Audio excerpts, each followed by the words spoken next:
But today, just 8 months into my administration, we are the hottest country anywhere in the world, and there is no other country even close.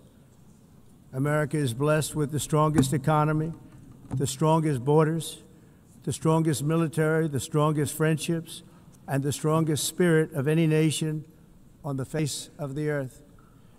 This is indeed the golden age of America. We are rapidly reversing the economic calamity we inherited from the previous administration, including ruinous price increases and record-setting inflation like we've never had before.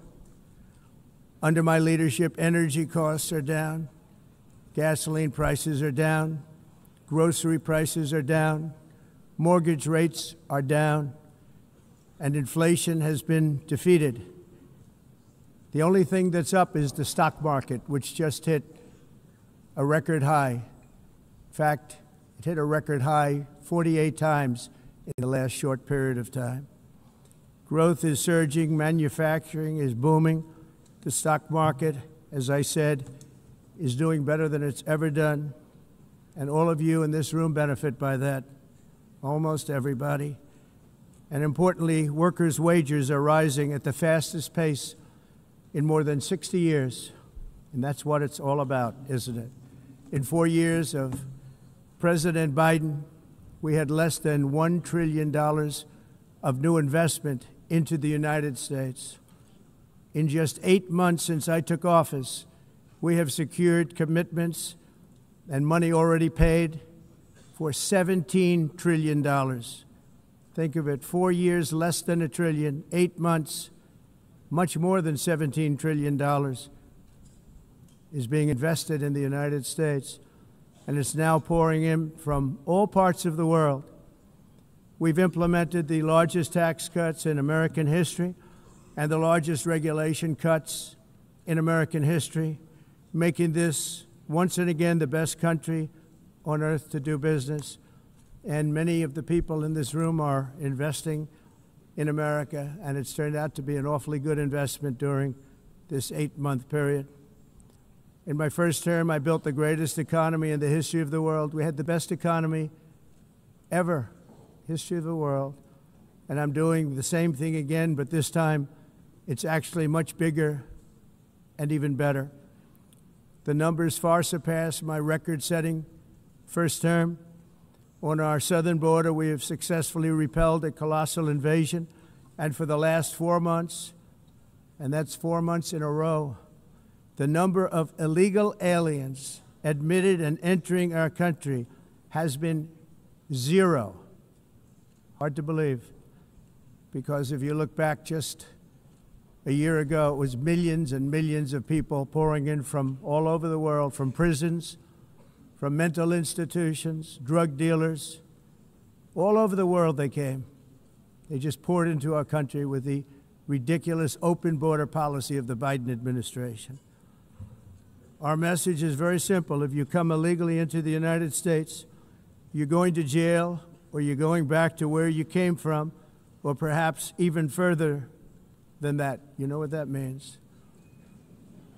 I want to thank the country of El Salvador for the successful and professional job they've done in receiving and jailing so many criminals that entered our country. And it was under the previous administration that the number became record-setting, and they're all being taken out. We have no choice. And other countries have no choice, because other countries are in the exact same situation with immigration. It's destroying your country, and you have to do something about it. On the world stage, America is respected again like it has never been respected before. You think about 2 years ago, 3 years ago, 4 years ago, or 1 year ago, we were a laughingstock all over the world. At the NATO summit in June, virtually all NATO members formally committed to increase defense spending at my request from 2% to 5% of GDP, making our alliance far stronger and more powerful than it was ever before. In May, I traveled to the Middle East to visit my friends and rebuild our partnerships in the Gulf, and those valued relationships with Saudi Arabia, Qatar, and the UAE and other countries are now, I believe, closer than ever before. My administration has negotiated one historic trade deal after another, including with the United Kingdom, the European Union, Japan, South Korea, Vietnam, Indonesia, the Philippines, Malaysia, and many, many others. Likewise, in a period of just 7 months, I have ended 7 unendable wars. They said they were unendable. You're never going to get them solved. Some were going for 31 years, 2 of them, 31, think of it, 31 years. One was 36 years. One was 28 years. I ended 7 wars.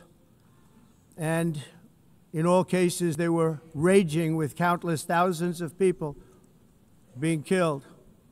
This includes Cambodia and Thailand, Kosovo and Serbia, the Congo and Rwanda, a vicious, violent war that was, Pakistan and India, Israel and Iran, Egypt and Ethiopia, and Armenia and Azerbaijan.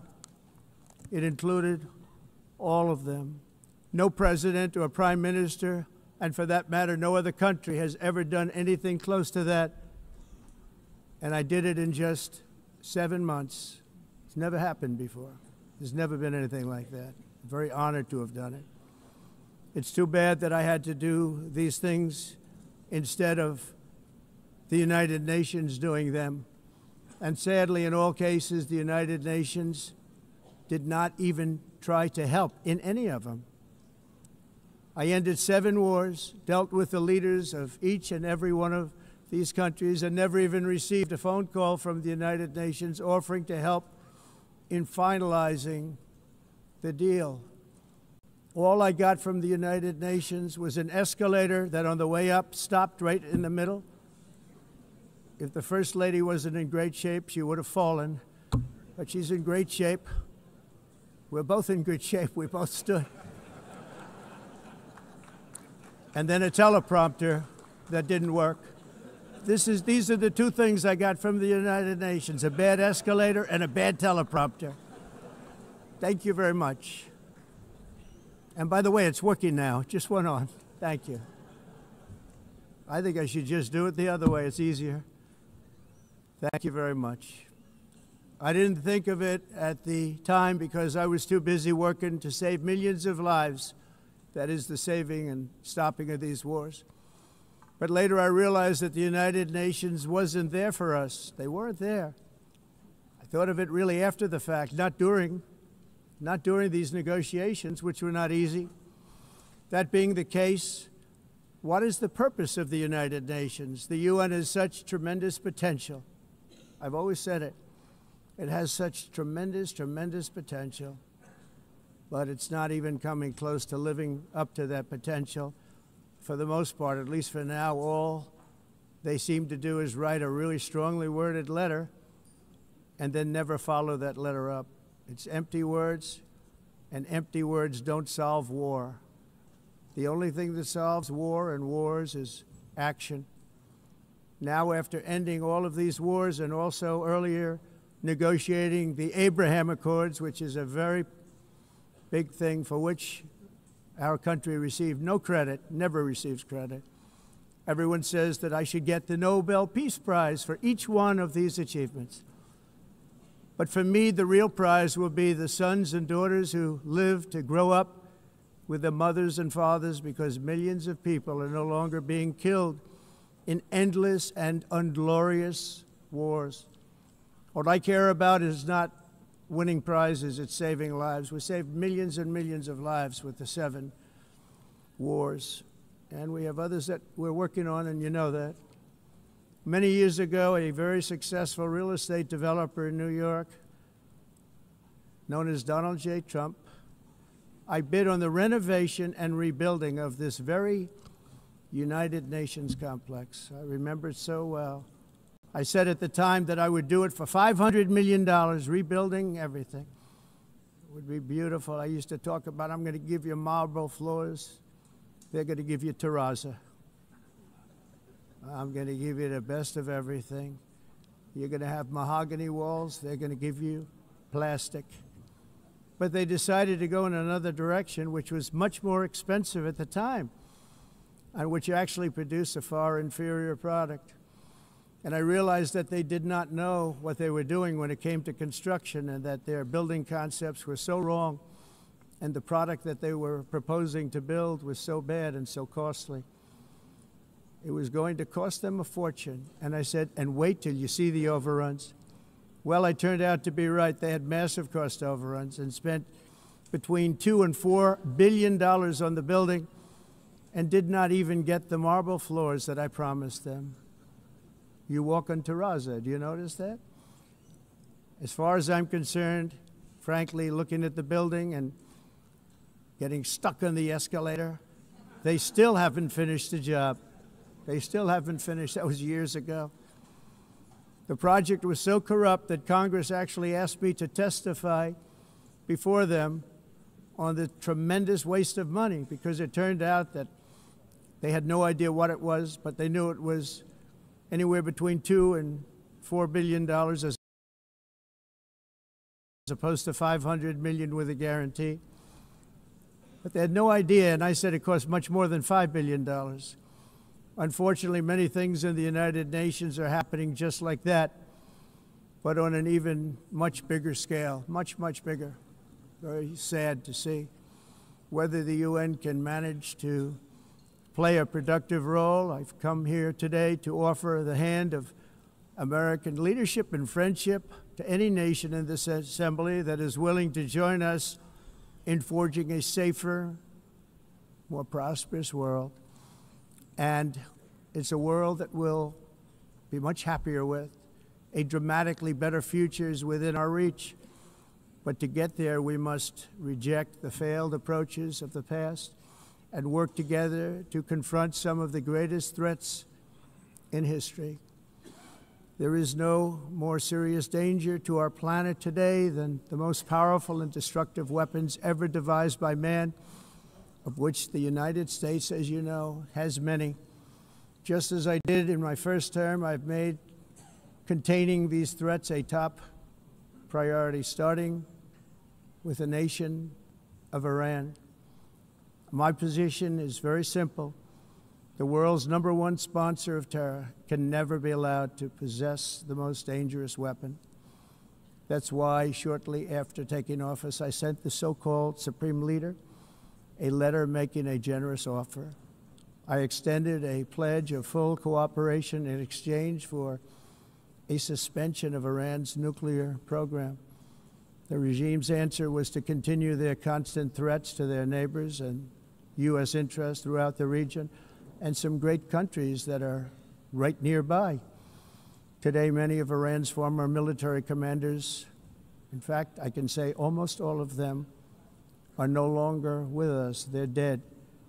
And 3 months ago, in Operation Midnight Hammer, 7 American B-2 bombers dropped the 14 30,000-pound each bombs on Iran's key nuclear facilities, totally obliterating everything. No other country on earth could have done what we did. No other country has the equipment to do what we did. We have the greatest weapons on earth. We hate to use them. But we did something that for 22 years people wanted to do. With Iran's nuclear enrichment capacity demolished, I immediately brokered an end to the 12-day war, as it's called, between Israel and Iran, with both sides agreeing to fight no longer. As everyone knows, I have also been deeply engaged in seeking a ceasefire in Gaza. Have to get that done. Have to get it done.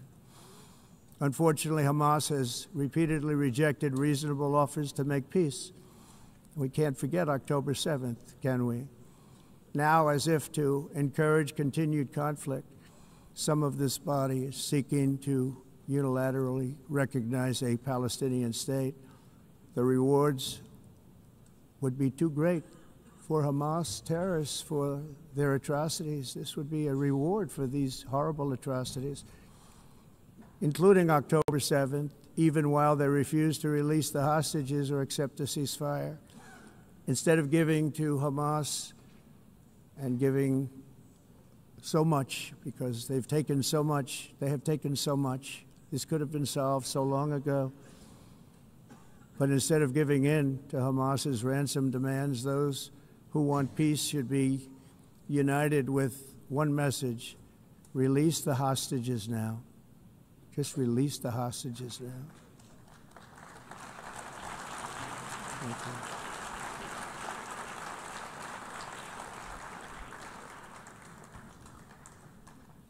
Thank you. As we have got to come together, and we will come together, got to get it done. We have to stop the war in Gaza immediately. We have to stop it. We have to get it done. We have to negotiate, immediately have to negotiate peace. We got to get the hostages back.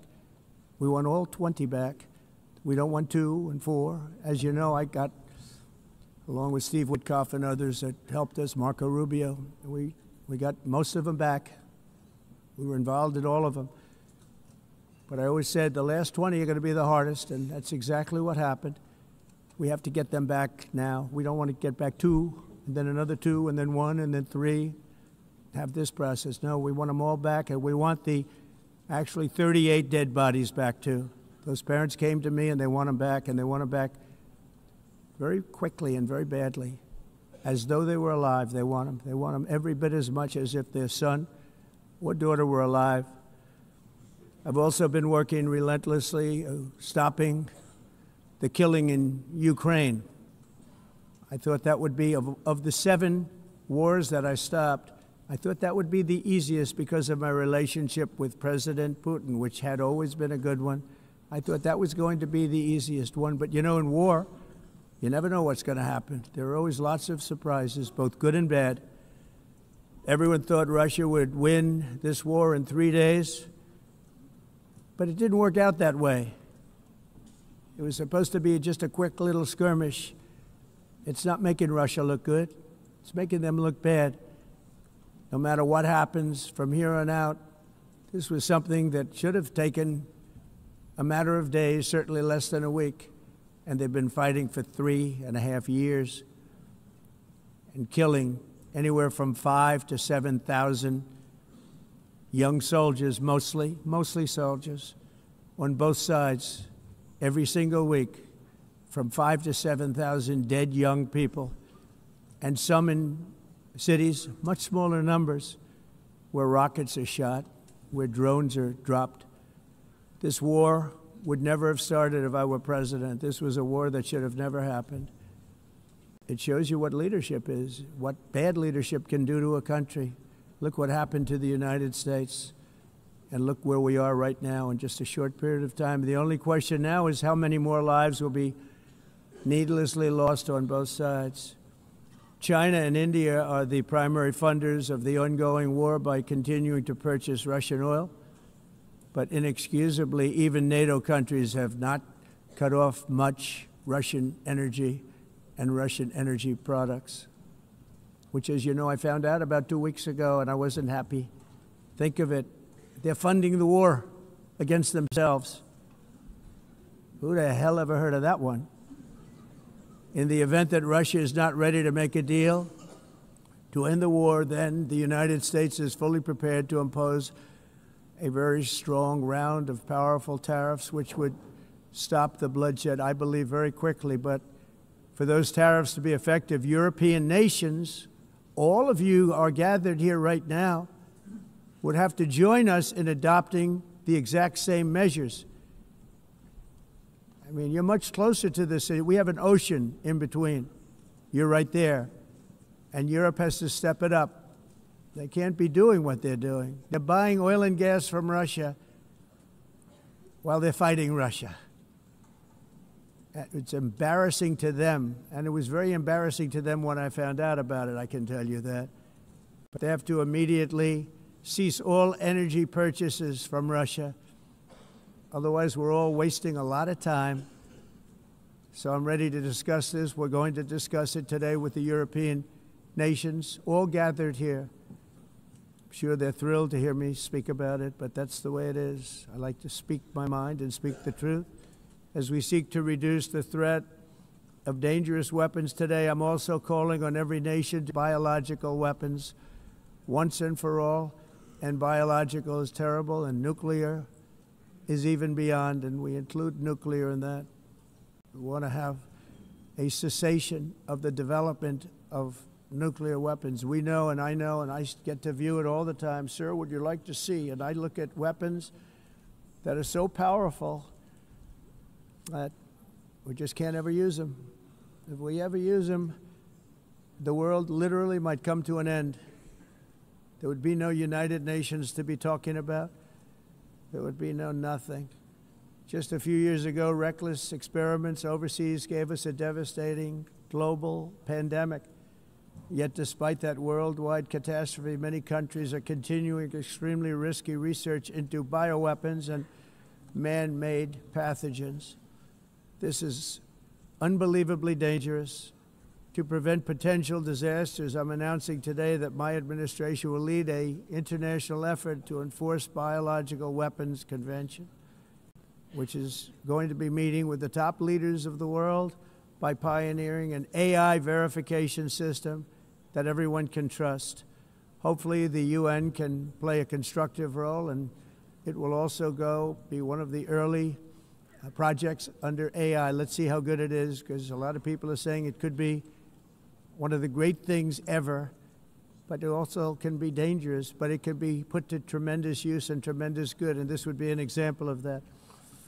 Not only is the UN not solving the problems it should, too often, it's actually creating new problems for us to solve. The best example is the #1 political issue of our time, the crisis of uncontrolled migration. It's uncontrolled. Your countries are being ruined. The United Nations is funding an assault on Western countries and their borders. In 2024, the UN budgeted $372 million in cash assistance to support an estimated 624,000 migrants journeying into the United States. Think of that. The UN is supporting people that are illegally coming into the United States, and then we have to get them out. The UN also provided food, shelter, transportation, and debit cards to illegal aliens. Can you believe that? On the way to infiltrate our southern border. Millions of people came through that southern border. Just a year ago, millions and millions of people were pouring in, 25 million altogether over the 4 years of the incompetent Biden administration. And now we have it stopped, totally stopped. In fact, they're not even coming anymore because they know they can't get through. But what took place is totally unacceptable. The UN is supposed to stop invasions, not create them and not finance them. In the United States, we reject the idea that mass numbers of people from foreign lands can be permitted to travel halfway around the world, trample our borders, violate our sovereignty, cause unmitigated crime, and deplete our social safety net. We have reasserted that America belongs to the American people, and I encourage all countries to take their own stand in defense of their citizens as well. You have to do that because I see it. I'm not mentioning names. I see it, and I could call every single one of them out. You're destroying your countries. They're being destroyed. Europe is in serious trouble. They've been invaded by a force of illegal aliens like nobody's ever seen before. Illegal aliens are pouring into Europe. Nobody is ever, and nobody's doing anything to change it, to get them out. It's not sustainable. And because they choose to be politically correct, they're doing just absolutely nothing about it. And I have to say, I look at London, where you have a terrible mayor, terrible, terrible mayor, and it's been so changed, so changed. Now they want to go to Sharia law, but you're in a different country. You can't do that. Both the immigration and their suicidal energy ideas will be the death of Western Europe if something is not done immediately. This cannot be sustained. What makes the world so beautiful is that each country is unique. But to stay this way, every sovereign nation must have the right to control their own borders. You have the right to control your borders. as we do now, and to limit the sheer numbers of migrants entering their countries and paid for by the people of that nation that were there and that built that particular nation at the time. They put their blood, sweat, tears, money into that country, and now they're being ruined. Proud nations must be allowed to protect their communities and prevent their societies from being overwhelmed by people they have never seen before, with different customs, religions, with different everything. Where migrants have violated laws, lodged false asylum claims, or claimed refugee status for illegitimate reasons, they should, in many cases, be immediately sent home. And while we will always have a big heart for places and people that are struggling and truly compassionate, answers will be given. We have to solve the problem, and we have to solve it in their countries, not create new problems in our countries. And we are very helpful to a lot of countries that are just not able to send their people anymore. They used to send them to us in caravans of 25,000, 30,000 people each. These massive caravans of people pouring into our country, totally unchecked and unvetted. But not anymore. According to the Council of Europe, in 2024, almost 50% of inmates in German prisons were foreign nationals or migrants. In Austria, the number was 53% of the people in prisons were from places that weren't from where they are now. In Greece, the number was 54%, and in Switzerland, beautiful Switzerland, 72% of the people in prisons are from outside of Switzerland. When your prisons are filled with so-called asylum seekers who repaid kindness, and that's what they did, they repaid kindness with crime. It's time to end the failed experiment of open borders. You have to end it now. See, I can tell you. I'm really good at this stuff. Your countries are going to hell. In America, we've taken bold action to swiftly shut down uncontrolled migration. Once we started detaining and deporting everyone who crossed the border and removing illegal aliens from the United States, they simply stopped coming. They're not coming anymore. We're getting a lot of credit, but they're not coming anymore. This was a humanitarian act for all involved, because on the trips up, thousands of people a week were dying. Women were being raped. Nobody's ever seen anything like it. Raped, horribly beaten, raped. On the trip up, the journey up, it was a long walk. It was a long, arduous journey, indeed. And it was also a historic victory against human trafficking throughout the region. What we did was a victory, and we saved so many lives of people that wouldn't make the journey. That journey was loaded up with death. Loaded up with death. Dead bodies all along the roads of jungles to get up. They go through jungles, they go through areas so hot you couldn't breathe. They were dying of suffocation, areas so hot that you couldn't breathe. Dead bodies all over. By them not coming, we're saving tremendous numbers of lives. My people have done a fantastic job in doing what they did, and the American public agrees with it. I mean, I was very proud to see this morning I have the highest poll numbers I've ever had. Part of it is because of what we've done on the border. I guess the other part is what we've done on the economy. Joe Biden's policies empowered murderous gangs, human smugglers, child traffickers, drug cartels, and prisoners from all over the world. The previous administration also lost nearly 300,000 children. Think of that. They lost more than 300,000 children, little children, who were trafficked into the United States on the Biden watch, many of whom have been raped, exploited, and abused, and sold. Sold.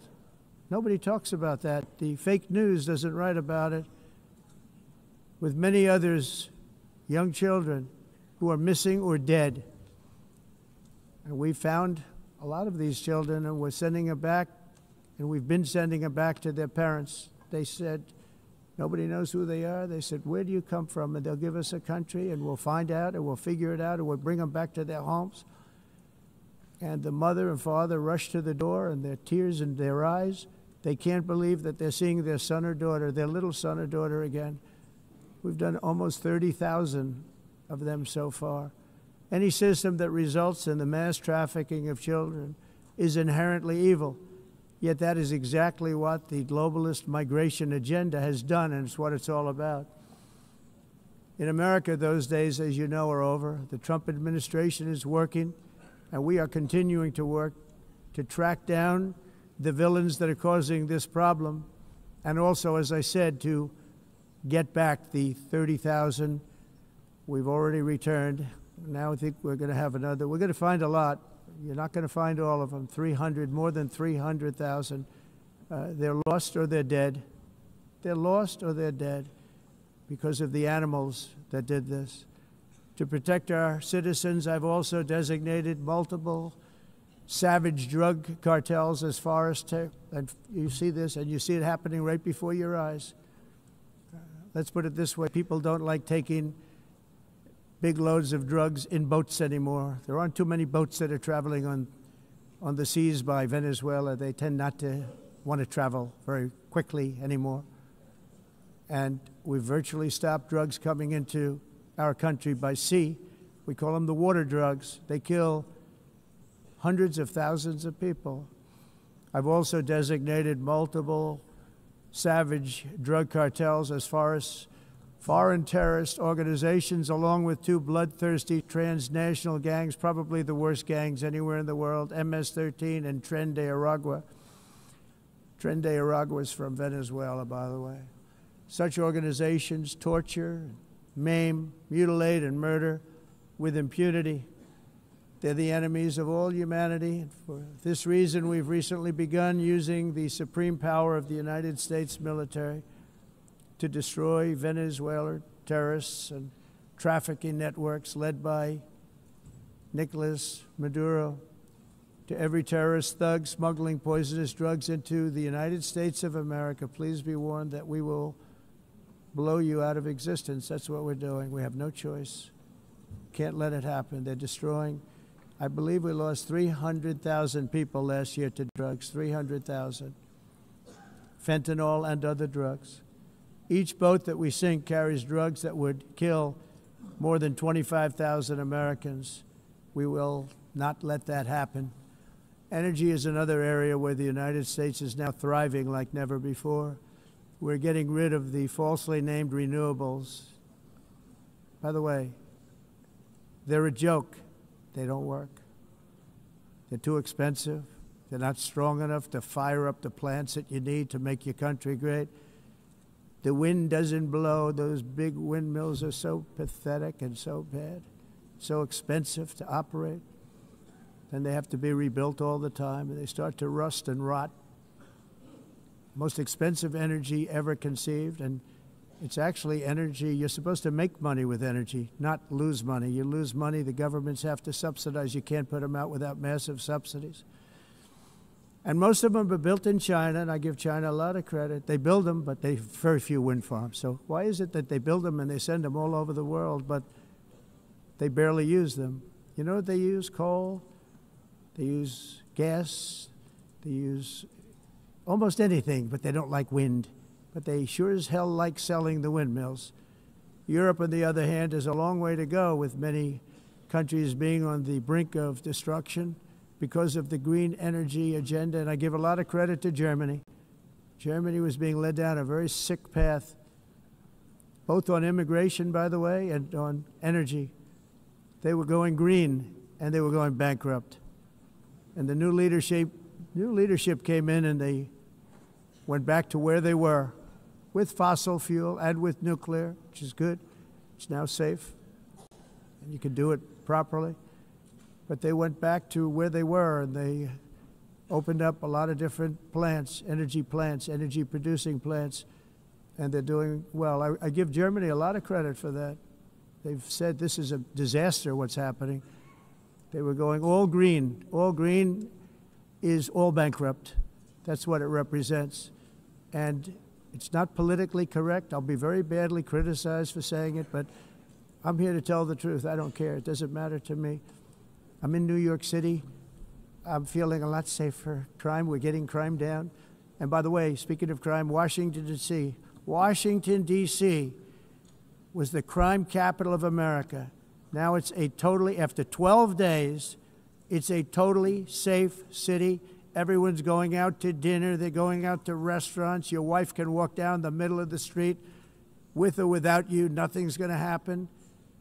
My people have done a fantastic job. And yes, I called in the National Guard, and the National Guard took care of business, and they weren't politically correct, but they took care of business. We got 1,700 career criminals out, brought them back to where they came from, the countries where they came from, or put them in jails. Washington, D.C. is now a totally safe city again, and I welcome you to come. In fact, we'll have dinner together at a local restaurant, and we'll be able to walk. We don't have to go by an armor-plated vehicle. We'll walk right over there from the White House. They've given up their powerful edge, a lot of the countries that we're talking about, in oil and gas, such as essentially closing the great North Sea oil. Oh, the North Sea, I know it so well. Aberdeen was the oil capital of Europe, and there's tremendous oil that hasn't been found in the North Sea, tremendous oil. And I was with the Prime Minister I respect and like a lot, and I said, you're sitting with the greatest asset. They essentially closed it by making it so highly taxed that no developer, no oil company can go there. They have tremendous oil left, and more importantly, they have tremendous oil that hasn't even been found yet. And what a tremendous asset for the United Kingdom. And I hope the Prime Minister is listening, because I told it to him 3 days in a row. That's all he heard. North Sea oil, North Sea, because I want to see them do well. I want to stop seeing them ruining that beautiful Scottish and English countryside with windmills and massive solar panels that go 7 miles by 7 miles, taking away farmland. But we're not letting this happen in America. In 1982, the executive director of the United Nations Environmental Program predicted that by the year 2000, climate change would cause a global catastrophe. He said that it will be irreversible, as any nuclear holocaust would be. This is what they said at the United Nations. What happened? Here we are. Another UN official stated in 1989 that within a decade, entire nations could be wiped off the map by global warming. Not happening. You know, it used to be global cooling. If you look back years ago in the 1920s and the 1930s, they said, global cooling will kill the world. We have to do something. Then they said global warming will kill the world, but then it started getting cooler, so now they could just call it climate change, because that way they can't miss. It's climate change, because if it goes higher or lower, whatever the hell happens, there's climate change. It's the greatest con job ever perpetrated on the world, in my opinion. Climate change, no matter what happens, you're involved in that. No more global warming, no more global cooling. All of these predictions made by the United Nations and many others, often for bad reasons, were wrong. They were made by stupid people that have cost their countries fortunes and given those same countries no chance for success. If you don't get away from this green scam, your country is going to fail. And I'm really good at predicting things, you know. They actually said during the campaign, they had a hat, the best-selling hat. Trump was right about everything. And I don't say that in a braggadocious way, but it's true. I've been right about everything. And I'm telling you that if you don't get away from the green energy scam, your country is going to fail. And if you don't stop people that you've never seen before, that you have nothing in common with, your country is going to fail. I'm the President of the United States, but I worry about Europe. I love Europe. I love the people of Europe. And I hate to see it being devastated by energy and immigration. This double-tailed monster destroys everything in its wake, and they cannot let that happen any longer. You're doing it because you want to be nice. You want to be politically correct, and you're destroying your heritage. They must take control strongly and immediately of the unmitigated immigration disaster and the fake energy catastrophe before it's too late. The carbon footprint is a hoax made up by people with evil intentions. and they're heading down a path of total destruction. You know, the carbon footprint was a big, big thing a few years ago. I remember hearing about the carbon footprint, and then President Obama would get into Air Force One, a massive Boeing 747, and not a new one, an old one with old engines that spew everything into the atmosphere. He'd talk about the carbon footprint, we must do so. Then he'd get in and he'd fly from Washington to Hawaii to play a round of golf. And then he'd get back onto that big, beautiful plane and he'd fly back and he'd talk about, again, global warming and the carbon footprint. It's a con job. At extreme cost and expense, Europe reduced its own carbon footprint by 37%. Think of that. Congratulations, Europe. Great job. You cost yourself a lot of jobs, a lot of factories closed, but you reduced the carbon footprint by 37%. However, for all of that sacrifice and much more, it's been totally wiped out and then some by a global increase of 54%. Much of it coming from China and other countries that are thriving around China, which now produces more CO2 than all the other developed nations in the world. So all of these countries are working so hard on the carbon footprint, which is nonsense, by the way. It's nonsense. You know, it's interesting. In the United States, we have still radicalized environmentalists, and they want the factories to stop. Everything should stop. No more cows. We don't want cows anymore. I guess they want to kill all the cows. They want to do things that are just unbelievable, and you have it too. But you know, we have a border, strong, and we have a shape, and that shape doesn't just go straight up. That shape is amorphous when it comes to the atmosphere. And if we had the most clean air, and I think we do, we have very clean air. We have the cleanest air we've had in many, many years. But the problem is that other countries, like China, which has air that's a little bit rough, it blows. And no matter what you're doing down here, the air up here tends to get very dirty because it comes in from other countries where their air isn't so clean. And the environmentalists refuse to acknowledge that. Same thing with garbage. In Asia, they dump much of their garbage right into the ocean. And over about a 1 week and 2 week journey, it flows right past Los Angeles. You've seen it. Massive amounts of garbage, almost too much to do anything about, flowing past Los Angeles, past San Francisco, and then somebody will get in trouble because he dropped a cigarette on the beach. The whole thing is crazy. The primary effect of these brutal green energy policies has not been to help the environment, but to redistribute manufacturing and industrial activity from developed countries that follow the insane rules that are put down to polluting countries that break the rules and are making a fortune. They're making a fortune. European electricity bills are now 4 to 5 times more expensive than those in China, and 2 to 3 times higher than the United States. And our bills are coming way down. You probably see that our gasoline prices are way down. You know, we have an expression, drill. Nós reduzimos os custos de energia porque nós faremos, como a expressão, vamos fazer tudo isso, reduzir os custos de energia, e os custos diminuíram nos Estados Unidos. Common to see one. Por exemplo, se você olhar nos países em faturas de energia, nós não mas nós nos Estados Unidos conseguimos usar eles e evitar aumento da temperatura, porque é muito caro também usar nada e ninguém usa tudo isso. A esse agenda mundialista não tem nenhum sentido. Entire societies must be rejected and it must be immediate. That's why in America I withdrew from the fake Paris Climate Accord, where, by the way, America was paying so much more than every country.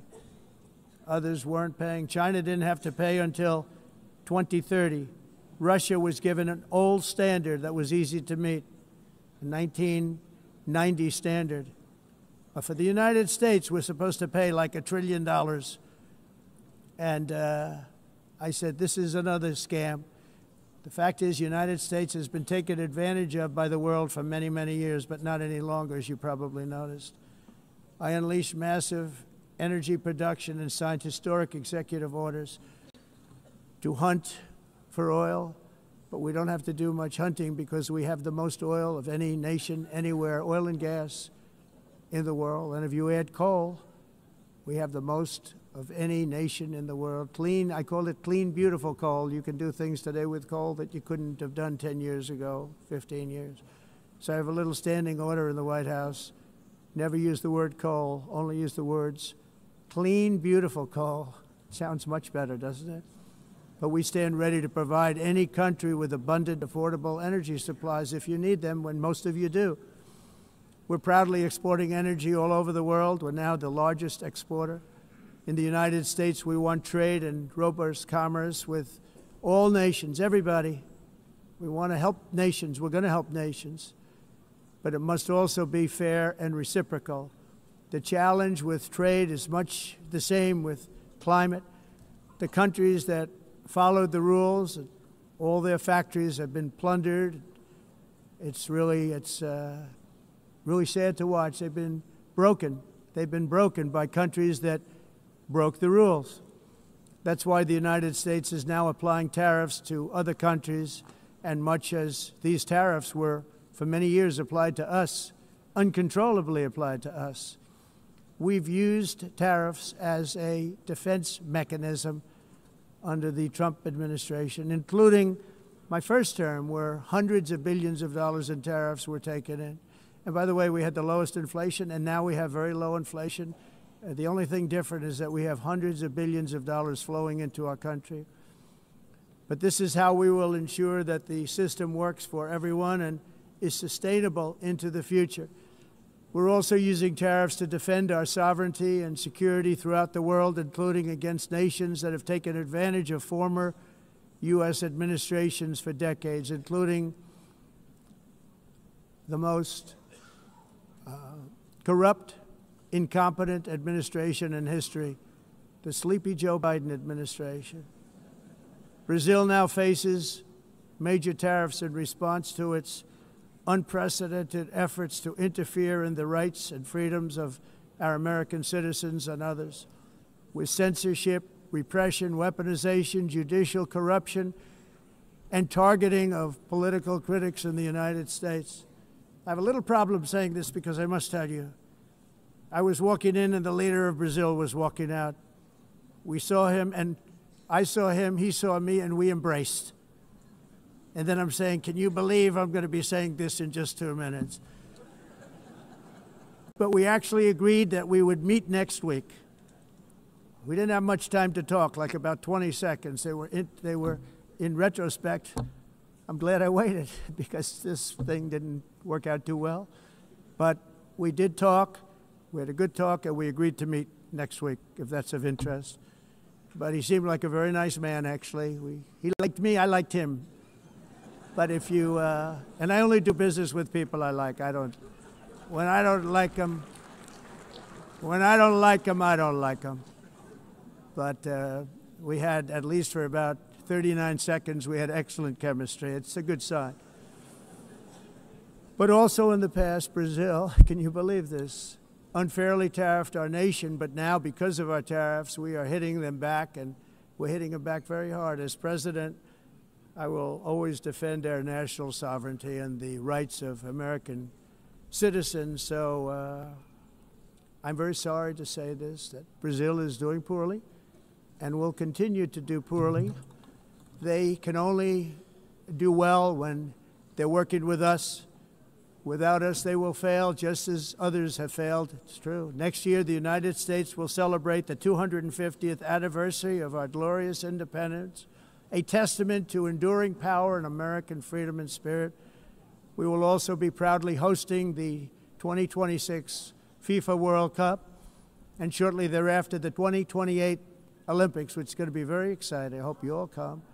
I hope that countless people from all over the globe will take part of these will be great celebrations of liberty and human achievement, and that together we all can rejoice in the miracles of history that began in July 4th, 1776, when we founded the light to all nations. And it's something really that an amazing thing came out of that date. It's called the United States of America. In honor of this momentous anniversary, I hope that all countries who find inspiration in our example will join us in renewing our commitment, values, and those values really that we hold so dear. Together, let us defend free speech and free expression. Let us protect religious liberty, including for the most persecuted religion on the planet today. It's called Christianity. And let us safeguard our sovereignty and cherish qualities that have made each of our nations so special, incredible, and extraordinary. In closing, I just want to repeat that immigration and the high cost of so-called green renewable energy is destroying a large part of the free world and a large part of our planet. Countries that cherish freedom are fading fast because of their policies on these two subjects. You need strong borders and traditional energy sources if you are going to be great again. Whether you have come from north or south, east or west, near or far, every leader in this beautiful hall today represents a rich culture, a noble history, and a proud heritage that makes each nation majestic and unique, unlike anything else in human history or any other place on the face of the earth. From London to Lima, from Rome to Athens, from Paris to Seoul, from Cairo to Tokyo and Amsterdam to right here in New York City, we stand on the shoulders of the leaders and legends, generals and giants, heroes and titans who won and built our beloved nations, all of our nations, with their own courage, strength, spirit, and skill. Our ancestors climbed mountains, conquered oceans, crossed deserts, and trekked over wide open plains. They charged into thunderous battles, plunged into grave dangers, and they were soldiers and farmers and workers and warriors and explorers and patriots. They built towns into cities, tribes into kingdoms, ideas into industries, and small islands into mighty empires. You're a part of all of that. They were champions for their people who never gave up and who never, ever gave in. Their values defined our national identities. Their visions forged our magnificent destiny. Everybody in this room is a part of it in your own way. Each of us inherits the deeds and the myths, the triumphs, the legacies of our own heroes and founders who so bravely showed us the way. Our ancestors gave everything for homelands that they defended with pride, with sweat, with blood, with life, and with death. Now the righteous task of protecting the nations that they built belongs to each and every one of us. So together let us uphold our sacred duty to our people and to our citizens. Let us protect their borders, ensure their safety, preserve their cultures, treasure, and traditions, and fight, fight, fight for their precious dreams and their cherished freedoms. And in friendship and really a beautiful vision, let us all work together to build a bright, beautiful planet, a planet that we all share, a planet of peace and a world that is richer, better, and more beautiful than ever before. That can happen. It will happen. It will happen, and I hope it can happen and start right now, right at this moment. We'll turn it around. We're going to make our countries better, safer, more beautiful. We're going to take care of our people. Thank you very much. It's been an honor. God bless the nations of the world. Thank you very much. Bye.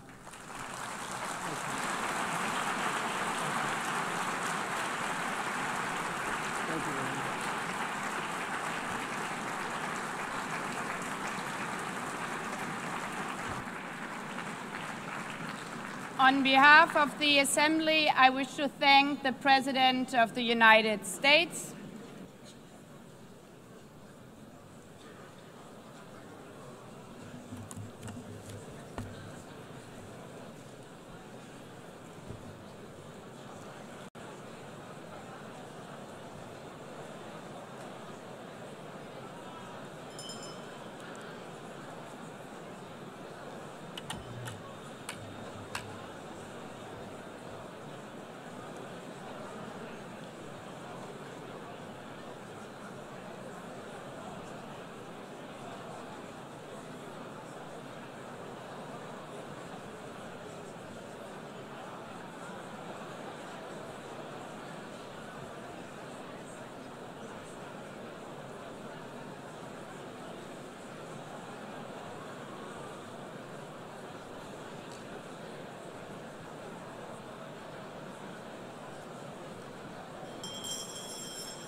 Please be seated.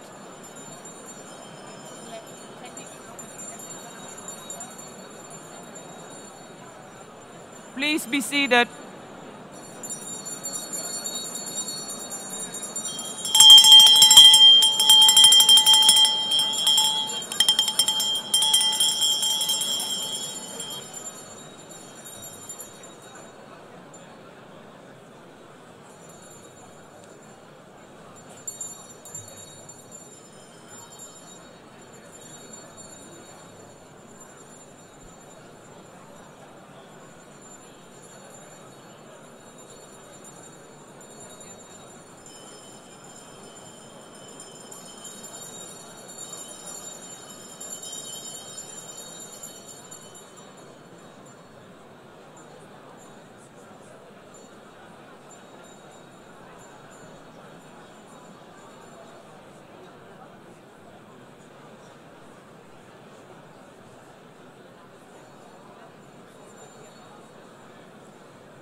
Excellencies, could you please take your seats in due respect to the next speakers? The second row, could you please take your seat right now?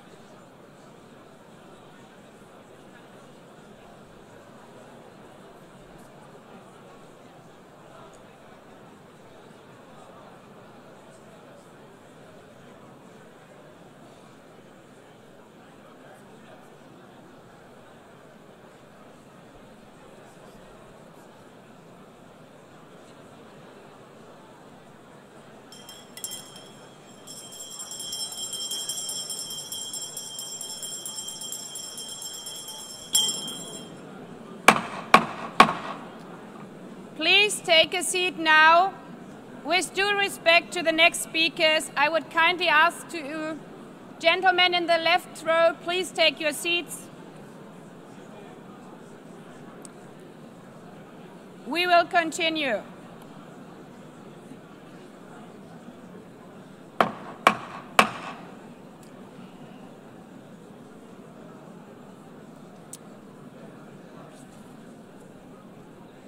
Excellencies, as we are receiving queries, I would like to assure you that don't worry, the UN teleprompters are working perfectly. And by this technical note, I would like to call on the next speaker. The Assembly will hear an address by His Excellency Prabowo Subianto, President of the Republic of Indonesia. I request protocol to escort His Excellency and invite him to address the Assembly.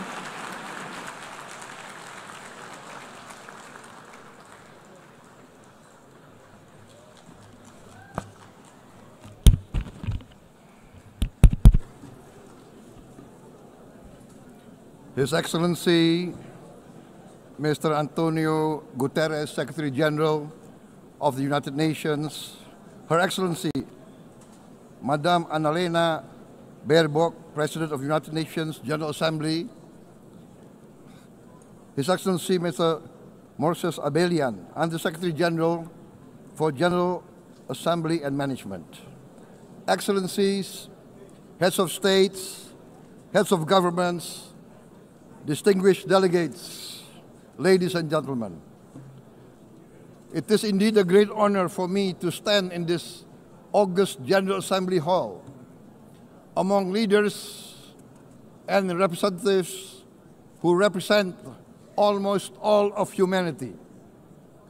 We differ in race, religion, and nationality, yet we gather together today as one human family. We are here first and foremost as fellow human beings, each created equal, endowed with unalienable rights to life, liberty, and the pursuit of happiness. The words of the United Nations Declaration of Independence have inspired democratic movements across continents, including the French Revolution, the Russian Revolution, the Mexican Revolution, the Chinese Revolution, and Indonesia's own struggle and journey to freedom. It also gave birth to the Universal Declaration of Human Rights, adopted by the United Nations in 1948. All men are created equal was the creed that opened the way to unprecedented global prosperity and dignity. And yet, in our own era of scientific and technological triumphs, an era capable of ending hunger, poverty, and environmental ruin, we also continue to face today grave dangers, challenges, and uncertainties. Human folly, fueled by fear, racism, hatred, oppression, and apartheid, threatens our common future. My country knows this pain. For centuries, Indonesians lived under colonial domination, oppression, and slavery. We were treated less than dogs in our own homeland. We Indonesians know what it means to be denied justice and what it means to live in apartheid, to live in poverty, and to be denied equal opportunity. We also knew what solidarity can do in our struggle for independence, in our fight to overcome hunger, disease, and poverty. The United Nations stood with Indonesia and gave us vital assistance. Decisions made here based on human solidarity by the Security Council and this Assembly gave Indonesia independence, international legitimacy, opened doors, and supported our early development through the efforts of the United Nations Children's Fund, the United Nations Food and Agriculture Organization, the FAO, the World Health Organization, and many, many other United Nations institutions. And because of that, Indonesia today stands on the cusp of shared prosperity and greater equality and dignity. Madam President, Excellencies, our world today is driven by conflict, injustice, and deepening uncertainty. Every day we witness suffering, genocide, and blatant disregard for international law and human decency. In the face of these challenges, we must not give up. As the United Nations Secretary General said, we cannot give up. We cannot surrender our hopes or our ideals. We must draw closer, not drift apart. Together we must strive to achieve our hopes, our dreams. The United Nations was born from the ashes of the Second World War that claimed scores of millions of lives. It was created to secure peace, security, justice, and freedom for all. We remain committed to internationalism, to multilateralism, and to every effort that strengthens this great institution. Today, Indonesia is nearer than ever before to meeting the Sustainable Development Goals of ending extreme poverty and hunger. Because years ago, this very chamber chose to listen and uphold social and economic justice, we will never forget. And today, we must never be silent while Palestinians are denied that same justice and legitimacy in this very hall.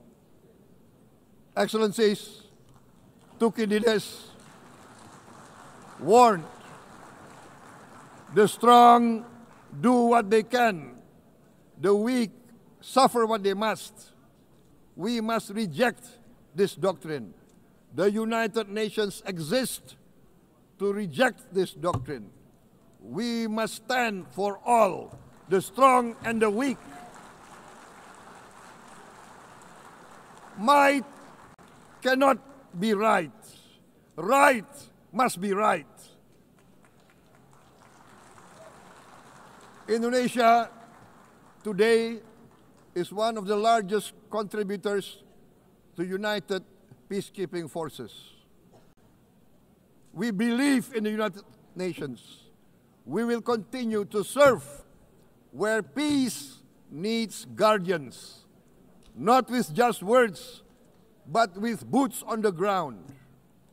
If and when the United Nations Security Council and this great assembly decide Indonesia is prepared to deploy 20,000 or even more of our sons and daughters to help secure peace in Gaza or elsewhere,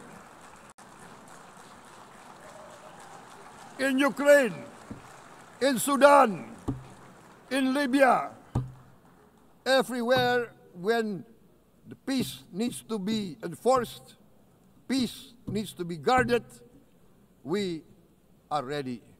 We will take our share of the burden, not only with our sons and daughters, we are also willing to contribute financially to support the great mission to achieve peace by the United Nations. Madam President, Excellencies, I propose to this Assembly a message of hope and optimism, grounded in action and execution.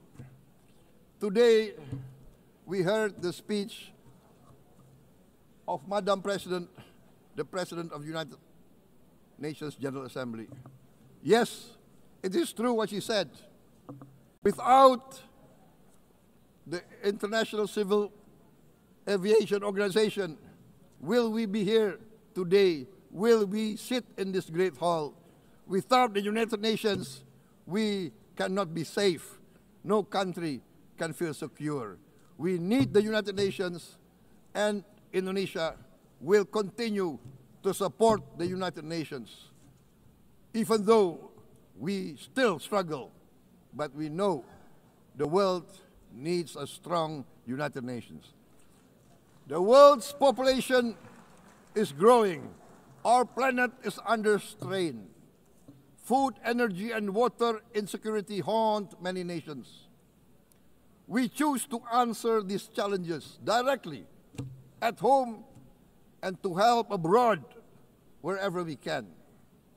This year, Indonesia recorded the highest rice production and grain reserves in our history. We are now self-sufficient in rice, and we are starting now to export rice to other nations in need, including providing rice for Palestine. We are building resilient food supply chains, strengthening farmer productivity, investing in climate-smart agriculture to ensure food security for our children and for the children of the world. We are confident in a few years' time, Indonesia will be the granary of the world. As the world's largest island state, we testify before you that we are already experiencing the direct consequences of climate change, particularly the threat of rising sea levels. The sea level on the north coast of our capital city is increasing by 5 centimeters every year. Can you imagine in 10 years? Can you imagine in 20 years? For this, we are forced to build a giant seawall, 480 kilometers in length. It will take us maybe 20 years, but we have no choice. We have to start now. Therefore, we choose to confront climate change not by slogans, but by immediate steps. We are committed to meeting our 2015 Paris Agreement obligations. We aim to achieve net zero emission by 2060, and we are very confident we can achieve net zero emission much earlier. We aim to reforest more than 12 million hectares of degraded forest, to reduce forest degradation, to empower local communities with quality green jobs for the future. Indonesia is shifting decisively from fossil fuel-based development towards renewable-based development. From next year, most of our additional power generation capacity will come from renewables. Our goal is clear: to lift all of our citizens out of poverty and make Indonesia a hub for solutions to food, energy, and water security. Madam President, Excellencies, we live in a time when hatred and violence can seem to be the loudest voices. But beneath this loud noise lies a quieter truth, that every person longs to be safe, to be respected, to be loved, and to leave a better world to their children. Our children are watching. They are learning leadership not from textbook, but from our choices. Today, still, a catastrophic situation in Gaza is unfolding before our eyes. At this very moment, the innocent are crying for help, are crying to be saved.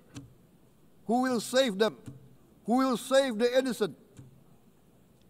Who will save the old and women? Millions are facing danger at this very moment. As we sit here, they are facing trauma. They are facing irreparable damage to their bodies. They are dying of starvation. Can we remain silent? Will there be no answer to their screams?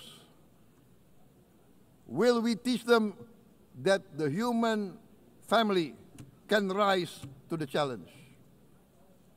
Madam President, we must act now. Many speakers have said that. We must stand for a multilateral order where peace, prosperity, and progress are not the privilege of a few, but the right of all. With a strong United Nations, we can build a world where the weak do not suffer what they must, but live the justice that they deserve. Let us continue humanity's great journey of ideals, the selfless aspirations that created the United Nations. Let us use science to uplift, not use science to destroy. Let rising nations help others to lift themselves. I am convinced that the leaders of the great world civilizations of the West, of the East, of the North, of the South, leaders of America, Europe, of India, China, the Islamic world, the whole world, I am convinced they will rise to their role demanded by history. We are all hopeful that the leaders of the world will show great statesmanship, great wisdom, restraint, humility, overcome hate, overcome suspicion. Madam President, distinguished delegates, we are greatly heartened by the events of the last few days, where significant leading countries of the world have chosen to side with history, to choose the right side of history, the path of the moral high ground, the path of rectitude, the path of justice, the path of humanity, to shun hatred, to overcome suspicion, and to avoid the use of violence. The use of violence will beget violence. No one country can bully the whole community of the human family.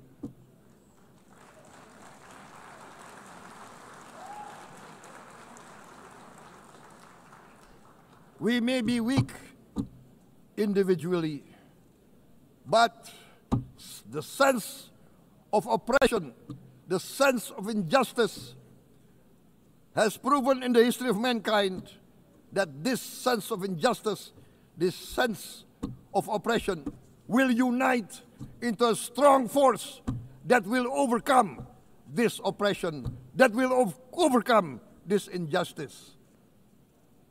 To close, I would like to reiterate again Indonesia's complete support for the two-state solution in Palestine.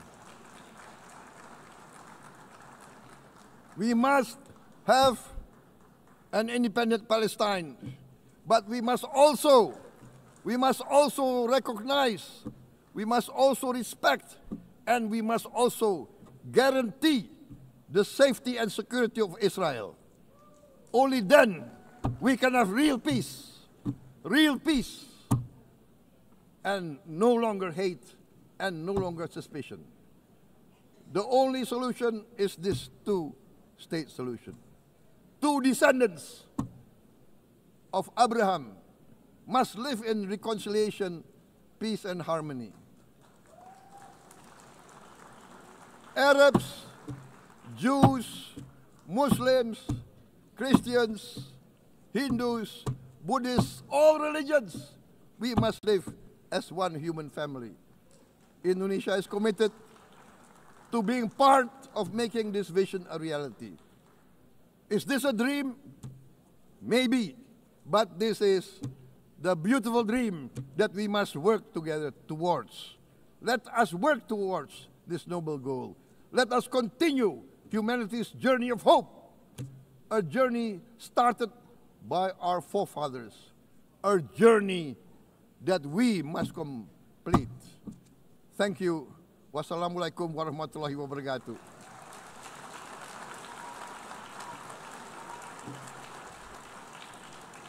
Shalom.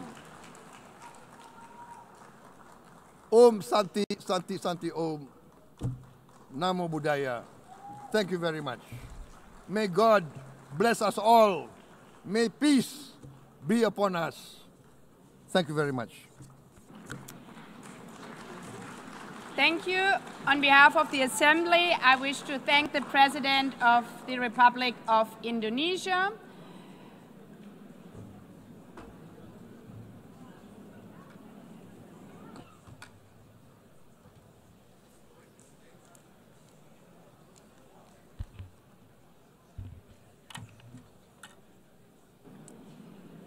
The Assembly will hear an address by His Excellency Recep Tayyip Erdogan, President of the Republic of Turkey. I request protocol to escort His Excellency and invite him to address the Assembly.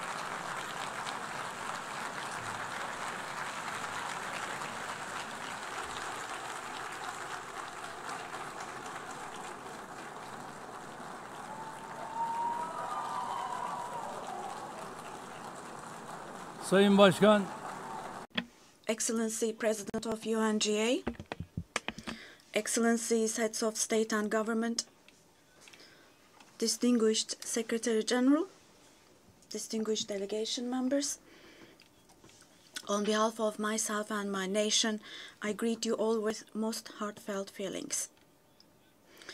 I wish for the 80th United Nations General Assembly to bring blessings to all humanity.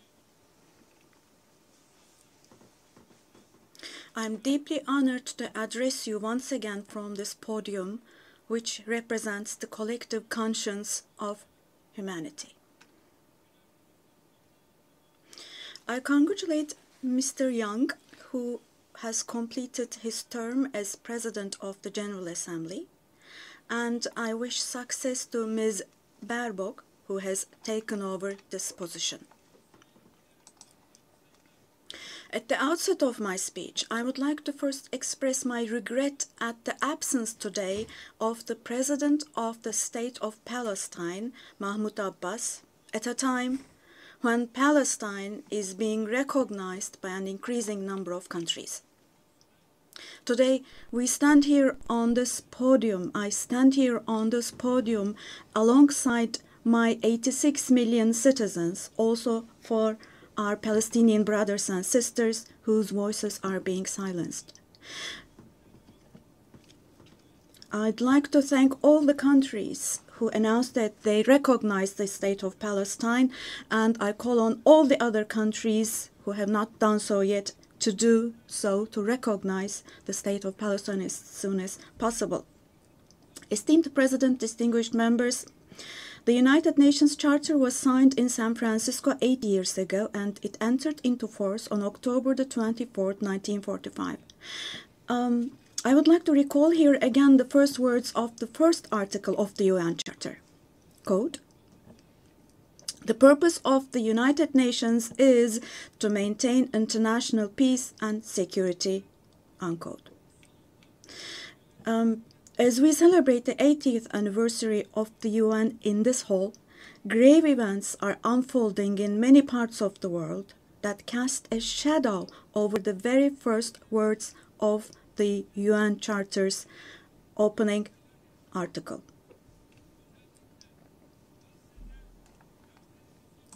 Particularly in Gaza, right before our very eyes, genocide has been going on for over 700 days now.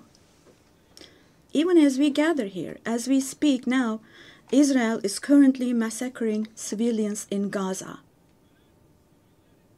The number of civilian casualties in Gaza has surpassed 65,000. Unfortunately, the number of people who are still trapped under the rubble is not yet known, and more than 20,000 of those who died were children. For the last 23 months, a child has been murdered by Israel in Gaza every hour. Yes, every hour. These are not just figures, dear friends. All of these, each one of these is a person, a human being, innocent people. People are now being killed not with weapons, but with the weapon of starvation. In the 21st century, under the gaze of the civilized world, 428 people died of starvation. Out of those 428, 146 were children, and this number is increasing every day. Now, I will show you a photo, which is a picture from daily life in Gaza. The first photo, as you see, these are people. These are women with these cups that they are holding in their hands, cups and buckets. Just feel your conscience and answer the following question. Can we possibly have a reasonable reason for this brutality in 2025? But this shameful picture in Gaza has been unfolding and is being repeated every day for 23 months now. And there are 2.5 million Gazans who live in 365 square kilometers. And every day what happens is they are being dragged from one place to another.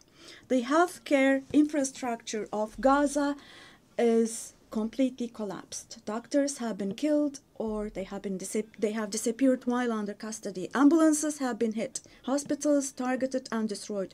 Treatment is not possible. Surgery is not possible. It's not possible to find medications.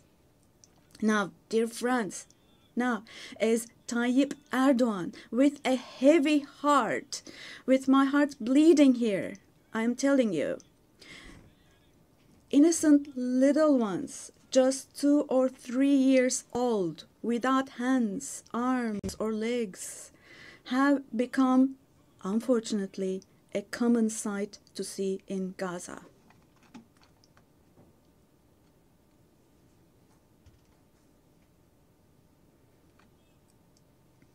This one. What kind of a human conscience can possibly bear this? Possibly. How can one stay silent vis-a-vis this? Well, in a world where children are dying of starvation and lack of medication, can we possibly have calm and peace? We all are parents. We have children or grandchildren who we dearly cherish. Here, say in America or in Europe, anywhere in the world, when a small rose thorn hurts a child's hand, the hearts of parents break. But in Gaza, children's hands, arms, and legs are being amputated without anesthesia. Now, I'm extremely sorry to say, but this represents the lowest point of humanity. Human history has not witnessed such bloodshed within the last century. All of this is happening before our very eyes. The genocide in Gaza is being broadcast live every moment through the media and social media. So far, Israel has deliberately killed 250 journalists working in national and international media in Gaza.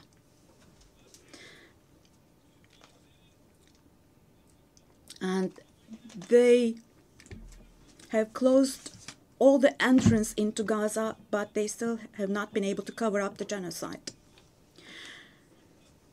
I wholeheartedly support Secretary General Guterres because he consistently draws attention to the ongoing genocide in Palestinian territories, and I would like to once again congratulate him for his courage.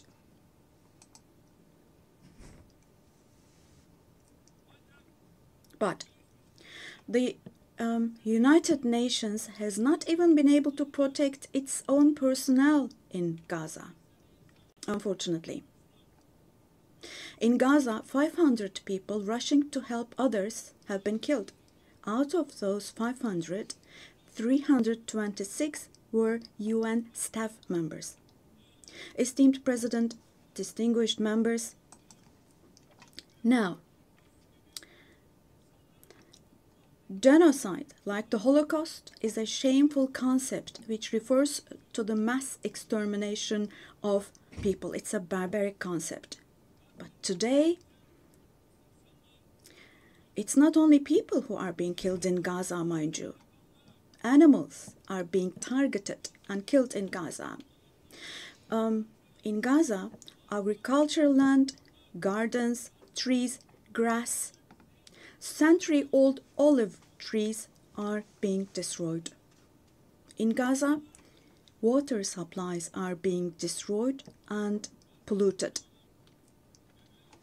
Buildings, homes, libraries, hospitals, schools, mosques, churches, and historical structures in Gaza are being deliberately destroyed. The soil of Gaza is being rendered useless for humans, for animals, and for plants. So, Now, let me show you yet another photo. And let me ask you here. Look at this photo. What could this photo here possibly have to do with security concerns?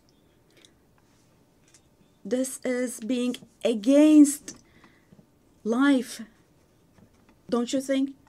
Let me state this openly from this podium. There is no war in Gaza. We cannot possibly talk about the presence of two sides in Gaza. Because in Gaza, on one side, there is a regular army with the most modern, most lethal weapons. And on the other hand, there are innocent civilians, innocent children. This is not fight against terrorism. This is an occupation, deportation, exile, genocide, and life destruction, mass destruction policy carried out by invoking the events of October the 7th. Today, while Gaza is being destroyed under the pretext of Hamas, concurrently, simultaneously, the West Bank, where Hamas is not in power, is also being occupied step by step, and innocent civilians are being massacred through executions. Moreover, Israel is not limiting itself to Gaza and the West Bank only. By launching attacks on Syria, on Iran, Yemen, and Lebanon, Israel is also threatening regional peace. Just recently, an Israeli attack took place against a delegation meeting in Qatar for ceasefire negotiations. The attack on Qatar has also shown that the Israeli leadership is now completely out of control. Netanyahu is not obviously interested in forging peace or releasing the hostages. Not only Israel's neighbors, but all countries in the Middle East are subject to the Israeli government's reckless threats. And we must realize the following. Due to the increasing aggression of Israel, in Europe and the West in general, the values that emerged after the Second World War have been eroded. The most fundamental human rights, such as freedom of expression, freedom of the press, freedom of assembly and protest, women's rights, children's rights, democracy, equality, and justice, have been shelved away.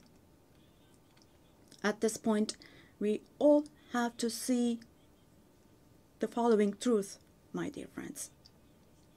The Israeli government, driven by an obsession with the promised lands, is openly threatening regional peace and the shared values of humanity.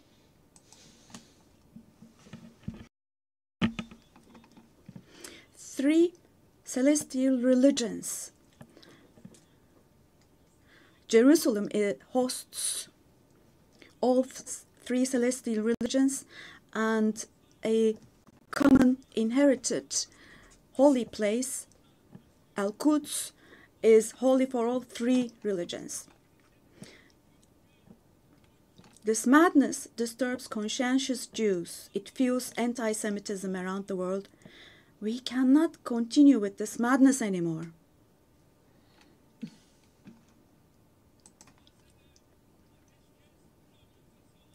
We have to have ceasefire in Gaza as soon as possible. Attacks should stop. Humanitarian aid should be able to enter with no obstacles. The genocide team should be held accountable vis-à-vis international law. And God willing, this will definitely happen. Vis-à-vis the barbarity taking place in Gaza, everyone who is keeping silent is accomplice to this barbarity.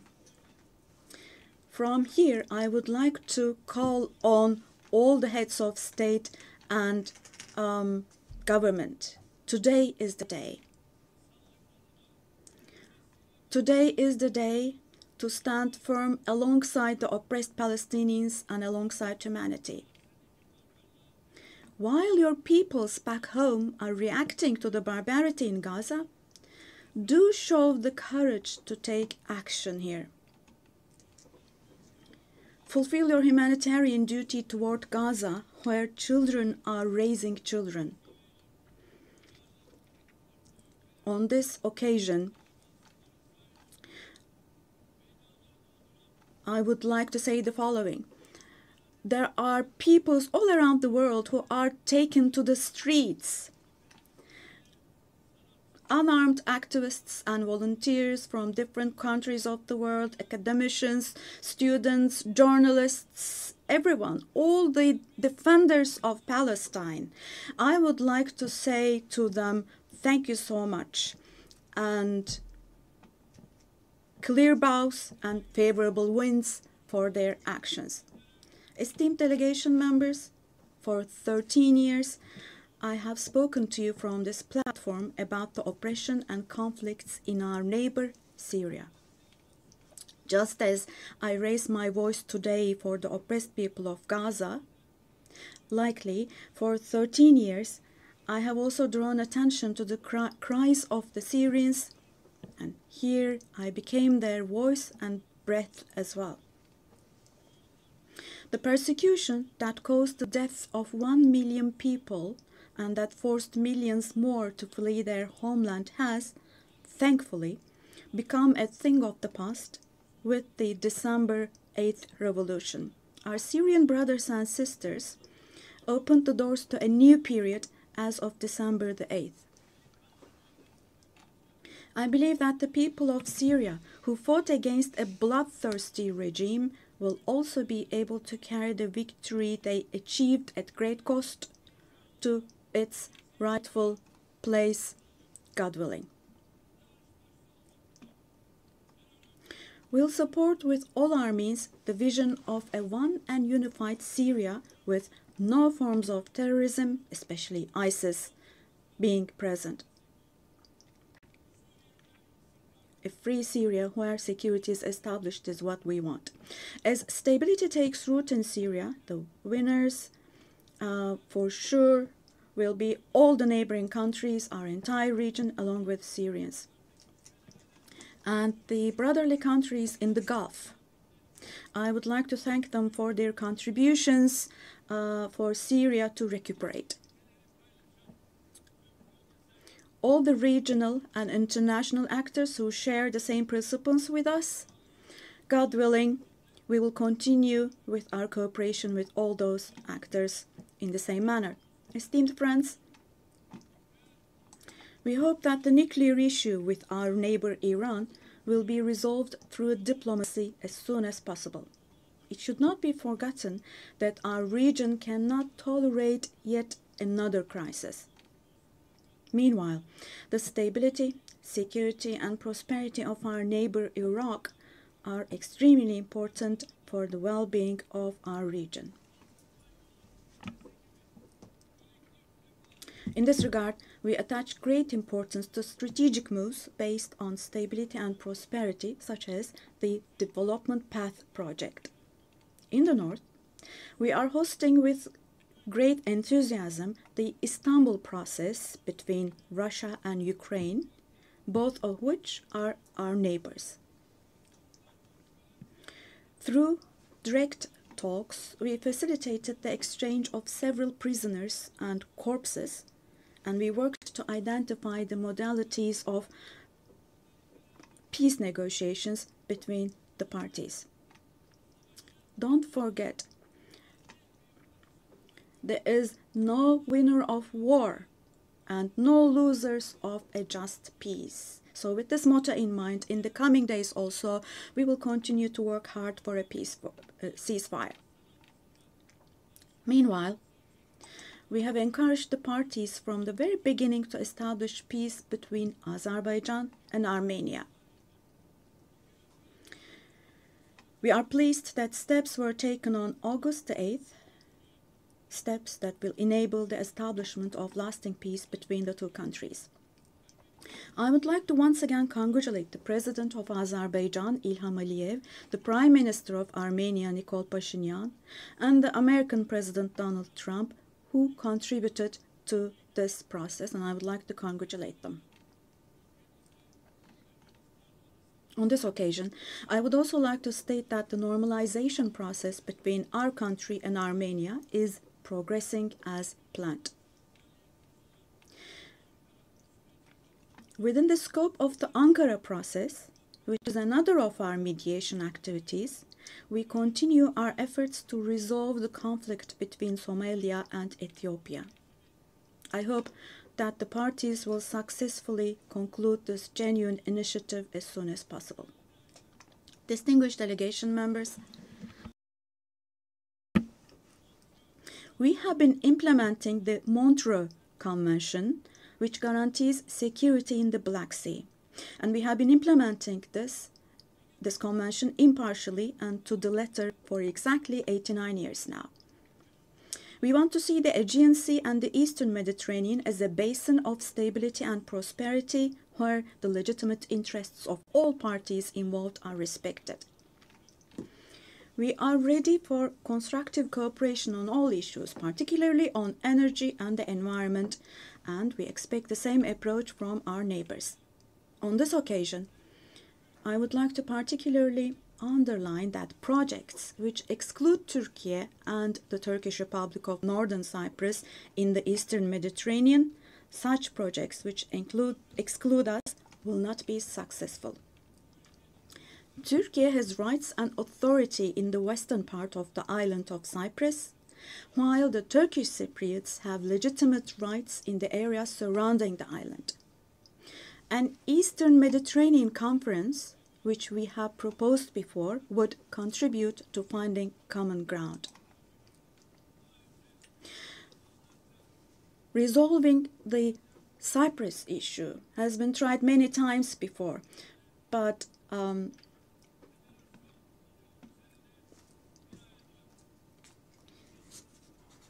due to the rigid stance of the Greek Cypriot side, no resolution has been found. We cannot possibly have this as a foundation for a resolution of the issue. There are two separate states and two separate peoples on the island of Cyprus. Turkish Cypriots are equal owners of the island, and they will not accept being a minority. The international community must put an end to the unfair and inhumane isolation that the Turkish Cypriots have been subjected to for half a century now. I reiterate the call I made at the last 3 UN General Assemblies. Let me repeat. I call on the international community to recognize the Turkish Republic of Northern Cyprus and to establish diplomatic, political, and economic relations with it. Esteemed President, distinguished members, in the coming period, we desire a new beginning and vision in Turkey-European Union relations. This should not be a vision that just saves the day, but rather a vision that redefines the horizon and shapes our shared future. For this, it is of course important that the European Union is as willing and determined as we are. As a net security provider, we continue to contribute to the operations and missions of the United Nations, NATO, OSCE, and the European Union. The annual NATO summit next year will be held in Turkey, in Ankara. The USA, who is our NATO ally, our relations with them are continuing on trade, investments, energy, defense industry, in addition to other many areas, and we're strengthening our relations with them. Meanwhile, we attach great importance to the peace, stability, and prosperity of our brotherly countries in Central Asia, which is our ancestral homeland. Our Organization of Turkic States is moving forward with confidence on the path to becoming a global actor, going beyond being merely a regional umbrella. We are making intensive efforts to ensure the continuation of peace and stability in the Balkans, where we have strong historical, cultural, and people ties. The Balkan Peace Platform, which we established in July, is the newest and most concrete manifestation of our efforts in this direction. And this October, we'll once again assume the command of KFOR forces. In Afghanistan, our fundamental desire is that the current administration demonstrates an approach that embraces the society and that takes human values into consideration. In this process, it is essential that the international community does not leave Afghan people alone, and as Turkey and as the Turkish nation will stand by the Afghan people at all times. Esteemed friends, in South Asia, we consider the preservation of peace and stability to be of utmost importance. We are pleased with the ceasefire achieved following the tensions last April between Pakistan and India, the tension which had escalated into a conflict. It is important to see a cooperation between the two countries when it comes to counterterrorism. The issue of Kashmir should be resolved on the basis of resolutions of the UN for the best for our brothers and sisters in Kashmir through dialogue, we hope. In the continent of Africa, from education to health, from infrastructure to in other areas, our relations are improving annually. And while providing all possible support to Somalia, we are also continuing our humanitarian aid activities. In Sudan, the conflict that has been going on for over 2 years saddens us deeply.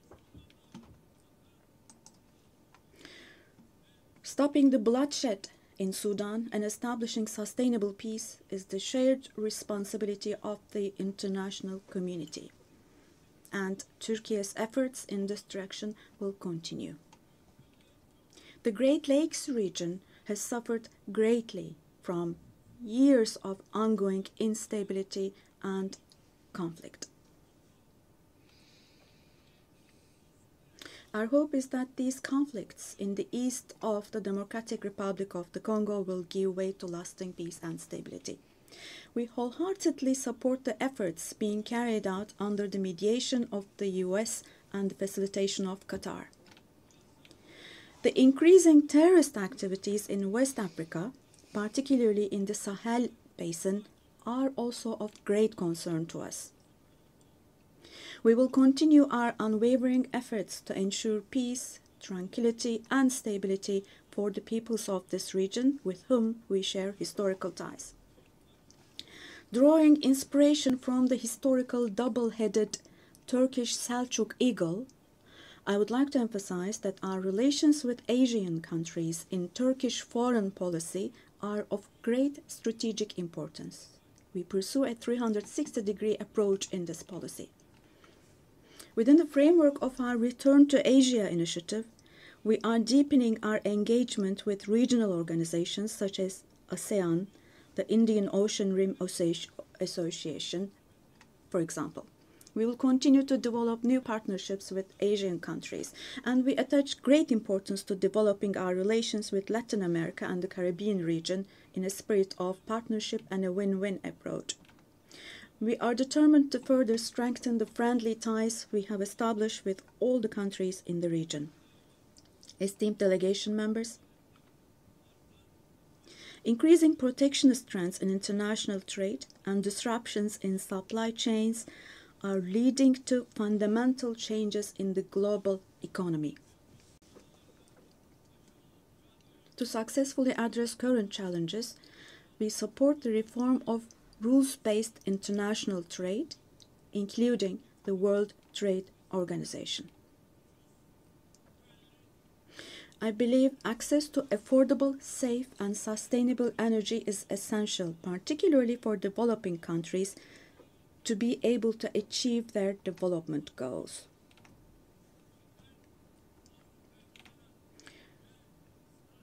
We are resolutely advancing the strategically important Trans-Caspian East-West Middle Corridor project, which extends from China to Europe. We contribute to the development of world trade with our modern transportation infrastructure and the Baku-Tbilisi cars line. On our journey to build a future that respects nature, we are moving forward with determination towards the 2053 net zero emission target. We are pleased to observe that the zero waste movement, under the patronage of my wife Emine Erdoğan, has grown in waves around the world every year, reaching more people and hearts.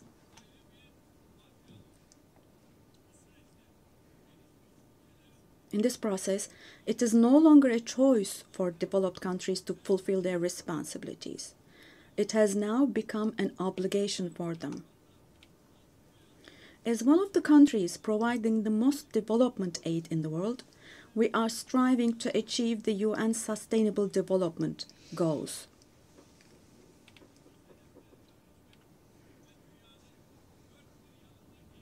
To achieve the 2030 goals, and to enable hundreds of millions of people around the world to live with dignity, we advocate for aligning the global financial architecture with the principle of leaving no one behind.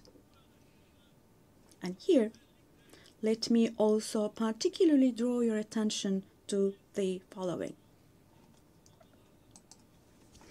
While we grapple with geopolitical challenges, humanity is also witnessing an extraordinary leap forward in artificial intelligence, AI. The transformative power and the benefits offered by these technologies, no society should be deprived of these benefits. AI technologies should be used for the benefit of humanity, not as a new tool of domination. The UN Technology Bank for the Least Developed Countries, which we host in Turkey, plays a critical role in closing the digital and technological gap.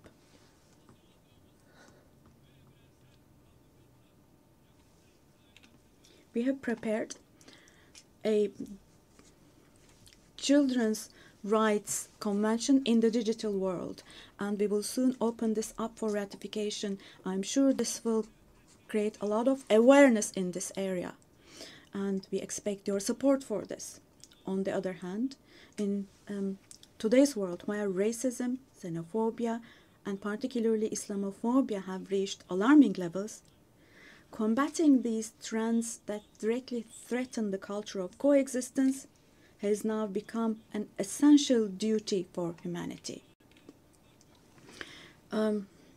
It is significant that Mr. Moratinos, High Representative of the Alliance of Civilizations, has also been appointed as the UN Secretary General's Special Envoy on combating Islamophobia.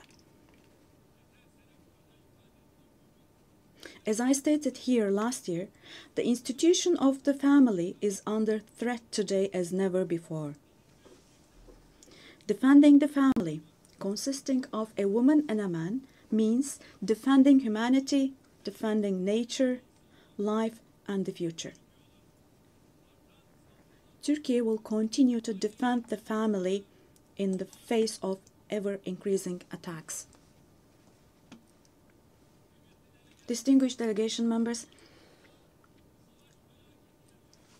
the roots of the UN, established to prevent humanity from experiencing the disaster of war again, are filled with values that will eliminate the dark era we are in.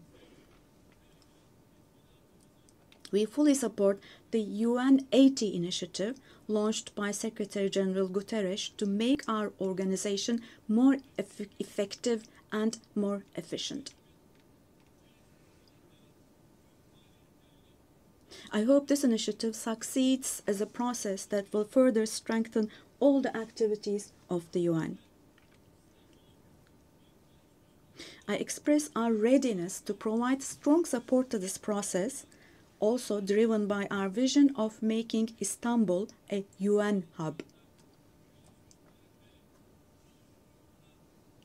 I sincerely believe that it is our shared responsibility to take steps that will restore the founding spirit of the UN in its 80th year. We will continue to say, the world is bigger than 5 until a system is established where the righteous are powerful, not the powerful are righteous. Our duty is not to abandon the system, but rather to repair it and to make it work again. Without a doubt, a more just, a fairer world is possible. Turkey will patiently continue its fight for the construction of a more just world. So may God help and aid us all. Once again, let me greet you all with kind regards and thank you.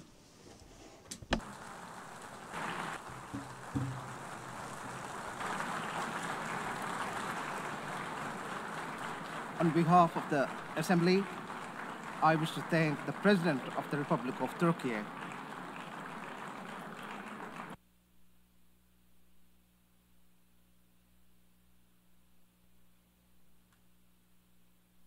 The Assembly will hear an address by Her Excellency 𝗔𝗀𝗀𝗀𝗀𝗀𝗀, President of the Republic of Peru. I request protocol to escort Her Excellency and invite her to address the Assembly.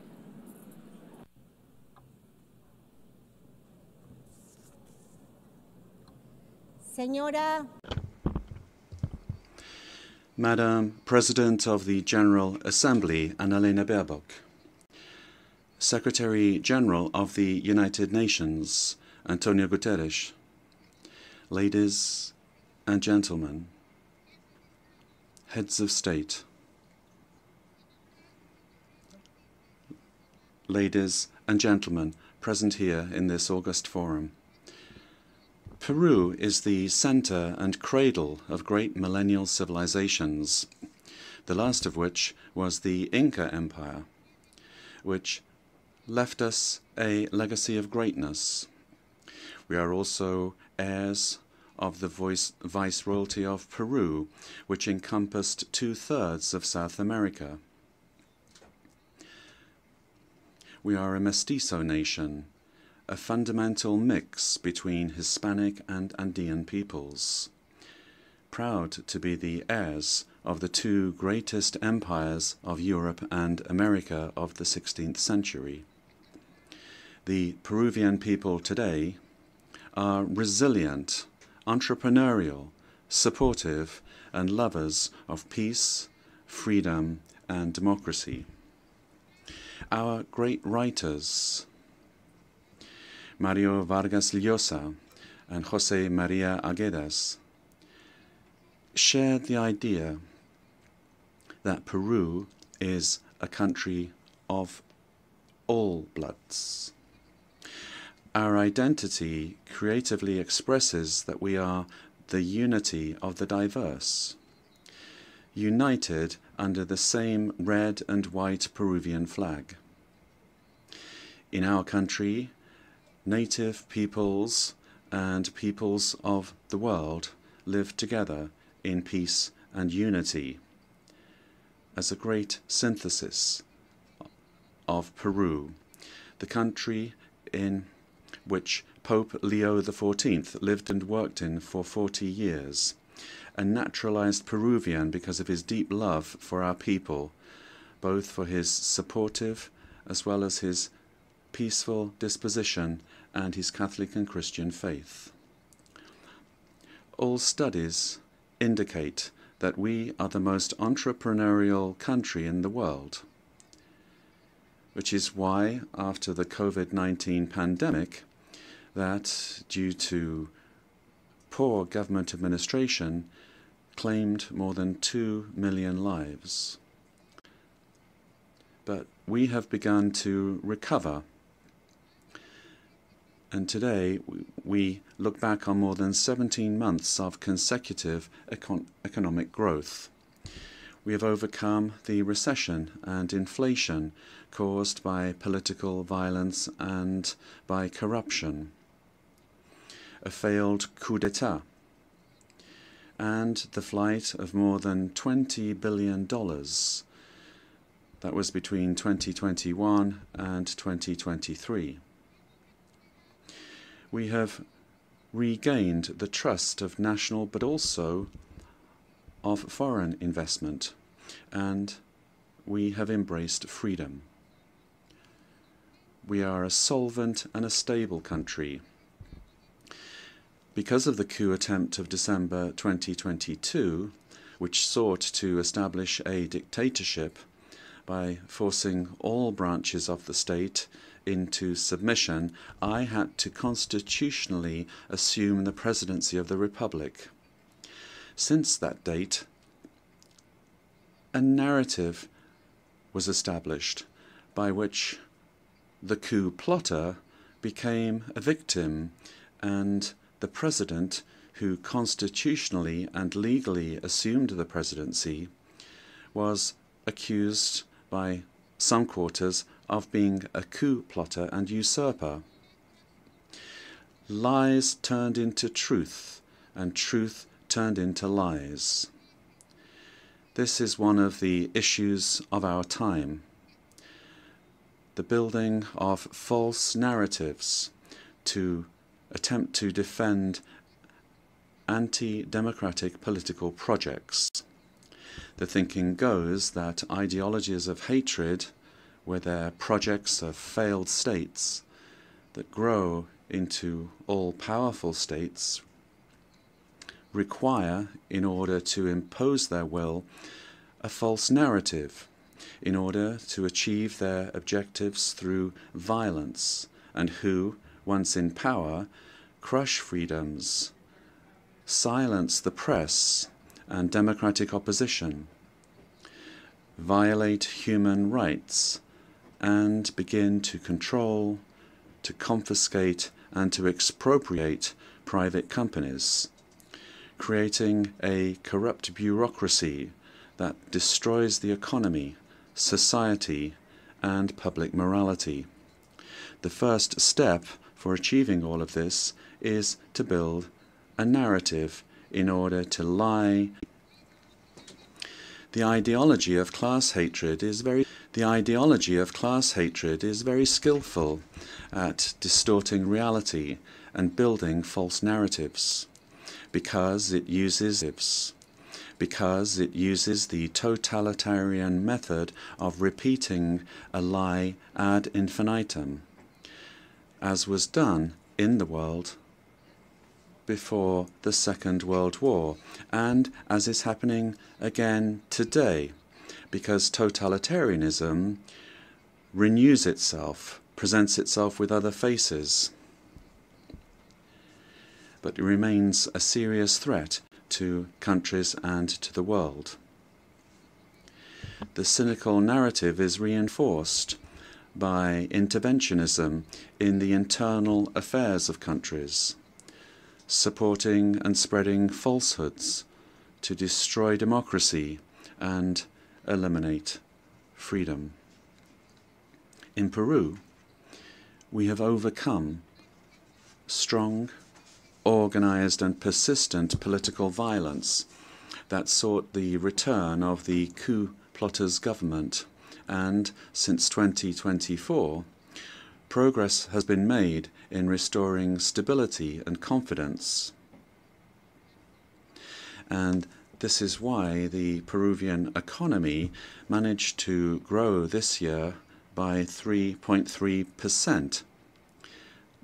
And in the current year, 2025, is exceeding 3.5% growth, with forecasts that in 2026 the trend of economic growth will continue. The government guarantees 3 years of economic growth, being the leader in South America. Inflation is below 2% annually.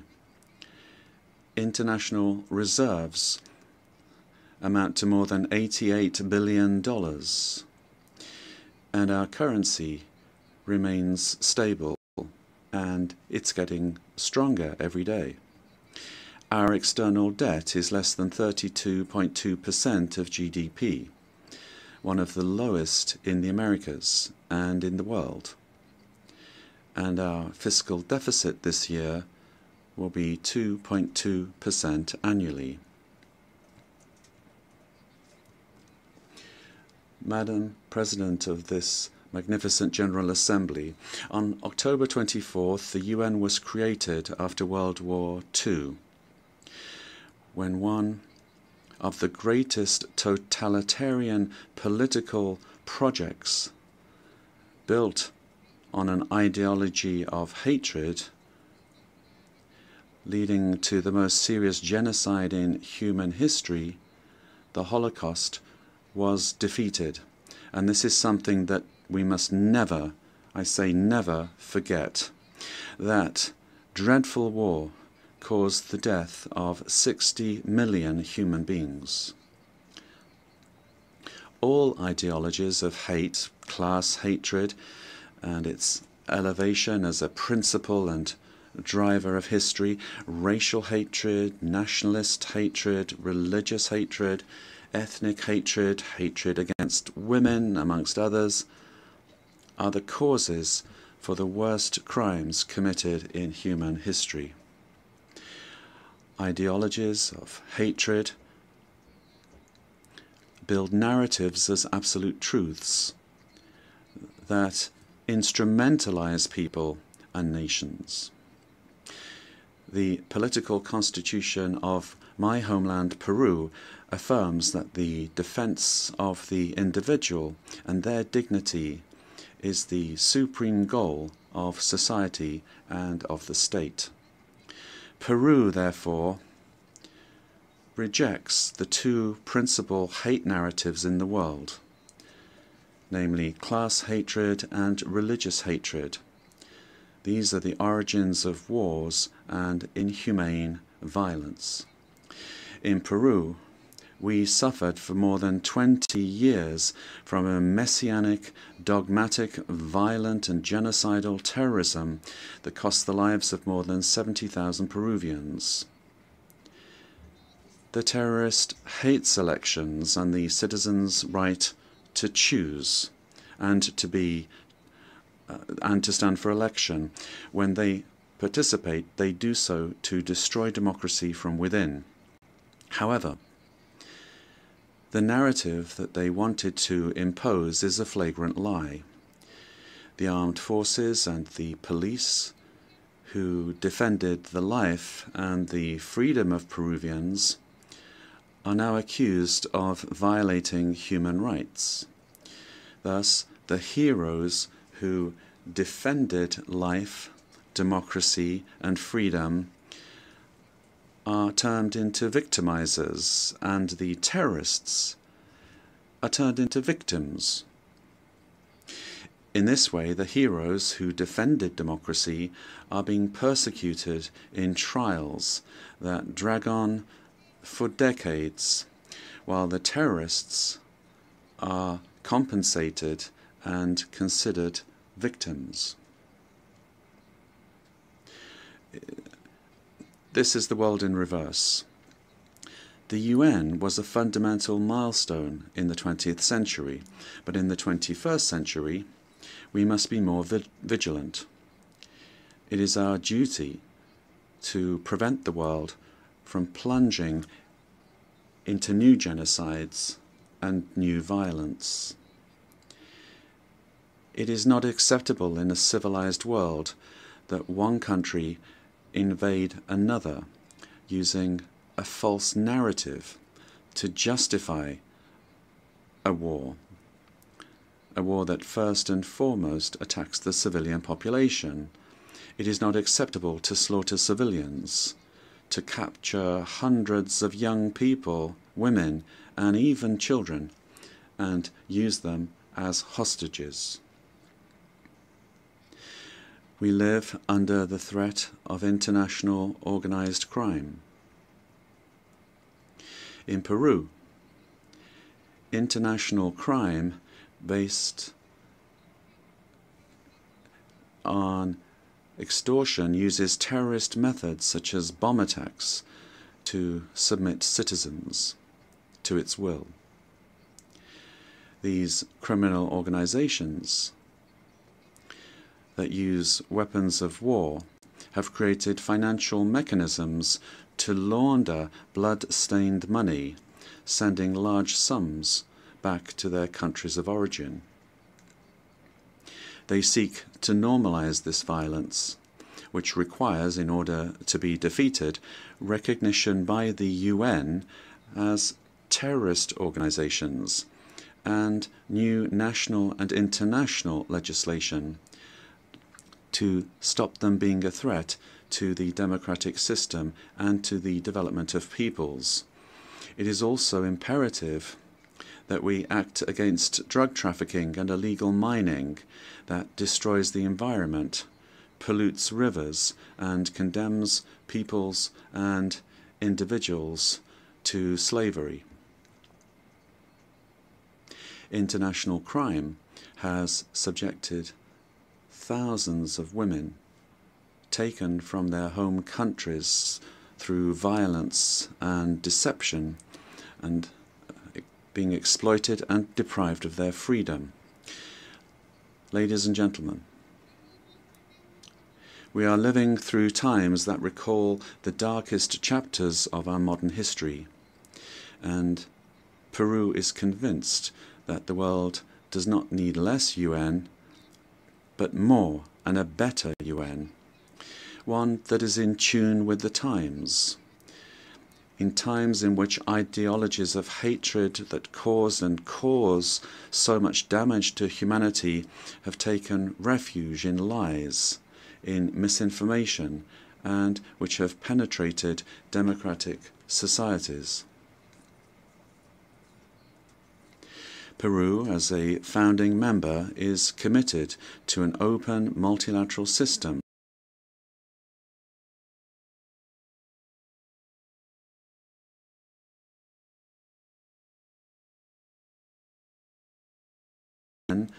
the pillar of the model that has brought peace and prosperity. But we have to look at what's happening around us in the world. At this time, as we're meeting here, in other parts of the world, they are killing children, girls, boys, innocent people.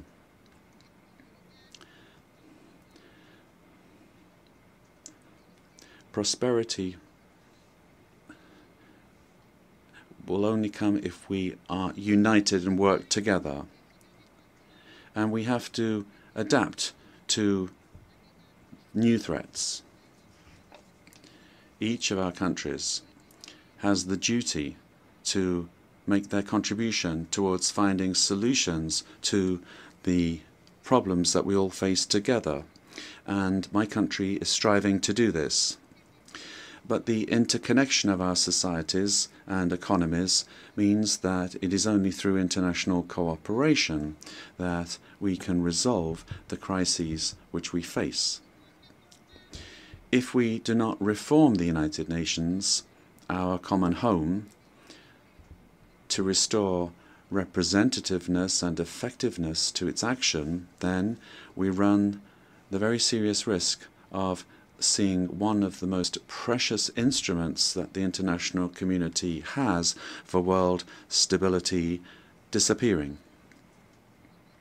For this reason, Peru supports the work of the UNGA initiative, launched by the Secretary-General, placing particular emphasis on the need to refocus the organization on its fundamental functions, bringing it closer to the needs of peoples, and at the same time making it more efficient. UNGA must be an opportunity to strengthen multilateralism and ensure that the organization is better prepared to achieve its essential goals. This reform can only truly become fully effective if it is complemented by a transformation in UN governance that prevents institutional stalemates when it comes to decision-making, while ensuring its suitability. Ladies and gentlemen,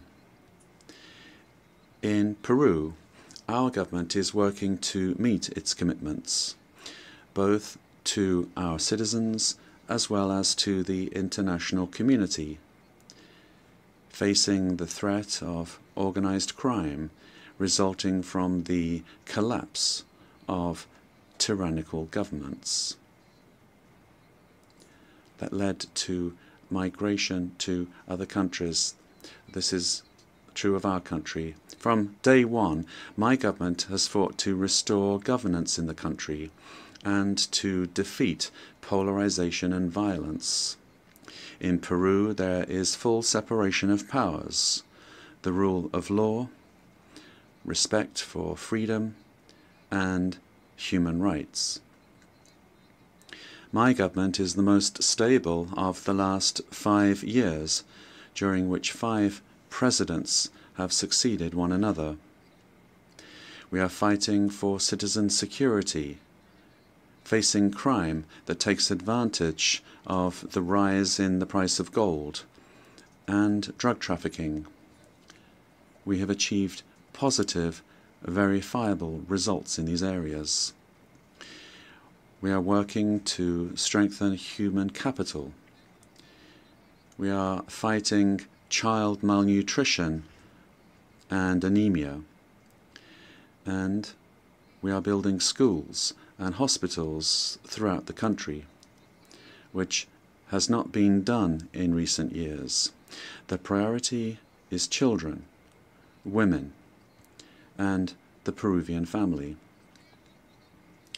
We are modernizing the country's infrastructure, ports, airports, roads, bridges, designing an economy that is better connected to the world, as well as a firm policy for fighting corruption. Our goal is to guarantee free and impartial elections, defeating the attempt of a violent minority that seeks their failure.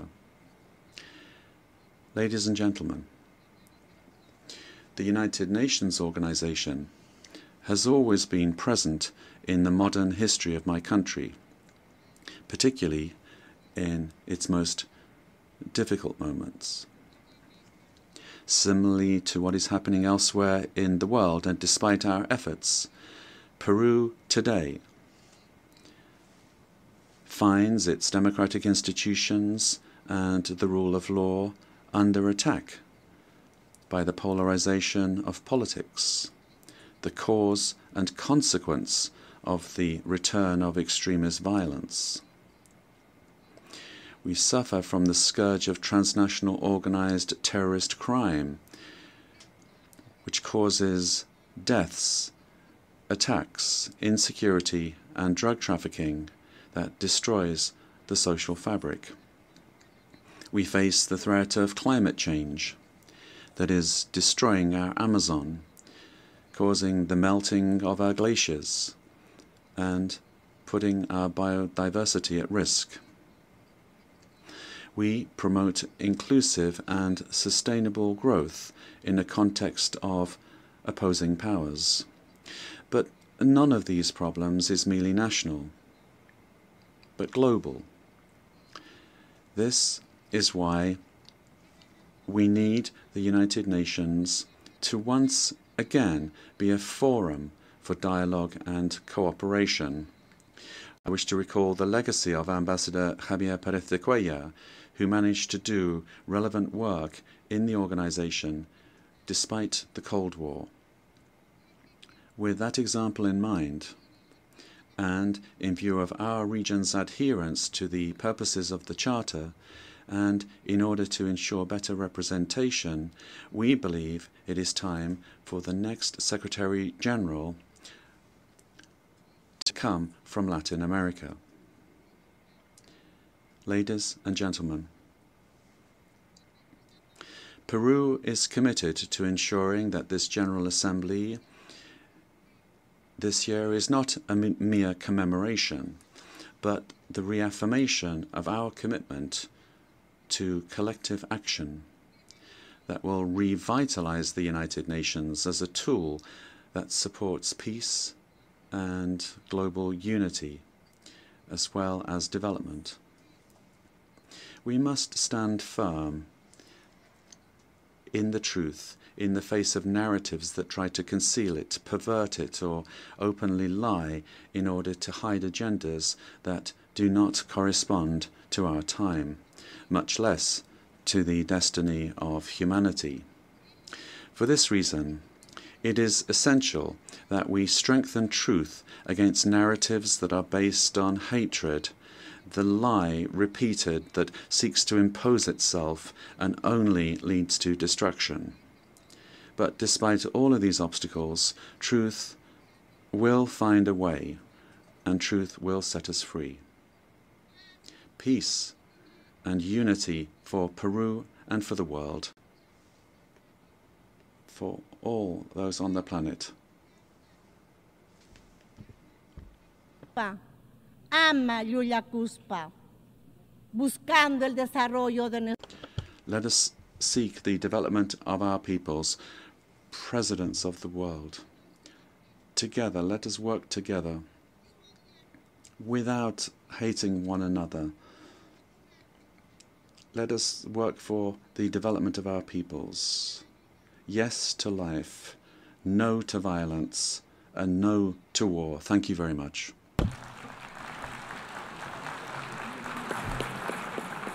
On behalf of the General Assembly, I wish to thank the President of the Republic of Peru.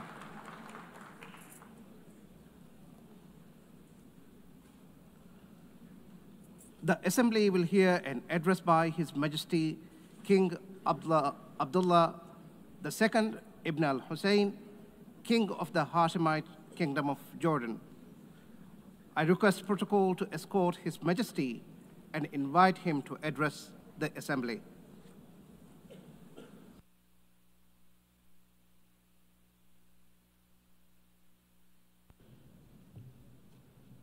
Bismillahir Rahmanir Rahim. In the name of God, the compassionate, the merciful. General Assembly, at another occasion when I stand before you to address the same issue, the conflict in the Middle East. And not for the first time, developments on the ground have made me question the worth and utility of words in capturing the magnitude of the crisis. Yet not speaking about it would signal acceptance of the situation and abandonment of our humanity. And that I will not do. Our UN General Assembly was born 80 years ago, pledging to learn from, not repeat, history. The world vowed never again. However, for almost as long, Palestinians have been living through a cruel cycle of yet again, bombed indiscriminately, yet again, killed, injured, and maimed, yet again, displaced and dispossessed, yet again, denied rights, dignity, their basic humanity, yet again. So I must ask, how long? How long will it be before we find a resolution to this conflict, one that safeguards the rights of all sides and allows a level of normalcy in the lives of the families at its core? How long will it be before I stand before you and speak not of suffering and devastation in my region, but of prospect, prosperity, and potential? Sadly, this is not the only conflict in our world. And some may say that other wars are also devastating. But the Palestinian-Israeli conflict remains unique. It is the longest standing conflict in the world. An illegal occupation of a helpless population by a self-declared democratic nation, and a flagrant violation of repeated UN resolutions, international law, and human rights conventions. A failure that should have elicited outrage and action, especially from major democracies. Instead, it has been met with decades of inertia. My friends, the war in Gaza marks one of the darkest moments in this institution's history.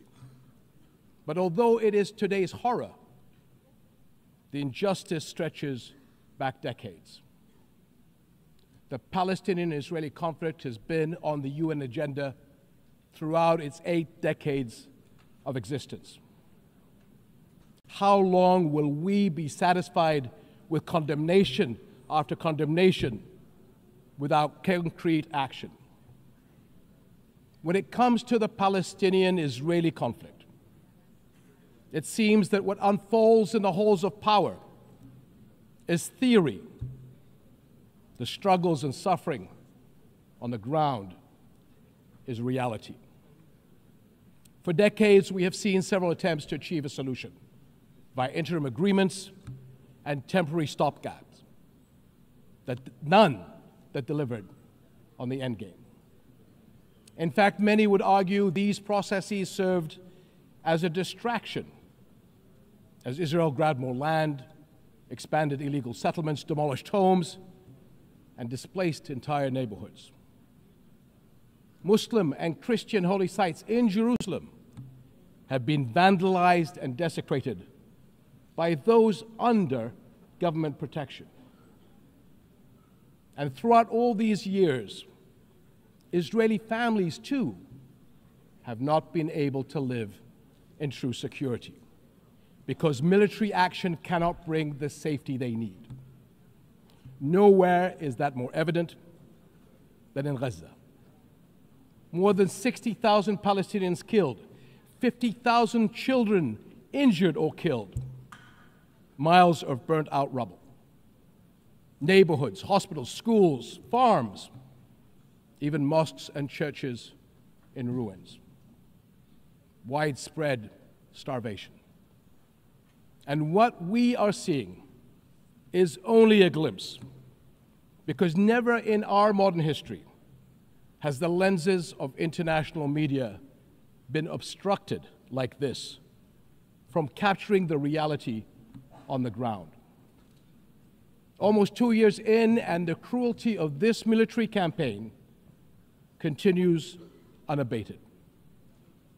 Furthermore, the current Israeli government's provocative calls for a so-called Greater Israel can only be realized through the blatant violation of the sovereignty and territorial integrity of its neighbors. And there is nothing great about that. I can't help but wonder if a similar outrageous call were made by an Arab leader, would it be met with the same global apathy? The international community must stop entertaining the illusion that this government is a willing partner for peace. Far from it. Its actions on the ground are dismantling the very foundations on which peace could stand, and intentionally burying the very idea of a Palestinian state. It has shown how little it respects the sovereignty of other countries, as we have seen in flagrant violations in Lebanon, Iran, Syria, Tunisia, and most recently, Qatar. And its hostile rhetoric calling for the targeting of Al-Aqsa Mosque will incite a religious war that would reach far beyond the region and lead to an all-out clash that no nation would be able to escape. How long before we hold all nations to the same standards? How long before we recognize the Palestinians as people who aspire to the same things you and I do. And we act on that recognition. How long before we recognize that statehood is not something Palestinians need to earn? It is not a reward. It is an indisputable right.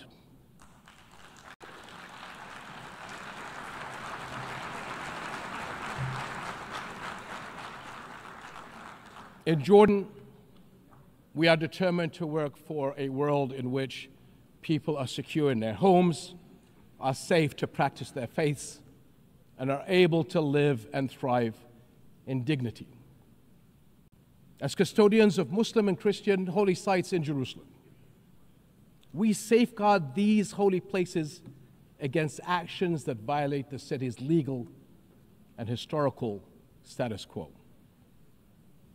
Compromising the delicate balance in the holy city will turn it into a tinderbox that ignites global conflict.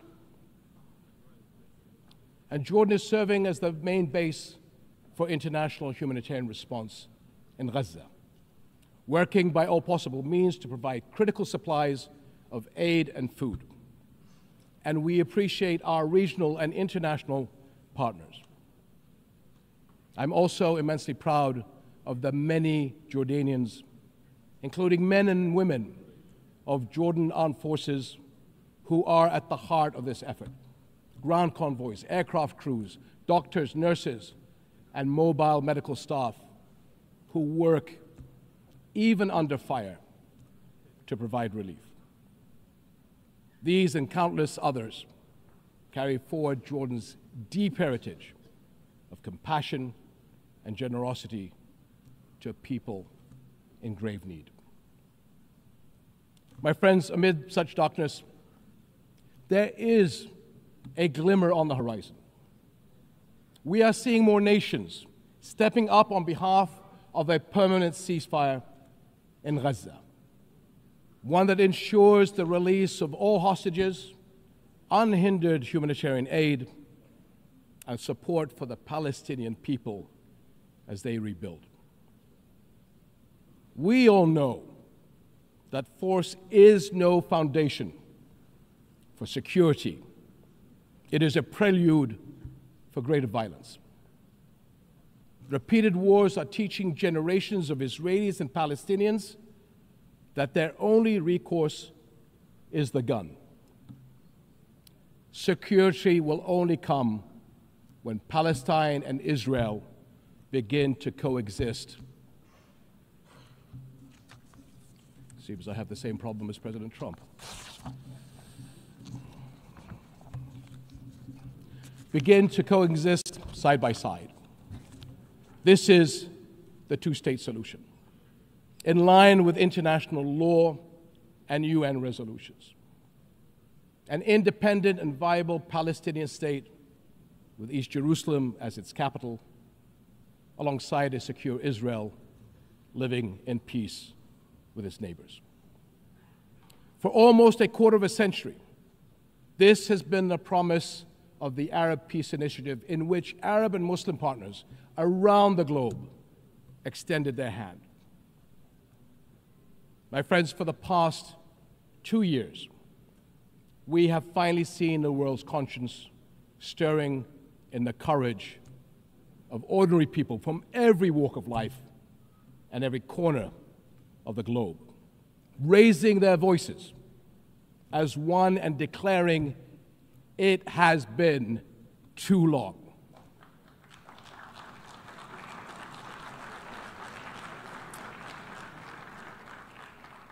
This United Nations must echo that call.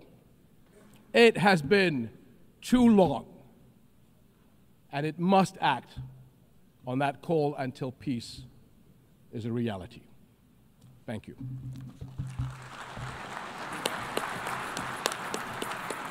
On behalf of the Assembly, I wish to thank the King of the Hashemite Kingdom of Jordan. The Assembly will hear an address by His Excellency 𝗓𝗓𝗡𝗋, President of the Republic of Korea, I request protocol to escort His Excellency and invite him to address the Assembly.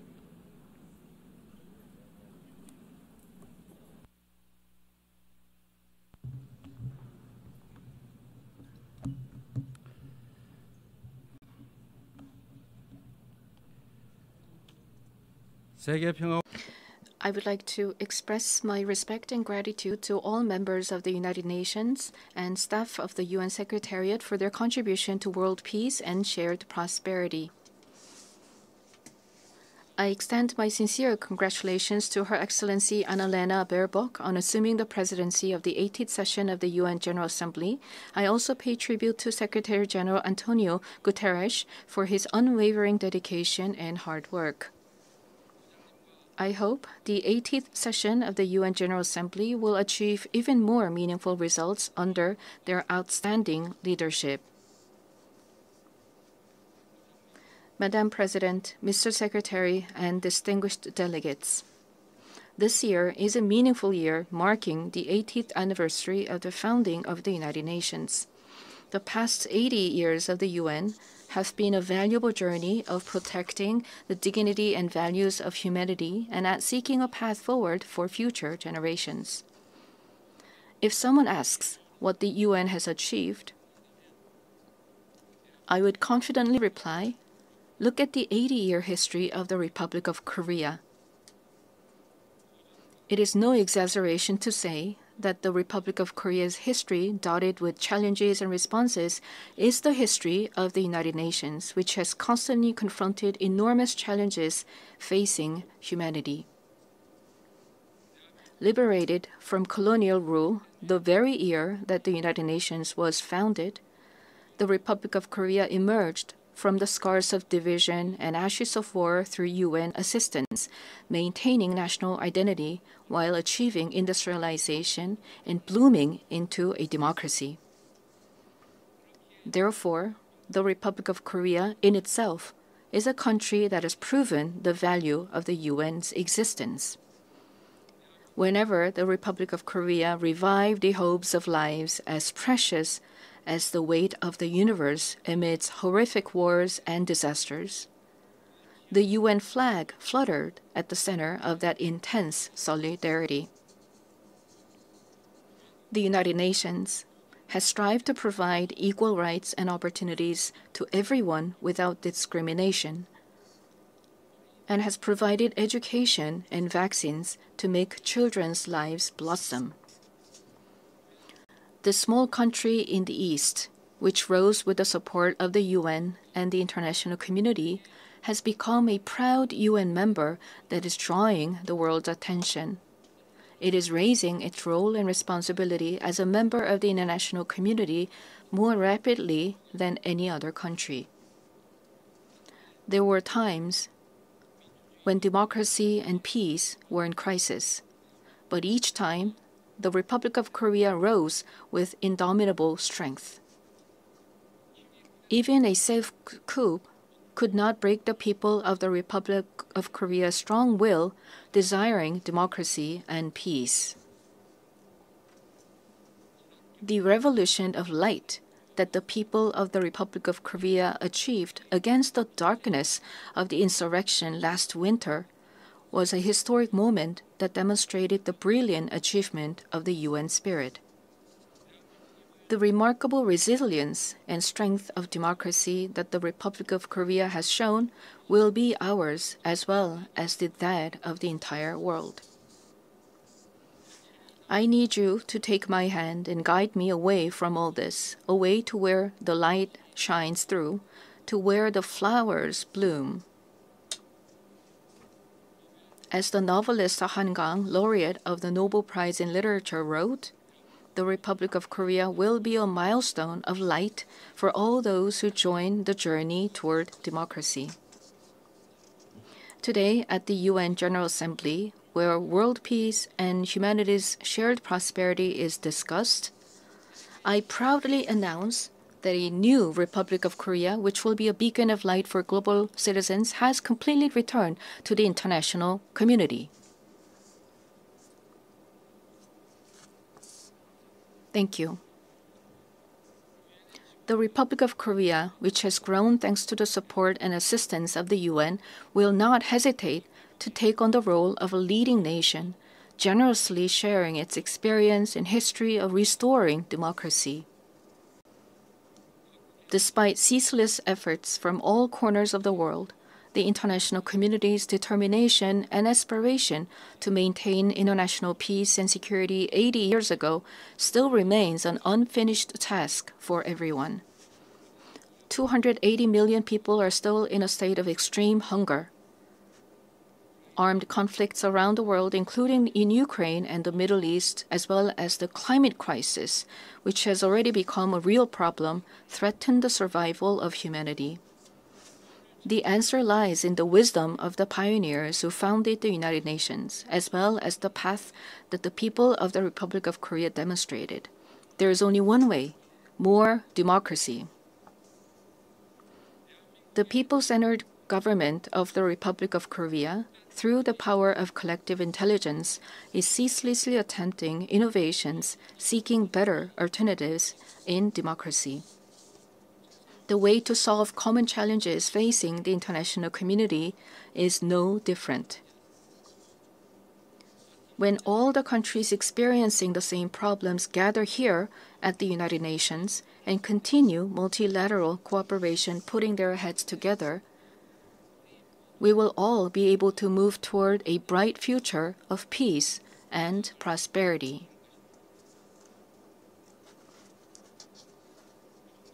I look forward to the UN-80 initiative presented by the Secretary General taking root as a vision that achieves UN's evolution and advancement in line with the demands of our time.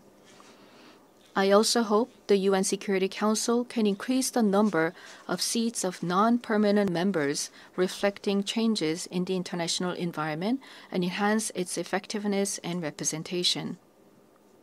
As a member of the UN Security Council for the term 2024 to 2025, the Republic of Korea is making efforts so that the UN Security Council can respond proactively to threats to the international peace and security. Madam President, Mr. Secretary General, and distinguished delegates, the Republic of Korea, having restored democracy, dreams of a better future. The Republic of Korea will fulfill its responsibility as a responsible global power that steadfastly upholds the values of freedom, human rights, inclusiveness, and solidarity championed by the United Nations. We will further develop our institutions and cultures so that everyone residing in the Republic of Korea, both nationals and foreigners, can be respected as an equal member of society in all fields of life. The Republic of Korea will strengthen and lead cooperation with the international community while realizing the value of respect for human rights. In a time of crisis where immediate survival is urgent, words like solidarity, coexistence, and cooperation may feel somewhat distant. However, humanity has always dreamed of hopes as high as its deep despair, and has achieved the progress we see today through a passion for a better tomorrow. The more difficult the times are, the more we must return to the basic spirit of the UN, which is trust in universal values of humankind. Just as the determination to not pass down the devastation of wars led to the founding of the UN and has prevented conflicts and preserved peace, we today must cooperate more, trust more, and join hands more firmly in order to build a better future, a better world for future generations. Democratic Korea will lead the way in multilateral cooperation toward a sustainable future. Peace is a value that is more important than anything else. In the Republic of Korea, as well as elsewhere in the world, Peace is the basic foundation for democracy and economic development. The disputes and conflicts we are currently facing vividly show how easily the ideals of human dignity and sustainable development can crumble without peace. Today, the Republic of Korea is fulfilling its responsibility as a key contributor to the United Nations peacekeeping and peacebuilding activities. Our brave soldiers, who have steadfastly defended the Republic of Korea, a divided nation, are helping to pave the way towards sustainable peace led by the UN. Threats to peace are not only physical elements. In an era where artificial intelligence technology is critical to security capabilities and cyber attacks threaten national security, we must confront not only visible enemies, but also invisible enemies. If we passively let ourselves be dragged along by the changes of the AI era, we will meet a dystopia of deepening polarization and inequality, unable to shake off the dark shadows of human rights abuses caused by the misuse of technology. However, if we proactively respond to these changes, we can use the high productivity as a driving force to build a foundation for innovation and prosperity, and create a useful base for strengthening direct democracy. I hope the open debate that I will preside over as UN Security Council President tomorrow will significantly contribute to the international community's efforts to promote the responsible use of AI.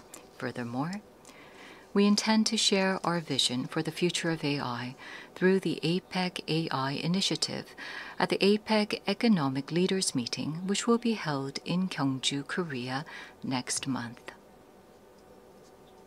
We will strive to ensure that the vision of AI for all, where advances in cutting-edge technology contribute to the universal values of humanity, becomes a new normal for the international community. AI-driven technological innovations will be an important new tool for solving global challenges like the climate crisis.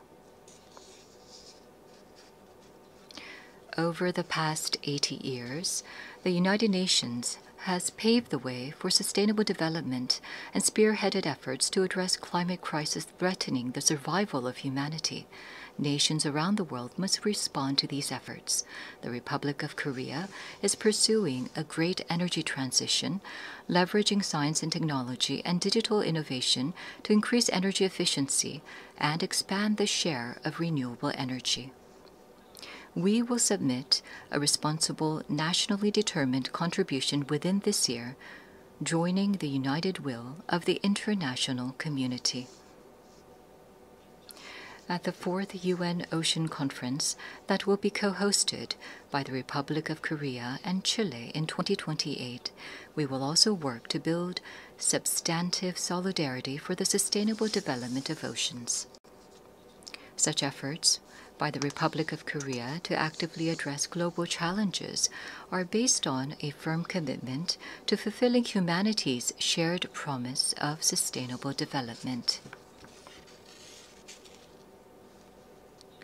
Since the United Nations established the Sustainable Development Goals 10 years ago, the international community has made much progress in eradicating poverty and reducing inequality.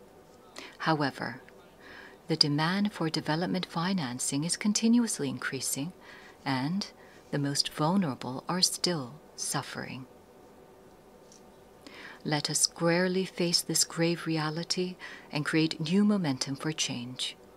We must move toward structurally reforming global development governance while enhancing the quality of financial resources. I trust that we will pull together in order to bring about more cases like the Republic of Korea growing and developing from an aid recipient country to an aid donor country. This year marks the 80th anniversary of the founding of the United Nations, as well as the 80th anniversary of the division of the Korean Peninsula. New challenges as well as unresolved tasks await us. Democratic Korea will begin a new journey toward peaceful coexistence and shared growth on the Korean Peninsula. The first step will be to restore broken inter-Korean trust and shift to a stance of mutual respect. The government of the Republic of Korea clearly reaffirms that it respects the North's current system, that it will not pursue any form of unification by absorption, and that it has no intention of engaging in hostile acts.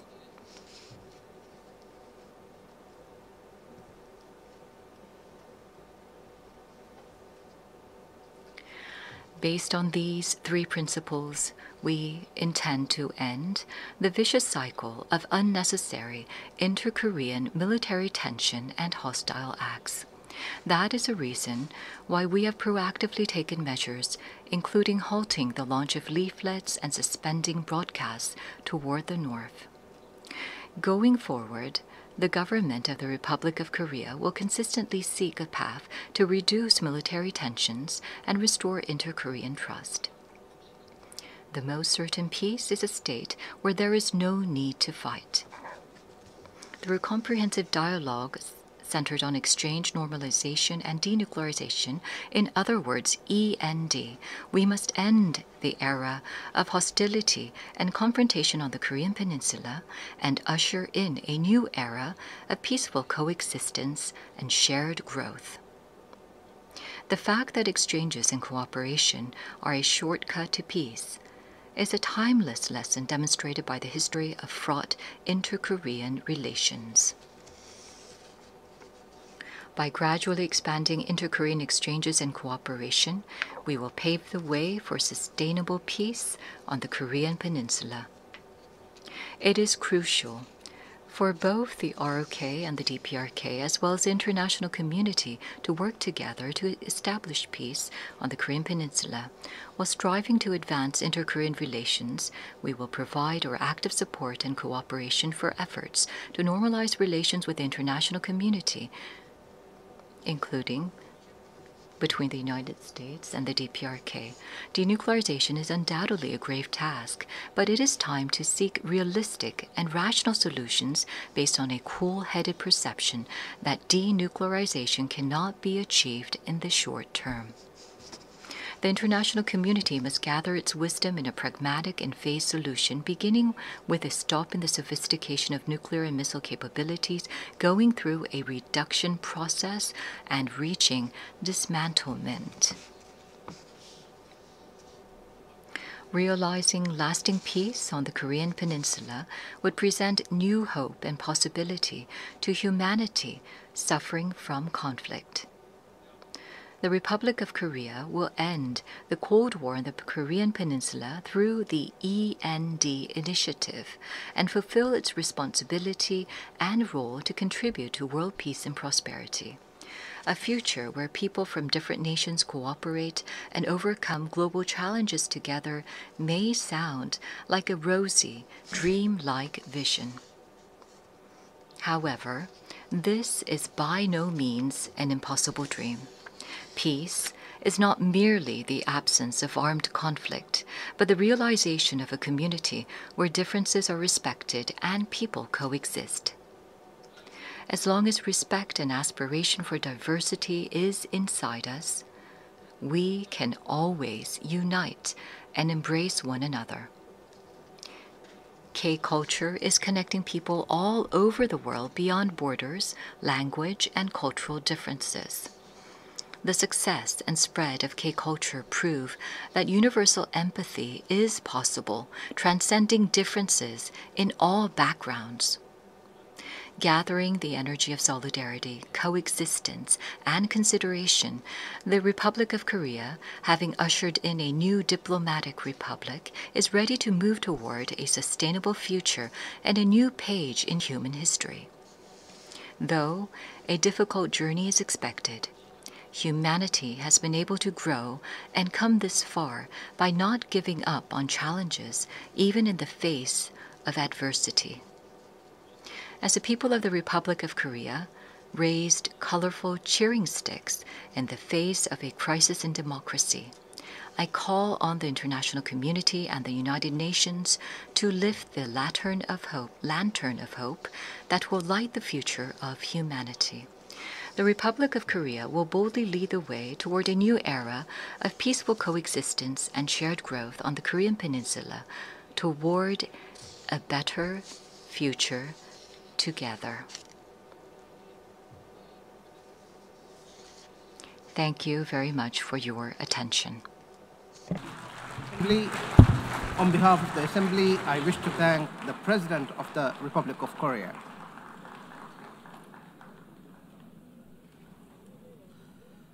The Assembly will hear an address by His Highness Sheikh Tamim bin Hamad Al Thani, Amir of the State of Qatar.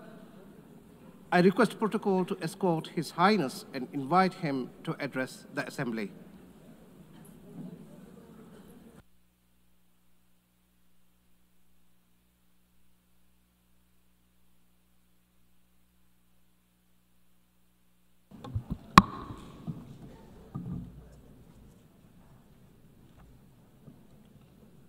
Bismillah ar-Rahman ar-Rahim. In the name of God, most compassionate, most merciful, Your Excellency, President of the General Assembly, Your Excellency, Mr. Secretary General, may the peace of God be upon you. The United Nations has been established 8 decades ago on the basis of principles that humanity has reached after 2 world wars. These rules are based on the maintenance of international peace and security and the respect for human dignity and state sovereignty and a non-interference in internal affairs, and to cooperate for the benefit of our peoples. This means if we allow violations to continue, it means allowing the rule of the jungle, where perpetrators and violators enjoy benefits just because they can. This is the political realism that we are facing that has been reduced to the ability to impose a status quo. This is a crisis. Such conduct finds that violators consider that tolerating them is a weakness. What must prioritize the discussion in the international community now is how to restore collective security as per the UN Charter, and how to restore the legitimacy of the international system. Your Excellencies, as you know, Doha on the 9th of September has suffered a treacherous attack that targeted the negotiating delegation of Hamas in a residential neighborhood that includes schools and diplomatic missions. As a result of this attack, 6 martyrs have fallen, including a Qatari national who serves in the internal security forces, and 18 people have been injured. This aggression was a violation against our sovereignty and a blatant violation that is unjustified of international law. But the whole world was shocked because of the circumstances of this heinous act, which we have classified as state terrorism. Unlike the claim of the Prime Minister of Israel, this attack is not a legitimate right to follow perpetrators of terrorism. It is an act of a diplomacy that is dedicated to political assassinations, and it undermines any diplomatic efforts aimed at ending the genocide against the people in Gaza. It is also an attempt to kill politicians who are members of a delegation that engages in negotiations with Israel while they were studying an American proposal. As you know, Qatar hosts, as a mediator during the negotiations, hosts delegations of Hamas and Israel. Qatari mediation has, in fact, achieved, in cooperation with Egypt and the USA, the release of hostages. And the last agreement was negated by Israel unilaterally, preventing an ability to reach a permanent ceasefire and the release of all hostages and the withdrawal of the occupying forces from the Gaza Strip and the humanitarian access and the release of Palestinian prisoners. They visit our country and plot to attack it. They negotiate with delegations and plot to assassinate the members of the negotiation teams. It is difficult to cooperate with such a mentality that does not respect the most minimum standards of cooperation. It is impossible. Is this not the definition of a rote government? The delegation,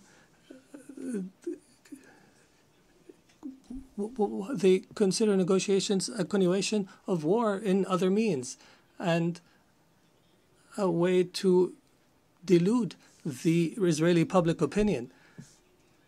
If the release of Israeli hostages is the end of war, the government of Israel is abandoning the notion of releasing the hostages. Their goal is to destroy Gaza so that it is unlivable and where no one can study or receive treatment. In other words, end the viability of the Gaza Strip to displace its population. Therefore, the Israeli leader wants to continue war. He believes in what is called Greater Israel. He believes that war is an opportunity to expand settlements and to change the status quo in the holy sites, in 𝗚 Sharif. He also plots for attacks in the West Bank and expansion. This imposition is the goal of this war. This treacherous attack against the sovereignty of a Gulf state thousands of miles away has confirmed that the Israeli Prime Minister, who takes pride in changing the face of the Middle East, reveals an manifestation of Israel's ability to intervene wherever, however it desires. Arab countries and Muslim countries have warned, and that have held an emergency summit in Doha, have warned against the consequences of this delusion. Israel is not a democratic country surrounded by enemies, but in fact, it is an enemy to its surrounding neighbors, and it's engaged in a genocide. And its leader is proud of preventing the establishment of a Palestinian state. And he promises that such a state will never be established. And he takes pride in preventing peace with the Palestinians, and that he will prevent such peace in the future. Israel is surrounded by states either who have signed a peace agreement or who are committed to the Arab Peace Initiative. But Israel does not make do with truces and settlements. It desires to impose its will on its surrounding Arab neighbors. And everyone who believes its will is either anti-Semitic or and everyone who opposes its will is either anti-Semitic or a terrorist.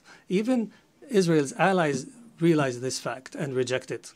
And here we are today, where we witness an international solidarity movement that is similar to the international movement against apartheid last century. And I would be remiss not to express my appreciation with the solidarity we have received in Qatar after the attack, including the statement by the Security Council that has condemned the attack. Distinguished Excellencies, Qatar will remain true to its history and legacy, opposing the crimes that take place. We believe in the ability of reconciling interests with security. We will continue to speak truth, and we will engage in diplomacy when our enemies find it easier to use weapons.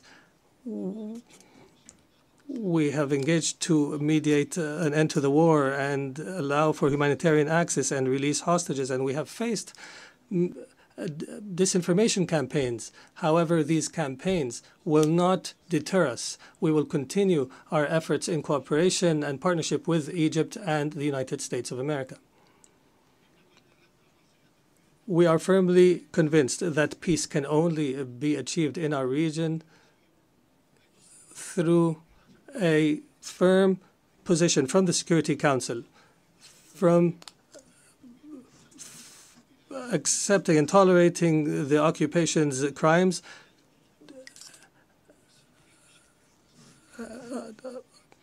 until allowing to the Palestinian people to enjoy their right to self-determination and establish their state with East Jerusalem as its capital on the borders of 1967 as per UN resolutions and the two-state solution. That has been the consensus of the international community. We appreciate the role of states that have recognized the state of Palestine. There is no doubt that such recognition is morally important because it sends a message that violence and more violence will not succeed in liquidating a just cause such as the cause of Palestine, and we urge more states to recognize the state of Palestine. We believe that instability knows no border and that humanity's destiny is intertwined. Therefore, Qatar has continued its diplomatic efforts to contribute to the settlement of other crises, such as in Ukraine and wars in Africa. And our persistence have continued with partners in Africa in order to draft peace agreements. Most importantly was the signing of a declaration of principles in Doha between the DRC and the Congo River Alliance in March. Our efforts support the leadership of the U.S. to achieve a peace agreement in the east of the country, and Qatar will continue to engage as an international partner in order to achieve the peaceful settlement of conflicts and to seize opportunities to establish global peace.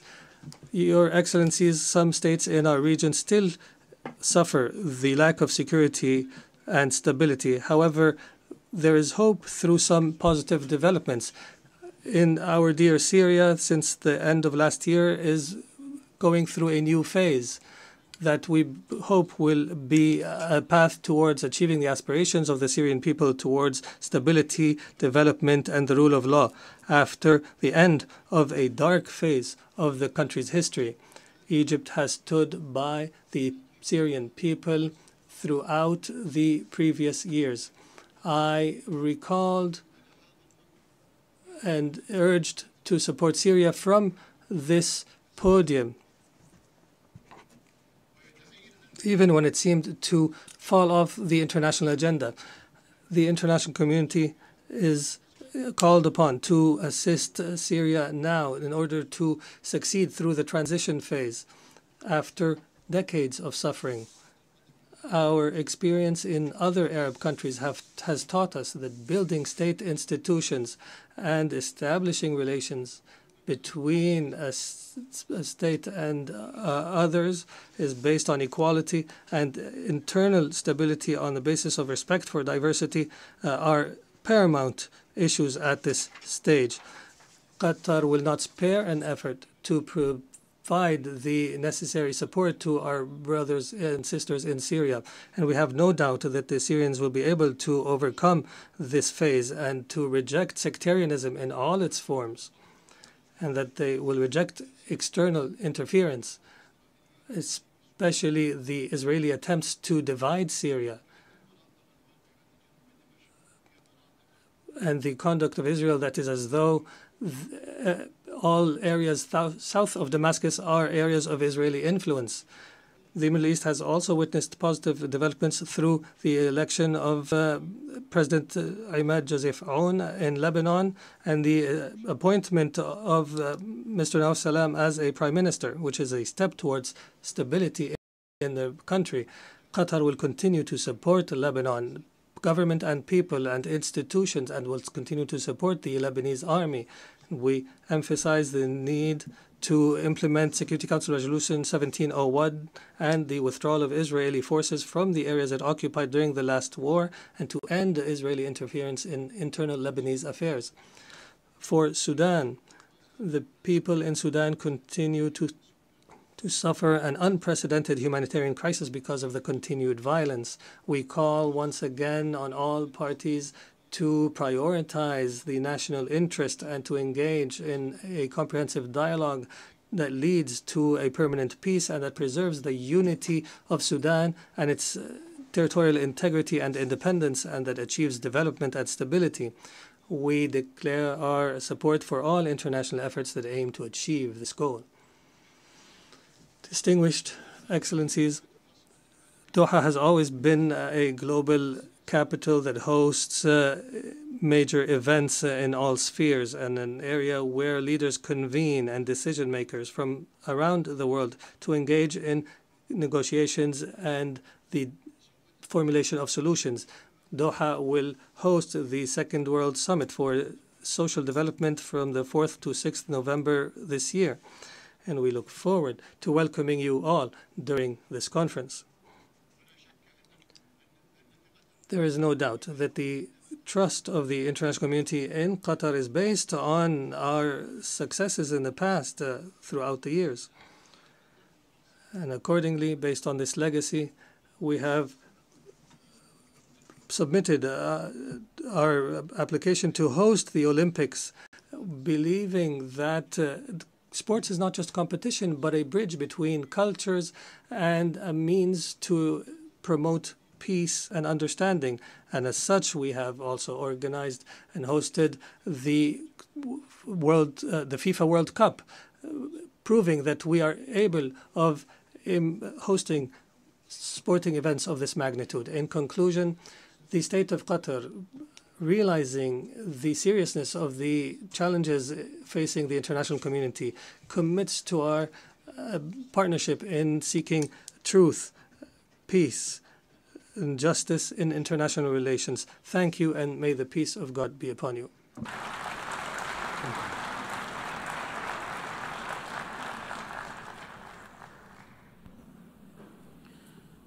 On behalf of the Assembly, I wish to thank the Emir of the State of Qatar.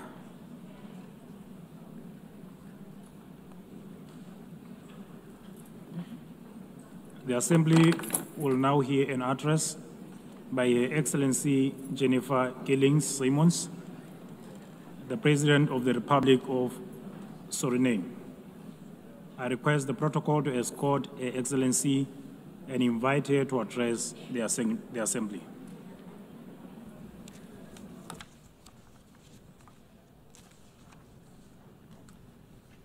Good morning. Madam President, we are here to commemorate in this special moment in history as we celebrate the United Nations 80th anniversary. And this 80th anniversary of the General Assembly coincides with the 50th anniversary of the independence of the Republic of Suriname and our membership of this organization. On behalf of the government and the people of the Republic of Suriname, I express sincere congratulations to the international community on this occasion. It is clear that a journey that spans over 80 years cannot be and has not been without challenges.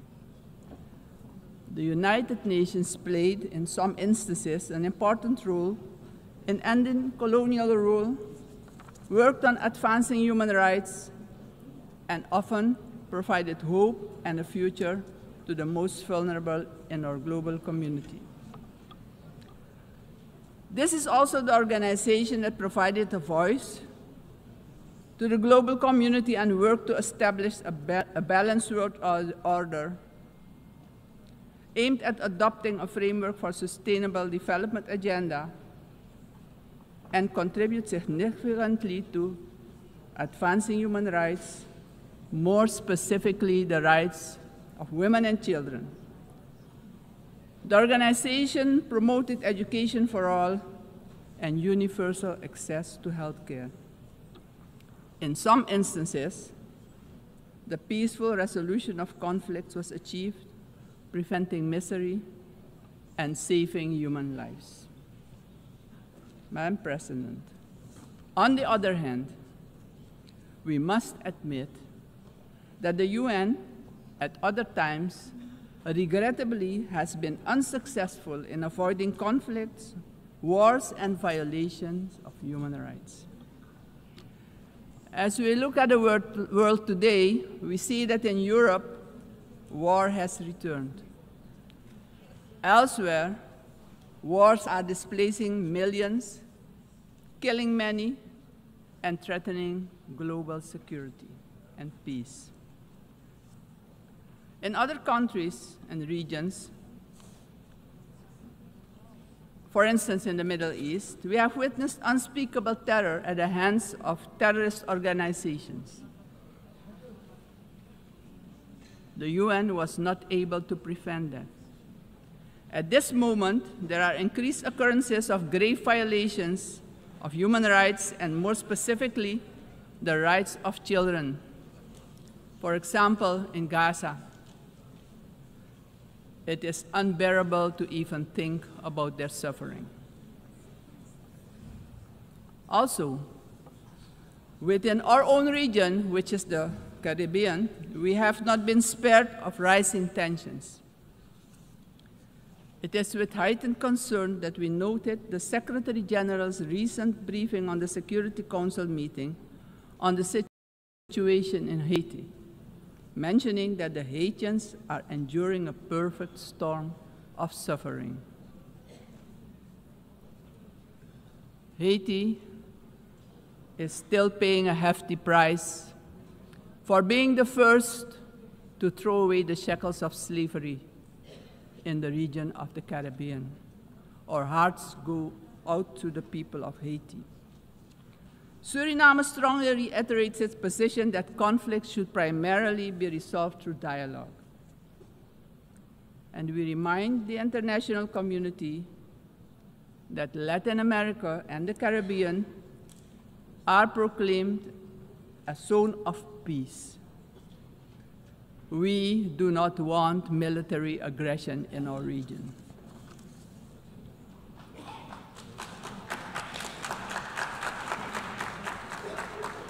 Madam President, this is the moment, on the 80th anniversary, we should reflect and ponder on the next 80 years.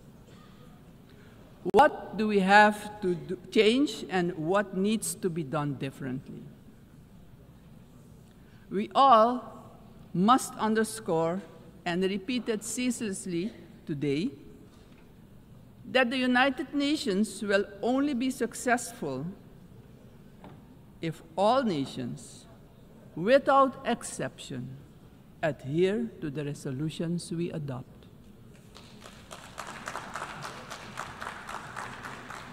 We can only keep the peace if we stop allowing that the votes of all the countries in the world can be nullified by one veto.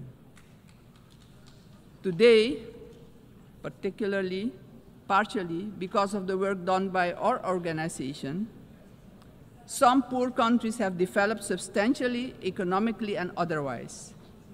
They have become powers who can't be ignored any longer. We have to remind ourselves that the world in which the United Nations was established 80 years ago does no longer exist. The task ahead, therefore, is that we, in the first place, renew our vows, recommit to the principles and objectives of the Charter of our organization and recognize all the voices in the world, because people from all regions should have opportunities for a dignified life. Furthermore, the UN should adjust to the world we currently live in. This means, for example, the Security Council should expand to include all nations who exert major influence in the world. Exclusion of these players will only increase the risk of conflict and obstruct the beneficial cooperation necessary for humanity to develop and prosper. It is of great importance that all economically and otherwise strong nations and countries maintain a healthy competition that promotes the scientific advancement we need for sustainable development. On the other hand, these countries need to work together to guarantee global peace, so crucial for the existence and growth of the developing states and for their own countries. In this context, Suriname endorses the inclusion of, amongst others, Brazil, India, and the representation of the African continent for equal membership of the Council. Equally, we support the CARI composition for a non-permanent rotating seat for the small island developing states and low-lying coastal countries. I would also like to remind the member states that my country, Suriname, has presented its candidacy as a non-permanent member of the Council for the period 2043 to 2044. Madam President, the United Nations must be a genuine unity of nations. If our organization, moving forward, wants to play a crucial role in creating a prosperous future for humanity, we have no choice than to genuinely unite, all of us. Suriname stands firmly for global peace, for the rule of law, and for the equal value of every human life. Considering this, Suriname once again calls for the lifting of the long-standing, unjust embargo against Cuba, bringing misery to its people. Madam President, Suriname is a country with people of indigenous, Maroon, Javanese, Hindustani, Creole, African, Chinese, and European descent. We all live together in a mosaic of cultures and faiths. The persons from Surinamese origin living abroad are part of this mosaic of our population and can contribute to the socio-economic development of the nation. We consider this diversity a great asset. Actually, Suriname does not have diversity. Suriname is diversity, and we keep working together to protect and grow our national unity for our own well-being and as an example of harmony in this often divided world. My country also carries immense natural wealth, and it is our vision to create an economy that is resilient, sustainable, and inclusive. Together, we strive to build this more diverse economy by developing, among others, our tourism and agricultural sectors, strengthen our educational system, and work towards universal access to basic health care. Suriname has a vast tourism potential with its green and lustrous hinterland, many waterfalls, rapids, and great rivers for relaxation, as well as for unforgettable adventures, if you're inclined to that. Rich biodiversity, cultural treasures, and the UNESCO-acknowledged historical city of Paramaribo. Through cooperation in the agriculture sector with our neighbors, we aim at improving food security within Suriname and the Caribbean community. My government views energy security as a strategic priority for national development, regional stability, and economic resilience. With an investment of more than $10 billion for the development of our offshore oil and gas, the country is getting a new beginning, a new start that will contribute significantly to our economic growth. However, we know oil and gas revenues should not be the sole fundament of our economic development. Hence, we need investments in relevant sectors in our country. We are steadily advancing our energy transition. While we already source about 50% of our energy needs through hydropower, we are moving toward natural gas and other forms of renewable energy as part of our long-term vision, because we know climate change is a fact. Madam President, I firmly believe that education is the foundation upon which every prosperous society is built. We are committed to invest in our education system, our teachers, our children and youth. The future of any country depends on the talent and skills of its people. My country reaffirms strongly its commitment to upholding the rights of indigenous and tribal communities, ensuring that their livelihoods, tradition, knowledge systems are respected and preserved, and the acknowledgement of their collective land rights. Strengthening our institutions is high on our agenda.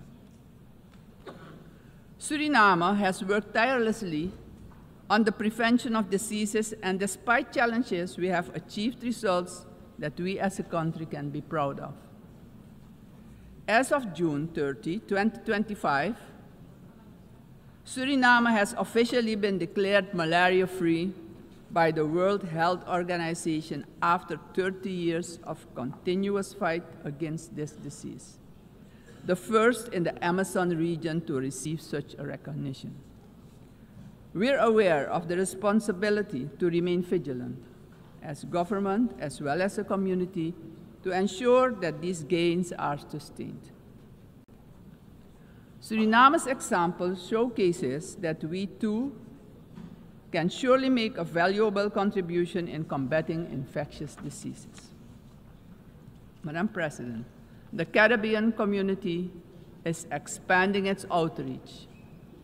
And in this light, Suriname also welcomes the recently concluded Second Africa CARICOM Summit held in the Republic of Ethiopia.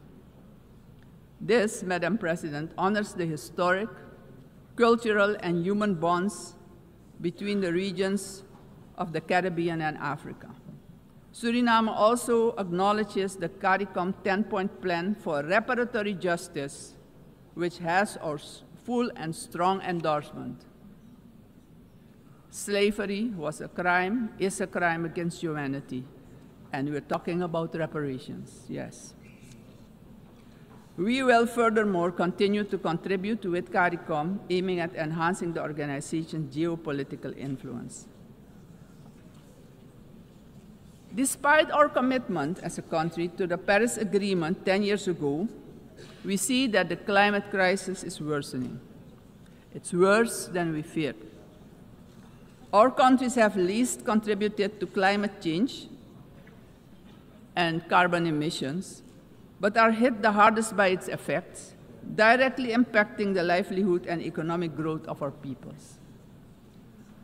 Suriname calls for the urgent attention of the international community to address the detrimental impact of climate change facing the small island developing states and countries with low-lying coastal areas. Our forests stand strong.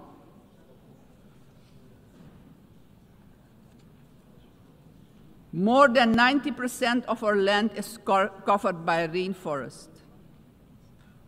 And this makes us the most forested country in the world. Your eyes have never seen so much green. Suriname is one of the 3 carbon-negative countries on Earth. Since 1992, our forest has absorbed nearly 290 million tons of carbon, and each year we capture more than we emit, and we want to keep it that way. The protection and conservation of our forest has been a priority. It doesn't stand by default, but by design. We have been logging sustainably for decades, and did so with the Sustainable Tropical Rainforest Management System developed in Suriname, an ecological approach to forestry.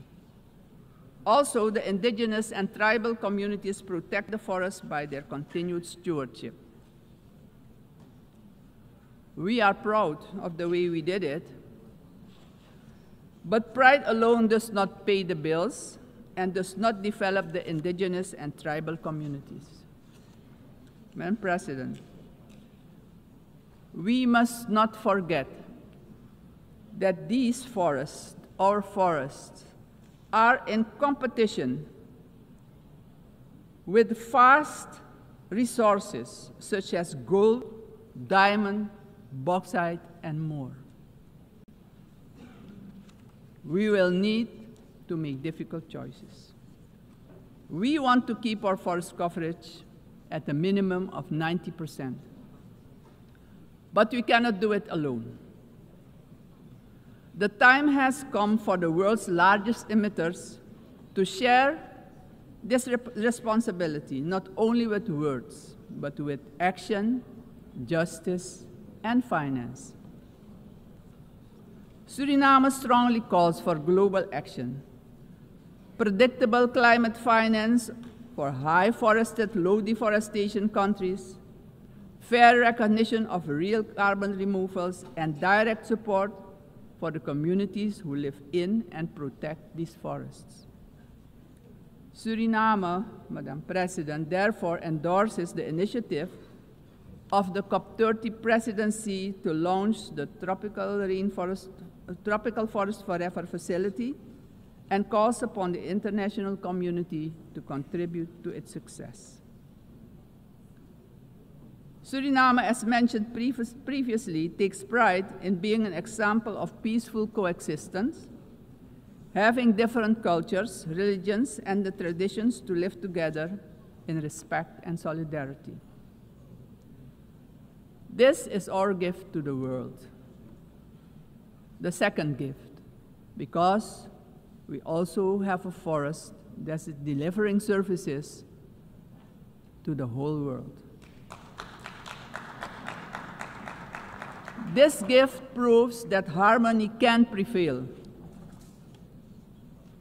As stated upon our admission to the United Nations in 1975, our republic indicated our willingness to engage with the international community.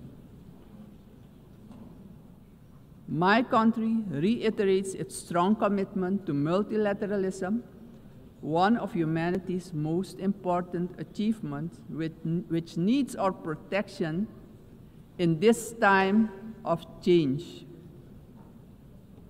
In closing, aggression and military force should be replaced with peaceful resolution and dialogue,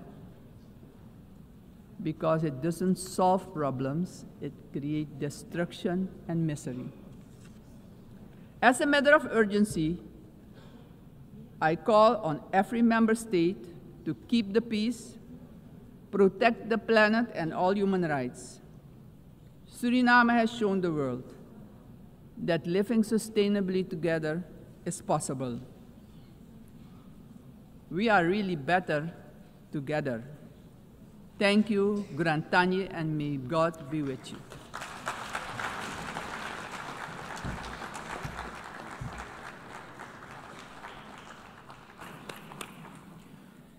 On behalf of the Assembly, I wish to thank the President of the Republic of Suriname. The Assembly will hear an address by His Excellency 𝗗𝗃 𝗵𝗃, President of the Republic of Lithuania. I request protocol to escort His Excellency and invite him to address the Assembly.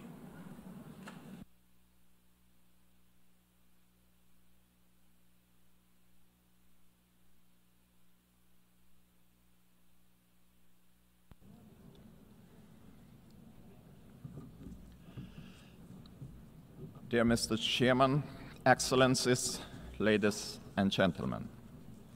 80 years ago, humanity, emerging from the Second World War, embarked on a long road towards peace. Building on the solid foundation of the rules-based international order, our forefathers created the United Nations and its institutional system. This system was never perfect. Many nations, Lithuania included, had to struggle for decades, seeking freedom, independence, and sovereignty. Many people suffered war, famine, and premature death. And yet, it was the best international order that we have ever. The United Nations system embodied the great hope that nourishes the human soul and guides our actions for the universal good. Together we succeeded in condemning war and conquest, at least in theory, if not always in practice. To this day, even the worst aggressors feel ashamed to openly conquer, destroy, and enslave. Instead, they talk about special military operations and the need to protect those who frankly do not want to be protected. This shame is a significant achievement of our time. To the extent that current international norms limit the behavior of offenders, they help countless people to survive, escape torture, or even prosper. Thus, it is an ever-growing concern to witness these same norms being subjected to increasingly open and brutal attacks. Our international order is being slowly eroded by the irresponsible actions of those who should know better. The world is turning into a much more dangerous place. We have seen this before. We cannot ignore the striking parallels between the present day and the events of 1938, a time when the world chose appeasement over international law and diplomacy over deterrence, culminating in the infamous Munich Pact. That was a short-sighted attempt to satisfy a dangerous revisionist aggressor by giving away the territory of a sovereign nation. It proved to be a complete failure. The Munich Pact not only emboldened the Nazi regime, but also opened the door for Soviet expansion. Soon after, the secret protocols of the Molotov-Ribbentrop Pact carved Europe into spheres of influence and sealed the fate of many independent states. As Europe descended into another great war, Lithuania and the other Baltic states were illegally occupied, annexed, and brutalized. After regaining the independence 35 years ago, Lithuania feels a duty to guard the bitter memory of past mistakes. Never again will we place our hopes in appeasement. Never again will we stand aside.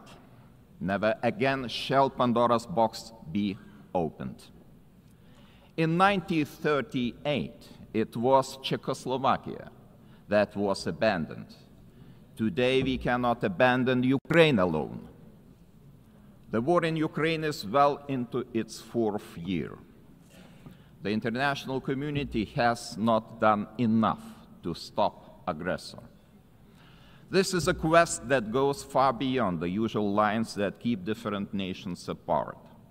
What matters is not the distinction between large and small, or between global North and global South nations, but the basic principles of the UN Charter, which guarantee peace and security across the globe.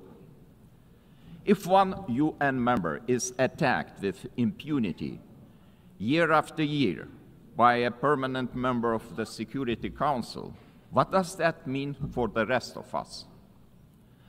When power replaces law and fear silences the truth, the foundations of the global order begin to crack. And then nobody can feel safe anymore. Ladies and gentlemen, the effects of Russia's war against Ukraine are being felt across the world. This war has sparked crises in energy, migration, and food security, while also deepening global poverty, hunger, environmental damage, and climate change. It all began with the illegal occupation of Crimea in 2014 and escalated into a full-scale invasion marked by systematic war crimes. The targeted destruction of civilian infrastructure, indiscriminate missile attacks, and the forced deportation of thousands of Ukrainian children are not isolated abuses. These are calculated efforts to erase Ukraine's identity and undermine its sovereignty and territorial integrity, all in open defiance of the United Nations Charter. Let me be clear, Lithuania will never recognize Russia's illegal occupation and annexation of Ukrainian lands. Ukraine's borders are not up for negotiation. Attempts to redraw them by force are unacceptable.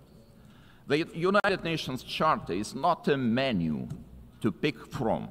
It is a binding foundation of international order. Ukraine is also not the only target. Russia continues to occupy two Georgian regions, destabilizes Moldova, and uses proxies and mercenaries to spread instability across the Sahel, the Middle East, and beyond. These are not isolated episodes. They are part of a calculated policy to undermine international norms and export chaos for strategic gain. Russia is not acting alone. The countries enabling Russia's war against Ukraine also violate international law. They prolong the war and deepen unnecessary suffering. Their actions damage us all, every sovereign nation. Lithuania therefore calls on the international community to maintain strong political, military, humanitarian, and economic support for Ukraine. Having already provided more than 1 billion euros in assistance, half of which for reconstruction and long-term recovery, we are setting an example to follow. It is equally vital that the international community stop buying Russia's energy resources. Without all that oil and gas money, Moscow's war machine would finally stop. If history is any indicator, Russia will never stop using energy for its geopolitical goals. Wherever Russian energy resources flow, corruption, blackmail, and sabotage will follow. Let me remind you, this is a country that understands only the language of force. Ukraine's ability to deter aggression will be the decisive factor in the future. Moreover, peace will never be sustainable without justice. Russia's numerous war crimes, from mass killings and attacks on hospitals to the abduction, deportation, and indoctrination of children, demand accountability. My country strongly supports the Special Tribunal for the Crime of Aggression under the auspices of the Council of Europe. We call on all states to endorse this initiative. Accountability must have real consequences, legal, political, and financial. As a co-founder of Register of Damage for Ukraine, Lithuania calls on all eligible states to join this vital effort. Russia's frozen assets must eventually be used to help Ukraine defend itself and rebuild. I also cannot stress strongly enough that the return of all deported Ukrainian children and illegally detained civilians must be a global priority. We urge all states and institutions to strengthen international efforts and to ensure their safe homecoming. Ladies and gentlemen, as crucial as Russia's war of aggression against Ukraine is, it is only part of the broader global upheaval. Lithuania watches the current situation in the Middle East with deep concern.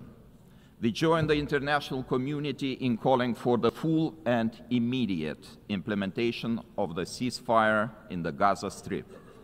To prevent starvation, humanitarian aid must be allowed to reach those in need without obstruction.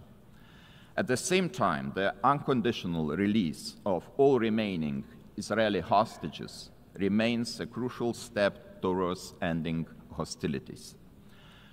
Lithuania is firmly committed to a just and lasting peace in the Middle East. We condemn all the actions that undermine this goal. The ongoing mediation efforts led by the United States, Qatar, and Egypt deserve our full support. There is no alternative but to revitalize a credible political process towards a two-state solution, ensuring that the state of Israel and an independent, democratic, contiguous, sovereign and viable state of Palestine can live side by side in peace, security and mutual recognition, with Jerusalem as the future capital of both states. Sadly, many states remain trapped in cycles of conflict, crisis and long-term fragility. It is our shared responsibility to support those in need as destabilization spreads far and wide across international borders, regions, and continents.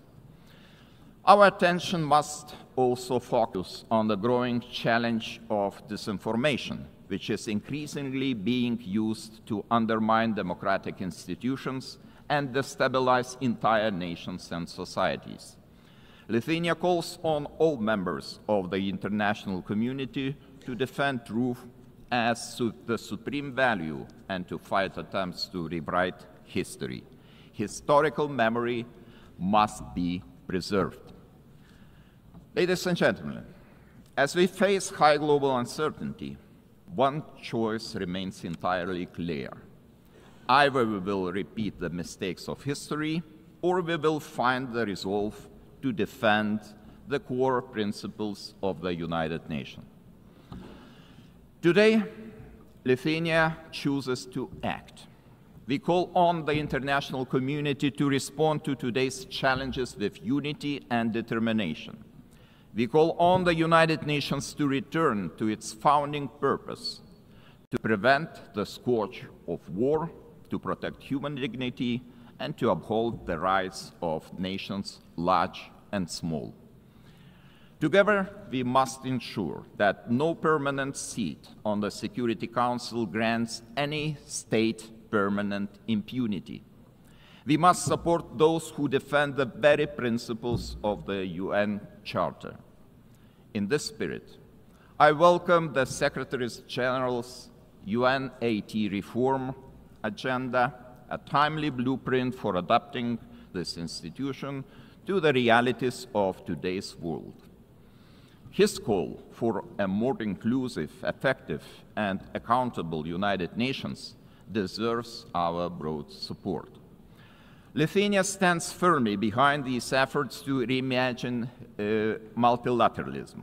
We call on all states to strengthen our collective ability to act across all three pillars: peace and security, human rights, and development.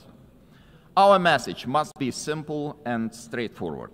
Aggression cannot win, and the principles of the UN Charter must prevail. Let us rise to the demands of this moment. Thank you very much.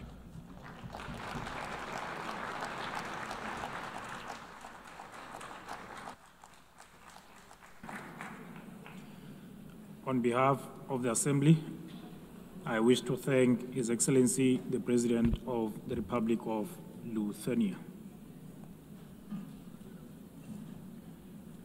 The Assembly will hear an address by His Excellency Marcelo Rebelo da Sousa, the President of the Portuguese Republic. I request protocol to escort His Excellency and invite him to address the Assembly.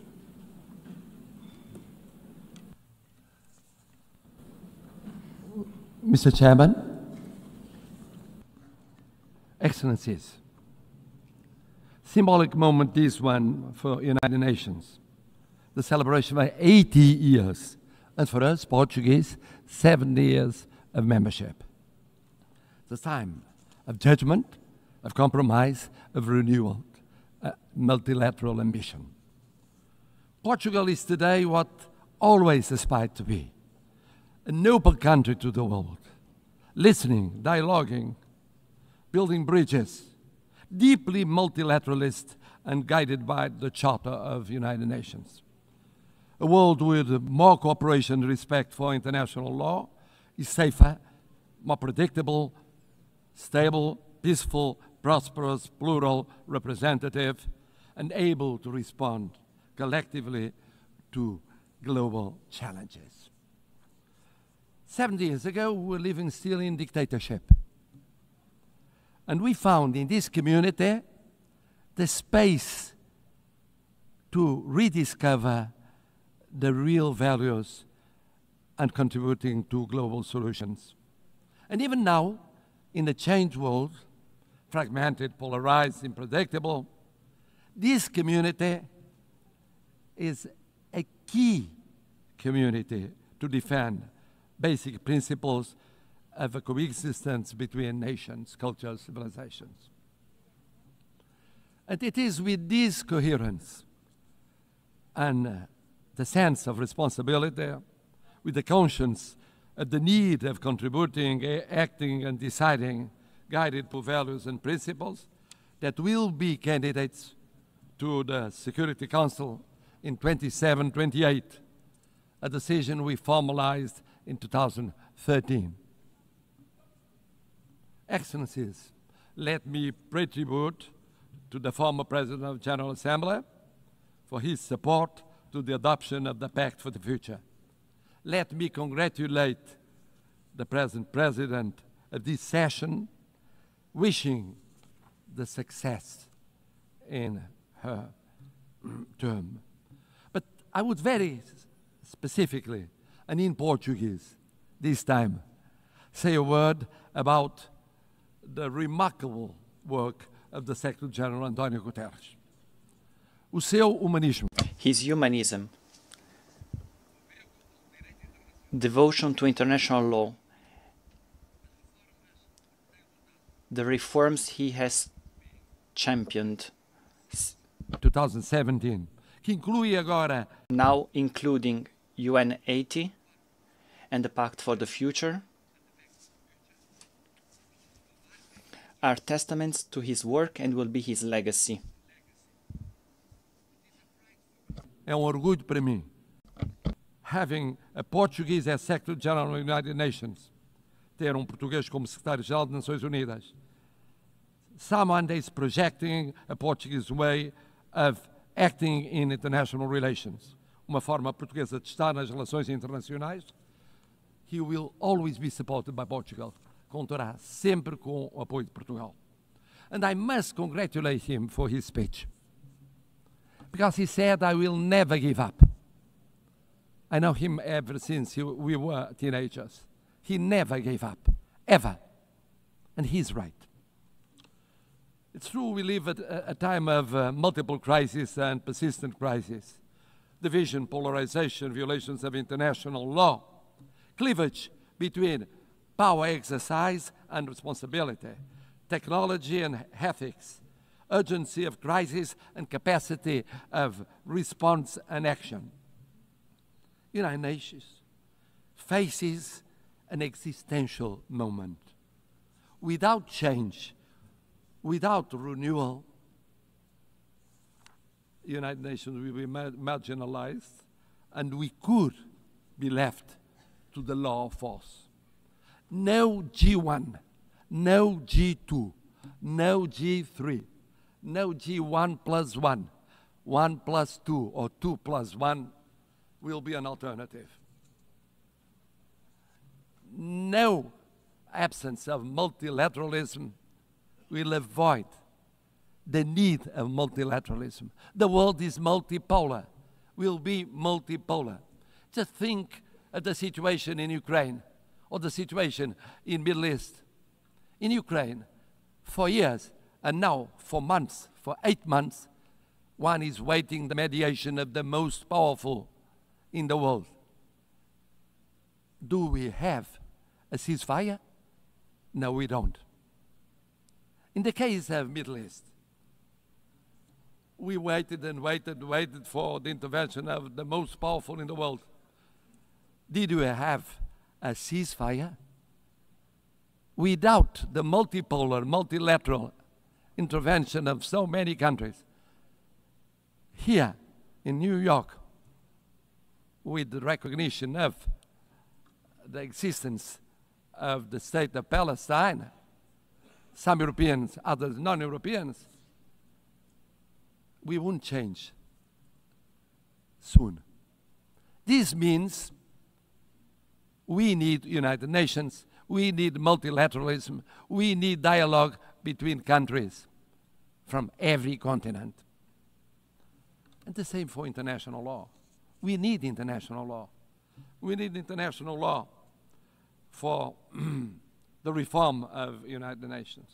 We need international law as a foundation of peace and justice.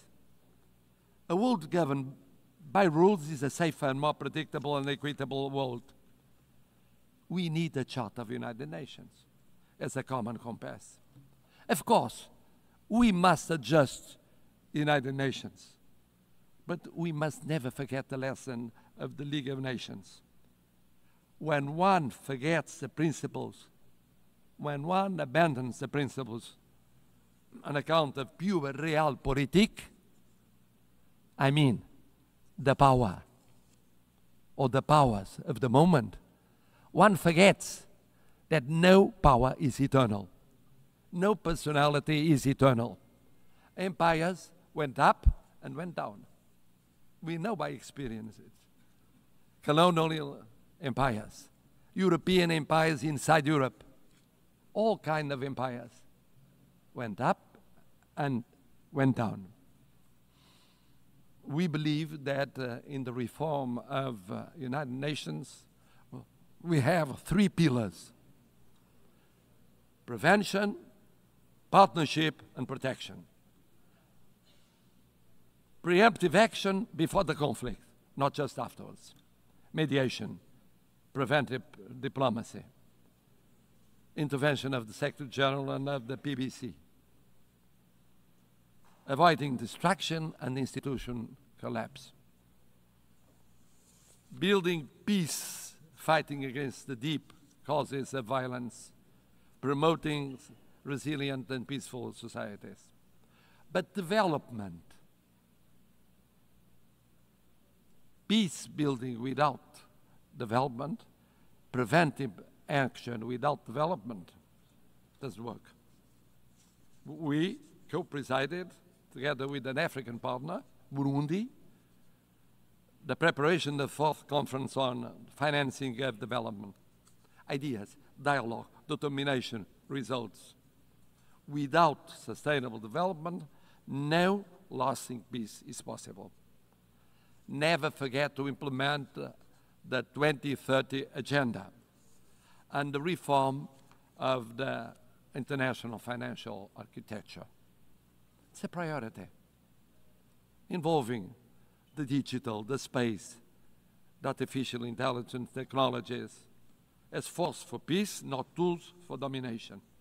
Bridging the digital and technological divides as central to build resilient societies.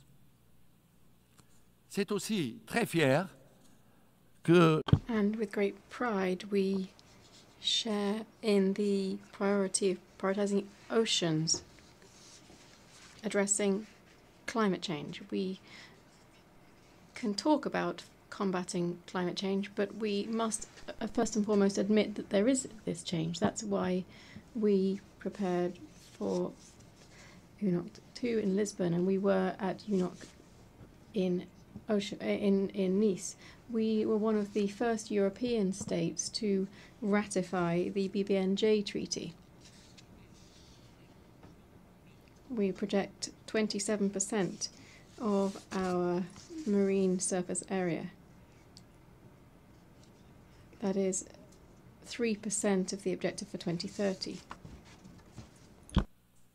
Speaking of the pillar of partnership, United Nations must deepen partnerships, strategic partnerships with regional organizations. Portugal has the experience that is very specific. We have the experience of the community of Portuguese-speaking countries. Portuguese-speaking community, present in 9 countries, 4 continents, 1 language. Presentes em 9 países, 4 continentes, uma língua, A language, a short platform with its own voice at the UN. We hosted the 10th Global Forum of the Alliance of Civilizations. For the Alliance of Civilizations. Also, the conference, UN Conference on Racism.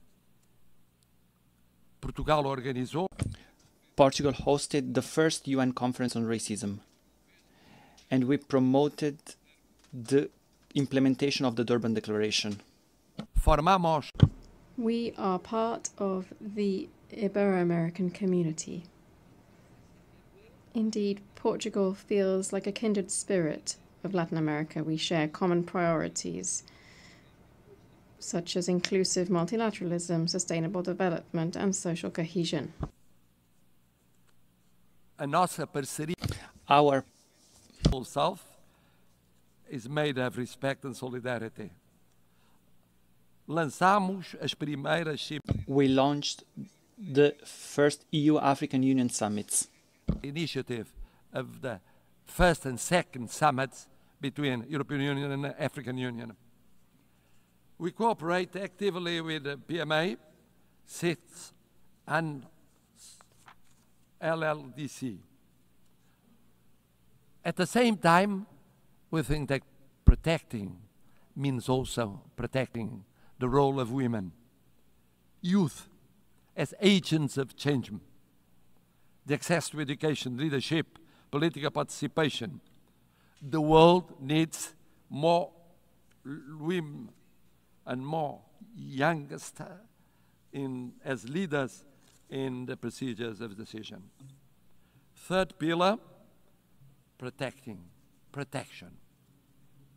We participate for 65 years in peacekeeping. Thousands of armed forces and security forces participated in 25 missions in 4 continents, mostly in Africa. Peacekeeping now with 4 peace operations, a quick reaction force, punctual payment, example of intervention in every continent, defense of a predictable and stable financing, including for the missions that are promoted by Security Council or accepted by Security Council, but initiative of African Union. This year, we celebrate the 25th anniversary of the additional protocol to the Convention of Rights of Children involved in armed conflicts. It's a drama. It's a drama.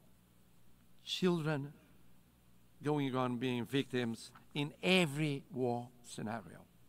We have the legal duty, the political and the moral duty of protecting them. And then, of course, humanitarian international law. One spoke of it, about the situation in areas of conflict. Geneva Conventions are not suggestions. They involve duties.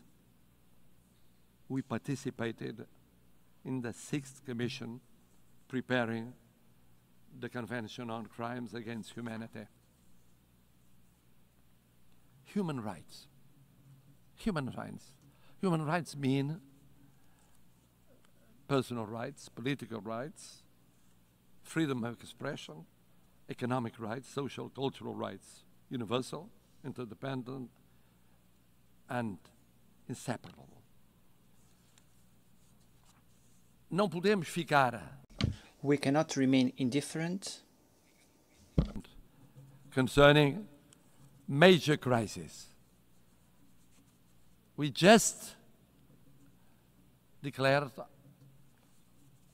our decision of recognizing the state of Palestine. In the Middle East, now we think that the following step is creating conditions for a ceasefire, immediately releasing the hostages, humanitarian assistance, but also creating political, economic, and social conditions to strengthen the solution of 2 sovereign states, rebuilding economies and societies, giving an opportunity to peace, to the daily life of Israelis and Palestinians, so that they can live, not die. Live, not die. In Ukraine, sovereignty, independence, and integrity with global total ceasefire, immediate and unconditional, first step for a fair peace, respecting international law and respecting the Charter of the United Nations. In Sudan, intervening to react much more quickly to perhaps the greatest humanitarian catastrophe in Africa. On Haiti, in Haiti, where the suffering of the population is no longer tenable. This in light of the barbaric atrocities committed by criminal gangs and the recruitment of child soldiers. Decisive UN assistance to the multinational security support mission is required before it is too late. Excellencies, at a time when we are witnessing the largest number of armed conflicts since the creation of the United Nations, Portugal is ready to take on greater responsibilities and represent a global voice in the Security Council, bringing the experience of almost lessons learned in recent decades and proximity to all the states here represented, without discrimination. And for that, our vision for the Security Council will act to prevent and creating partnership and protection, and with the reform of the Security Council to make it more representative and effective, to reflect the geopolitics of the 21st century and doesn't remain stuck in 1945, with representation of the African continent, with seats represented, and recognition of major emerging powers such as Brazil and India, with more transparent, a council that is more plural and consistent with the content and the spirit of the Charter. A Security Council which in 2024 met frequently since 1989. But it met frequently with less resolutions adopted and the highest number of vetoes casted. It's unacceptable that the use of veto continues to paralyze essential decisions. It is therefore unacceptable in the face of human suffering. The Charter is clear. A party to a conflict shall not be the judge of its own case. Portugal supports the ACT Group's code of conduct, measures to restrict the use of veto, and all initiatives that strengthen transparency and accountability within the Council. A last word.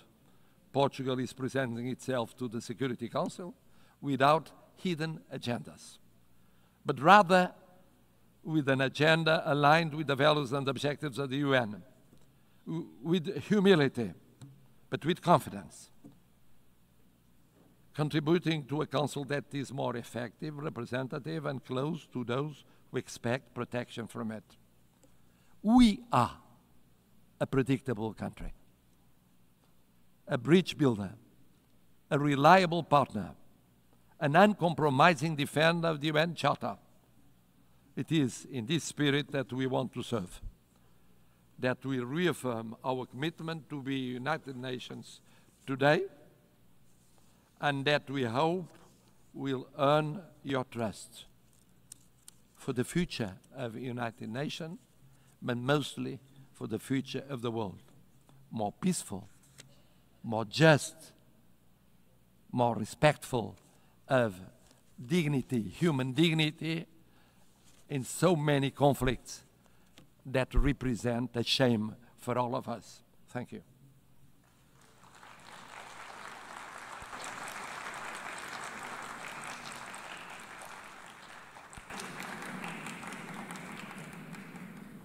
On behalf of the Assembly, I wish to thank His Excellency, the President of the Portuguese Republic.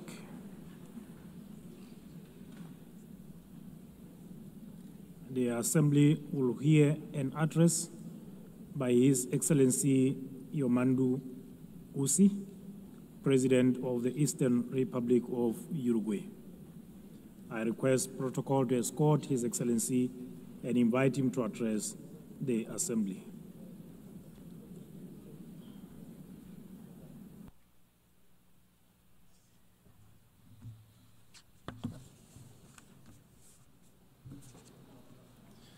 Señora Presidenta. President of the General Assembly, Secretary General, heads of state and government, representatives of international organizations, official delegations, ladies and gentlemen. I come from a republic that lies to the east of the Uruguay River, one which on maps, in history and in culture occupies a small corner of the southernmost tip of the world. This is a country of grasslands overlooking the ocean, which stands out for the tranquility and hospitality of its people. I come from a country where it is now common practice for a president to visit neighboring countries accompanied by his predecessors from other political parties. This is a country where the handover between governing parties does not trigger an institutional crisis. On the contrary, this handover represents business as usual. I come from a country whose president can walk among the people without security, can enjoy a football match standing in the stands like any other supporter. I come from a country whose political parties, almost all of them, more than half a century old, are always willing to agree on national solutions to national emergencies. Uruguayan solutions, as we call them. In saying this, I'm trying to express how Uruguay lives its profound vocation for peace and respect every day.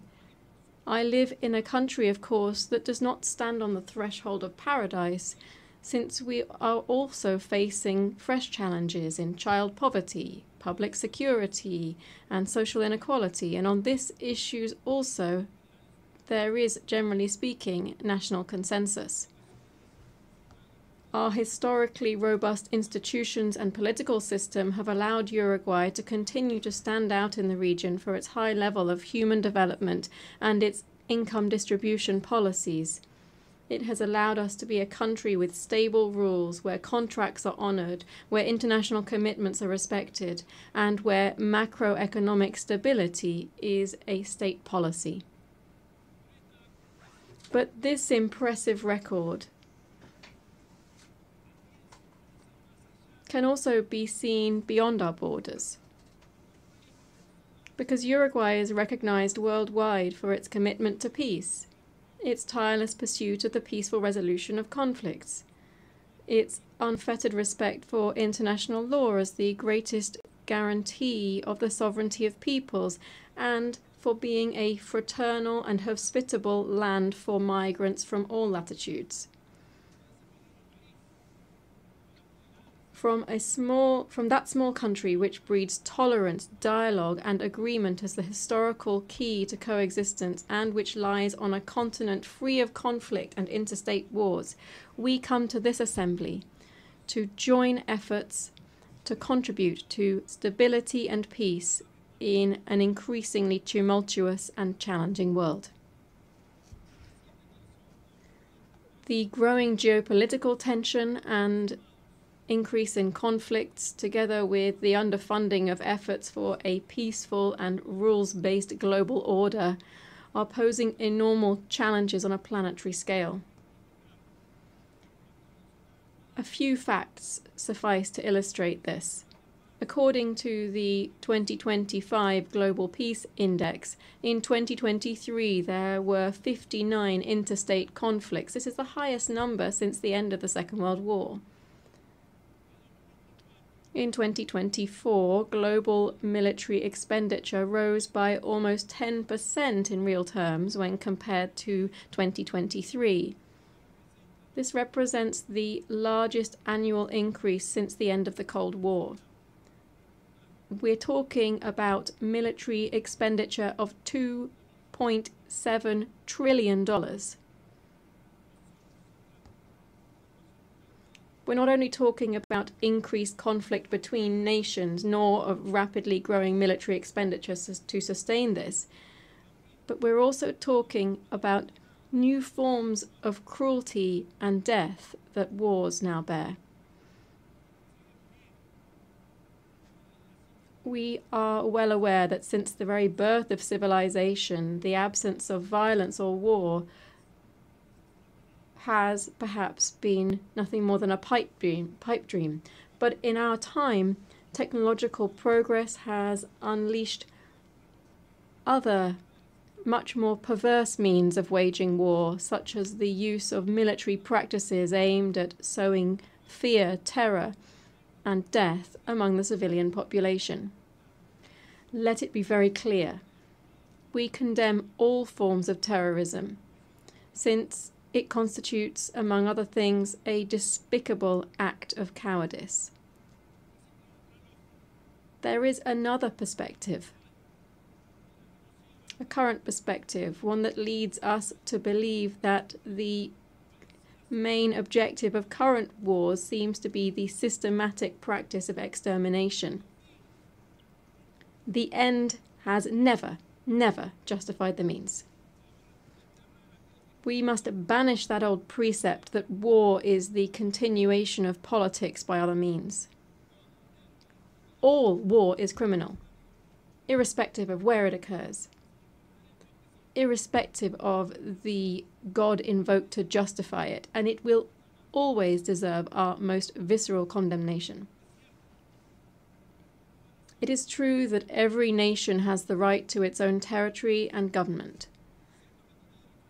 It's true that they have the right to establish a level of self-determination that allows a nation to coexist with other peoples.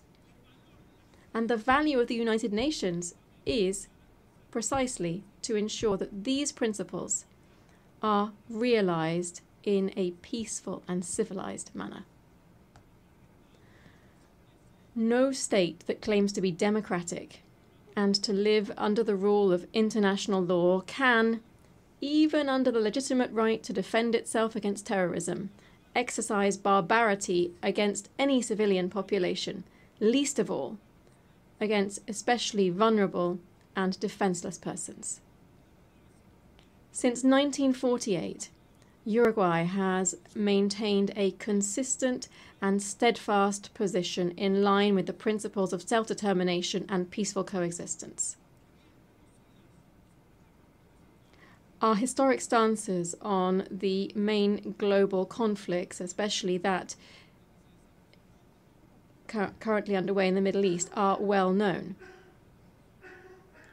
In this regard, Uruguay has always maintained the position of two states, two peoples. The Uruguayan government hence takes very seriously the reports produced by the international community concerning the Palestinian territories and urges the implementation of the recommendations made by the United Nations. At the same time, we urge the immediate suspension of military operations of death. We urge the suspension of death of innocent civilians. And we request the release of the hostages. In our world, at the same time, there are other persistent and worsening, more widespread and permanent tragedies, to such an extent that the Universal Declaration of Human Rights, adopted in this very assembly 77 years ago, stands as a revolutionary manifesto in the times that we are living through, beginning with its first article, which proclaims all human beings are born free and equal in dignity and rights, and, endowed as they are with reason and conscience, should act towards one another in a spirit of brotherhood. How far we are from our own principles and commitments when we see that the gap between those who have the most and those who suffer the most is ever greater. How far we are when we see that the principles of freedom and equality are increasingly estranged, and we hear much more talk of a supposedly free individual than of egalitarian societies in terms of income or the enjoyment of rights. How far we are from human sensibility when we forget that our main calling must be to stand with the majority, listening to every problem or anguish of our people and understanding even and fundamentally those who think differently. Madam President, I come from a country with a long, faithfully documented tradition in international politics. This tradition includes staunch support for multilateralism in all of its facets, political, economic, cultural, as the best and only way to face the challenges to which I have referred. It also, of course, includes a permanent commitment to international law, a commitment to dialogue and to the building of peace as one of our greatest contributions in the context of a fragmented and polarized world.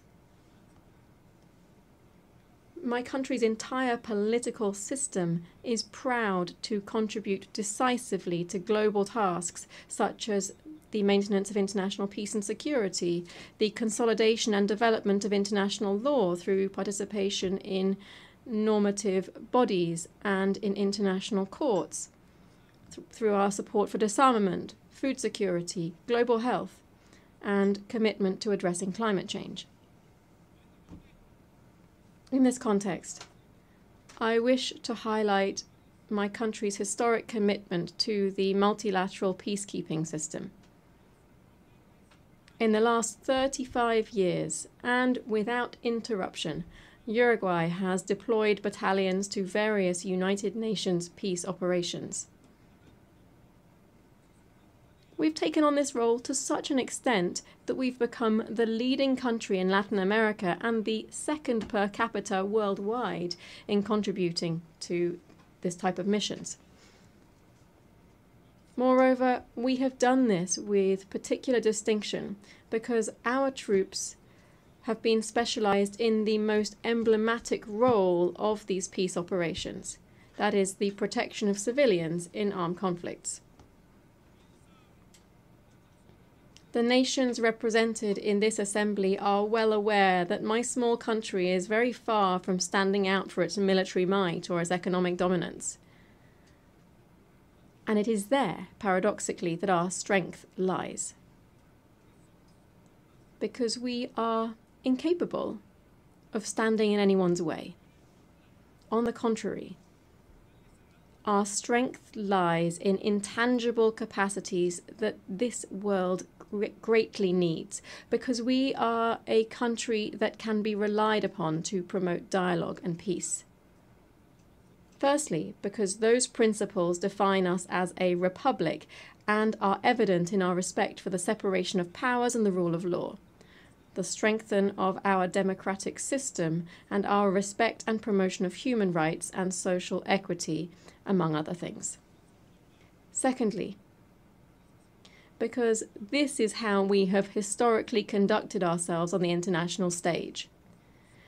As early as in 1907, for instance, my country took a firm stance at the Hague Conference on Arbitration, seeing it as an essential and obligatory mechanism for resolving conflicts between states.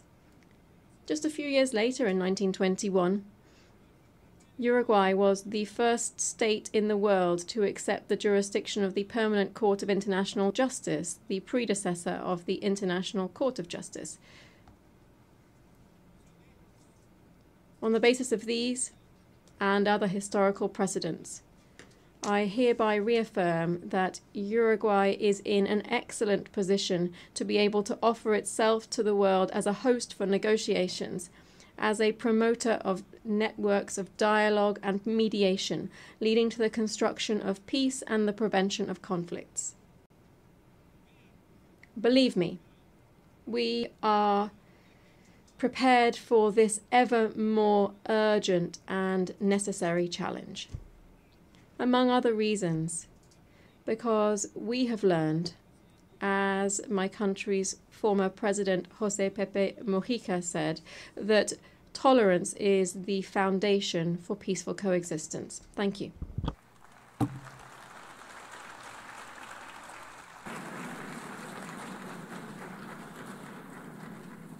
On behalf of the Assembly, I wish to thank the President of the Eastern Republic of Uruguay. The Assembly will hear an address by Her Excellency 𝗚𝗂 Heç-Mušar, the President of the Republic of Slovenia. I request protocol to escort Her Excellency and invite her to address the Assembly.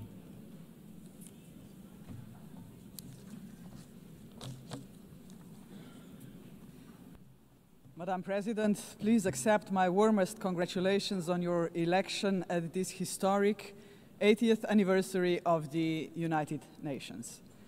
Your election underscores the vital importance of including women in the decision-making process. Ladies and gentlemen, Excellencies, in 1945, the end of the Second World War was greeted with celebrations, and hopes were placed in a new era of peace and cooperation, embodied by the creation of the United Nations. However, those hopes were soon overshadowed by the onset of the Cold War. When it ended in 1991, we once again dared to believe that this would pave the way to the vision of lasting peace, security, and cooperation as enshrined in the UN Charter. Sadly, that vision has not materialized. In fact, the situation has worsened, and here is why. Firstly, the Security Council, envisioned as the very pillar of collective security, is failing to meet the expectations of the world, if it ever has.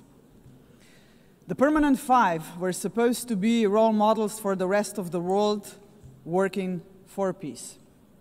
Some work in their own interests instead. Secondly, the promise of the Sustainable Development Goals is faltering. Progress is lagging, and with cuts in development assistance, millions of the world's poorest are pushed further away from the access to even the most basic services.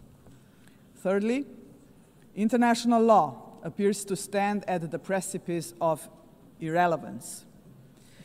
The independence of elected international judges, the integrity of human rights institutions, personal security of human rights defenders, and the authority of this organization are under siege. Fourthly, the Genocide Convention risks becoming a relic of the past. Some states have put the International Criminal Court to its greatest challenge ever. Its prosecutors, whose only duty is the pursuit of justice, and its judges, whose responsibility is to uphold the law, our international law, now face sanctions and intimidation. as if the states that sanction them would prefer to shield the alleged perpetrators of atrocities rather than confront the truth and help deliver justice. Fifthly, the landmark opinion of the International Court of Justice affirming that international law obliges states to prevent harming the climate already feels obsolete. And finally, states are withdrawing from the Paris Climate Agreement, from the Ottawa Treaty, and from the UN agencies, or simply cutting their finances. Each such act chips away at the support for multilateralism, a system designed not for the powerful few, but for the benefit of all of us. Madam President, how are we to explain these trends to our electorates, to our people, and above all, to our children? Shall we tell them that this is the new normal, that might makes right, that the strong may seize what they want, because they can, that they can kill with impunity, because they can, that they may pollute, wage wars, and trample on international law, just because they can?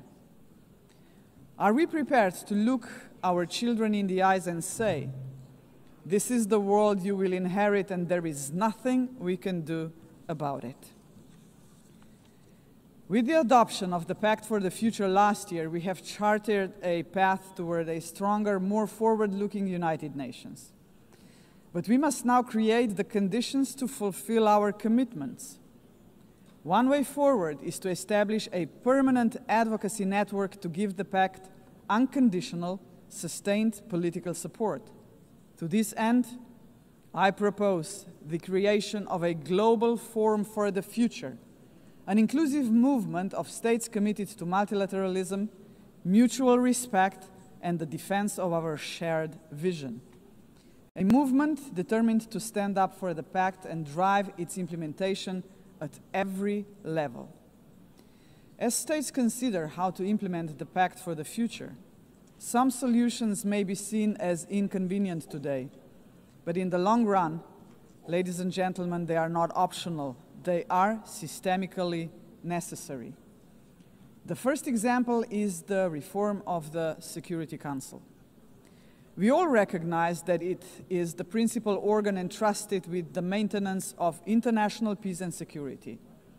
But what it is not, and must never be, is a body that stands above international law to defend the interests of some at the expense of others. 𝗂𝗏 norms must be safeguarded as a matter of principle. If the prohibitions against genocide and crimes against humanity are accepted as 𝗂𝗏 norms, can any permanent member claim a legitimate veto right in such circumstances? Member states have attempted to address this question through many reform proposals, but with minimal progress. This is why we must dare to go further now. We, the General Assembly, must take a bold step and request an advisory opinion from the International Court of Justice on this very question. Second, we must confront the gap between our words and actions on gender equity. Progress has been made, but far too modestly. Over the past 80 years, 13% of leaders in multilateral organizations have been women. And no woman has ever served as Secretary General of the United Nations. And this, ladies and gentlemen, must change. So, Excellencies, ladies and gentlemen, let us make history. Today, the 80th session of the General Assembly is led by only the 5th woman to hold the presidency. By the end of this session, she would be joined by a Madam Secretary General-elect, a living proof to 4 billion women that even the most impossible job is not beyond their reach. But gender representation is not enough. What we must achieve is actual gender equity because it benefits not only women and girls, but entire societies. True equity requires systemic change, and so women's empowerment must remain at the heart of our global agenda. International organizations must weave a gender perspective into every strand of policy making. And that should be a result of effective participation of women and girls themselves. Electing a Madam Secretary General would be historic, but it must only be the beginning of a much deeper transformation. Madam President, the Pact for the Future sets out clearly what must be done to change our world for the better. I have mentioned only two of the many challenges we must confront decisively. But we can only succeed as a community if we accept that there is no future for humanity without a fundamental change. The mandate of the Global Forum for the Future would be to push towards such a change. This is why it must be inclusive. It must not be merely a coalition of countries. It must inspire hundreds of millions of people. For when it comes to human dignity, the constituency of like-minded individuals is vast, diverse, and knows no borders. Human dignity is indivisible. We must fight for it no matter how great the obstacles are.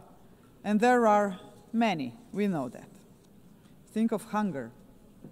Time and again, humanity rose across continents to confront the scourge of hunger, to no avail. Worse still, hunger is now being weaponized, turned into a tool of war. We receive reports on a daily basis of how women and children are starved because they are marked as legitimate targets, as enemies. How cruel, how inhumane is that, ladies and gentlemen? We cannot allow this to happen any longer. 40 years ago, musicians stood against hunger. Instead of guns, they, the Band 8, used music. The world heard them, but they were not loud enough, as hunger has not been eradicated.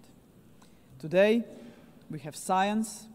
We can address on a scale beyond imagination not only hunger, but every act of violence against human beings and all human fears.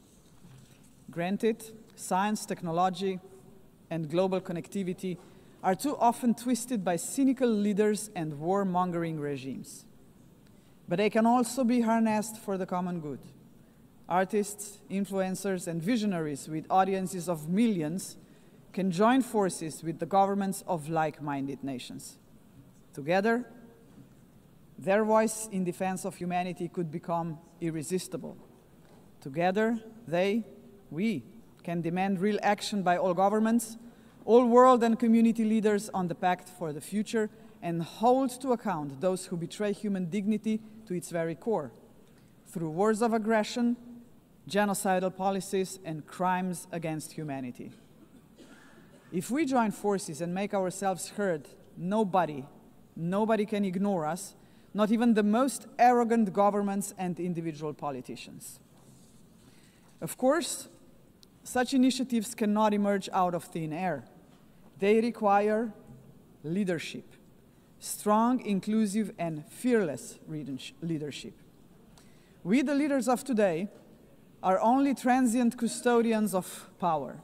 Some of us may not be here after the next election, but that is precisely why we must act now.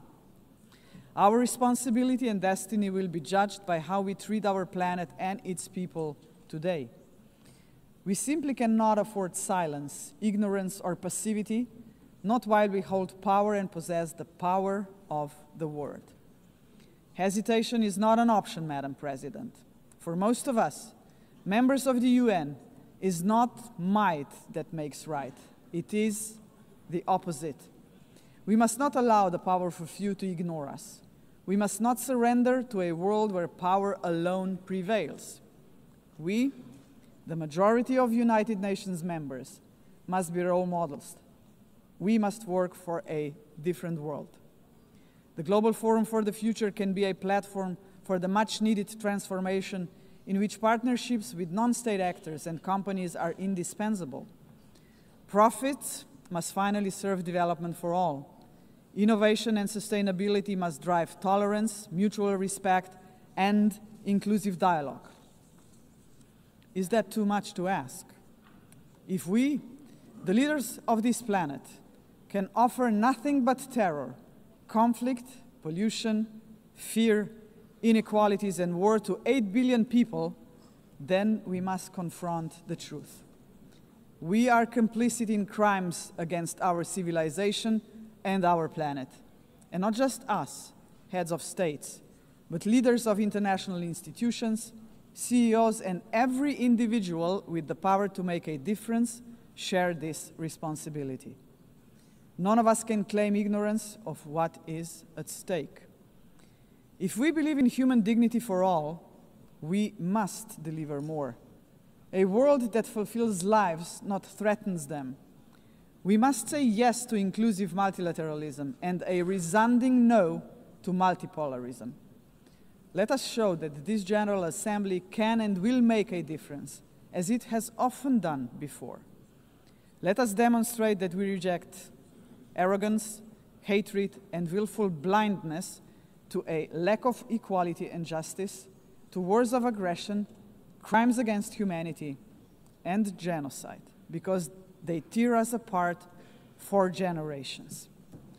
And let us proclaim in all seriousness and sincerity that we embrace personal and collective responsibility to uphold humanity, sustainable development, and international law, because this will keep us together as a civilization for generations. And Madam President, let me end on a personal note. For the sake of future generations, to fulfill our responsibility as human beings, to ensure that we are on the right side of the history, we should do the right thing. We did not stop the Holocaust. We did not stop the genocide in Rwanda. We did not stop the genocide in Srebrenica. We must stop the genocide in Gaza. There are no excuses anymore. None. Ladies and gentlemen, thank you very much. On behalf of the Assembly, I wish to thank the President of the Republic of Slovenia. The Assembly will hear an address by His Excellency 𝗚𝗂𝗄𝗻 𝗔𝗀𝗀𝗀𝗀𝗀, the President of the Republic of Kazakhstan. I request protocol to escort His Excellency and invite him to address the Assembly.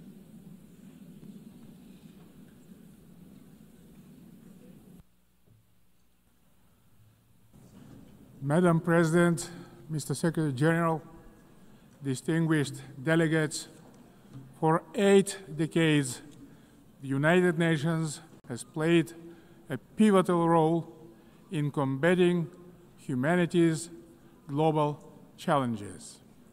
Over that time, it has led our common efforts on collective security, nuclear non-proliferation, peacekeeping, development, poverty reduction, sustainability, and human rights. But we must also face the truth. The world around us has changed profoundly and, unfortunately, not for the better. That's why the United Nations remains today a symbol of hope for millions around the globe. This historic meeting is a unique opportunity to recommit ourselves to the founding principles and goals of our universal and truly indispensable organization. However, we cannot turn a blind eye to the real crisis thrust in multilateral institutions. Serious violations of international law have become new normality, which undermines global stability and erodes confidence between peoples, between political leaders, and between states. In this challenging time, we all must empower the United Nations to make it more adjustable to to the realities of today's unpredictable world. The spirit of mutual understanding and eagerness to cooperate must prevail over dangerous warmongering. State leaders have a responsibility to move toward making peace.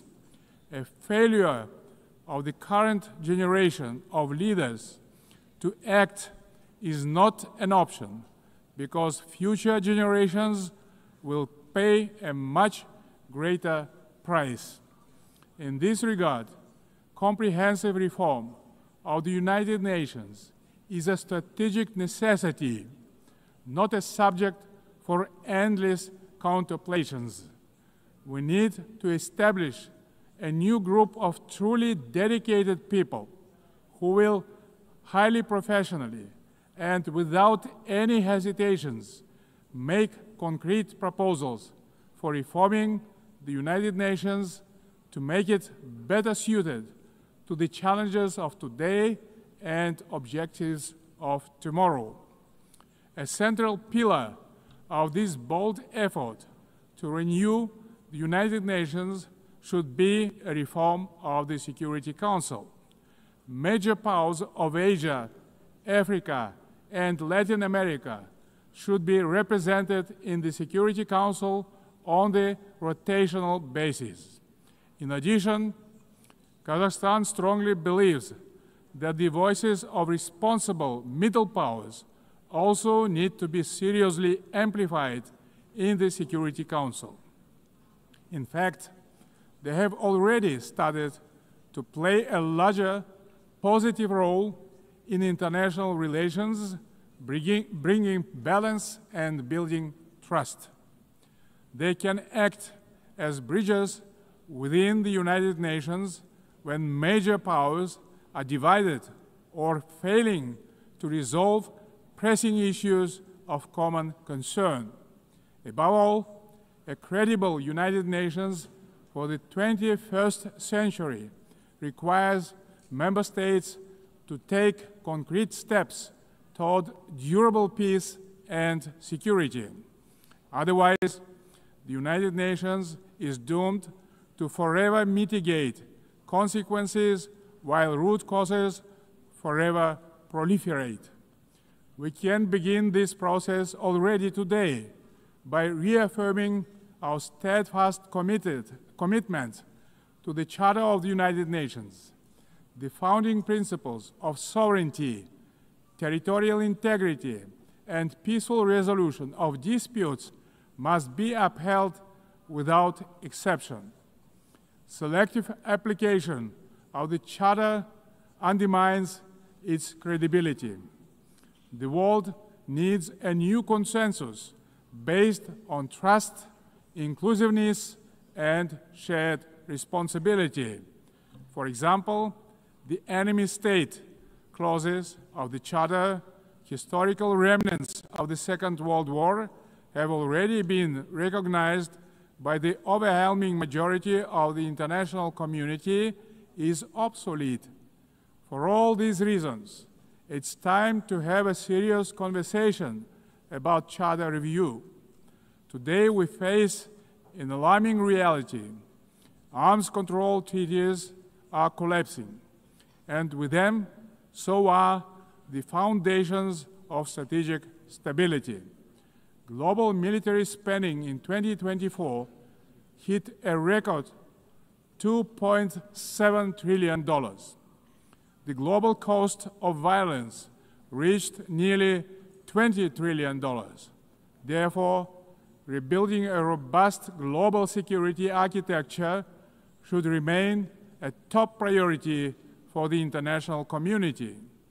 We advocate relaunching high-level dialogue among nuclear powers and stronger multilateral action to drastically reduce the looming threat of nuclear weapons. More widely, we must begin the hard work of getting rid of the militant mindset. We can do so by tracking closely how much our countries invest in peace. Kazakhstan is ready to host a new dialogue on nuclear disarmament and non-proliferation. We can focus on informal, inclusive exchanges that reinforce the NPT and support progress toward the CTBT. We also call to advance our proposal to establish International Agency for Biological Safety and Security. Kazakhstan remains concerned by the Ukrainian crisis, which continues to seriously harm civilians, damage global trust, and undermine international security.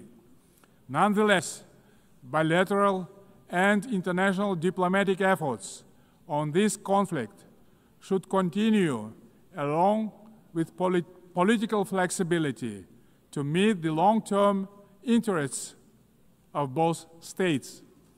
Territorial disputes are never easy to resolve and require mutual restraint and responsibility for the sake of future generations.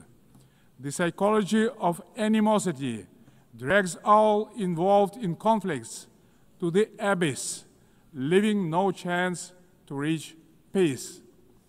The humanitarian crisis in Gaza has reached a disastrous scale that cannot be ignored. This conflict stems from a complex historical background. We cannot ignore the root cause of this belligerence. Kazakhstan calls for full protection of all civilians and unhindered humanitarian access in strict compliance with international humanitarian law. We reaffirm our support of the two-state solution, with the United Nations playing a central role. Kazakhstan acknowledges diplomatic initiatives aimed at regional reconciliation in the Middle East, including the Arab Peace Initiative, the New York Declaration, and the Abraham Accords, and others. They demonstrate that leadership and political will can turn division into cooperation and shared benefit. We also welcome the normalization of relations between Azerbaijan and Armenia under the mediation of the United States President. It shows that even entrenched conflicts can be settled through diplomacy and common sense.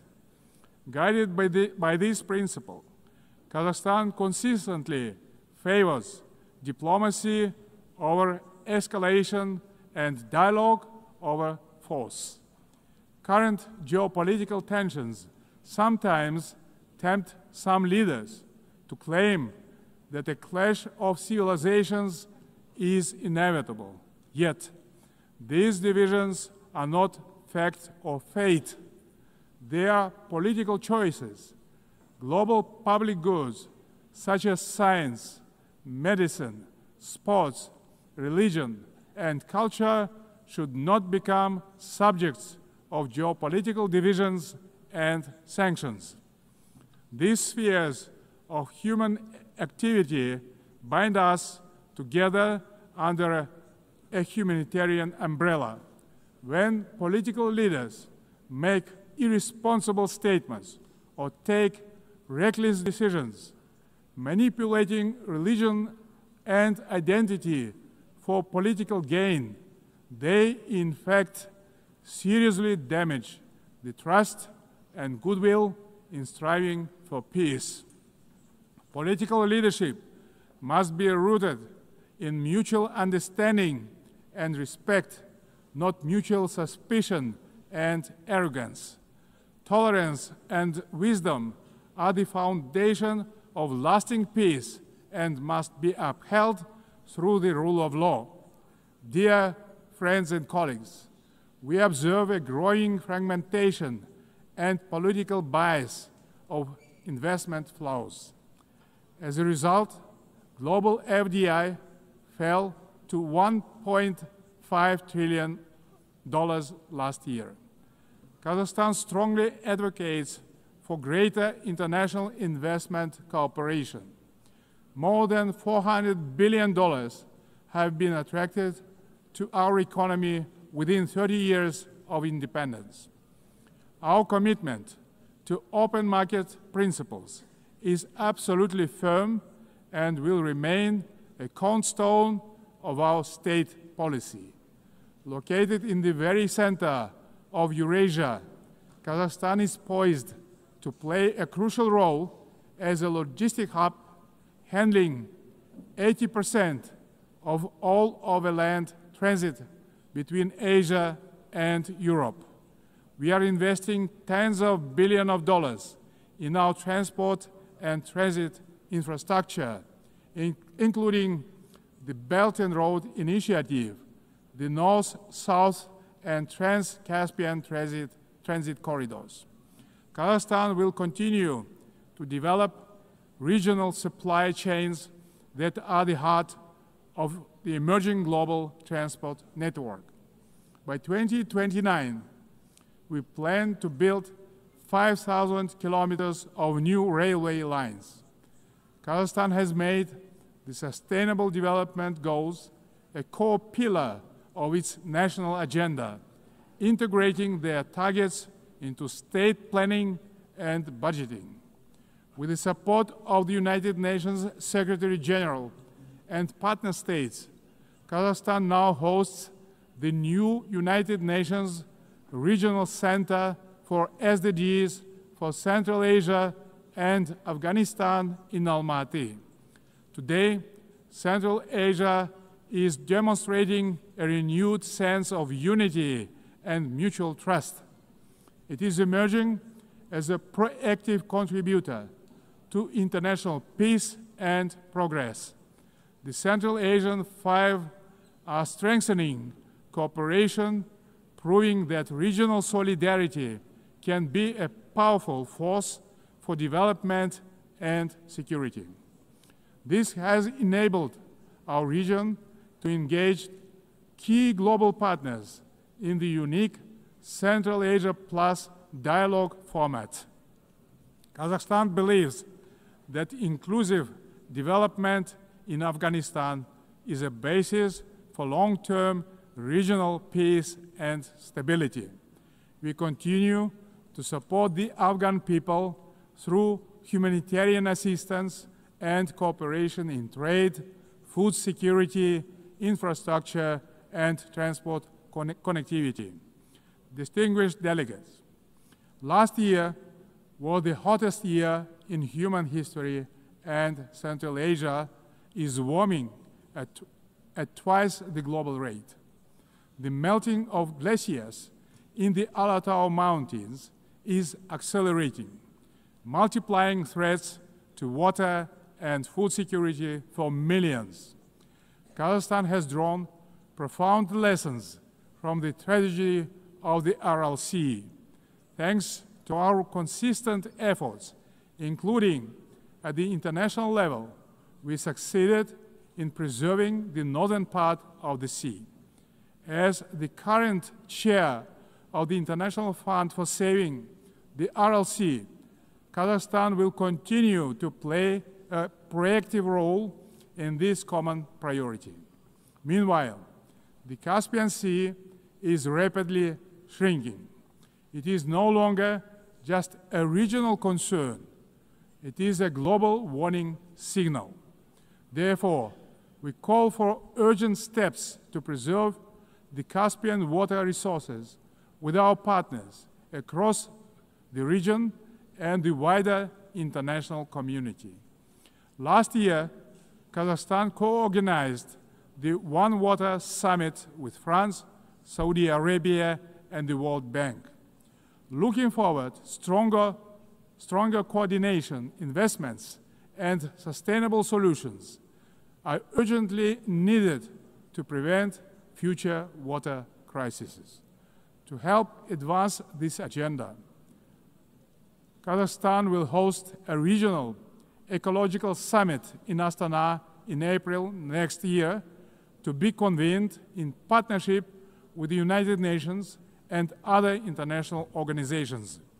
As part of our broader environmental commitment, Kazakhstan is implementing a nationwide Clean Kazakhstan campaign. This national movement mobilizes millions of volunteers in cleanup actions, waste reduction, and eco-education. At this initiative of Kazakhstan, the United Nations declared 2026 the International Year of Volunteers for Sustainable Development. We invite all member states to collaborate on this important endeavor. In this spirit, I propose that the General Assembly adopt a resolution proclaiming April 22 as the International Day of Greening the Planet. Dear friends, Kazakhstan views artificial intelligence not as one more technological advancement, but as a major breakthrough that can be a true engine of human progress. Yet, as artificial intelligence accelerates, so do the related risks, specifically deepening technological, economic, and geopolitical divides. At the same time, we should not let ethical norms fall behind this rapid evolution. Pressing questions of fairness, accountability, and individual rights must be addressed with clarity and urgency. We must act collectively to ensure that every country can benefit from AI. Kazakhstan welcomes the establishment under UN auspices of the Global Dialogue on AI Governance. We stand ready to actively contribute to this platform to help ensure that AI remains safe, inclusive, and human-centered. In Kazakhstan, artificial intelligence will be integrated across all sectors of economy and public services. The basic infrastructure to deliver this plan is being built, and our bright young people are getting ready to turn this vision into reality. Our strategic goal is to transform Kazakhstan into a fully digital power within the next 3 years. Large-scale digitalization and widespread use of AI have become a national priority in Kazakhstan. E-government is an important pillar of our national development strategy. Around 90% of public services are already digitalized. Kazakhstan has recently launched its fastest national supercomputer ever. But AI and automation are expected to threaten jobs in many countries. That's why digital progress must go hand in hand with professional education. Therefore, Kazakhstan believes it is imperative not just to increase employment, but to valorize the technical professions.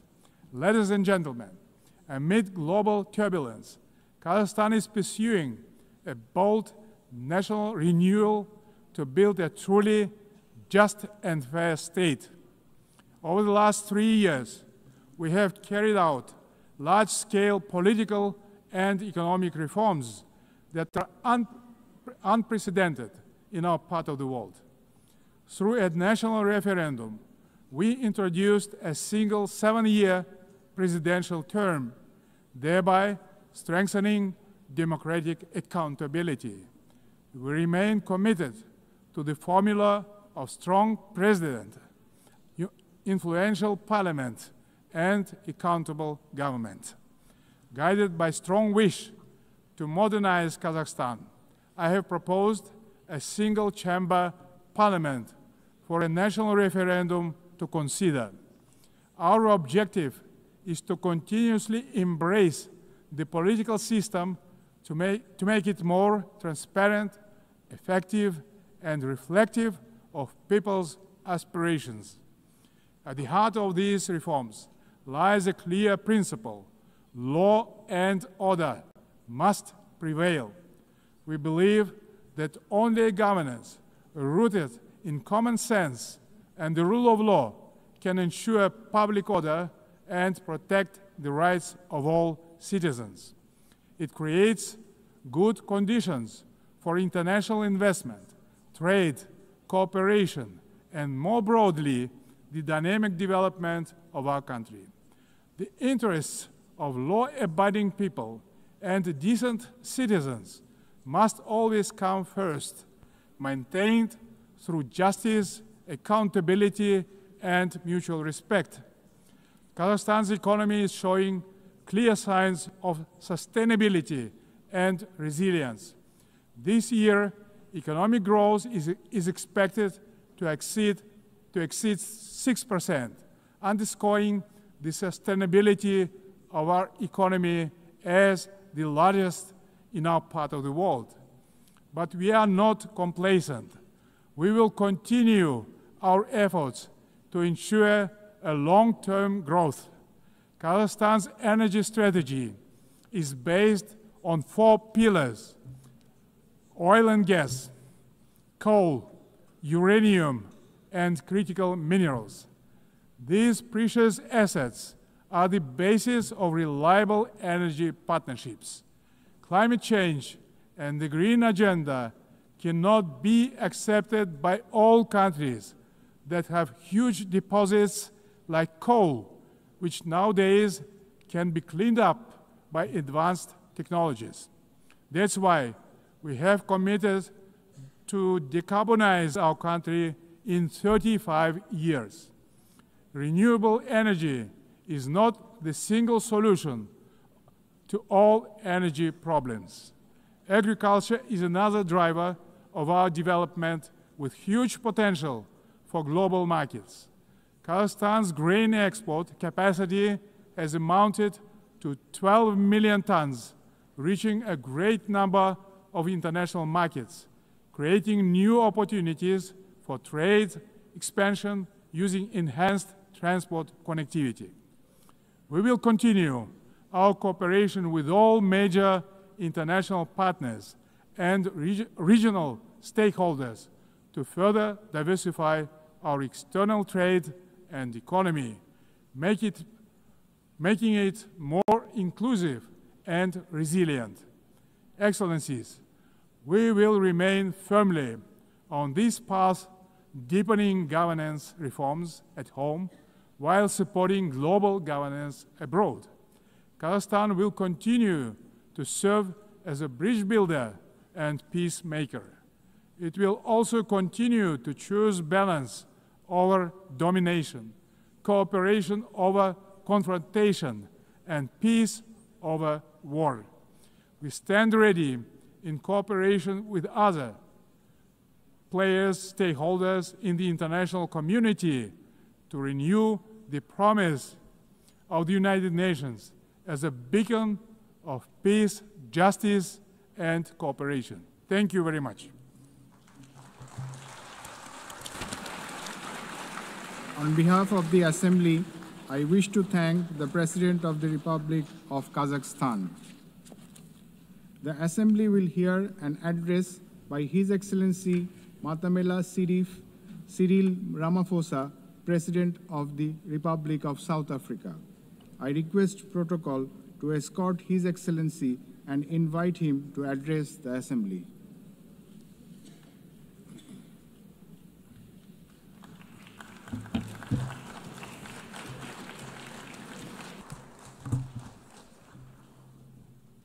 Thank you, President of the 80th session of the UN General Assembly, United Nations Secretary General, Excellencies, Heads of State and Government, and ladies and gentlemen. 80 years ago, the United Nations was established to save succeeding generations of humanity from the scourge of war and to build a peaceful, prosperous, and just world arising from the devastation brought about by global conflict. Through the UN Charter, the nations of the world pledge to uphold peace, development, and human rights, which would be underpinned by international law. Now more than ever, we are called upon to uphold the values and advance the purpose of the United Nations. We are also called upon to advance cooperation and solidarity between nations. We are called upon to promote multilateralism and safeguard the institutions that enable it. South Africa's engagement in the international sphere echoes our domestic imperatives of eradicating poverty, reducing unemployment, and addressing the root causes of inequality. Our foreign policy is guided not only by the needs of our people, but also those of the continent of Africa and the global South.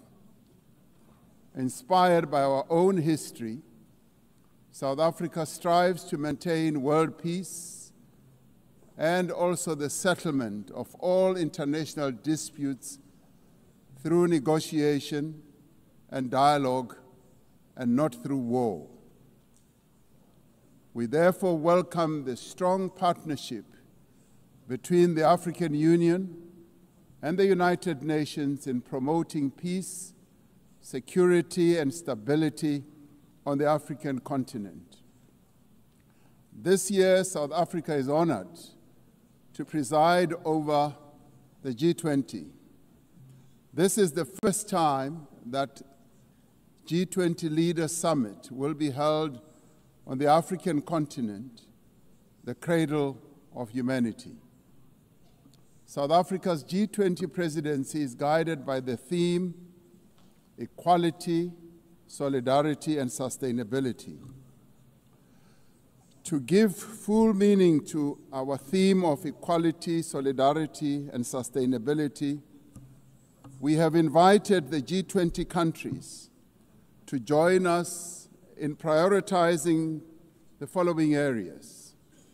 Firstly, in discussion to strengthen disaster resilience and response by addressing the increasing frequency and impact of climate-induced natural disasters.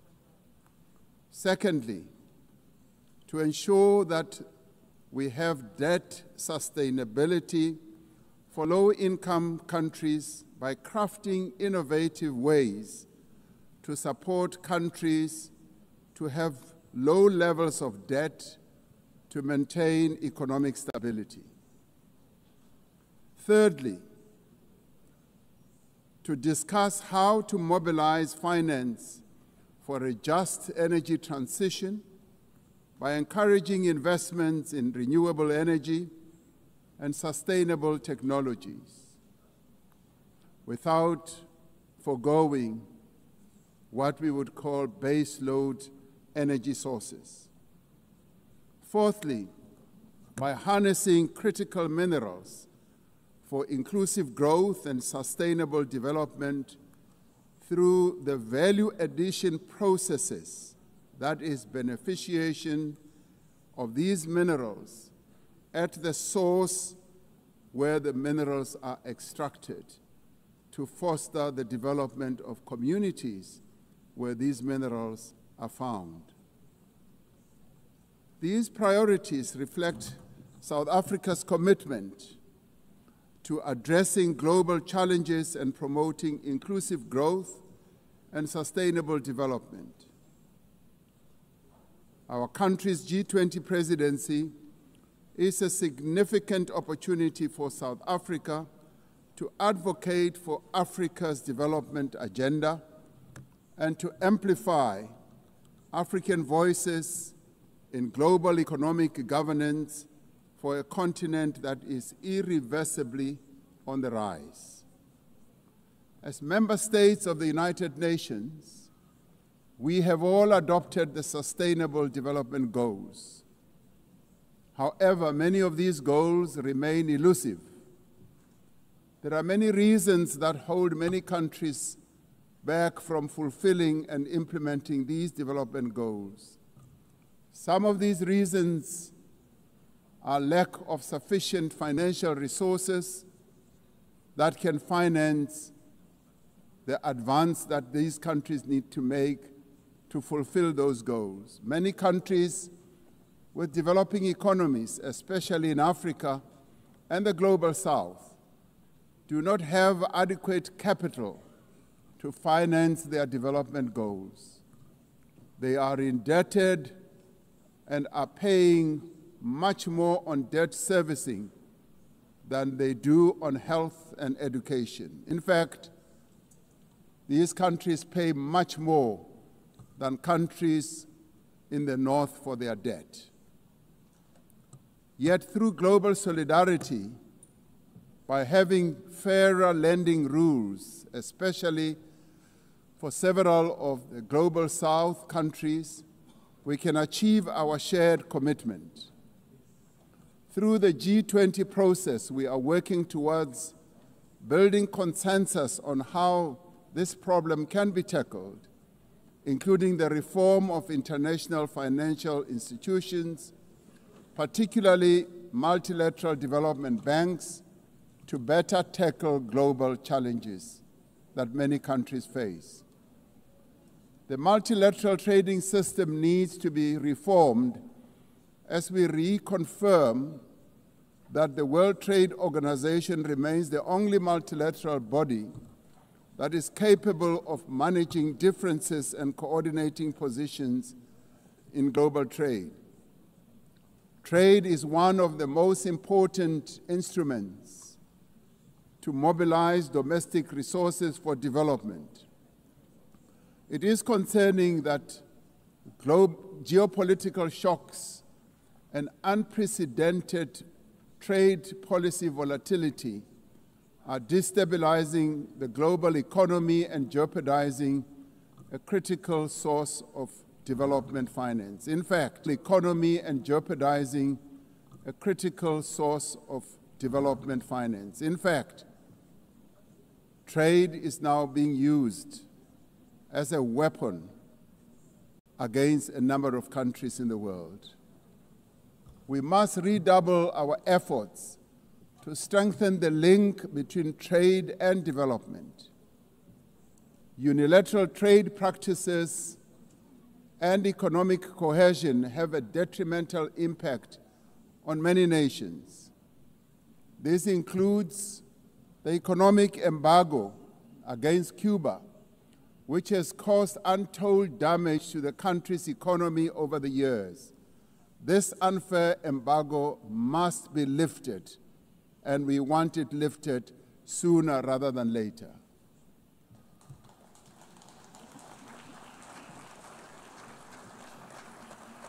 In the midst of global trade uncertainty, the African continent is providing a pragmatic example of constructive collaboration and cooperation by using the African Continental Free Trade Area as an engine for sustainable growth and development. This will, with commitment, become the central pillar of economic cooperation and integration for our continent. As part of the effort to build more inclusive economies, South Africa's G20 presidency has launched an extraordinary committee of independent experts on global wealth inequality. This committee, chaired by Professor Joseph Stiglitz, a Nobel laureate, will deliver the first ever report on global inequality to G20 leaders when they meet in November in Johannesburg in South Africa. Climate change is an existential threat. We are failing future generations by our inability to reduce global warming. Climate change is reversing economic growth and development gains in many countries especially in the global south.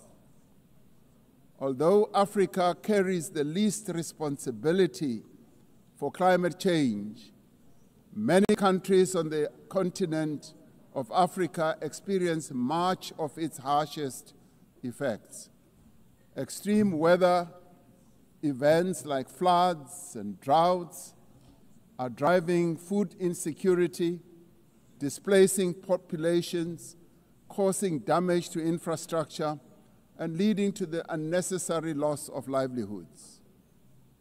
Member states must honor their undertakings and commitments in line with the guiding principle of common but differentiated responsibilities and respective capabilities. The Secretary General recently reported that global military expenditure has reached historic highs, just as the world is falling behind on its core development promises. We are building weapons when we should be building social infrastructure that advance the lives of our people. We are fighting wars that cause death and destruction when we should be fighting poverty and developing the livelihoods of vulnerable people.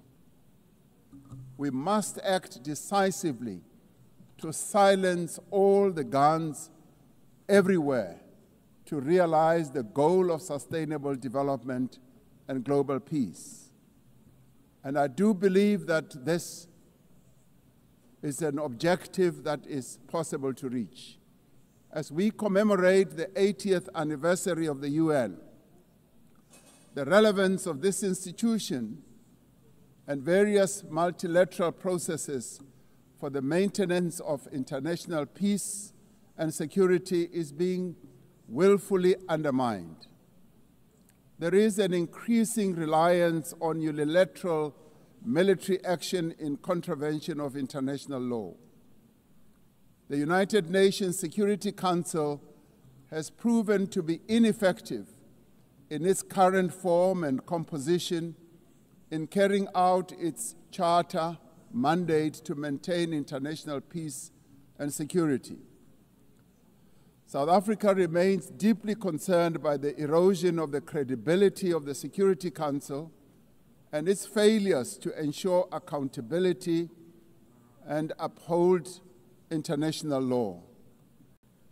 As the security and humanitarian situations in the Democratic Republic of the Congo, Sudan, Gaza, and elsewhere deteriorate, it is a matter of great concern that there are countries that continue to violate international law and also defy the United Nations resolutions and rulings, also from bodies like the International Court of Justice. The establishment of the Hague Group and the Madrid Group aim to reaffirm the primacy of international law, promoting accountability and ensuring support for a just peace.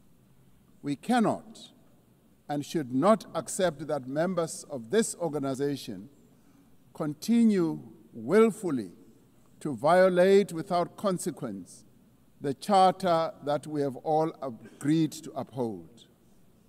Therefore, as nations that have pledged to uphold the UN Charter, we have the ultimate responsibility to ensure and protect the rights of the Palestinian people to self-determination, consistent with the case that South Africa brought before the International Court of Justice. There is growing global consensus.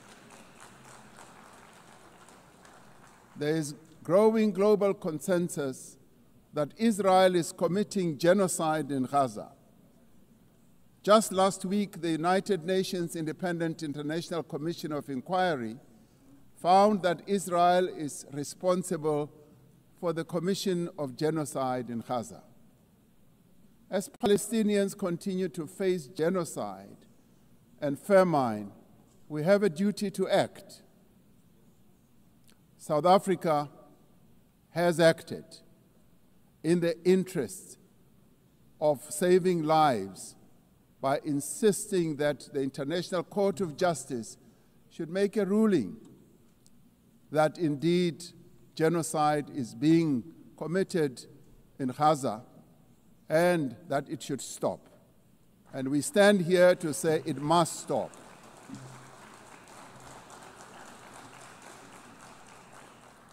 We welcome the historic high-level meeting held yesterday on the two-state solution yesterday in this very chamber. This reflects the determination of the global majority, a global majority that now stands at 142 and more countries, that Palestinians deserve a peaceful state alongside a peaceful Israel. Many nations in the world are calling for that, and that is the voice that we believe that Israel should heed, and those powerful nations that can make a two-state solution viable and possible and implementable should act in that regard. The long overdue announcement by increasing number of countries to recognize the state of Palestine is testament to this determination. We have a responsibility as the member states of the United Nations to reaffirm the right also of self-determination of the people of Western Sahara.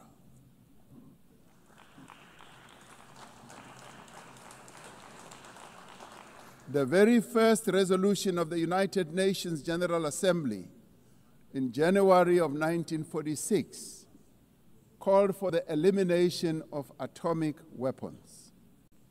The resolution was passed shortly after the catastrophic use of atomic bombs on Hiroshima and Nagasaki that killed thousands of people.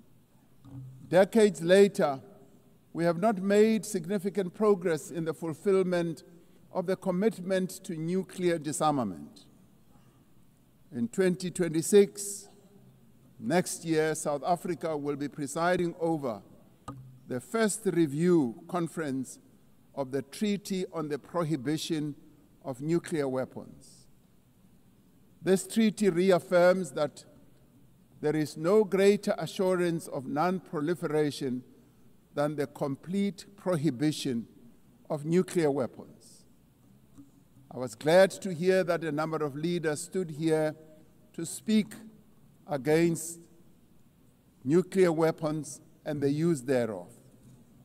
This year we celebrate the 30th anniversary of the Beijing Declaration and Platform for Action as a roadmap for the achievement of gender equality, the empowerment of the women and girls of the world. South Africa reaffirms its unwavering commitment to the empowerment of women and their full, equal, and meaningful participation in all spheres of life.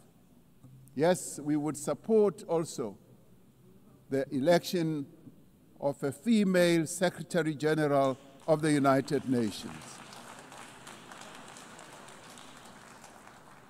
The Beijing conference milestone reminds us of our shared responsibility to advance human rights, dignity, and justice for all. We are all equal, men and women, and there is no reason that we continue to hold the women of the world backwards. The right to development must be central to the policies and operational activities of the United Nations and its specialized agencies, programs, as well as funds. It must be at the core of the policies and strategies of the international financial and multilateral trading systems. As we celebrate 80 years of the United Nations, we must seize the opportunity to build a better United Nations for the next 80 years. What is needed now is a stronger and more capable United Nations, a United Nations that is based on the renewed commitment to its founding principles. We must invigorate the negotiations on the Security Council reform at the intergovernmental negotiations in the General Assembly, including by initiating text-based negotiations. The Security Council must be accountable. It must also be representative. It must be democratic and effective in executing its mandate. We can no longer accept that a large portion of the world's population is not represented in the United Nations Security Council. My own continent, Africa, home to 1.4 billion people, as well as South America, are not represented in the United Nations Security Council. This is unjust, this is unacceptable, and it must end. We want representation in the Security Council. We look forward to working with the Secretary General on the UNGA initiative to ensure that our organization works more effectively and efficiently. Mandates given by member states must be implemented, and the necessary structural changes and program realignment must be implemented across the UN system. In the face of the decrease in funding to the United Nations to fulfill its mandate, the UNGA initiative is important to maintain the integrity of the multilateral system and to uphold international law. Lastly, I am reminded that our collective membership of the United Nations is our shared humanity in action. The United Nations at 80 compels us to reflect on our collective achievements and to chart a way forward, building an organization that is able to address our common challenges.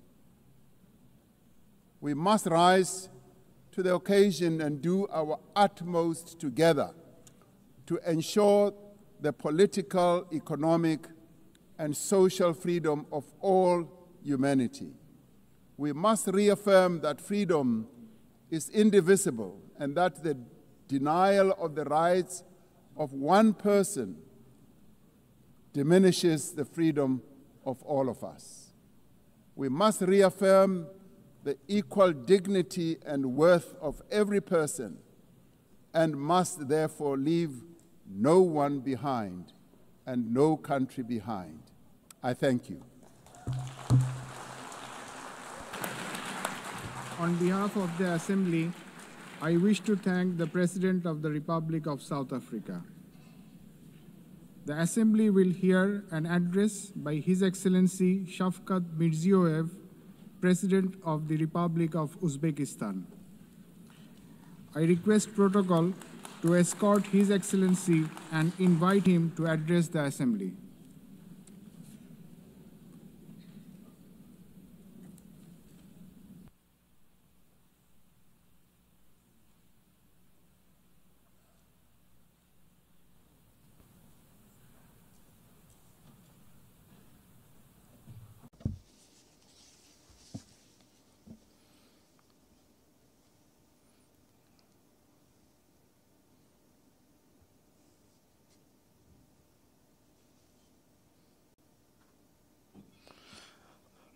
Distinguished Madam President, distinguished Secretary General, heads of delegations, ladies and gentlemen. I am truly delighted to extend my congratulations to you with the 80th anniversary session of the United Nations General Assembly. Our meeting today is taking place in a complex, rapidly changing global situation that calls for new approaches to the work of our organization and its future. Today, across the world, the role and place of international institutions are weakening. Confrontations, conflicts, and wars are intensifying. Technological and social inequality is increasing. An economic and humanitarian crisis are deepening. All of this is creating an entirely new and unsettling geopolitical reality. We highly commend the efforts of His Excellency Secretary General Antonio Guterres aimed at maintaining our organization as a main platform for the peaceful resolution of the most difficult and pressing global issues. In this regard, we fully support the UNAT initiative and reaffirm our strong commitment to the Pact for the Future. We support the transformation of the United Nations Security Council and the expansion of its membership in order to effectively address current threats and challenges and protect the interests of the developing countries. Distinguished participants of the session, we are pursuing a policy to build a democratic, law-governed, social, and secular new Uzbekistan in full alignment with the Sustainable Development Goals. To this end, we are consistently continuing our irreversible reforms. Our top priority goal is to fundamentally transform the lives of each and every family and citizen in our country to enhance human dignity and well-being. In recent years, we have managed to reduce the poverty rate in Uzbekistan from 35% to 6.6%. We have achieved this result primarily through the transformation of the education and science sector, establishment of innovative industries and high-tech manufacturing enterprises, modernization of green energy and transport infrastructure, comprehensive development of small businesses, and as a result, the creation of millions of jobs. In our country, preschool education coverage has increased from 27% to 78%, while the higher education uptake among our youth has risen from 9% to 42%. Most importantly, we consider enhancing the prestige of the teaching profession as a key issue.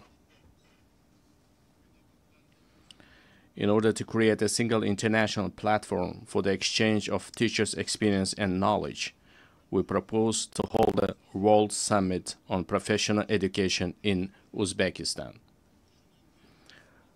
We are also creating an advanced healthcare system in our country. We invite all our foreign partners to participate in a high-level event dedicated to the fight against childhood cancer and other serious diseases, which will be held tomorrow at our initiative at the United Nations headquarters. Another important area is gender policy. We aim to further strengthen the role of women in social, political, and business life of our country. We advocate for holding the Asian Women's Forum on a regular basis in our region, turning it into a permanent platform. I would like to emphasize once again, we remain committed to our obligations in achieving the Sustainable Development Goals. By the year 2030, we intend to join the ranks of upper middle income countries. To this end, we will consistently continue our open and pragmatic policy. Ladies and gentlemen, 8 years ago, from this esteemed podium, we declared our firm determination to transform Central Asia into a region of peace, good neighborliness, and partnership. Today, we can confidently declare that we have achieved this strategic goal. The era of closed borders, unresolved disputes, and conflicts is in the past. In recent years, the volume of mutual trade, investments, and transportation of goods in our region has increased fivefold. We are implementing joint investment funds, cross-border trade, and industrial cooperation zones, and major infrastructure projects. We also recognize as a common achievement that the consultative meeting of the heads of the state of Central Asia have become an effective mechanism for deepening regional integration. I can confidently affirm that as of now, we are at the beginning stage of the forming a new Central Asia. Our region, thanks to its unity, stability, and distinct identity, is steadily securing a stronger position in the system of international relations as an independent actor. In order to achieve our goals, we intend to give top priority to expanding mutually beneficial ties with all our foreign partners. In this regard, together with UN structures, we propose to implement a number of new projects and programs in our region.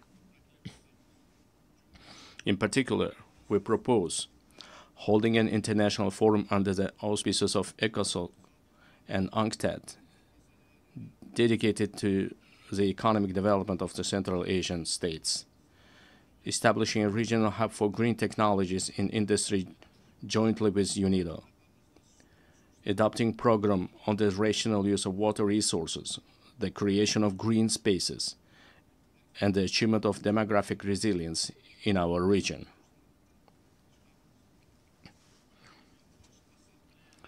In addition, we propose the adoption of UN General Assembly resolution supporting the efforts of the Central Asian countries aimed at deepening regional partnership and economic integration.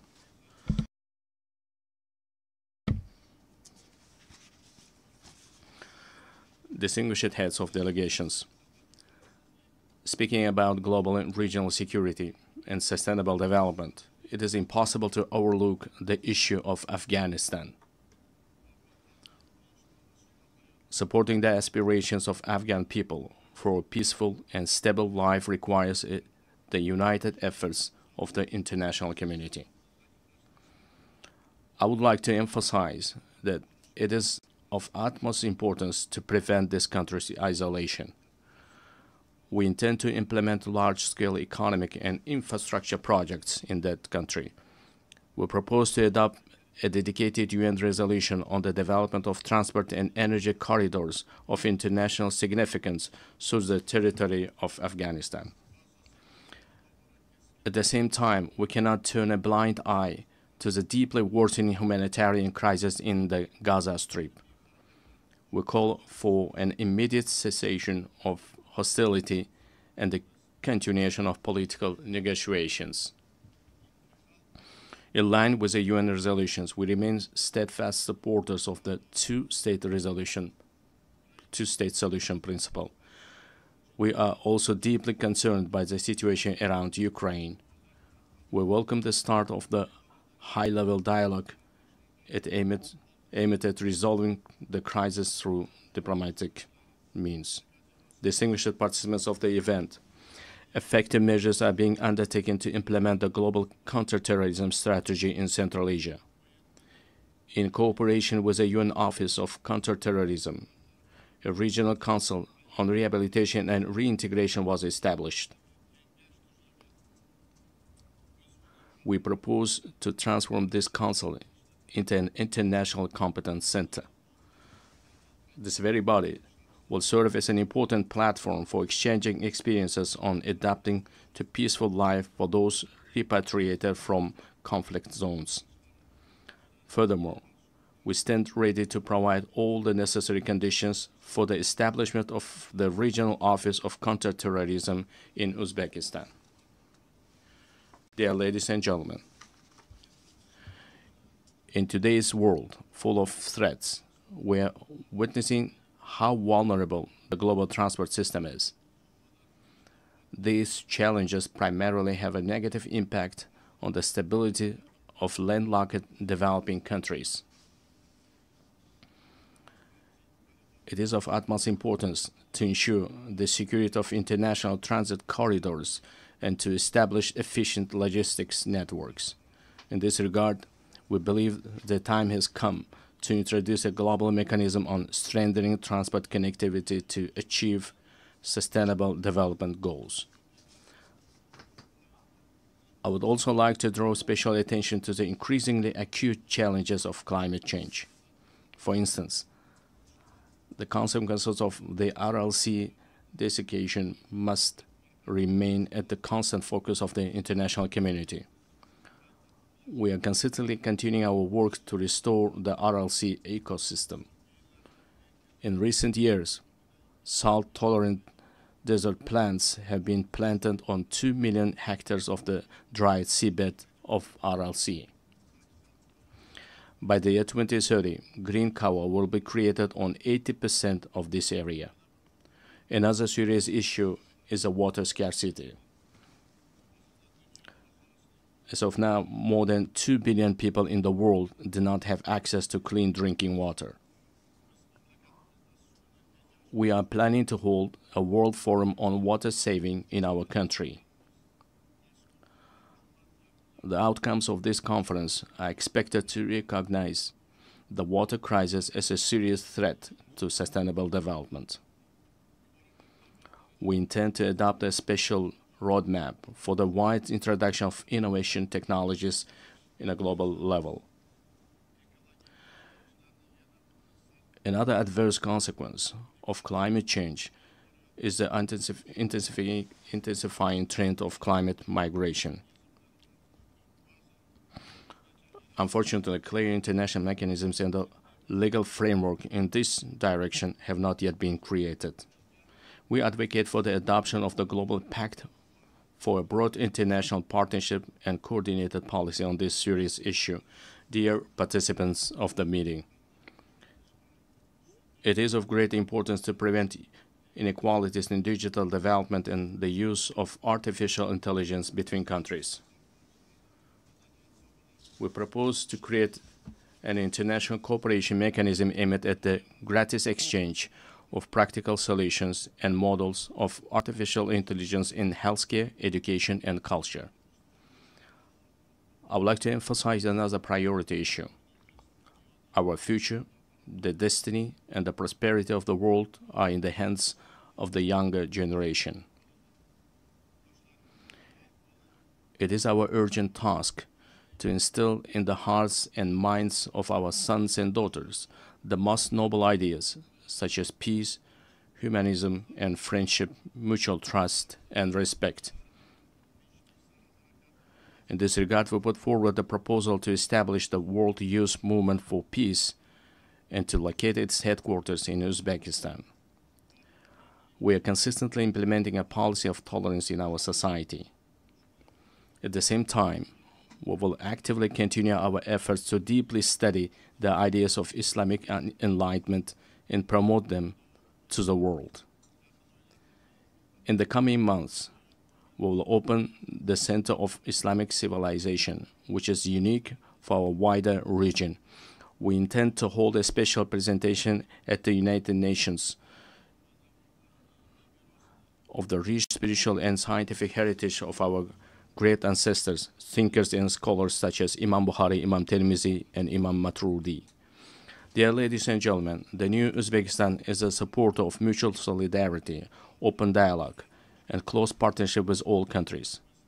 We are always ready to contribute to strengthening dialogue among peoples, cultures, and civilizations, and to achieving universal human goals. I thank you very much for your attention. On behalf of the Assembly, I wish to thank the President of Republic of Uzbekistan. We have heard the last speaker in the general debate for this meeting. The next plenary meeting to continue with the general debate will be held immediately following the adjournment of this meeting. The meeting is adjourned.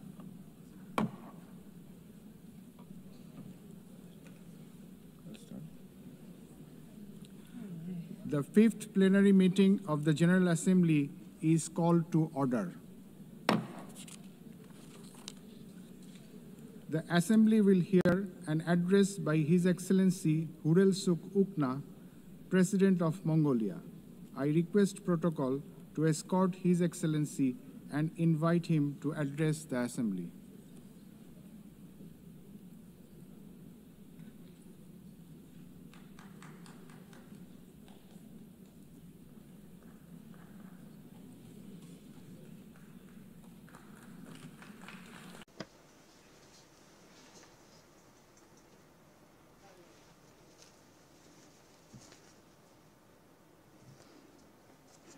Madam President,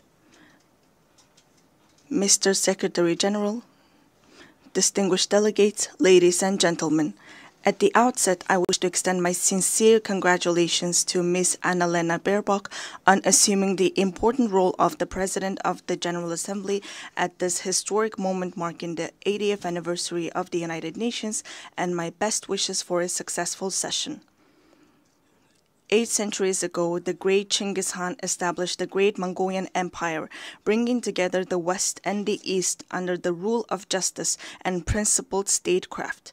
Spanning the vast expanse of Eurasia, the Pax Mongolica era heralded a period of remarkable progress and flourishing for humankind. The Pax Mongolica embodied progressive ideals that form the basis of today's collective efforts to maintain global peace and stability.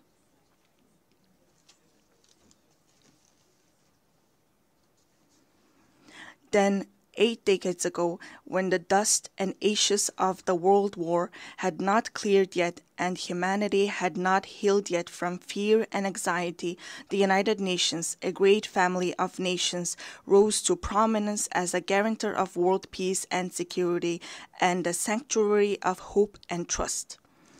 Since its establishment, the United Nations has illuminated humanity's path, serving as a steadfast beacon of hope and trust for nations to maintain peaceful coexistence and share a prosperous future. In today's volatile and challenging international environment, we welcome Better Together, 80 years and more for peace, development, and human rights as the theme for the 80th session of the General Assembly and the general debate.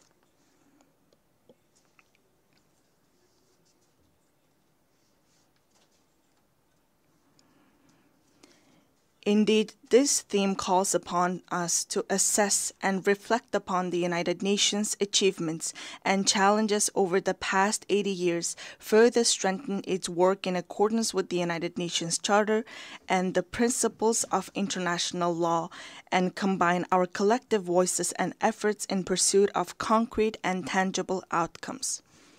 Distinguished delegates, Mongolia has consistently upheld the United Nations Charter and universally recognized principles and norms of international.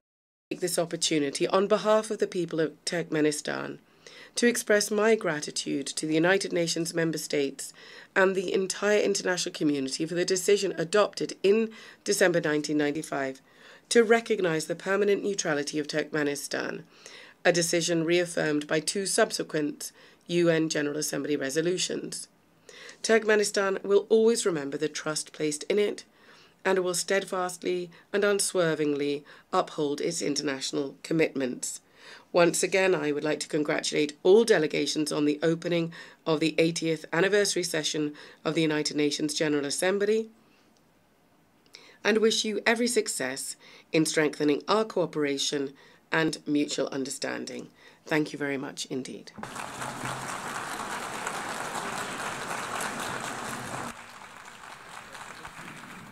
On behalf of the Assembly, I wish to thank the President of Turkmenistan. The Assembly will hear an address by His Excellency Gabriel Boric Font, President of the Republic of Chile. I request protocol to escort His Excellency and invite him to address the Assembly.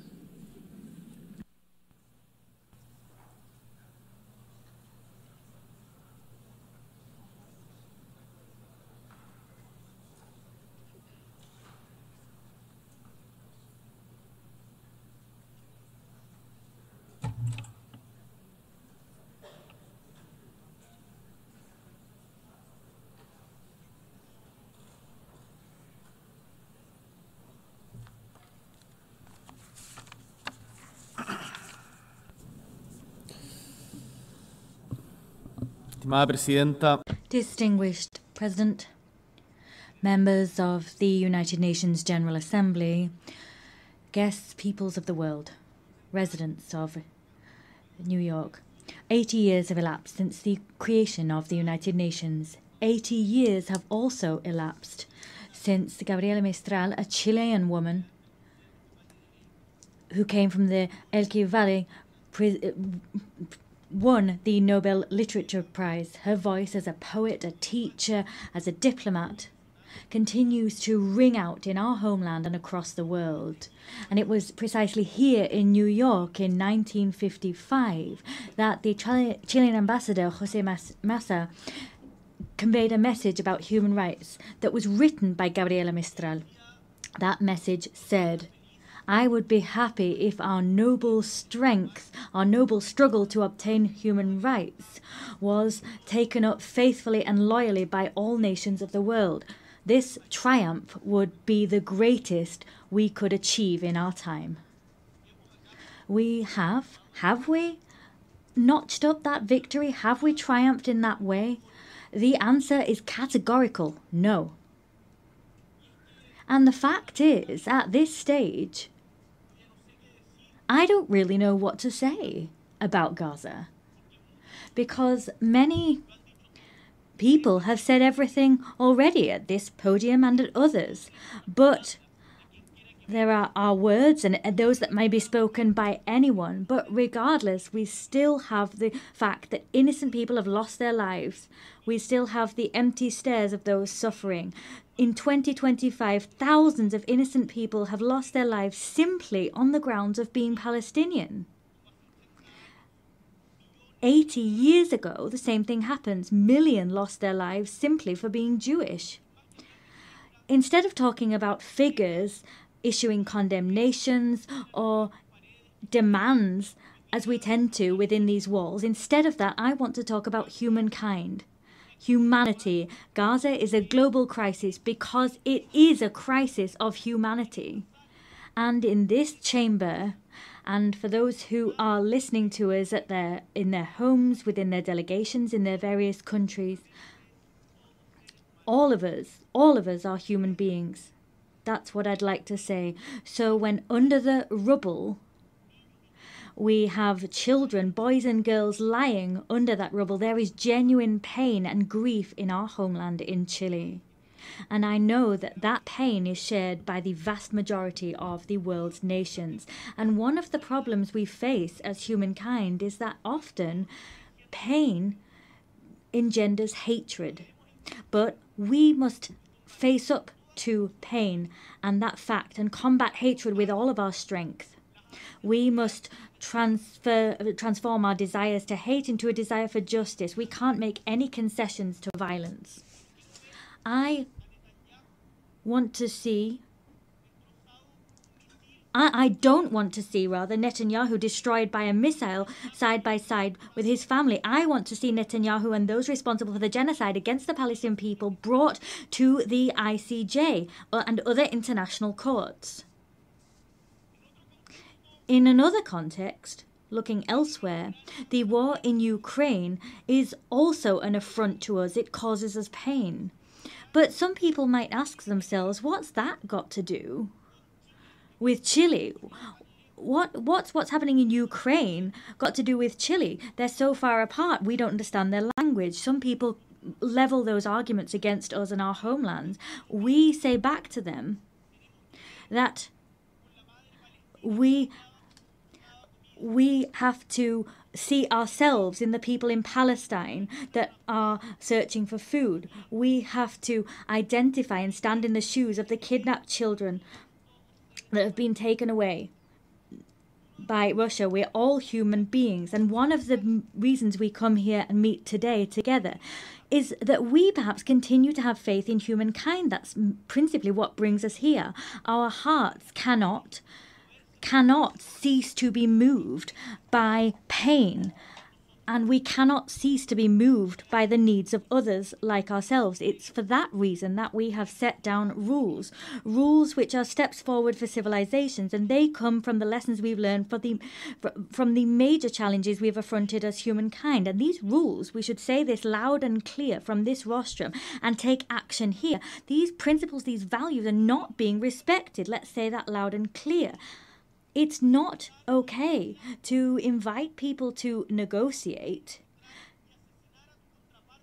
to invite a neutral country to negotiate and then assassinate someone that's helping negotiations. That's what happens with Qatar. We can't bomb the nuclear facilities of another country. We can't invade countries like Iraq, saying that there are weapons of mass destruction that don't exist. That's not okay. It's not okay to invade a sovereign country like Ukraine and then impose negotiations on those people. And we all seem to resign ourselves to the fact that that's going on, as was recalled by the French writer Albert Camus when he talked about the experience of the Second World War. If we don't believe in anything, if nothing makes sense, and we can't invoke any values, well, in that case, everything is allowed. There's no good, no evil, and nothing is important. So, if we were to accept that reasoning, we'd have to admit that reason stands on the side of the successful party and no one else. And the rule which we use to assess humankind, the yardstick, would simply be effectiveness. So, in other words, the law of might is right. I want to say to you that ultimately this way of reasoning is the justification of killing.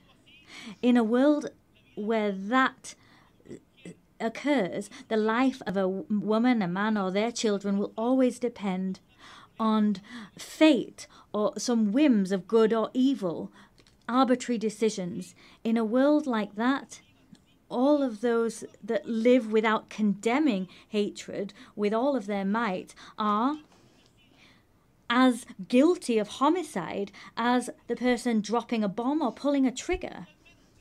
Particularly if you have the voice and the power to say enough, as we do, as all the leaders that we are in this room, we have, with that in mind, greater responsibility. We refuse to rule in favor of those who have might or money, and we say that we're labeled as utopian, nursing pipe dreams. But what is history if not a continued utopian voyage? There will be people who simply want to do things that produce short-term results. But in general terms, shortcuts lead us to the edge of precipices, to the abyss. And the fact is, we don't need to be successful in the way we understand success today in the Western world to continue fighting for a fairer world, because we know that what we have together has allowed us to change the world, to make it more just, have more loyalty, more solidarity, more inclusion. We've done that. So, distinguished delegates, when we are invited to submit, to bow down, when it is said that intelligence is somehow irrelevant, when people want to show us that you can lie to get an advantage, to get ahead, we want to say no. We're not giving way to cunning trickery, violence, or passivity. Let us say no to all of that. I can and I must respect the person who likes blue more than red, someone who is of a faith that's not my own, the person who thinks it's better to increase or reduce taxes according to the circumstances. Ultimately, I can and I must respect diversity of opinion. But at the same time as I respect different opinions, the opinions of those who think different to me, I face the outrage, the fact that people lie. And what's all the more outrageous is that they're aware that they're lying. Perhaps, for example, it's been said at this very rostrum today that there's no such thing as global warming. This is not an opinion. It's a lie. And lies must be fought against. Of course, we can discuss the best way of tackling global warming, or we can talk about who are more responsible than others, but we can't deny global warming. We can argue, we can discuss how the Nazis managed to govern such vast swathes of Europe, but we can't deny the Holocaust. We can study the secondary effects of a vaccine, but we cannot state with no evidence whatsoever that vaccines cause autism. The world needs a true, genuine dialogue between those of us who think differently, between people who have different visions of the world.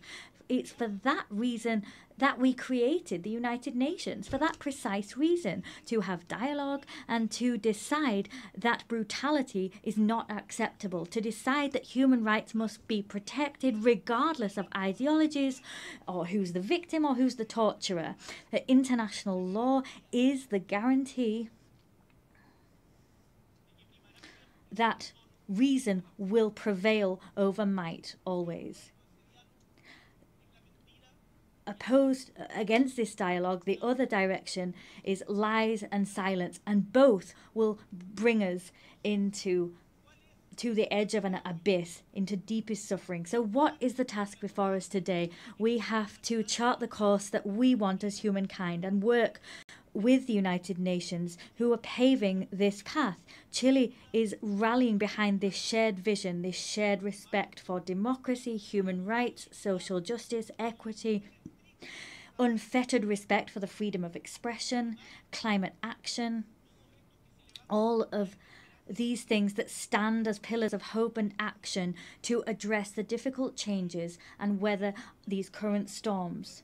Today we need to say loud and clear that we defend a commitment to democracy always in an nuanced fashion with no excuses whatsoever. For that reason, this week, together with Brazil, Spain and Uruguay and Colombia, we convened the second meeting for the defense of democracy. That was a collected effort that began here in the United Nations a year ago. We want to build bridges so that we can identify the shortcomings of democracy. We want to look at ways of remedying these shortcomings and of improving the quality of life of our peoples. We will not settle with simply pointing out what we don't like about the world. We will not settle for saying that doesn't represent us. We want to propose ideas that we want to see and champion them. With all of that in mind, I'd like to briefly dwell on one particular issue. I come from Chile, that is a tricontinental country. Tricontinental. It has inextricable ties to the ocean. We have more than 6,700 kilometers of coastline. We are a country that looks at the ocean, and as such we are proud of having been the first country in America and the second in the world to have ratified the BBNJ agreement to extend governed ocean area beyond areas of national jurisdiction. In recent weeks, we saw the 60th ratification necessary for it to enter into force. As such, the first COP of that agreement will be held next year. We do hope it will be held early next year. Here, I wish to reiterate the fact that we are ready and willing to have its secretariat established in our Pearl of the Pacific in the city of Valparaiso, because we believe that this agreement is an opportunity to make ocean governance closer to the global south. Chile is always also a country that looks towards and has an Antarctic vocation. Our leadership in scientific research is clear. We provide logistical support for research, and we have campaigns for the protection of this area. When you've gone to Antarctic, you will have done so through Chile. In 2 weeks, we'll have another meeting of the Commission for the Preservation of Marine Antarctic Resources. So I call upon states parties now to approve the proposal of the Marine Protected Area for Dominion 1. That was the proposal established by Chile and Argentina. We cannot simply exploit resources if we don't adopt appropriate preservation measures, because ultimately we'll see the destruction of marine life, which we also depend on. Let us not forget that we are part of one single ecosystem. Maintaining biodiversity and sustaining life on Earth is something we must urgently grapple with, and we need to do so with a sense of responsibility towards our ancestors, towards those we share the planet with today, and with a sense of responsibility to future generations. Distinguished delegates, as we have a situation of climate crises, protracted conflicts and humanitarian crisis, against that backdrop, the selection and appointment process for the next Secretary General of the United Nations takes on particular significance. I come to this assembly convinced of the fact that always, even in the most difficult circumstances, there is room to take clear-sighted action as a collective body, action which is transformative and imbued with humanity. Human tragedy is never a foregone conclusion. We will not give up on the hope that there will be good in the world and that the United Nations we need can be built, because that conclusion depends on what we do. I want to say to you that regional balance must be respected in the Secretary General appointment process. It's time for Latin America and the Caribbean to have their moment. We are a war-free region with a rich diplomatic tradition. We forge consensus. We are unwaveringly committed to the UN Charter and have been since its very inception.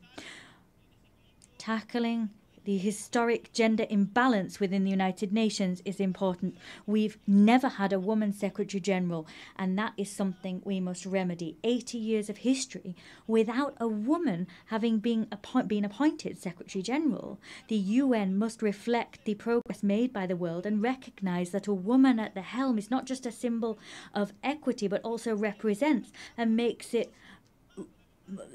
reflects the fact that women are half of the population, and appointing a woman as Secretary General will send out the clear signal that women can occupy all parts of the world and nothing's closed off to them.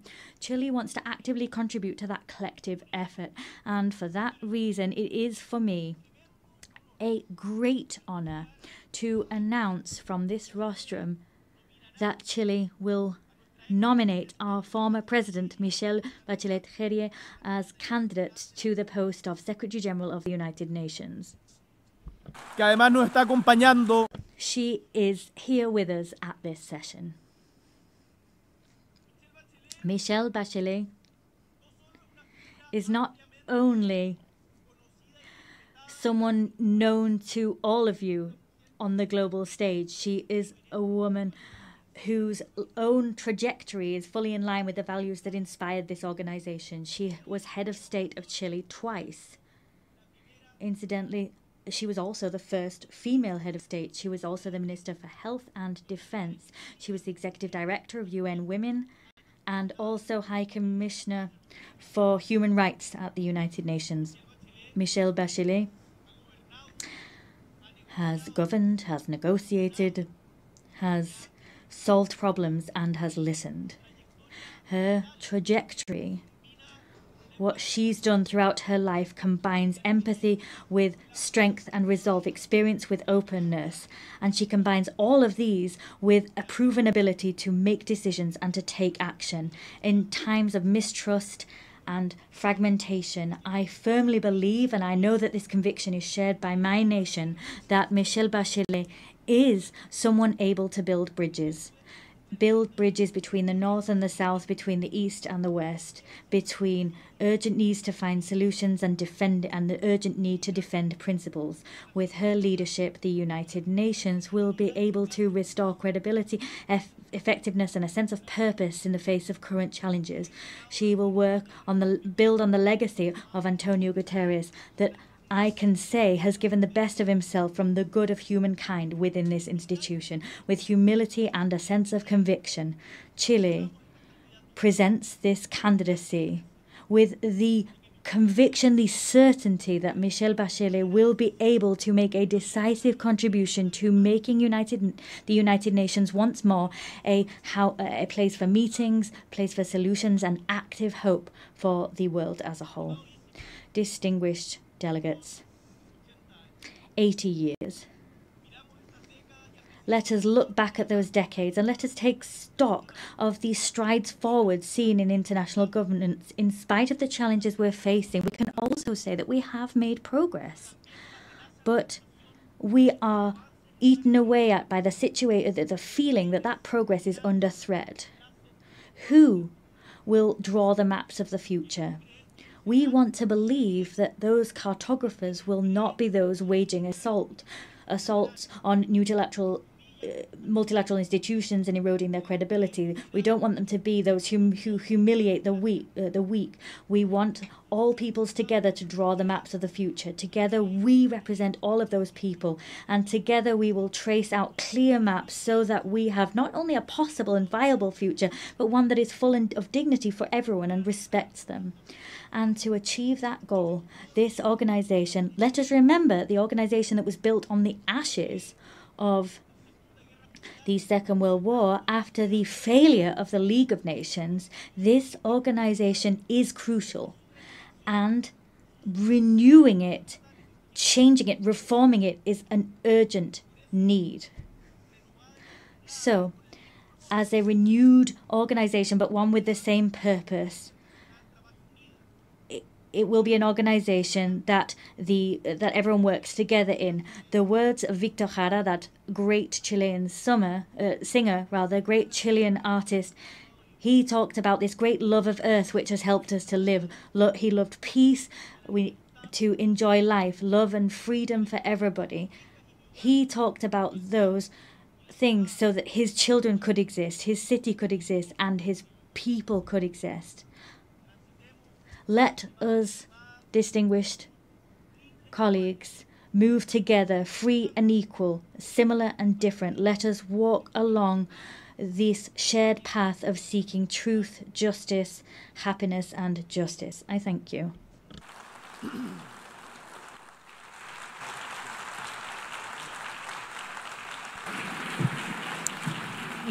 Muchas gracias. On behalf of the Assembly, I wish to thank the President of the Republic of Chile. The Assembly will hear an address by His Excellency Emomali Rahmon, President of the Republic of Tajikistan. I request the protocol to escort His Excellency and invite him to address the Assembly.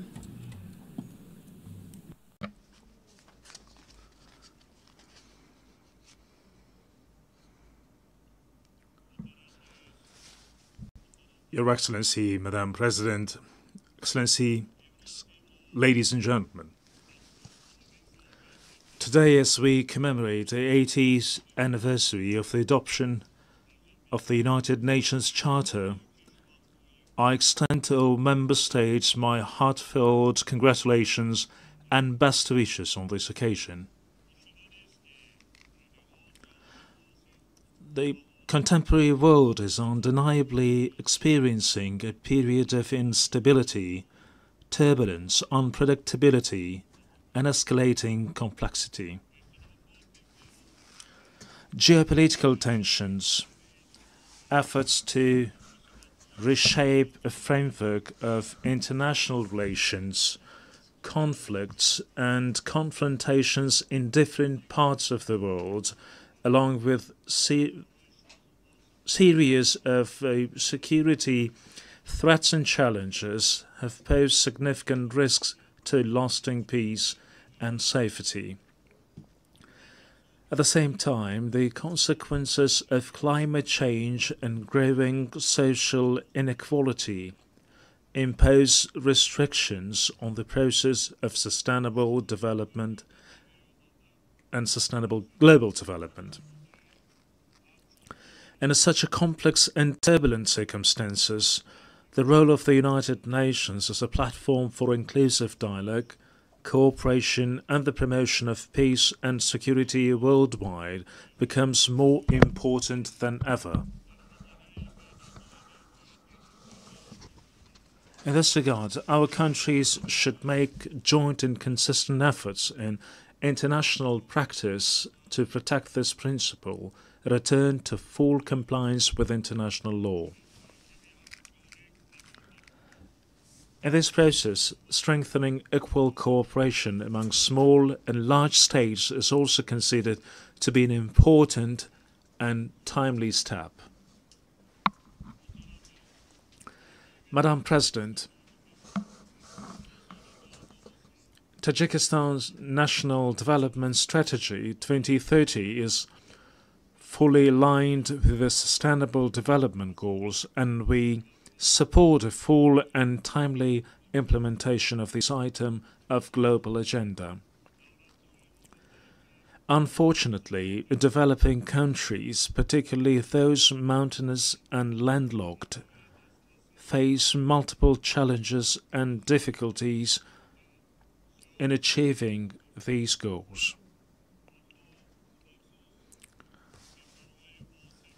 Particularly vulnerable countries feel the need to take serious measures to ensure sustainable development, financing, and improve access to financial resources.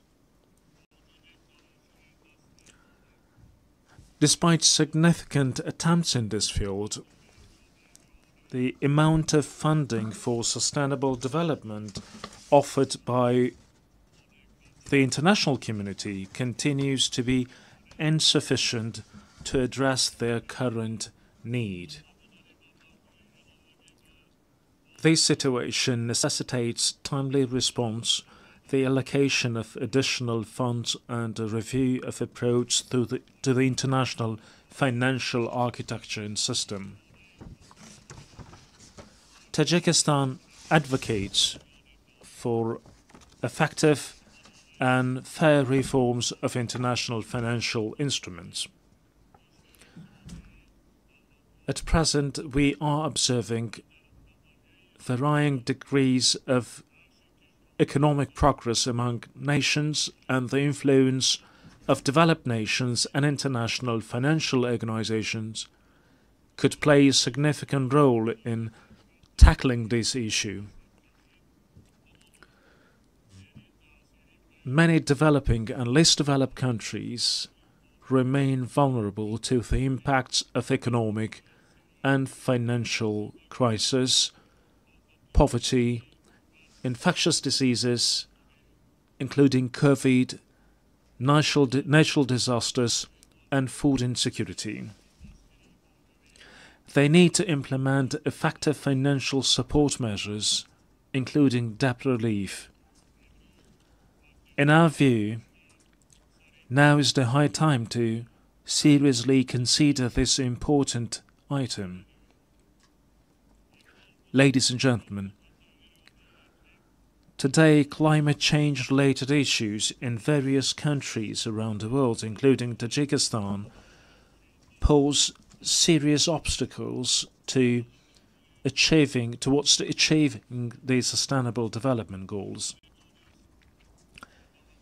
Our country, with 93% of its land covered by mountains, is deeply concerned of an adverse effect of this situation.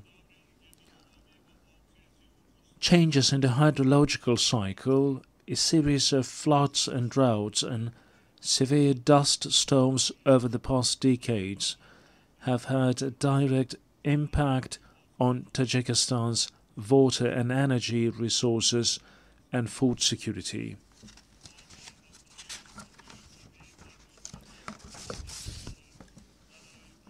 Every year we suffer tremendous material and financial losses due to water-related natural disasters.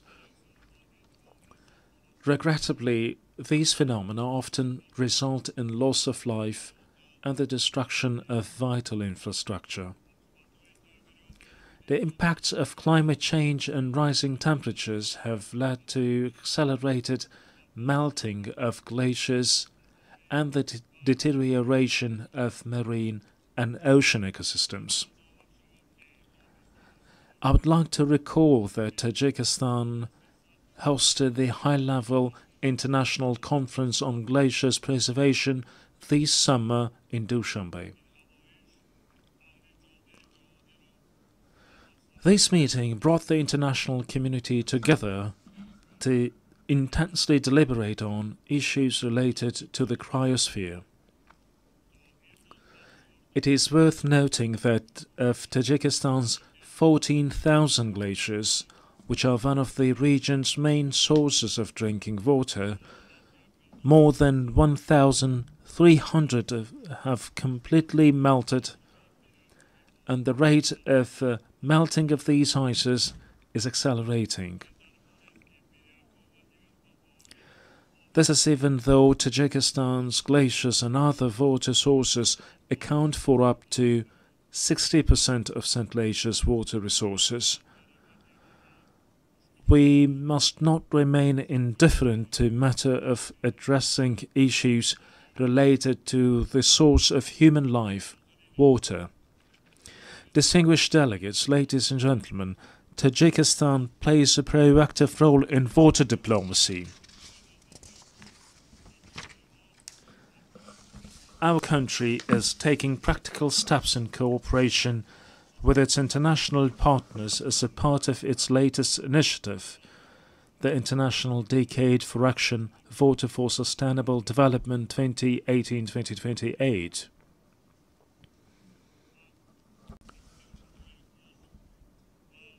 I call on member states and stakeholders to actively participate in the next event within the Dushanbe water process, the high-level international conference which will be held in Tajikistan next year.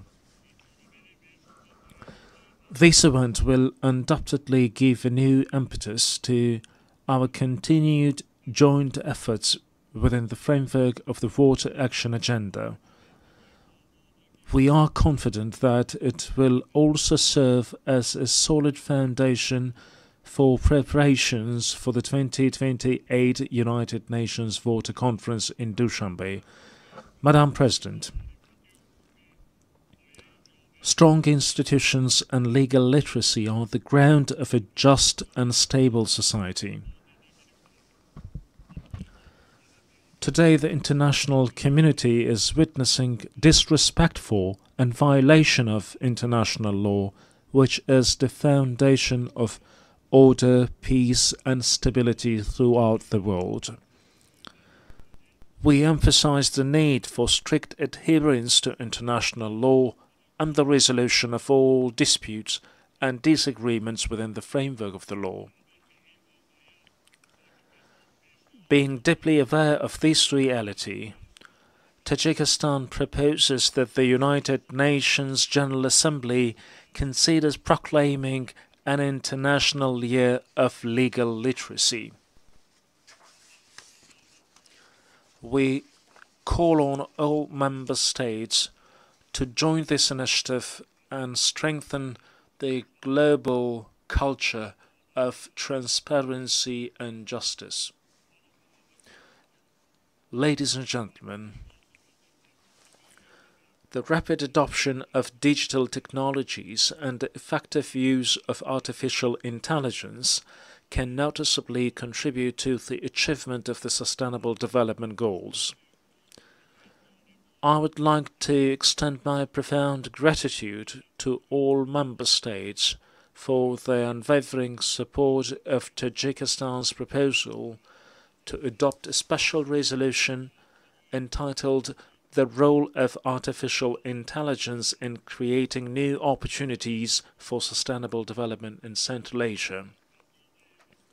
I am confident that the resolution adopted by the General Assembly on July 25th of this year will serve as a key instrument for the safe and equitable use of artificial intelligence in our region. We, in this context, consider the establishment of a regional Center for Artificial Intelligence in Dushanbe to be favorable. This center would undoubtedly facilitate an implementation of joint initiatives and projects among Central Asian countries in the field of artificial intelligence.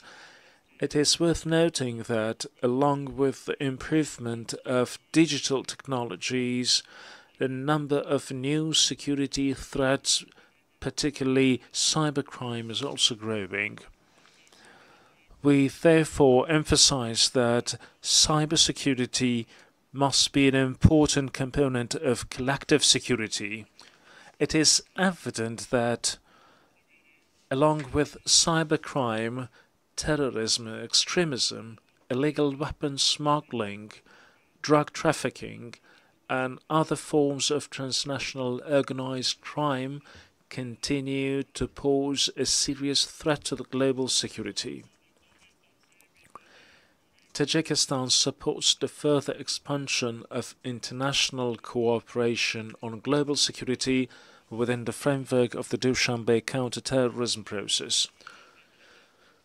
We are determined and willing to establish constructive interaction within this process with international organizations and the UN member states to even more enhance efforts to counter the aforementioned threats and security risks. We believe that relevant UN agencies, in particular the Office of Counterterrorism, can make an effective contribution to the comprehensive implementation of global counterterrorism strategies and programs and strengthen their support to all member states in this area. Distinguished participants, Tajikistan gives full support of the resolution of all disputes and conflicts through political and diplomatic means. We must redouble our efforts to enduring, lasting, and comprehensive peace based on international law. A year ago, from this podium, I proposed considering a special United Nations resolution proclaiming a decade of promotion of peace for future generations.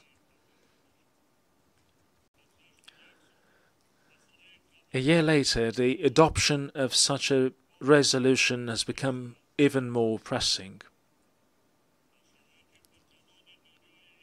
In today's complex and volatile world, this initiative will create conditions for international cooperation to achieve lasting peace.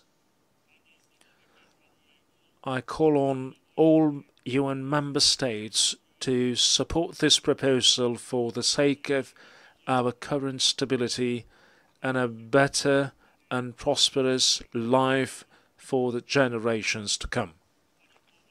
Ladies and gentlemen, we emphasize our principled, invariable position on the Palestinian issue. We believe that lasting peace in the Middle East is possible only through the implementation of the United Nations resolutions and the principle of the two-state solution.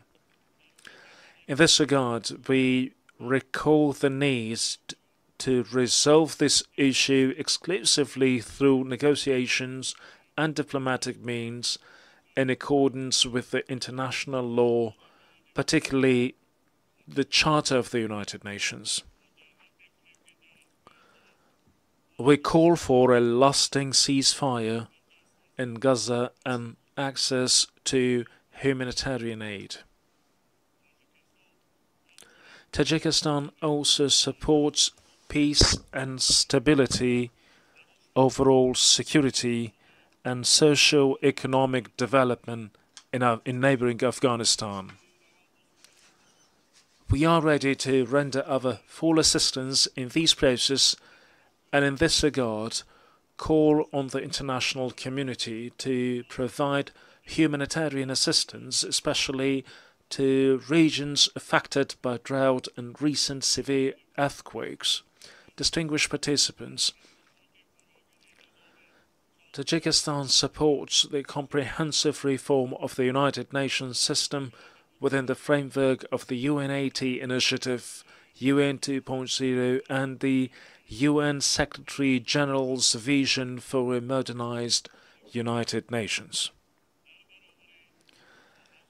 At the same time, we welcome the Pact for the Future as an important collective initiative to promote peace and sustainable development. These initiatives embody the shared aspirations and will of the international community to respond to modern threats and challenges and build a solid foundation for future generations. We reiterate the need to strengthen the key and coordinating role of the United Nations in ensuring inclusive peace and security. Only with trust, cooperation, and unwavering determination we can build a just, peaceful, and sustainable future for all humanity. Tajikistan stands ready to cooperate with partner countries and all United Nations member states in achieving these noble goals and addressing other pressing issues on the global agenda. I thank you for your attention.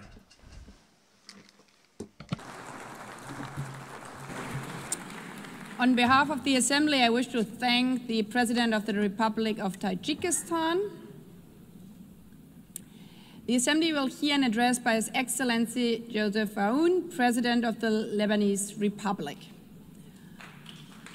I request protocol to escort His Excellency and invite him to address the Assembly.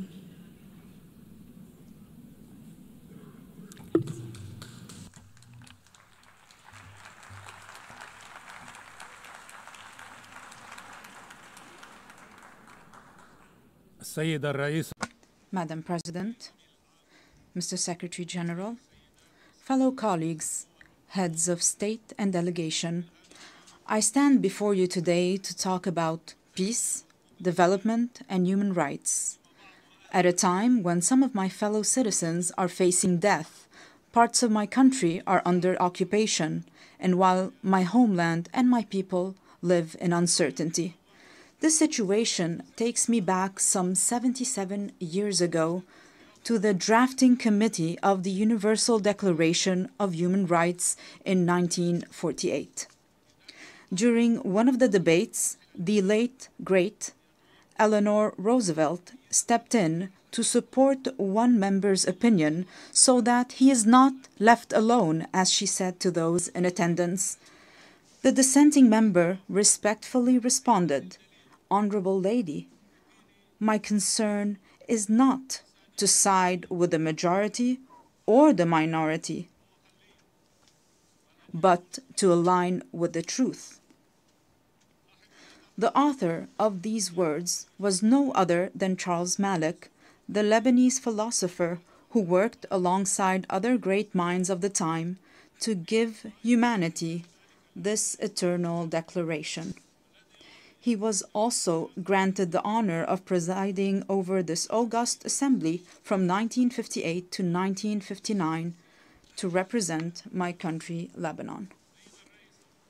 Madam President, Mr. Secretary General, colleagues, ladies and gentlemen, I recall this incident today, first, to express my profound sense of pride and my heightened sense of responsibility as I stand before you today for the first time in my capacity as President of Lebanon on the 80th anniversary of this great organization. Second, because our session focuses on examining the inherent relationship between three human virtues: peace, development, and human rights, and between these three virtues and my country, Lebanon. The Lebanese experience, alongside lessons from our region and the world, have shown that there can be no development without peace, for growth cannot take place within chaos, and prosperity cannot be achieved amid conflicts and wars. Peace is the only foundation for development. Experience has taught us that just as there is no development without peace, there can be no peace without justice, and no justice without human rights, particularly the right to live in dignity. Without dignity, peace becomes an illusion, and the only growth will be in poverty, underdevelopment, violence, and bloodshed. Since the establishment of this great organization, its charter stipulated the need to save succeeding generations from the scourge of war, to live together in peace with one another as good neighbors, and to employ international machinery for the promotion of the economic and social advancement of all peoples. These noble principles remained on paper for 80 years, as the blood of our people was spilled on the ground. The reasons might be numerous. One can attribute them to the authoritarian nature of man, the nature of relations between countries based on power struggle, hegemony, and the race for absolute dominance in all fields. However, another reason has stirred this tragedy. At least 30 years ago, since talk began in this very chamber about a new world order. The reason is related to the issue of identity and plurality within any society or within societies and countries, especially in the era of globalization. On the one hand, people need one another. On the other hand, they fear for their identity. This led to an emerging issue that drove humanity back to the path of conflict. Let us acknowledge here that religion remains a primary factor in defining the identities of human groups.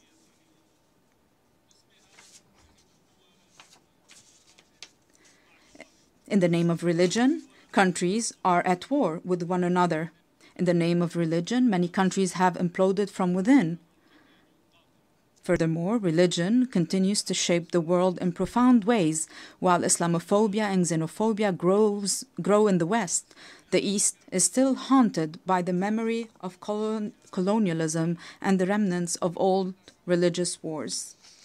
Despite remarkable scientific progress, the world finds itself trapped in a bygone era. Madam President, Mr. Secretary General, colleagues, at the heart of this dilemma, Lebanon plays a unique role. This is its raison d'être. This is the significance of Lebanon and its message to the world. Amid the global clash over religious identities, Lebanon stands out as a nation where Christians and Muslims coexist as equals under a constitution that guarantees equitable representation to both communities in the Parliament and the Council of Ministers, with full citizenship for all individuals. This model is open for progress. This model was criticized by some. However, it offers a unique, evolving approach, as the late Pope John Paul II observed. Lebanon is more than a country. It is a message of freedom and plurality for the East and the West. End of the quote. I reiterate and emphasize a message of freedom and plurality. In a region where people are killed or kill over their religious belief, or even for displaying a symbol of faith. In a weary world torn between those who want to impose religious attire and others intent on banning it, Lebanon offers a unique, unmatched, and irreplaceable model. A model that deserves to live, that must exist for the region and for the world. A model that allowed me, as an Arab Lebanese, to serve as the only Christian head of state from East Asia to the coast of Europe. My country, Lebanon, the land of human secularism, with profound faith, without any imposition or prohibition of any kind. A model that requires all those who are committed to a better future for humanity to ask the following two questions. First, why would there be an international and UN obligation to preserve Lebanon? And second, how can we achieve this goal? First, indeed, there is a human obligation to preserve Lebanon. If this model falls, this model of coexistence between two different religious communities that are completely equal, where else around the world can we replicate this experience? If Christians were to disappear from Lebanon, this equation, this delicate balance will fall, and with it, justice. If the Muslim community in Lebanon no longer exists, this balance will also fall. And this will also undermine justice. The fall of Lebanon, precipitated by the loss of any of its integral components, would foster the rise of extremism, violence, and bloodshed, both in our region and in the world. It is clear to me today that many of the underlying causes of the war on Lebanon, as well as the deeper, more insidious motivations behind it, have been aimed at dismantling Lebanon's unique model. These actions serve to justify an Orient fractured by conflicting identities and perpetual ethnic rivalries, destined to remain in a state of ongoing conflict. While certain may benefit from this situation, however, it is ultimately in the interest of the world and humanity to strive for international peace. Hence, the success of the Lebanese experience will set a benchmark for any country. This model today is a vibrant, steadfast, and energetic country determined to live, resolutely refusing to succumb to adversity. What it takes to save it?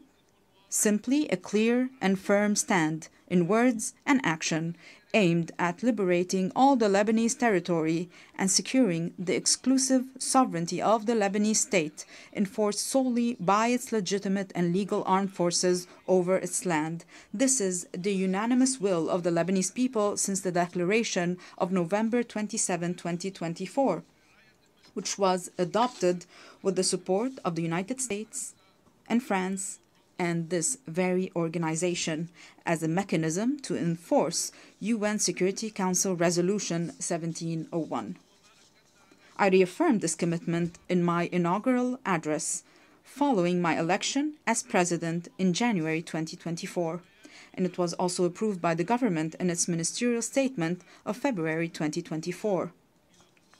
Throughout our negotiations with President Trump's envoy, Ambassador Tom Barak, we worked on drafting a paper to guarantee full stability on our land, to which we are still bound and still await the same commitment by other concerned parties on our borders as well. This is what Lebanon seeks. Let me be more frank. Allow me to feel some pride for my country and my people, for they do deserve it. Ladies and gentlemen, we are truly an exceptional country by all measures. We are a country that each year receives people from the Lebanese diaspora, the equivalent of a third of the country's residents. This underlines the unwavering connection between the Lebanese people and their homeland. There is hardly a major project in our region that does not bear the signature of a Lebanese person, nor a cultural or artistic event that lacks a Lebanese imprint. In fact, it is almost certain that Lebanese contributions can be found in every significant endeavor. Among the member states of this distinguished organization, one could scarcely find a nation that does not have within its borders a member of the Lebanese diaspora who is engaged, productive, and creative. These individuals integrate harmoniously with their host societies. We, ladies and gentlemen, are a country capable of embracing modernization, and we have started already implementing a gradual program of financial and economic recovery. Together with an independent financial audit, a fair restructuring of the banking sector, and the modernization of the administration, we have also taken on the fight against corruption and organized crime to rebuild the trust of the Lebanese people in their state and the world's confidence in Lebanon. Simultaneously, we have launched legislative and institutional reforms consecrating the independence of the regulatory bodies of the state's productive sectors and enhanced the independence of the judiciary aligned with international standards in the fight against money laundering and the financing of terrorism. Our government has also recently joined the United Nations Convention on Biological Diversity, in line with our history of commitment to the principles of international legitimacy.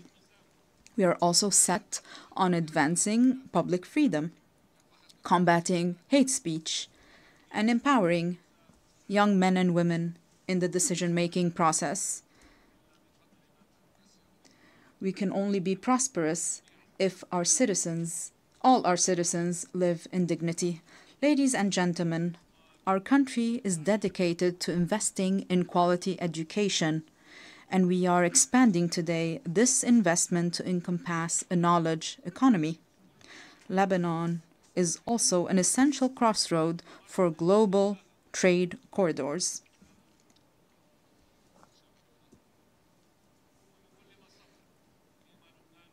While advancing on all these fronts, our country simultaneously shoulders numerous burdens. And we shoulder these burdens with responsibility and seriousness. Most pressing among them are the persistent instabilities along our southern border. We call for the immediate cessation of Israeli aggression, the full withdrawal of its occupying forces from all Lebanese territory, and the release of our hostages that we shall not forget nor leave behind. And we insist on the complete implementation of UN Security Council Resolution 1701. This will be achieved with the help of the mandate given to UNIFIL, working in coordination with the Lebanese army over a transitional period to achieve peace and stability. In this context, allow me to extend my gratitude to the members of the Security Council who adopted the resolution to renew UNIFIL's mandate to help us achieve lasting peace and stability. However, the deep underlying causes of our crises extend beyond our immediate borders. This is why it is our moral, human, and political obligation to call for an immediate end to the devastation taking place in Gaza. We urge the revival of a new political track aimed at finding a just and permanent solution to the Palestinian question based on the resolutions of international legitimacy, the principle of the two-state solution, ensuring the right of both states to a secure and dignified existence, as ratified by your General Assembly, with a majority of 142 states out of 164 states in the New York Declaration. The second major burden Lebanon is carrying now is the unprecedented displacement situation taking place on its soil, which, measured by capita, stands as the largest in history. Lebanon looks to the United Nations and its specialized agencies, as well as to the Syrian authorities, to address this critical issue. Through direct negotiations and with the support of the Kingdom of Saudi Arabia, we aim to reach comprehensive understandings and agreements across different aspects of our bilateral relations, the goal being the dignified and safe return of the displaced Syrian citizens, as well as the restoration of the special relations between Lebanon and Syria in good neighborliness and close cooperation in various fields, overcoming the misunderstandings of the past.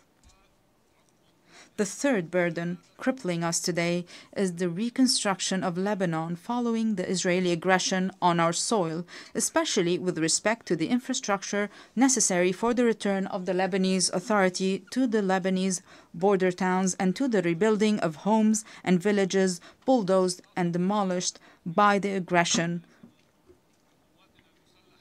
for there will be no stability if it is not rebuilt and its beauty restored. Furthermore, there's the issue of providing the necessary means to our legal armed forces so that they may take on the task of defending and safekeeping our national integrity. We remain hopeful about the public initiatives to organize international conferences dedicated to that purpose. Ladies and gentlemen, Lebanon does not seek special privileges or favors. Indeed, it calls upon the international community to act with responsibility, fairness, and equality, thereby enabling Lebanon to reclaim its role as a land of freedom and plurality. This very spirit underpinned the Distinguished Assembly's resolution on August 16, 2019, to grant Lebanon's request to establish the Human Academy for Dialogue and Conversions within its borders, a resolution that was for a time overshadowed by the many crises Lebanon has faced in recent years. Today, Lebanon is intent on reviving this vital initiative. Our intention is both to reassure ourselves and to send a message to the world. Lebanon is returning to its rightful place, both within the international community and among the nations gathered at the United Nations, a true platform for human values and the advancement of humanity. In closing, I reiterate the opening theme of my message. While I stand here today advocating for peace, my countrymen are being killed. The conflict is still very fierce between Lebanon being a land of life and joy and a platform that spreads both values to the region and the world, and Lebanon being a place of sorrow and wars, spreading both woes to the region and the world. We in Lebanon have made our choice. We choose to be a land of life and joy, and we shall abide by it. I call upon you all, for the sake of peace in our region, for the good of humanity, stand with us. Do not abandon Lebanon. I thank you.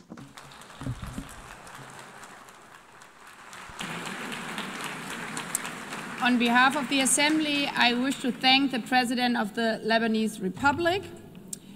The Assembly will hear an address by His Excellency Emmanuel Macron, President of the French Republic. I request protocol to escort His Excellency and invite him to address the Assembly.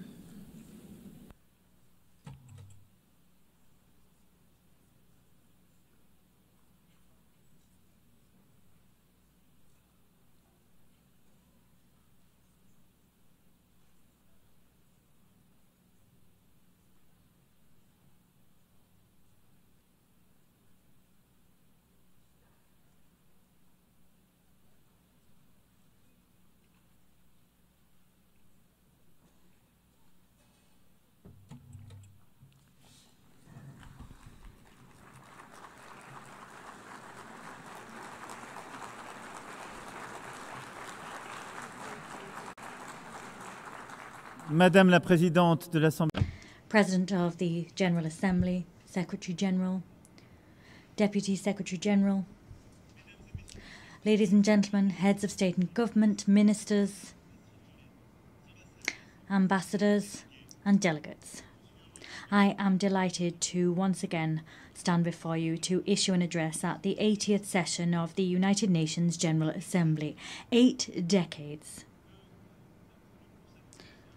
ago, we wanted to serve peace, development, human rights, and we've been doing that for 80 years. After that 80 years, we now have to take stock of our progress and ensure that we keep pace with today's world. In 1945, March, we adopted the Charter of the United Nations following 2 world wars. At that time, war was still raging in Asia. Decolonization had scarcely begun. The Soviet Union was extending its empire, and we counted deaths in the millions, and we unveiled the horror of the Shoah. Yes, at that stage of the world wasn't yet complete, but at the same time, nevertheless, we were, through resolutions and with resolve, building our desire to spare succeeding generations from the scourge of war, and we declared our faith in the fundamental rights of mankind, and we made a commitment to create the conditions for justice, to foster social progress, to practice tolerance, and to live side by side in peace. We were not dreaming, and we invoked our past to help us. And after 80 years, I want to say before you that we were right to dream. We had the right to dream. Our world today deserves the same resolve we had then in terms of working together. 51 of us were at San Francisco, and now 193 of us are gathered here in the General Assembly. The text that created this organization enshrined the principle of collective action and enshrined common values. It defined robust processes. And I know, nevertheless, how great frustration is.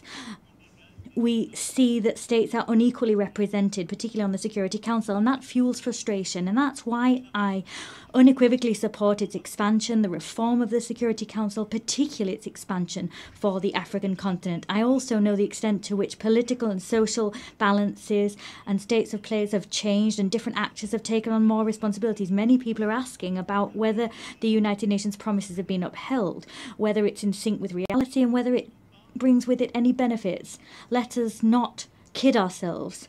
This 80th anniversary is not a fact that we can just accept. Conflicts, international, national, state conflicts are proliferating. The criminal and terrorist activity is proliferating, and people are deliberately trampling on the Geneva Conventions as if war was just about terror, revenge and victory. Haiti, Burma, Ukraine, the Democratic Republic of the Congo. The list is as long as it is unconscionable.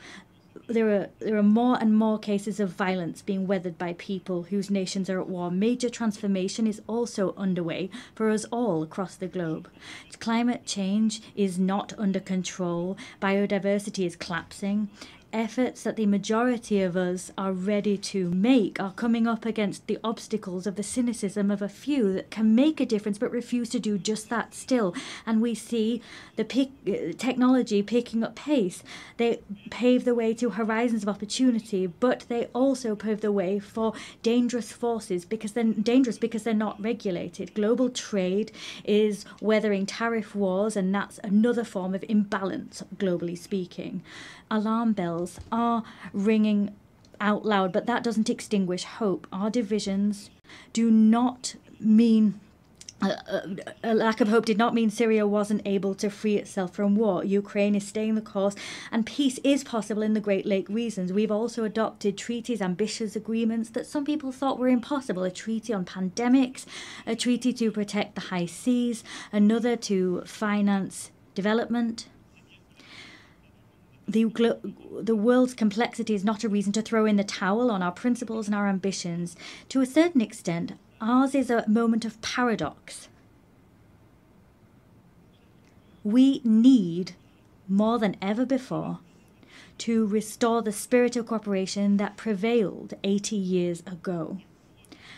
And however, in spite of that, we're isolating ourselves. There's more and more divisions, and that's plagued the global order. The world is breaking down, and that's halting our collective capacity to resolve major conflicts of our time and stopping us from addressing global challenges.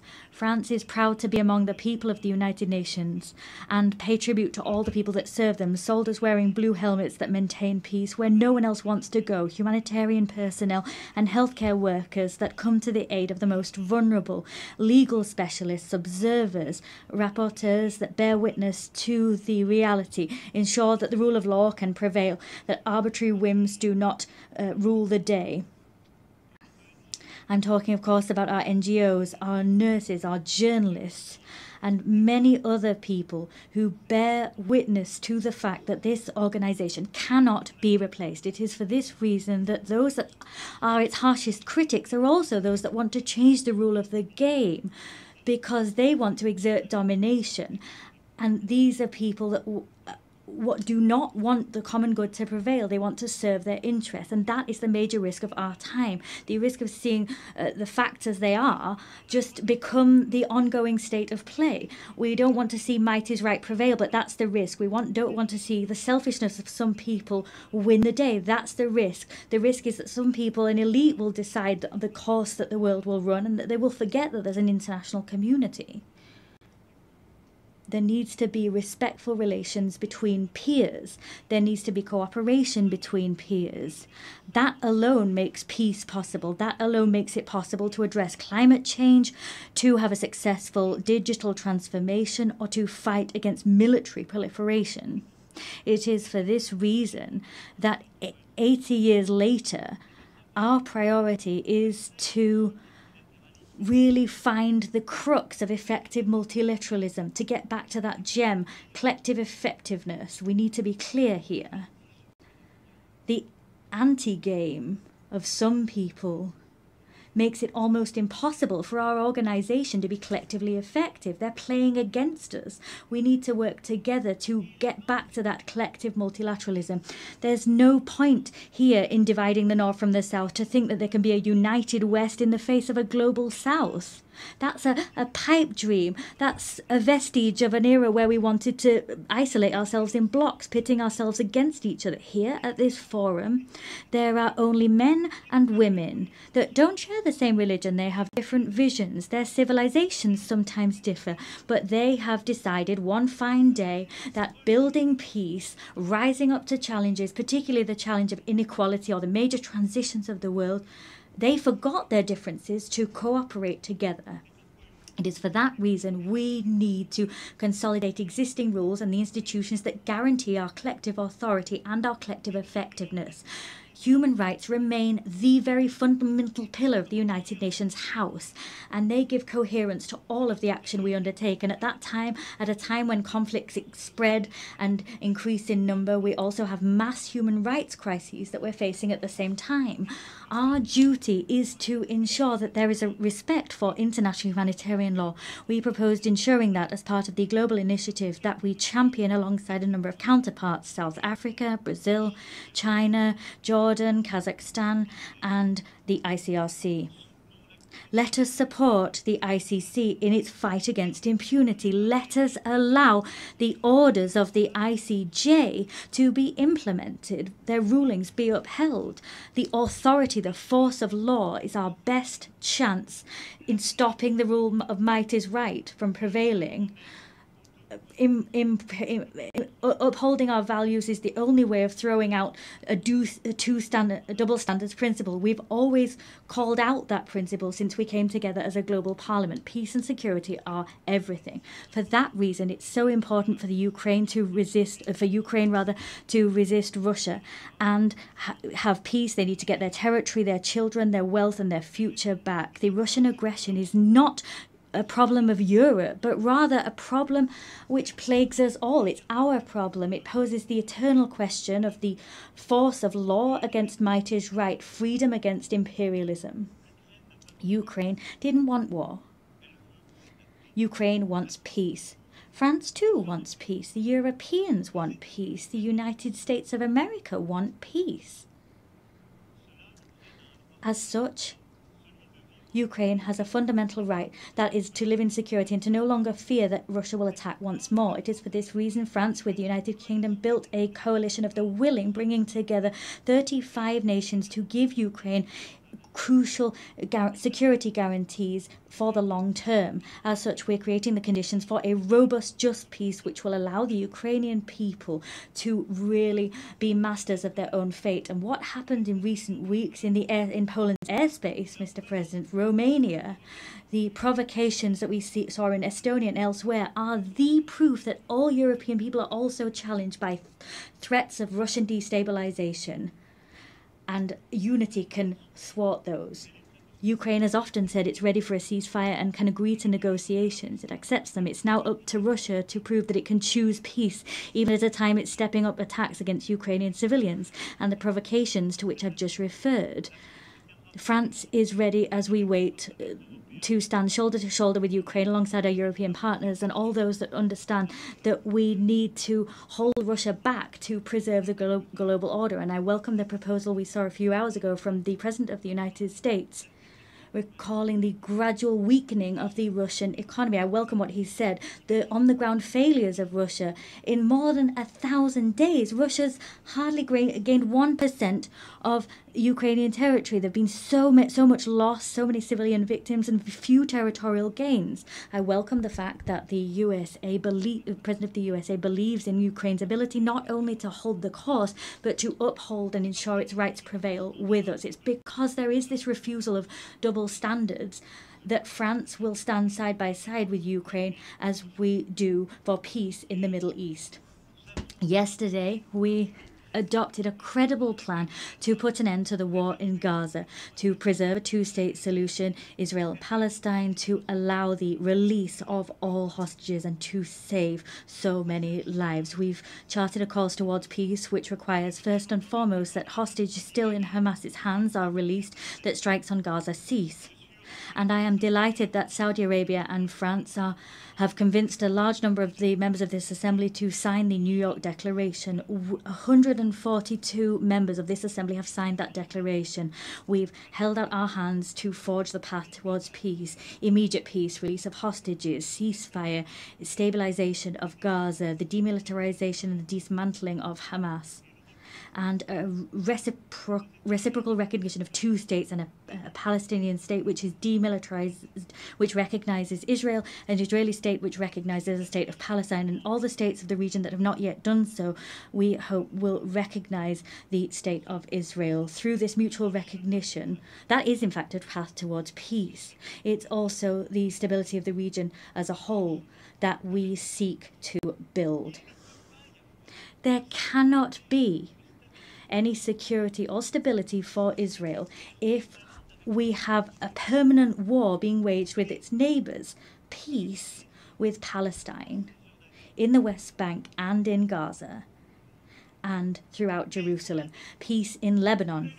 There, the struggle against terrorism cannot be waged to the detriment of sovereignty of the Lebanese people. And it's for that reason I am delighted at the work that we have undertaken hand in hand with the United States of America, with the United Nations and UNIFIL to build this path that will make it possible to restore Lebanese sovereignty, to make the Lebanese armed forces once again able, with UNIFIL, to really anchor their sovereignty and to build this monopoly over weapons, a monopoly that can only be held by the Lebanese armed forces.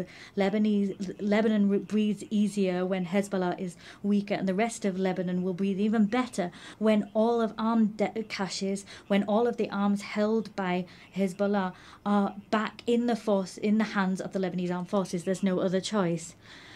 We'll soon hold a support conference for the reconstruction of Lebanon. And we'll also support the conference that our Saudi friends will hold, supporting the Lebanese armed forces.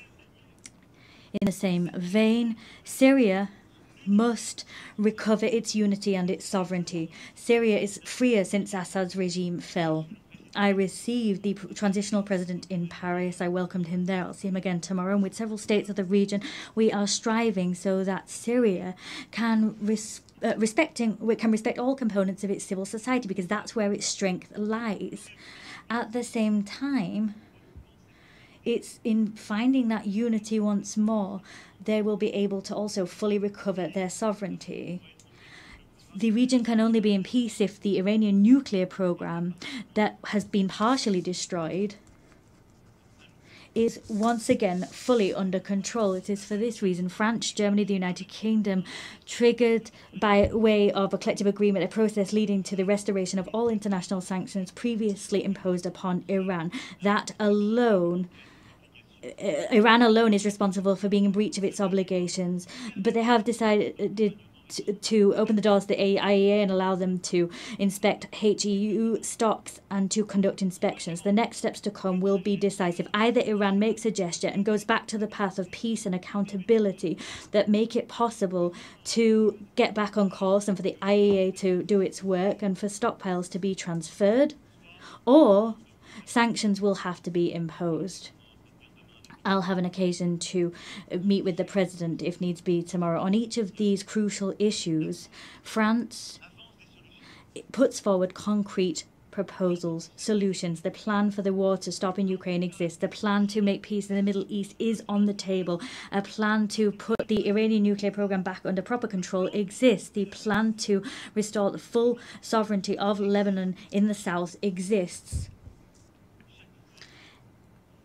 We always want to be the partner of all of those who share this demand that everyone take effective action. However, there is a risk that we will stop taking action and look away from too much suffering. The humanitarian tragedy currently in Sudan is undoubtedly the biggest of those facing us today. It's up to us collectively to rally, to mobilize as we did in Paris in 2024. Let us coordinate our efforts to act together so that the warmongers accept negotiations and put power back in civilian hands. In the same way, in the Great Lakes region, the sovereignty and territorial integrity of the Democratic Republic of the Congo must be upheld. We need to return hope to the people of Kivu and to the hundreds of thousands of people that have been displaced. And it is also for that reason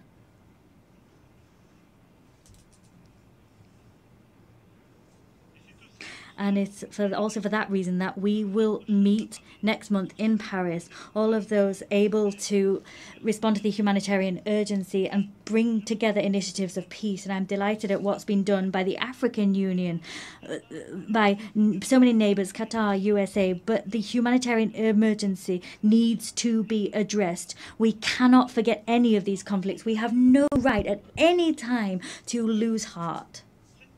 This capacity to take a leap of action is our source of strength. That's what brought us together 80 years ago. We have no right to get tired, to show fatigue. There are so many crises, one after the other.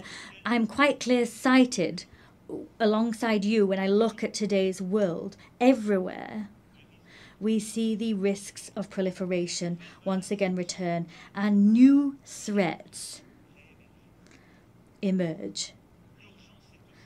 There is an urgent need to rebuild a credible framework, a verifiable framework to combat any nuclear proliferation, to rebuild a credible framework to once again contain these threats, ballistic proliferation. I'm not forgetting bacteriological, chemical threats, or the new risks that posed by AI, cyber technology, space technology, quantum technology. We have common frameworks, but they've been weakened in all of these domains in recent years, sometimes because some people sort of said they were outdated, and sometimes because the rules for verification weren't properly observed, sometimes because the pace of technological development meant that these frameworks, their capacity to innovate,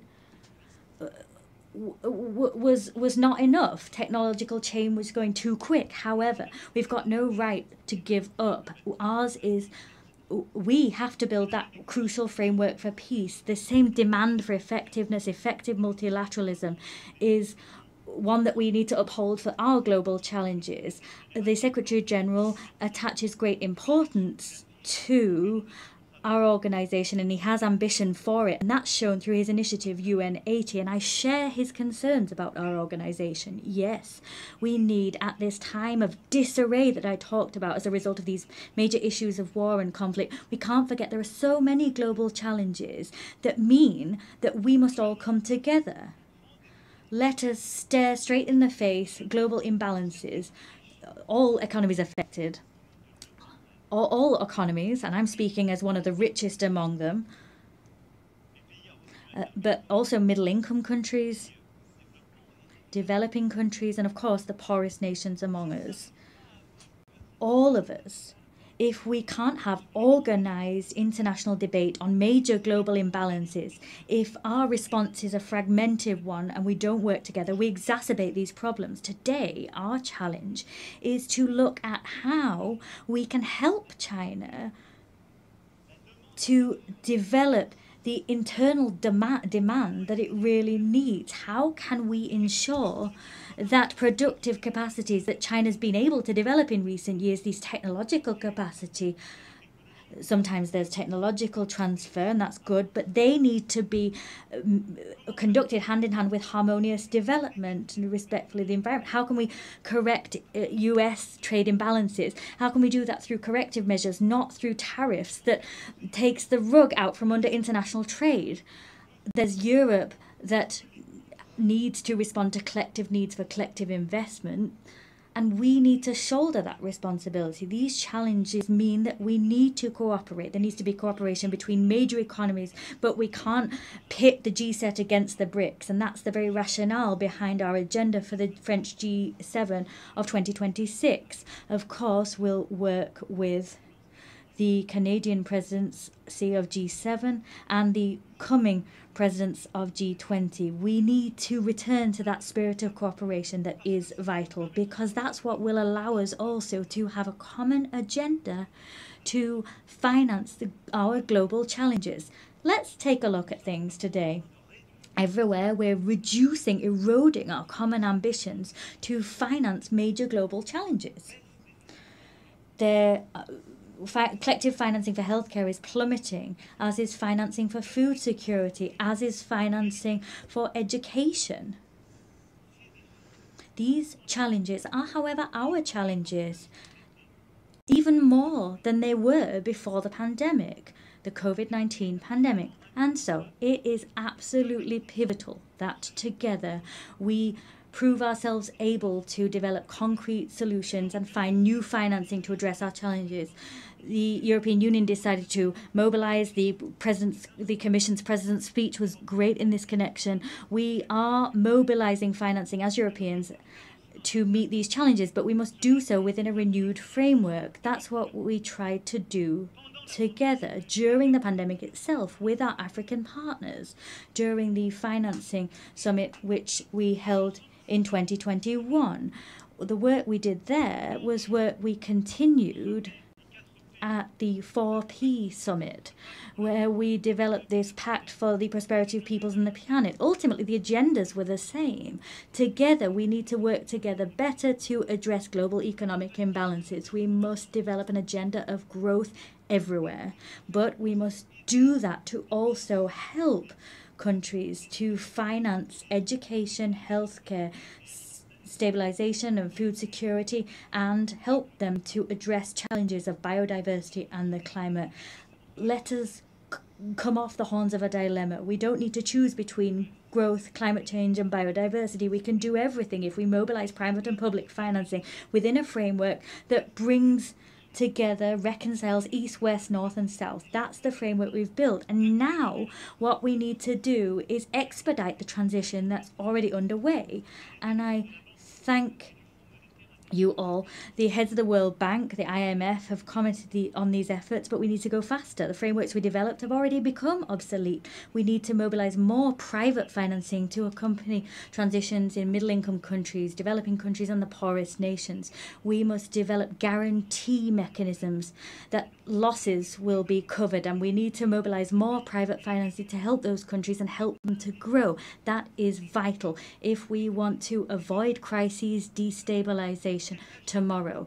This agenda is an agenda which brings us together and in some way forces some people to cast aside selfishness and avoids a situation whereby others are alone facing their challenges. It is for that reason we must also continue. Whatever the ill winds that blow, continue to mobilize to stop biodiversity loss and help the climate. As I was saying, together we were able to notch up victories recently. The Nice Treaty that entered into force through collective rallying. We finally have a regulation framework for our oceans. That was something we'd been waiting for decades. The same collective mobilization is what we must see on plastic.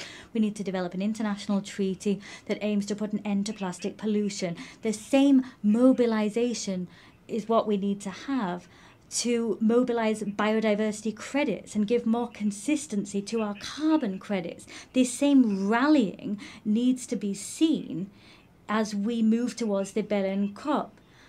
France and Europe will be at that meeting, and we will be in step with the 2030 goals We will mobilise all financing necessary to usher in this transition, whether that be public or private financing. We have no right to turn away, stray from the course towards the goals we set ourselves. We have no right to simply crumble and become isolated. As you've seen, all of these global challenges, education, healthcare, agriculture, food security, biodiversity, climate, the fight ultimately against all inequalities that destabilize our global order require the same spirit of cooperation, the same spirit that I talked about, the spirit we showed in the face of war and destabilization. Our challenge is the fact that crises, there's a plethora of them, they're growing in number. My speech was long and quite comprehensive, but I do reassure you I'm coming to an end. But I forcefully say to you once more, in spite of all that, in spite of the long list that sometimes gives the impression that we might be overwhelmed, our duty is to remain on our feet and to continue to act together. 80 years ago, those that preceded us were facing collapse. The war hadn't finished. The worst had just come to pass. A world already divided was kind of stuttering, and it was up to them to build the treasure that is the United Nations. We could overwhelm our assembly, level criticism against it, reproach it for everything. Not all reproaches are fair, some are. This assembly is us.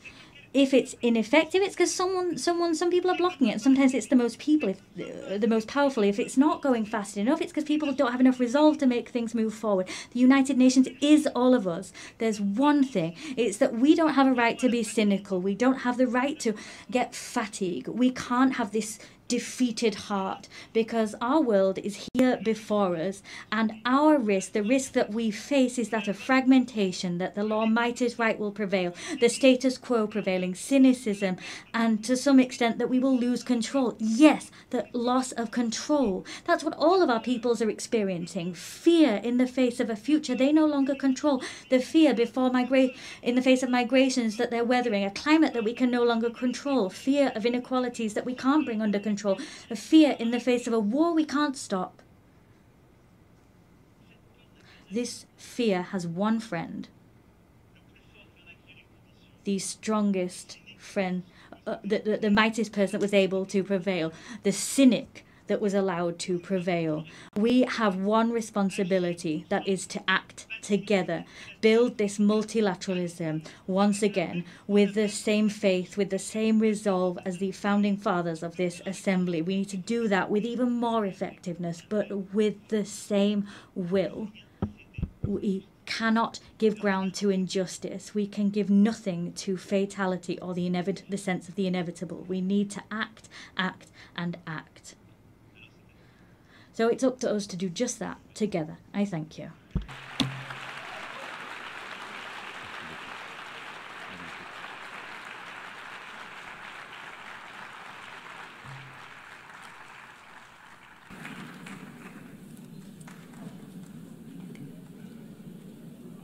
On behalf of the Assembly, I wish to thank the President of the French Republic.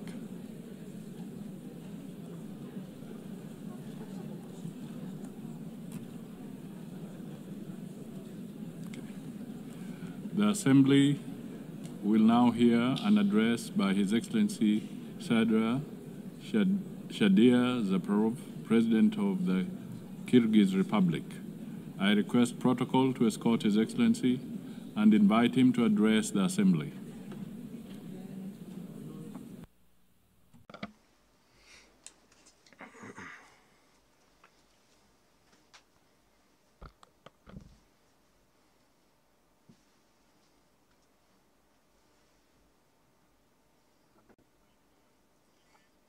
Madam President, Mr. Secretary General, distinguished heads of delegations, ladies and gentlemen, allow me to sincerely congratulate Ms. Annalena Baerbock on her election as the President of the 80th session of the United Nations General Assembly, and to wish her every success in her work.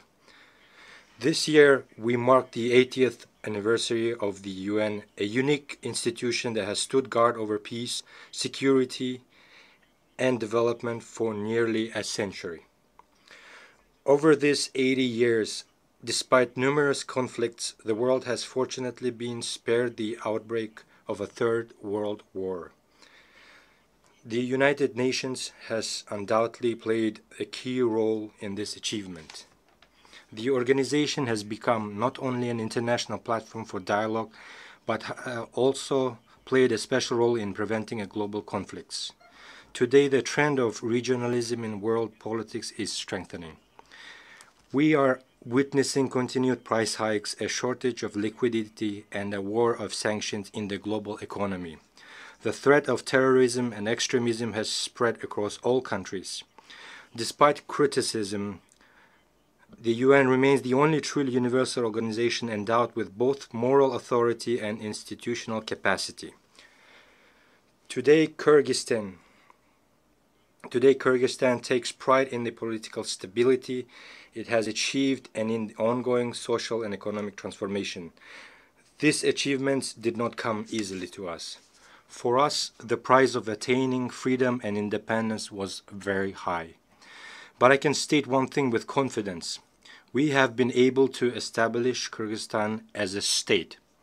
This achievement allows us to set ambitious goals for the future. International organizations, including the UN, recognize Kyrgyzstan as one of the freest and most stable states on the Eurasian continent with a strong civil society. A large-scale and irreversible fight against corruption and crime is considered a priority area of state policy in Kyrgyzstan.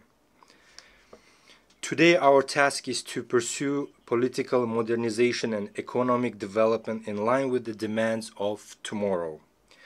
We are committed to improving the investment climate, building an information society, and establishing fair and transparent public governance. Ladies and gentlemen, every year in New York, leaders of all world's nations gather to once again remind themselves and each other of the great mission for which UN was created. I too have come to New York with this mission. Today, my diplomatic staff have prepared a polite text that takes into account the international diplomatic situation. However, this year, standing at this high podium, I decided not to speak as a diplomat. This year, from this podium, I wish to speak not only as the head of state, but as an ordinary person and a citizen of my country, openly expressing my true thoughts and reflections on the international events happening in the world. This year marks the 4th time I am delivering a speech at the UN General Assembly. For 3 consecutive years, I came here and delivered pleasant, beautiful words. But today, I have decided to speak openly and directly about the problems that trouble the hearts of millions of people. In different parts of the world, in Europe, the Middle East, Africa, and Asia, new armed conflicts and wars are erupting. Millions of people losing their homes are forced to abandon their native lands, and millions become victims. Who suffers the most? First and foremost, ordinary people. We cannot turn a blind eye to the suffering of many peoples. Palestine, Ukraine, Sudan, Syria, and others where hostilities continue. Civilians are dying and human rights are being violated. The world community, applying double standards, prioritizes these conflicts as more or less important, depending on its own geopolitical interests.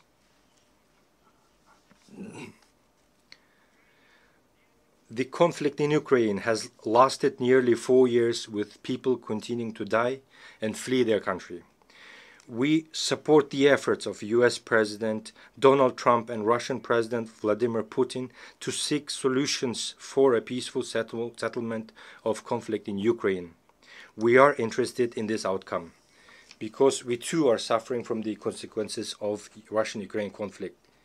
Unilateral sanctions negatively affect us as well, a country that is only just getting back on its feet. Kyrgyzstan is making every effort to strengthen its economy independently. Therefore, we view unjustified sanctions as interference in our internal affairs and as pressure that hinders the development of our still-forming economy. I have always said, I will say again, Kyrgyzstan has strictly fulfilled and will continue to fulfill its international obligations. However, we cannot sacrifice the interests of our citizens and the economic development of our country. The sanctions imposed on Kyrgyzstan are based on false information spread by certain non-governmental organizations and dishonest people. We are ready to accept independent international audits to thoroughly review the activities of Kyrgyzstan's banks. In 2024, EU countries traded with Russia to the amount of $141 billion, of which $36 billion was Russian imports. and the UK, which imposed sanctions on 2 of our banks the same year, traded with Russia for $2.2 billion. Frankly speaking, some keep the option of cooperating with Russia in defense of their own interest, but forbid others from doing the same. How should this phenomenon be called? Before demanding something from others, be an example to yourself. You demand from us not to cooperate with Russia, yet you yourselves are cooperating extensively. We, in fact, have far deeper economic relations with Russia than you do. Therefore, economically speaking, we cannot refuse cooperation with Russia. We do not seek confrontation with others. We cooperate with virtually the entire world, pursuing a multi-vector foreign policy. For example, every year we sell gold worth of $1 billion to the UK alone. My foremost duty as the president of the country is to ensure the security of my citizens and my nation, and to improve their economic well-being. We oppose the politicization of economic cooperation and trade. Therefore, we demand the lifting of sanctions against 2 of our banks. Distinguished ladies and gentlemen, the UN Secretary General has already described the Gaza Strip as a graveyard of thousands of children. More is needed to stop the war and the horrific events in Gaza. We must empathize with Palestinian people who have suffered enormous losses as a result of inhuman conflict in the Gaza Strip. We must not remain indifferent to the human tragedy unfolding before the whole world. We demand an end to genocide against the Palestinians and the commencement of international judicial investigation by the UN International Court of Justice. My country has always firmly condemned violence and terrorism in all their forms, including the terrorist attacks on Israel on the 7th of October, 2023. Such terrorists must be punished harshly. However, the fight against terrorism and the methods used to eliminate terrorists have their own rules and procedures.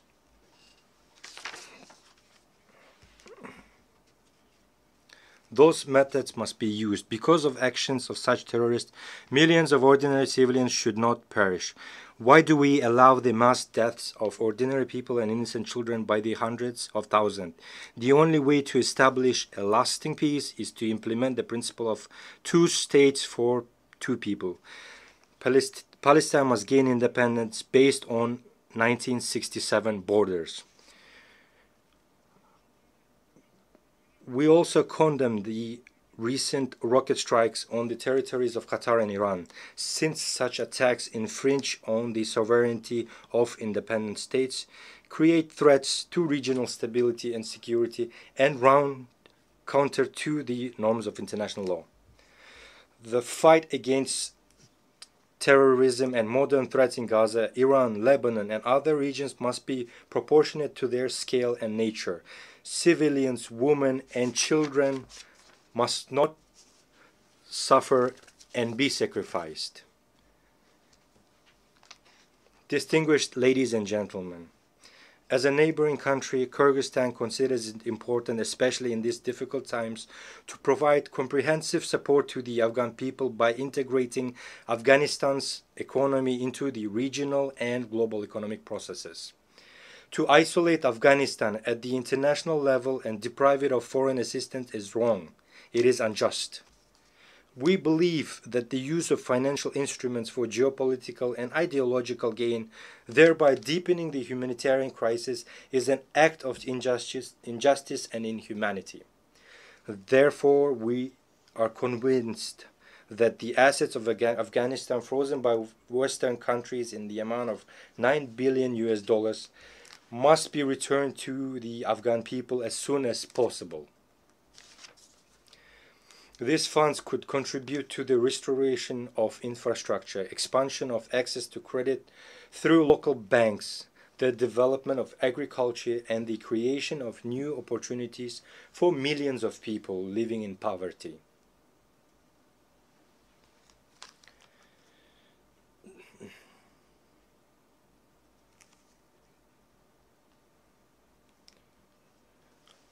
According to the UN data, in 2025, 15 million people in Afghanistan faced hunger and 24 million required humanitarian assistance. As we all know, at the beginning of September, more than 2,000 of our Afghan brothers lost their lives as a result of an earthquake.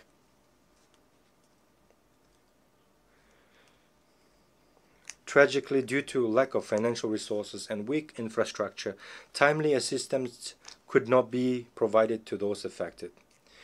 We call upon the leaders of Western countries to immediately return these assets for the sake of future of the Afghan people. If you truly want the Afghan people to overcome poverty, hunger, as soon as possible, return them without delay.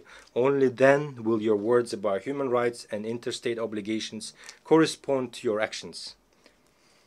Distinguished participants, today's challenges in African countries, from conflicts to food insecurity, require not sympathy in words, but solidarity in action. Africa is 54 countries with a population of more than 1.5 billion people. It is the second largest continent after Eurasia. Africa possesses enormous reserves of resources, and we are confident that in the near future, Africa's role in the global economy and international politics will multiply several times. Therefore, the continent's colossal natural wealth must serve the accelerated development of Africa itself and the fulfillment of its own interests. The peacekeeping work of the UN must be strengthened. My country began sending its peacekeepers on UN missions at the dawn of its independence in the early 1990s. This once again proves that we are sincerely wish to contribute to the cause of strengthening peace and security in the world. The contribution of a state should not be determined by its size, but by the depth of its commitment and sincere desire for peace and solidarity. We support the strengthening of international treaties, including the Treaty on Non-Proliferation of Nuclear Weapons. It is important to educate the younger generation to perceive a world without nuclear weapons. It is essential to raise awareness among young people about the devastating consequences of weapons of mass destruction. The International Day for Disarmament and Non-Proliferation Awareness, initiated by Kyrgyzstan and supported by the UN member states, is an excellent platform for implementing this concept. Kyrgyzstan is one of the initiators and the depository of Treaty on Nuclear Weapon-Free Zones in Central Asia. We have acceded to all fundamental international instruments on disarmament non-proliferation, including the Treaty on Non-Proliferation of Nuclear Weapons and the Comprehensive Nuclear Test Ban Treaty. In line with the principles of consistency, this year the Kyrgyz Republic made the political decision to sign the Treaty on Prohibition of Nuclear Weapons. We firmly believe that our planet must exist without nuclear weapons. This human invention must be used solely for peaceful purposes.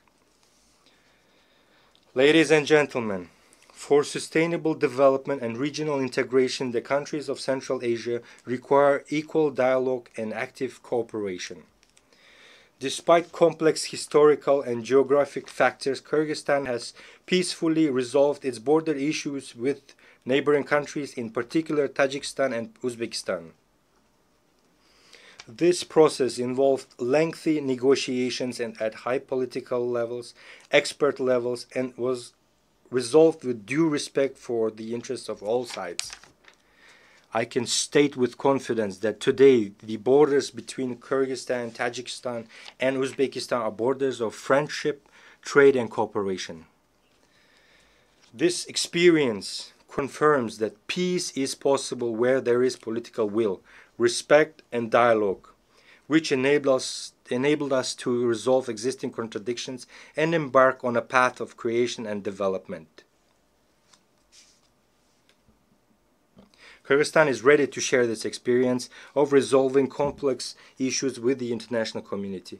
Let us use the more than $3 trillion that are spent annually on armaments worldwide to improve people's lives, eradicate hunger, protect our environment, and clean the air.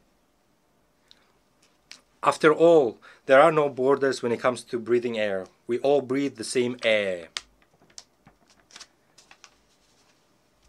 Therefore, I call on us to live not in a race for who has the most powerful weapons, but in a competition for whose country has the cleanest nature and air. Dear friends, climate change is a reality we are witnessing today. We face threats of drought, melting glaciers, changes in ecosystems, and loss of biodiversity. Kyrgyzstan, as a mountainous country, is particularly vulnerable to these changes.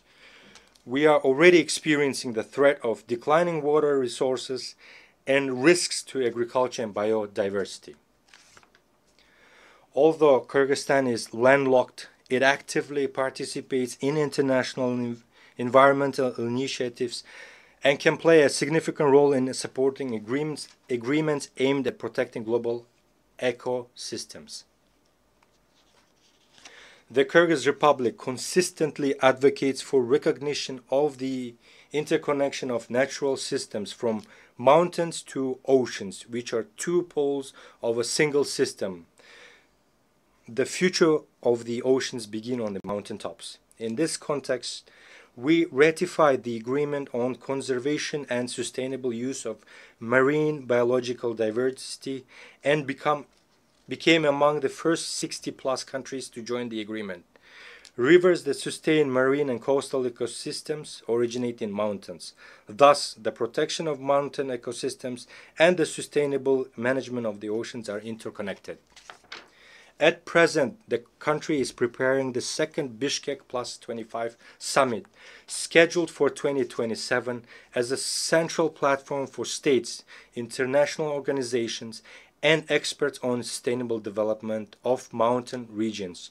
We invite all of you to take an active part in this event. Dear friends, as former UN General Secretary Dag Hammarskjöld once aptly said, the UN was not created to lead humanity to heaven, but to save humanity from hell. Today, these words are more relevant than ever. The organization was born from the horrors of war, but lives and on thanks to faith in cooperation, dialogue, and respect. Now more than ever, it is important to preserve and strengthen the system of multilateralism as a shield against anarchy and unilateral decisions. there is an urgent need to develop fundamentally new international mechanisms that adequately respond to contemporary challenges and threats. Our organization needs to change. This is no longer a choice, but a requirement of time and today's realities. In this context, we support the effort of the Secretary General to reform the UN under the initiative UN80. It is also time to improve the reform work of the UN Security Council. At present, 50 members of the Security Council effectively decide the fate of all world's states. Questions of war and peace, security and stability depend on whether they can reach a consolidated position. Moreover, the 5 permanent members of the Security Council can always block any decision. Kyrgyzstan advocates for a necessary measure to improve the UN Security Council in a way that takes into account the interests of majority of states. In this regard, it is important to achieve a compromise on all aspects of Security Council reform as soon as possible. This reform must be based on principles of universality, broad geographical representation, and wide support among UN member states. Kyrgyzstan considers it legitimate and fair to expand the rights of African states to membership in the Security Council and to eliminate historical imbalances. More than 60 member states, including Kyrgyzstan, have never been elected to the Security Council, while some countries have been elected 5 or 6 times. We think it's not fair. Distinguished delegates, Kyrgyzstan strives to make its contribution to peace, global security, and sustainable development. In order to draw the attention of the UN and the world to the challenges faced by small states, Kyrgyzstan has put forward its candidacy for non-permanent membership in the UN Security Council for the period 2027-2028. The support of countries that have never been elected to this Security Council will strengthen confidence in equality among members and thereby raise the authority of organization and reinforce trust in it. We sincerely believe in the principle of justice, and I ask UN member states to support us in the elections in June next year. Every country should have the opportunity to serve as a member of the Council and contribute to the cause of maintaining peace and security. I can confidently say that Kyrgyzstan is among those states with the experience needed to raise meaningful issues in the Security Council. We will firmly uphold international law, justice, the protection of human rights, and support the multilateral system based on mutual respect, balance of interest, and responsibility to future generations. Distinguished ladies and gentlemen, our challenges are shared, and our responses must be united. Our words must match our deeds. We cannot afford inaction. Peace requires effort. The future of our planet is in our shared responsibility. Thank you very much for your attention.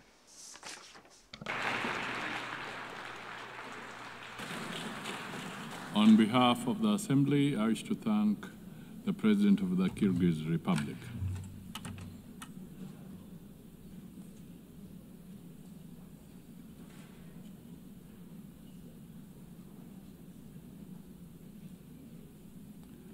The Assembly will hear an address by His Excellency 𝗚𝗂𝗄𝗺𝗃, President of the Republic of Colombia.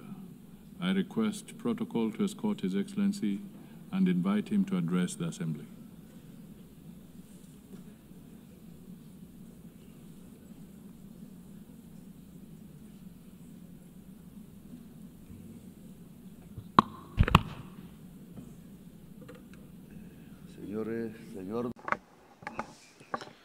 President of the General Assembly, This is my last statement as president here, the fourth time.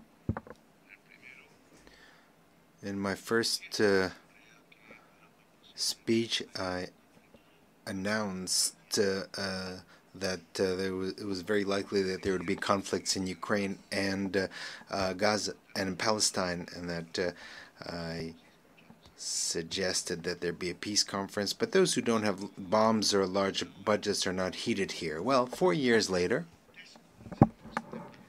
the horrific situation in Palestine did not lead me to think that almost the same thing could happen in the Colombian Caribbean area, where unarmed young people are being shot at with missiles in the open seas. And now we are in a different situation. Perhaps it's more global, a kind of Stone Age that has descended on all of humankind. Missiles against 17 unarmed young people in the Caribbean Sea, some of them Colombians. The persecution, imprisonment, and expulsion of millions of migrants, missiles that have killed some 70,000 people in Gaza, the lack of action on the climate crisis. All this is linked, and all this has the same cause. Migration is simply an excuse so that a rich society, rich, white, and racist, believes itself to be the superior race and is not realizing that its leaders are leading it to the abyss, to its own distinction, together with the rest of humanity. They said that the missiles in the Caribbean were used to stop drug trafficking. That is a lie. Stated here in this very rostrum. In 2023 and 2024 were years when the largest amount of cocaine was seized, and over 700 drug traffickers were extradited to the United States in Europe. I extradited them, and my government seized, confiscated the cocaine, and we didn't shoot a single missile, nor did we kill any youths. The years where I was able to prove that it's more effective to substitute coca crops than eradicate them, than forced eradication using poison, and forcing peasants to use it. The violent war against drugs was a failure, and I replaced it with an effective anti-trafficking policy, not based on a mix-up between an inert substance, that is drugs, with people who actually use it and practice it. But what was necessary is to destroy dialogue and to shoot missiles. Was it really necessary on unarmed, poor young people in the Caribbean? The anti-drug policy is not meant to stop cocaine that is coming to the United States. The anti-drug policy is to dominate the peoples of the South as a whole. You shouldn't look at the drugs, you should look at who has the power and who dominates. This is why I speak to you as a decertified president. I've been decertified by President Trump, without him having any right to do this, a human right or divine right or any sensible reason. They want to force by violence tens of thousands of peasants to do what the U.S. government wants to do, which are influenced by mafia groups in Colombia. Thousands of peasants are massacred in Colombia by politicians who were senators, who were presidents, who were ministers, that were bribed and on the payroll of the drug mafia. And at the same time, they were allies of the extreme right based in Florida of the United States, and now allies of the Trump administration. They've been allied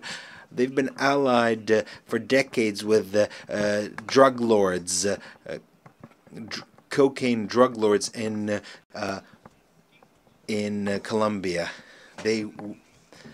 They were allies, and so they led this anti-drug policy from Washington. I don't know if Trump even knows that his foreign policy towards Colombia, Venezuela, and towards the Caribbean is based on advice from Colombians who are allies of the cocaine mafia. I myself denounced these politicians, including the paramilitaries, drug traffickers, naming them by their names in the Congress of Colombia when I was senator, and many times they wanted to kill me because of that.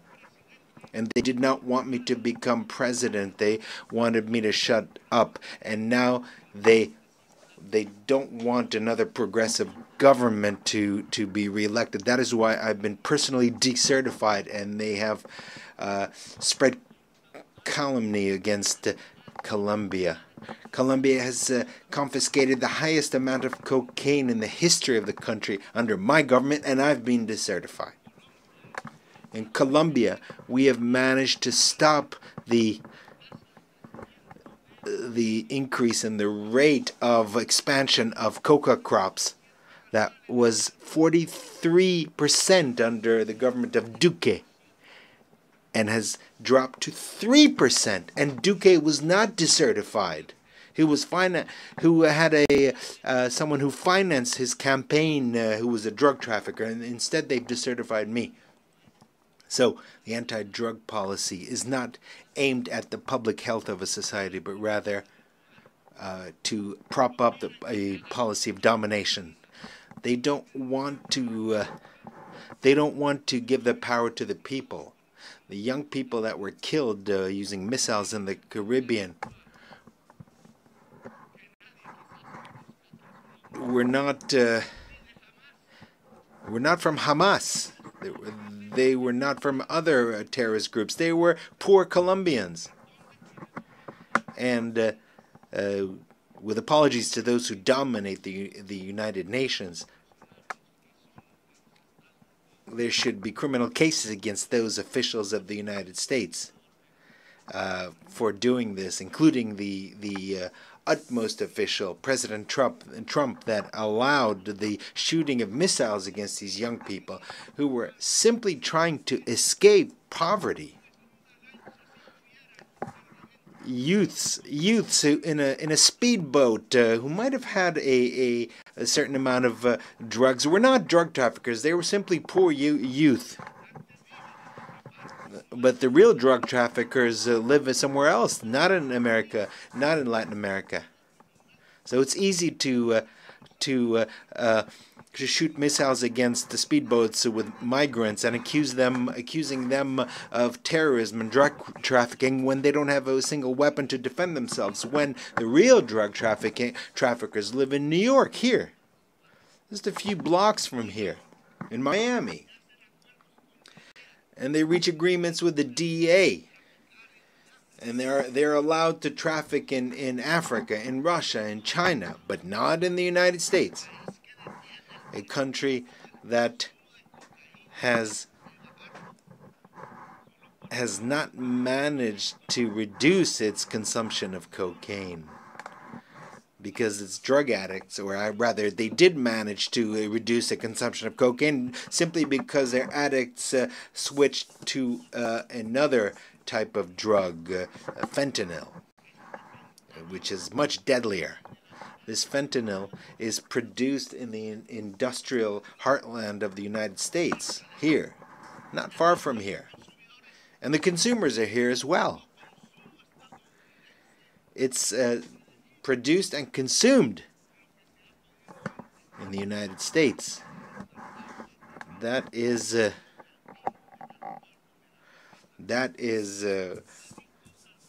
worst.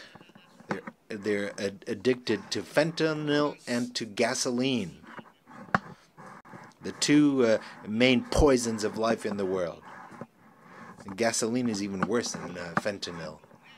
Only the black-skinned people here, those who are ancestral here, that were thousands of years have been here, or young people, or women who don't want to see their children die of any color of their skin.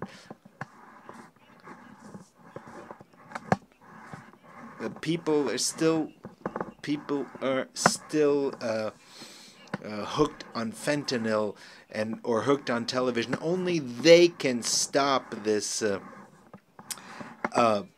domination by the United States. The people who have taken to the streets in California, in New York, in Philadelphia, where the Liberty Bell stands, in spite of the National Guard that Trump sends out against its own people to shut them up, to the states that are free.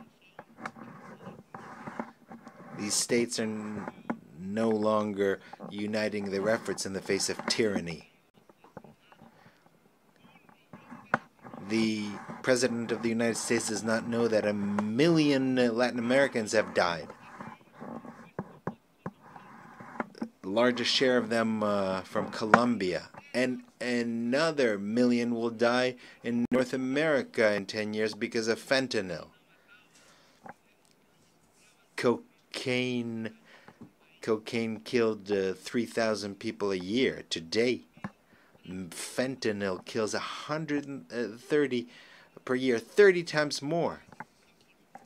That is the outcome of 30 years by the United States of a policy that is absurd and that is leading its society to the horrific death due to drugs that kill the brain. And in this situation, Trump not only allows missiles to be fired at young people in the Caribbean, does not only imprison migrants, but also allows missiles to be killed against children, women, and old people in Gaza. He is an accomplice to genocide. It is a genocide, and we need to prevent it. This forum is a mute witness to a genocide. In a world where we thought that this was something only a legacy of Hitler. Here they don't speak of life, of the climate crisis. What is happening is the death of thousands of children. Meanwhile, we in Colombia have not increased the rate of killings. We have the lowest unemployment rate in the country this century. We have the lowest unemployment rates. We have developed our agriculture by 10% and our industry by 5%. We have more tourists than ever who have come to see the beauties of our country, our cultural and natural beauties. And we are seeking peace by negotiating with drug traffickers and with rebels. I will always be ready to discuss, to negotiate, to save lives, and to eradicate coca crops, but based on their own voluntary decision by Colombian peasants. Let us not be bribed by the drug traffickers, as was the case in previous governments in Colombia. And 25,000 hectares have already been eradicated voluntarily. We have been successful in this new policy. It's not an anti-drug policy, but an anti-drug traffickers policy. That is something different. And we're grateful to the countries that have helped us, such as Qatar, Cuba, Mexico, Vatican, Norway, Brazil, and Venezuela. We don't want to thank those who want to sow war between us. People of the world, listen. Latin America does not only mean drug trafficking or coke or cocaine. Latin America has a massive, massive potential for clean electrical energy. renewable alternate energy based on wind, water. The United States has a huge demand for energy, and 70% of it is filled by fossil fuels, in other words, based on carbon, coal, gas. Latin America is developing its clean energy potential, and we can satisfy the entire demand of the United States for energy. What is necessary is investment, and we would make the biggest contribution to fighting climate change. Given the huge potential for clean energy and the capacity to absorb by the Amazon, Latin America can make a tremendous contribution to save the life in this planet. All that is necessary is $600 billion to develop this potential. Africa and Europe can do the same. It is this decarbonization would provide us with over $1.3 trillion. This is money that is already in the treasuries of the United States, Europe, and China, but not a dollar is spent because it's not profitable. Or rather, it might be profitable in terms of human life, including life in the United States, in Europe, and China. However, they don't want to depend on Latin America and Africa. They know that to bring together the clean energy of Africa and Latin America would not only decarbonize the planet, save it from the climate collapse, but it would also change the global power of which is discussed here. But that power is spoken in terms of bombs. But this would truly create a global democracy and change the means of production, because life and humanity would become the priorities, and they would edge out greed. Greed is the poison of life, and Mao spoke of this. Chairman Mao. According to science, we have 10 more years until we reach a point of no return in terms of the climate. And once we reach that point, we won't be able to do anything. We will simply observe the disasters, and we'll feel them in our own families and cities. Because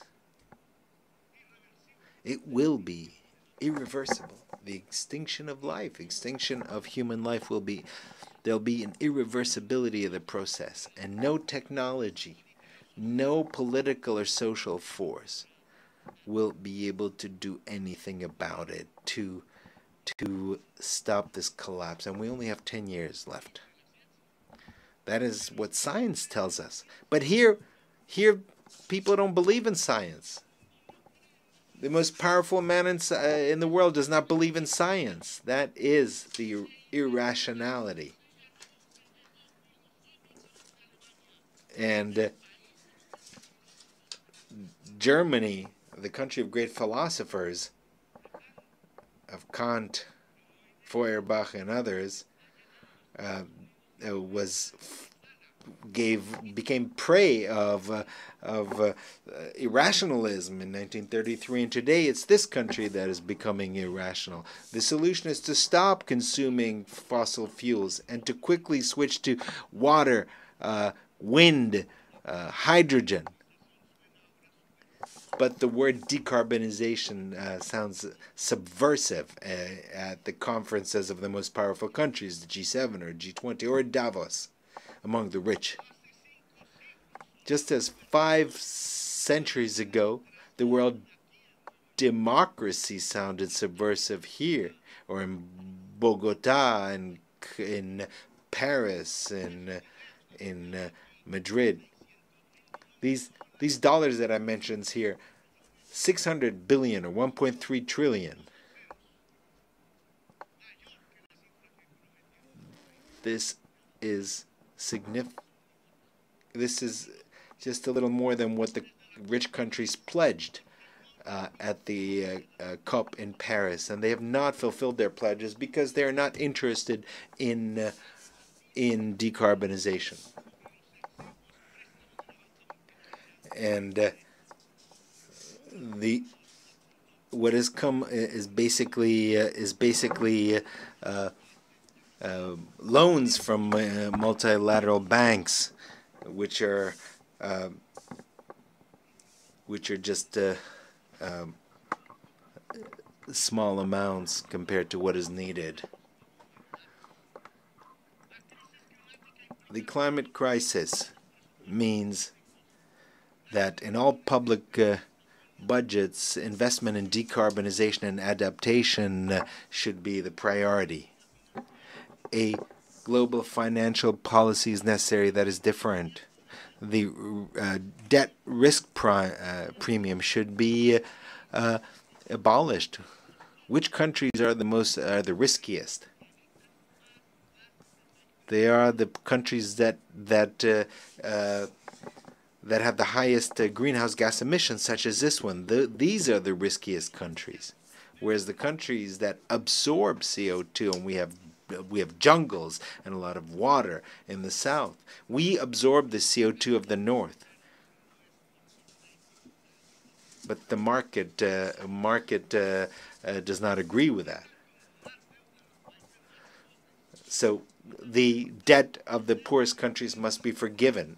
There should be swaps, debt swaps for adaptation and mitigation and investment in the climate crisis. So people from the United States and those from Wall Street, from London, you want to collect the interest payments from the debt of our countries. What you will find eventually is cemeteries, because we'll all be dead. The money will be useless in the midst of all the cemeteries. Another subversive word is to plan. A global plan. The word plan has been forgotten because it was not necessary to plan, because to plan is anathema.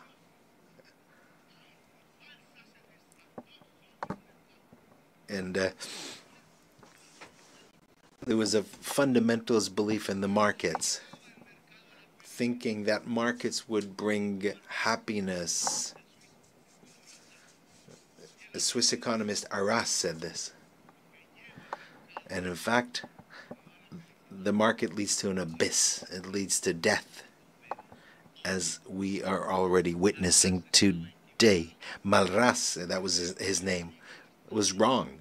Neoliberalism was mistaken from the very beginning, and it's been guiding our countries for the past 50 years based on completely erroneous formulas. The plans should be binding on national states. There should be a global democracy supervised by a Security Council that does not have the right to veto. Because we have to understand that the market will not resolve the climate crisis, because it has produced that crisis. It was capital, which is based on unequal relationship between those who own the means that create the carbon and those who work, who are salaried employees. And this is a system that has to produce more and more objects that the boss, the owner, has to sell. And the same thing for the production of fossil fuels. That is what has produced the climate crisis. Produce more, to consume more, to sell more, and thus create more carbon, more oil until we die. But this will not last forever, because carbon and fossil fuels have reached the end, because that is perhaps will mean the end of capital in general, because if it's not the end of capital, it'll be the end of life. The owner of capital is an individual that has power. It's not a thing. It's not some kind of puppet. It is a human being with his greed, a slave to his greed. That is the individual who will seek to make sure that more and more oil is produced in their countries, even if it poisons his life, and continue to dig for more oil, even if it destroys the atmosphere and destroys life. So we have to choose either life or greed, either the Stone Age or local and global democracy, freedom or death, as Bolivar said. And that was his slogan, his red and black, white and white banner. Freedom red, death black, and possible peace white. That is what is necessary, is a revolution by the peoples of the world to overcome the climate crisis and not to allow this crisis to reach a global collapse. It is a revolution of the united peoples, of civilizations that need to engage in dialogue, more than states themselves. It is a revolution of entire humanity to save life on the planet, and perhaps with the cooperation of certain governments that want to support life. Today, the United Nations is experiencing a crisis, and there's a need to transform it. Today, we have nation-states gathered here who no longer have power, and that no matter how much they vote, they are ignored, because the nation-state has also reached its decadence, its ultimate fall. Because capital has become global. It's not contained in a state. Socialism was supposed to be global, but Stalin, in fact, in Yalta, condemned a global revolution that was occurring in Spain and in Greece, and it might have occurred in Latin America and other places. So humanity is a new political subject that has emerged rather than the nation state. And so the United Nations have to become a united humanity, even though a diverse but united humanity. A new subject is appearing in human history, and this is very important. And I think that this is wonderful, because we have to overcome the idea of a nation state to become humanity, but that humanity must be united.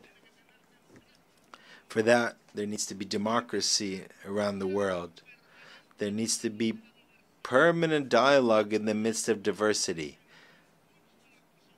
It is our differences that compels us to coordinate our action at the global level. Dialogue, yes. Humanity, yes. Humanity profoundly democratic, yes. Hopefully a humanity based on leaders who are free, rather than a humanity that is basically slaves, just to beasts of burden. A humanity that shoots missiles against young people, are defenseless armed people, or shoots missiles in a place of the world near where Jesus was born. This these problems cannot be resolved with governments who are bribed by oil producers, by oil corporations. So a new political subject is emerging, a united and diverse humanity, united despite its diverse cultures. Meanwhile, the old societies of Europe are collapsing, and the United States is applauding its new Hitler. It's not listening to its own young people or its older people who died in Europe in the battlefields of Europe fighting against Hitler and against his criminal ideology. Today, the same thing is being done as Hitler did, building concentration camps for migrants. It's stated that migrants are of an inferior race, and they blame them just like Hitler blamed the Jews. They call them drug traffickers and thieves, whereas the majority of drug traffickers are blonde and have blue eyes, and they keep their fortunes in the largest banks in the world, and they don't live in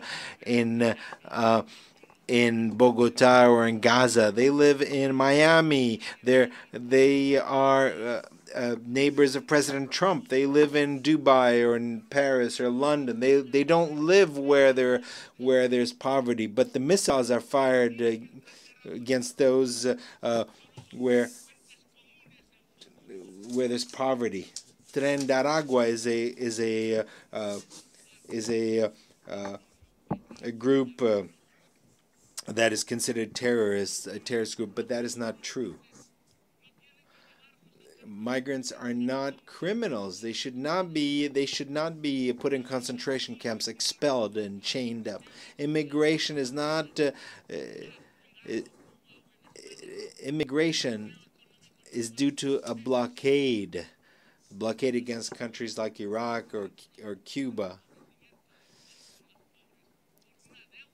Immigration is a result of the impoverishment of many countries because of their indebtedness, because of wars, unleashed by the United States and Europe to grab their oil.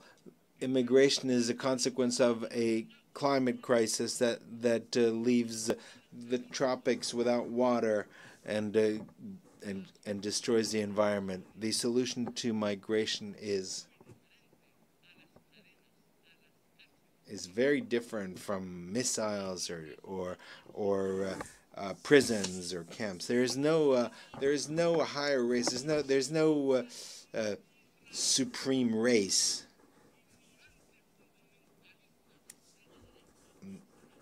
Only ignorant extremists think like that. All of humanity is made in God's image. They use immigration as a scapegoat to do nothing against the climate crisis, which will put an end to life. They use immigration to get the votes of the whites, but what is necessary is to put an end to the consumption of CO2 and oil, and stop drilling and drilling and drilling for oil. We need a different world, a humane world. And first and foremost, we need to stop the genocide in Gaza. Humanity cannot allow a single day more of this genocide, or for the genocidal Netanyahu and his allies in Europe and the United States to continue. The United Nations must uphold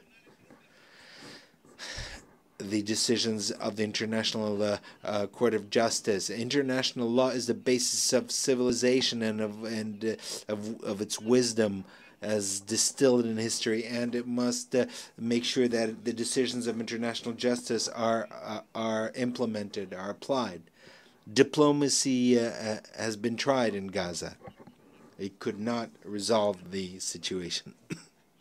I'm sorry, and I'm sorry, President Macron. We can keep insisting and insisting when every single day, every single minute, a missile is fired and destroys the bodies of babies and children in the Arab state of Palestine. Every day there are decisions, resolutions that are vetoed in the Security Council. Every day more and more children die, more and more bombs, more and more dead.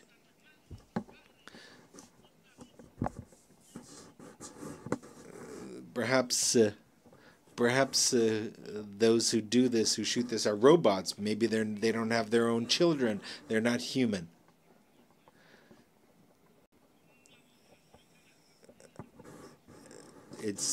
Can we stop the genocide with a vote, the General Assembly? Yes, that's what we should do rather than a vote in the Security Council, because that is vetoed.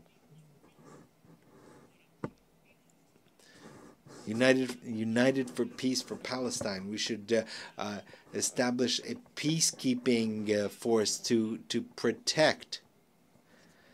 What's necessary today are words, not blue helmets that are often lack training, and they're not ready to do this. No, what we need is a powerful army of countries that do not accept genocide. That is why I invite nations of the world and their peoples, most importantly, as an integral part of humanity, to bring together weapons and armies and to defend Palestine. I invite the armies of Asia and the brave people, the brave Slavic people who defeated Hitler, and the Latin American people of Bolivar, of Garibaldi and others. I think there's enough. We've had enough words. Today, the time has come to use the slogan of Bolivar, freedom or death, because Washington and NATO are killing democracy, and they are spreading totalitarianism at the global level. We need to raise the red and black banner flag.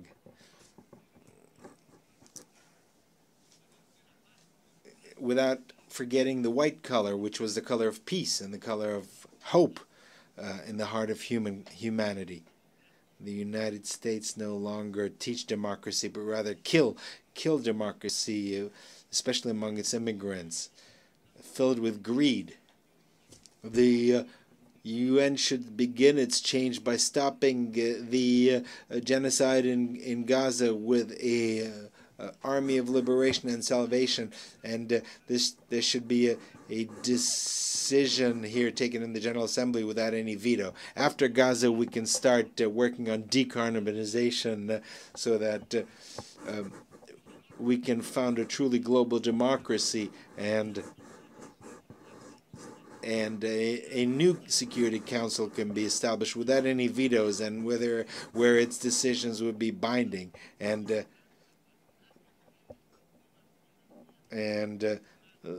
the global and national financial system should be based on decentralized capital. That is the way that humankind can regulate capital, to subordinate capital to life,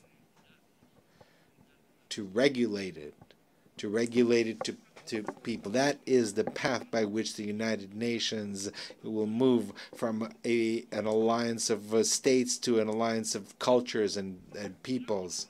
If we overcome the climate crisis, and if we unite as humanity, we will manage to make the United Nations an assembly of peoples which seeks to make sure that every individual is free, making sure that every human being achieves their potential, and because the intelligence of human beings, illuminated by science, will make it possible to not only save life, but to fulfill the mission of humanity by expanding life into the stars. A humanity that is united and free can look at the stars and reach the stars, as the Romans, the legionnaires, thought of Judea when they used the word astra, or star. It's the time of freedom or death. A real death for missiles, but freedom is also real in the heart of human beings and its capacity to rebel and to resist. Thank you very much.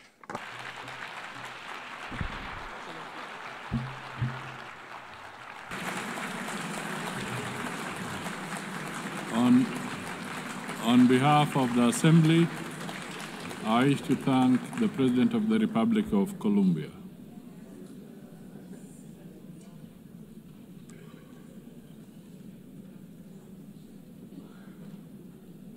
The Assembly will now hear an address by His Excellency Karol Nawrocki, President of the Republic of Poland. I request protocol to escort His Excellency and invite him to address the Assembly.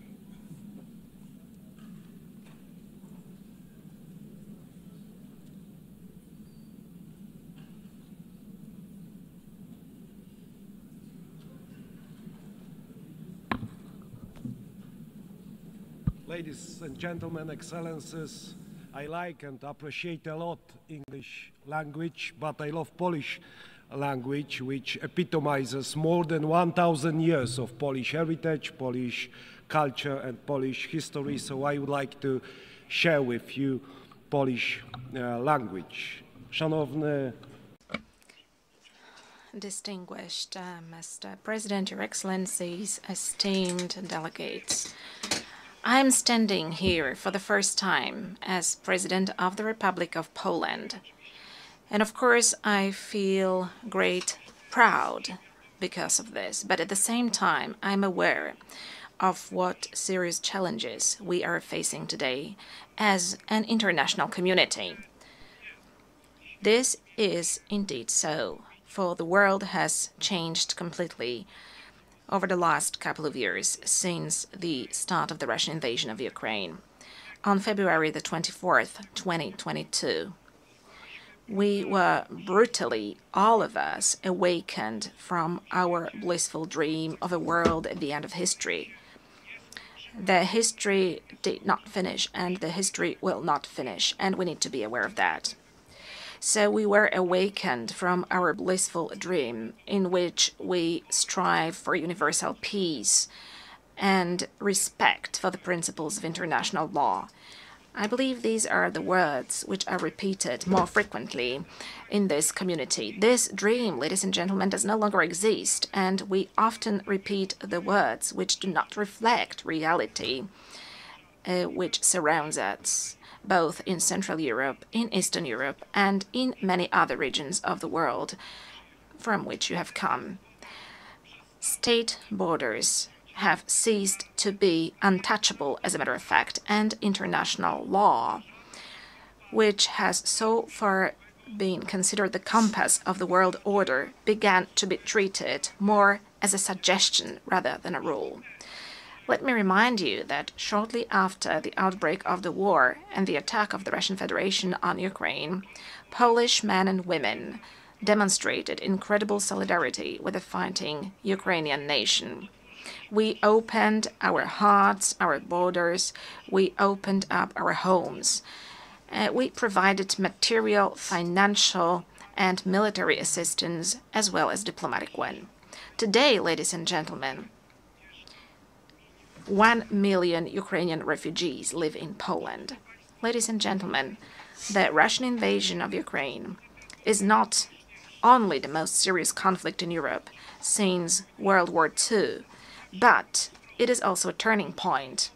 The existing international order is crumbling before our eyes.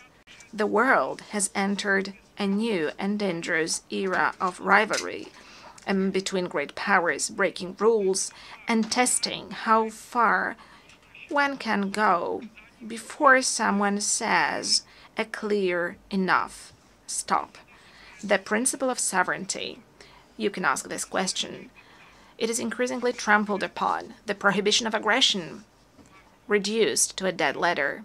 Instead of law, an attempt to use naked and brutal force.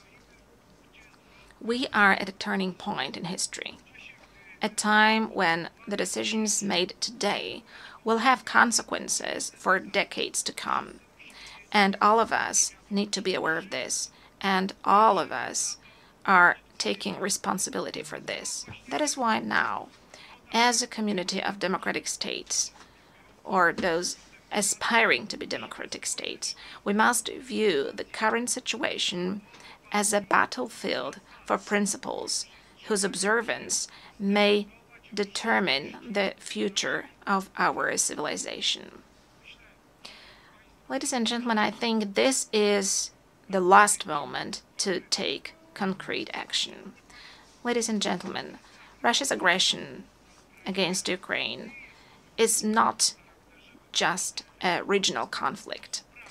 It is a test of whether the principles on which the UN is based will stand the test of time, or whether they will succumb to the weight of the imperial and colonial ambitions of a state which considers itself above the law and which has repeatedly ignored the resolutions of the assembly, of this assembly, of other assemblies, and to a certain extent, all of us take responsibility for that. Further repeating the words about peace and security, which have to be spoken out loud, but which should be followed by concrete action. Moscow speaks of the need to address, and I quote, the root causes of the conflict. I share this view, but I believe that the root causes of Russian aggression are primarily ideological. Russia refers to an imperial vision that treats entire nations as a colonial property. It denies them subjectivity on a regular basis, claiming that they are artificial constructs, and it justifies the invasion as a historical correction. And ladies and gentlemen, in Poland, in Central Europe, in Eastern Europe, we know all of that. We have known it for at least 86 years. It is the same set of notions which appears also in the 21st century during our discussions, plenary sessions, and assemblies. To us in Central Europe and in Eastern Europe, this set of notions is nothing new. Whether we are talking about Poland, the Republic of Poland, in the first half of the 20th century, or whether we are talking about Ukraine today. As a historian, I view the present also through the lens of the past. That is natural. After centuries of conquests, wars, partitions, deportations, rapes, and crimes, in the 20th and in the 21st century, Russia has simply not abandoned its imperial ambitions. One of my great predecessors, the late President Lech Kaczynski, understood this perfectly well when he spoke in front of the Georgian parliament in 2008. His words, spoken at that time, have stood the test of time. President Lech Kaczynski said, ladies and gentlemen, today Georgia, tomorrow Ukraine, the day after tomorrow the Baltic states, and later, perhaps, it will be time for my country, for Poland. When Russia attacked Georgia, it was not clear to everyone that this was only the beginning of the Kremlin's new imperialism. Unfortunately, the wind of history, which we know and understand so well in Poland, is beginning to blow again. Once again, we are experiencing Russian imperialism also on our soil, in Poland. 2 weeks ago, on the night of September 9th to 10th, the Russian drones attacked the territory of a NATO member state, on the territory of Poland. A dozen or so drones violated my country's borders deliberately, because I assure you, ladies and gentlemen, that this was not a coincidence. It happened on orders issued in the capital of a country which is a permanent member of the Security Council. As a result, For the first time since World War II, Poland was forced to open fire on hostile objects over our territory. And rest assured, ladies and gentlemen, as Commander-in-Chief of the Armed Forces and as President of Poland, that Poland will always react adequately and it stands ready to defend its territory. Poles, ladies and gentlemen, were not scared of the Soviets in 1920, and they defended the European civilization. They defended the Soviets in 1920. Polish people and the countries of Central Europe did not give up their spirit of freedom and sovereignty for 45 years of Soviet colonialism after 1945. And Polish people, as well as countries of Central and Eastern Europe, will not be scared of Russian drones either. But, ladies and gentlemen, this is not the point. The point is, how long are we going to agree to such acts of violating our international community? And that is precisely why, ladies and gentlemen, in Poland we're allocating significant amounts to develop our defense capabilities.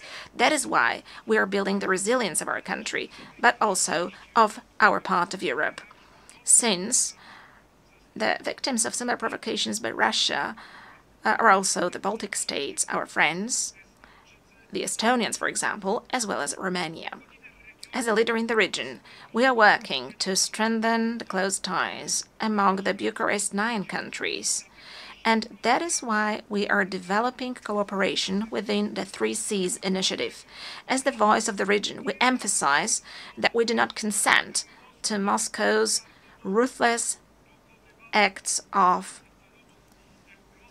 provocation against us and other European nations, testing our reactions and intimidating our societies.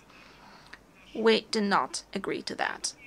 Distinguished delegates, neo-imperial and neo-colonial Russia is attempting to destroy the architecture of international security before our eyes. It violates international law, reinforces divisions, and strives to revive the concert of powers. Many countries present in this hall today are well aware of the tragedy of borders drawn by force and decisions taken over the heads of nations. Historical experiences, often so difficult for my country, shows that lasting peace cannot be built on rewarding aggression. We cannot agree to territorial integrity and sovereignty being violated. Russia's current actions do not indicate a willingness to pursue genuine peace, declarations of dialogue, and this is something we know as well, are accompanied by military offensives and more attacks, with victims being civilians, including children. Always when Moscow says peace, what it actually means is surrender of the one who it considers its enemy. Russia needs to end the war and accept full responsibility for it. Holding Russia accountable should be our common duty. The perpetrators of all international crimes must be tried before competent courts. And I hope this is going to be the case soon, and that we are going to meet in the coming years, also during my presidency, and discuss things which should be obvious for all of us. That is why Poland supports the work of the International Court of Justice and the International Criminal Court, and endorses the idea of establishing a special ad hoc tribunal to try the perpetrators of aggression. For no war can be profitable for the aggressors. Wars cannot pay off to the aggressors, also in terms of economy. States and nations deserve full compensation also from those who started the Second World War. Because if we want to build a community of states, of democratic states, a common European Union, then we have to agree together that war must not pay off in terms of economy to any aggressor.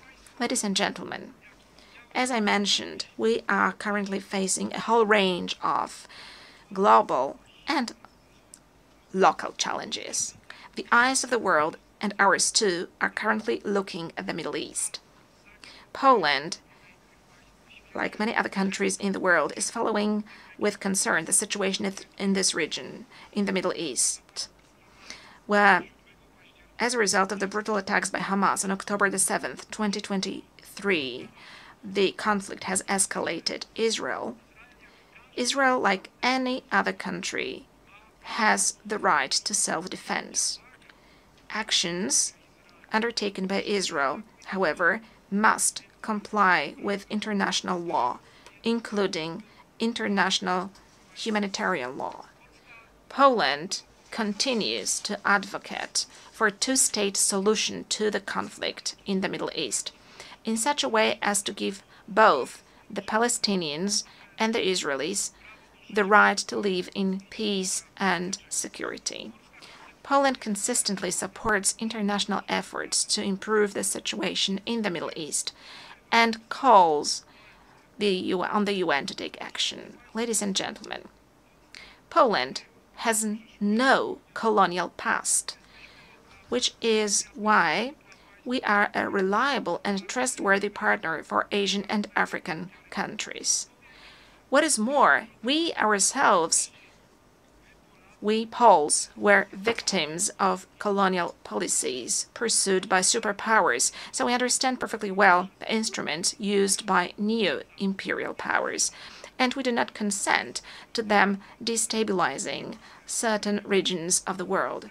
As President of the Republic of Poland, I will pay particular attention to developing our cooperation with various regions of the world. I'm referring to the African continent. We can all see how the ongoing wars, conflicts, and terrorist attacks undermine the efforts of proud African nations to live and develop in safe and just conditions. The world must stand with all those affected by insecurity and help them restore peace.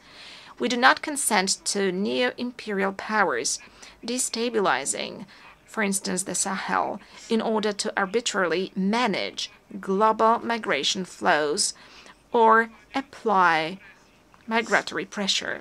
Nor do we consent to international criminal groups profiting from human trafficking and slave labor. We also want, and it is obvious as Poland, to develop relations with the countries of Asia and the Pacific. The role of this region in shaping the international order in the 21st century has significantly grown.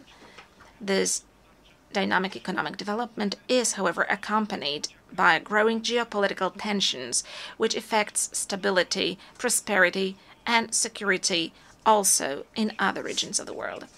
Ladies and gentlemen, as Polish people, we are concerned about the negative impact of global crises.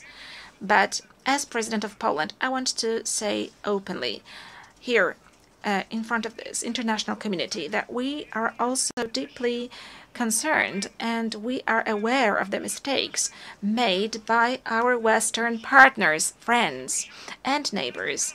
Yes, I agree with President Donald Trump that in recent years, and that is something that we were warning against as Poles, and this was the signal sent also by Central European countries, Eastern European countries. Europe is deep in ideological madness. This led to bad decisions on migration. This led to green craziness, green madness, the Green Deal, which is destroying economic markets and also agricultural markets. Yes, the very same Europe, our friends and our partners with whom we want to build a common European Union. For many years, we're subsidizing the Russian Federation buying Russian cheap gas. Ladies and gentlemen, in Poland as well as in Central Europe, we know all of that, and we are glad whenever the leaders of the European countries, Western European countries, draw conclusions and when they listen to our voice. Ladies and gentlemen, development and humanitarian aid are an integral part of our country's foreign policy in terms of building global peace, security, and development. We see it as a joint investment in our future, security, stability, and prosperity. We are present with our support in many areas in Africa, in Eastern Europe, and in the Middle East. Distinguished delegates, Poland, a co-founder of the United Nations, is the world's 20th largest economy, and a country which has successfully transformed itself over the past 30 years from a developing country into a developed country and from a centrally planned economy into a market economy. This unique experience allows us to make a significant contribution to UN discussions on development, combining the perspectives of the global East and the global West, as well as North and South.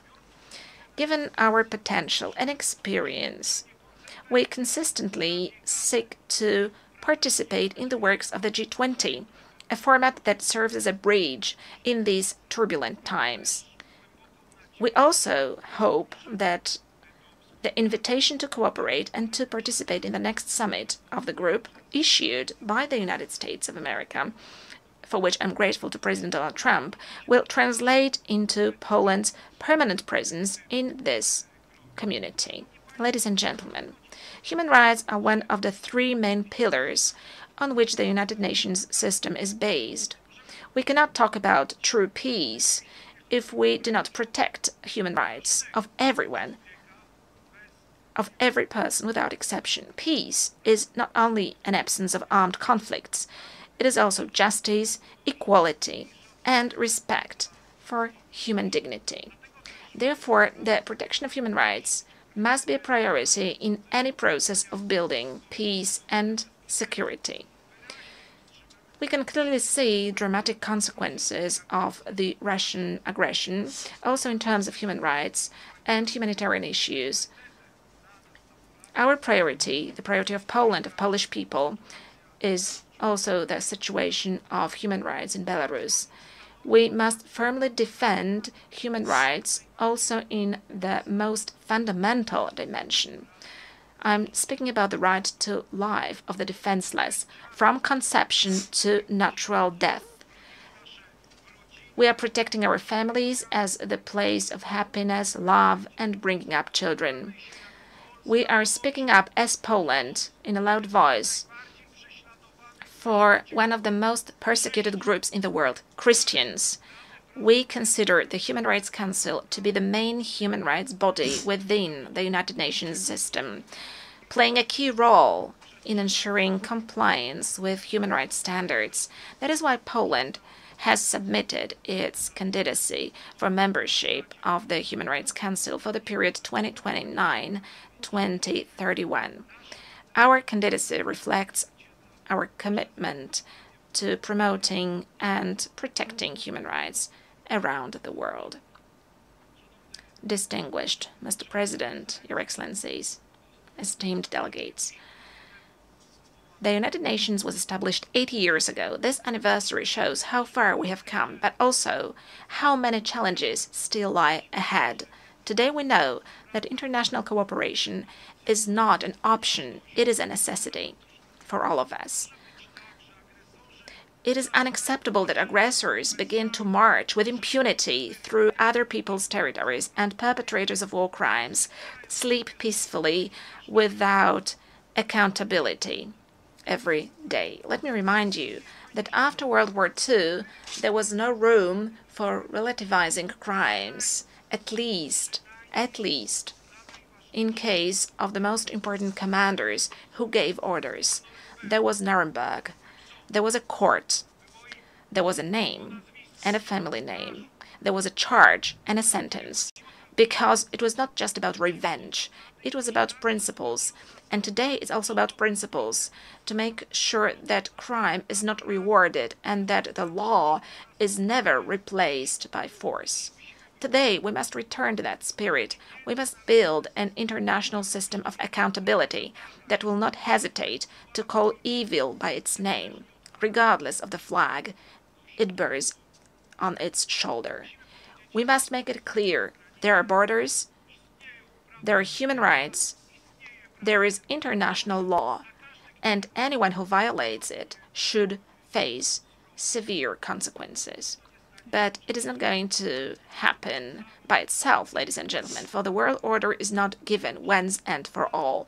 It depends precisely on us, on the governments, institutions, but most importantly, on societies.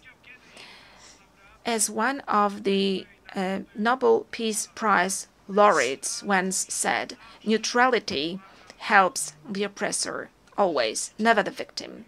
Silence encourages the tormentor, never the tormented. Let these words be not just a warning, but also a call to action.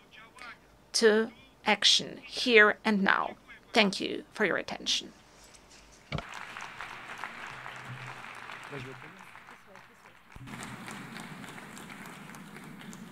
On behalf of the Assembly, I wish to thank the President of the Republic of Poland.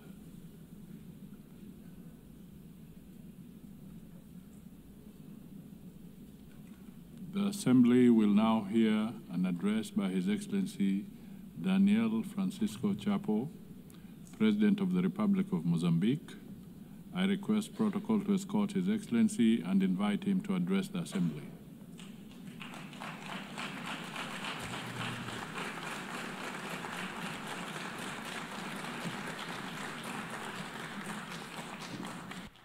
Muito obrigado. Thank you so much. Your Excellency, Madam President of the 81st session of the United Nations General Assembly, Your Excellency, Secretary General of the United Nations, Your Excellency, heads of state and the government present here, distinguished head of delegations, ladies and gentlemen, it is for us an honor to address for the first time as the President of the Republic of Mozambique in a very important moment, both for Mozambique and for the Organization of the United Nations.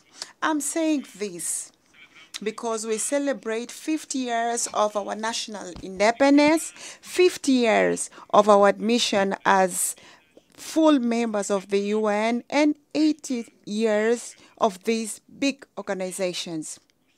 Therefore, we would like to congratulate the President, Her Excellent Madam Annalena Baerbock, for her presidency of the 80th session, as well as commend the work of the outgoing President, His Excellency Philemon Yang, that did a wonderful work. We cannot fail to pay tribute to the Secretary General of the United Nations, Engineer Antonio Guterres, for his tireless advocacy in the defense of multilateralism, for the attention to Africa's priorities, and for his vision in launching the UN 80 initiative. Today, 8 years after its creation, we are pleased to witness the progress that the United Nations has helped to achieve. The independence of the Republic of Mozambique, as well as the many African countries and other continents of this planet, this is one of one of the evidence of this legacy of the UN. Despite multiple challenges that the UN faces, it remains firm at the forefront of the global processes, which is why we emphasize that any reform effort aimed at making it more responsive and with better capacity to address contemporary realities will only be complete when we include the reform of the Security Council of the UN. Your Excellencies, the year 2025 has tested the limit of multilateralism with the United Nations at the epicenter. We have witnessed the intensification and escalation of conflicts and growing sense in the whole world, and we also see a growing sense of impunity. The ongoing conflicts in various corners of the world and the crisis remind us that the promise to save the future generations from the scourge of war, written in the letter of 1945 Charter, remains unfulfilled. 8 years of building multilateralism institutions, safeguards, and principles that have governed global affairs are now at risk. The result is clear. Wars are multiplying, the climate crisis is worsening, debt are mounting, tariffs are rising, the disillusion is spreading, and above all, the nuclear spectra is returning. Added to these threats, we also have the economic consequence of successful crisis in the world. We are talking about the pandemic of COVID-19, the war in Europe, in the Middle East, and the wars in Africa. From the rising of commodity prices to financial volatility globally.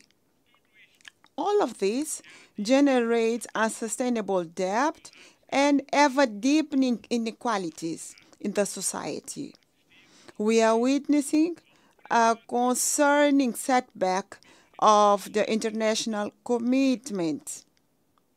With only 5 years to go until 2030, the agenda of SDG is at risk because the targets have not been met and we still have a long to go. And the climate crisis accelerates and intensifies all other crises that we know.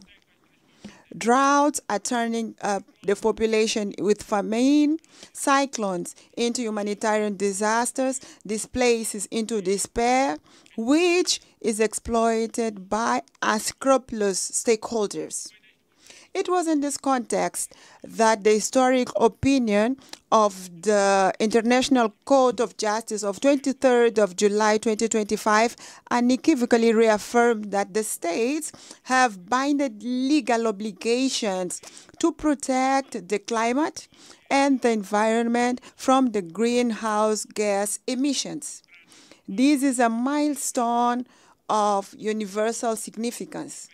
For countries such as Mozambique, which bears no historical responsibility for the climate crisis, but are amongst those that are the hardest hit by its consequences. Droughts, cyclones, floods, inundations. This decision is very important. It's a legal principle for us. It's a call to climate justice. It's a call to global solidarity and immediate actions from the side of all of us. The environmental crisis is compounded by the technological challenge. Artificial intelligence and other emerging technologies offer extraordinary opportunities, but also serious risks of exclusion, manipulation of the society, and even militarization throughout autonomous weapons. These advances pose new challenges to the defense and human dignity, justice, and labor.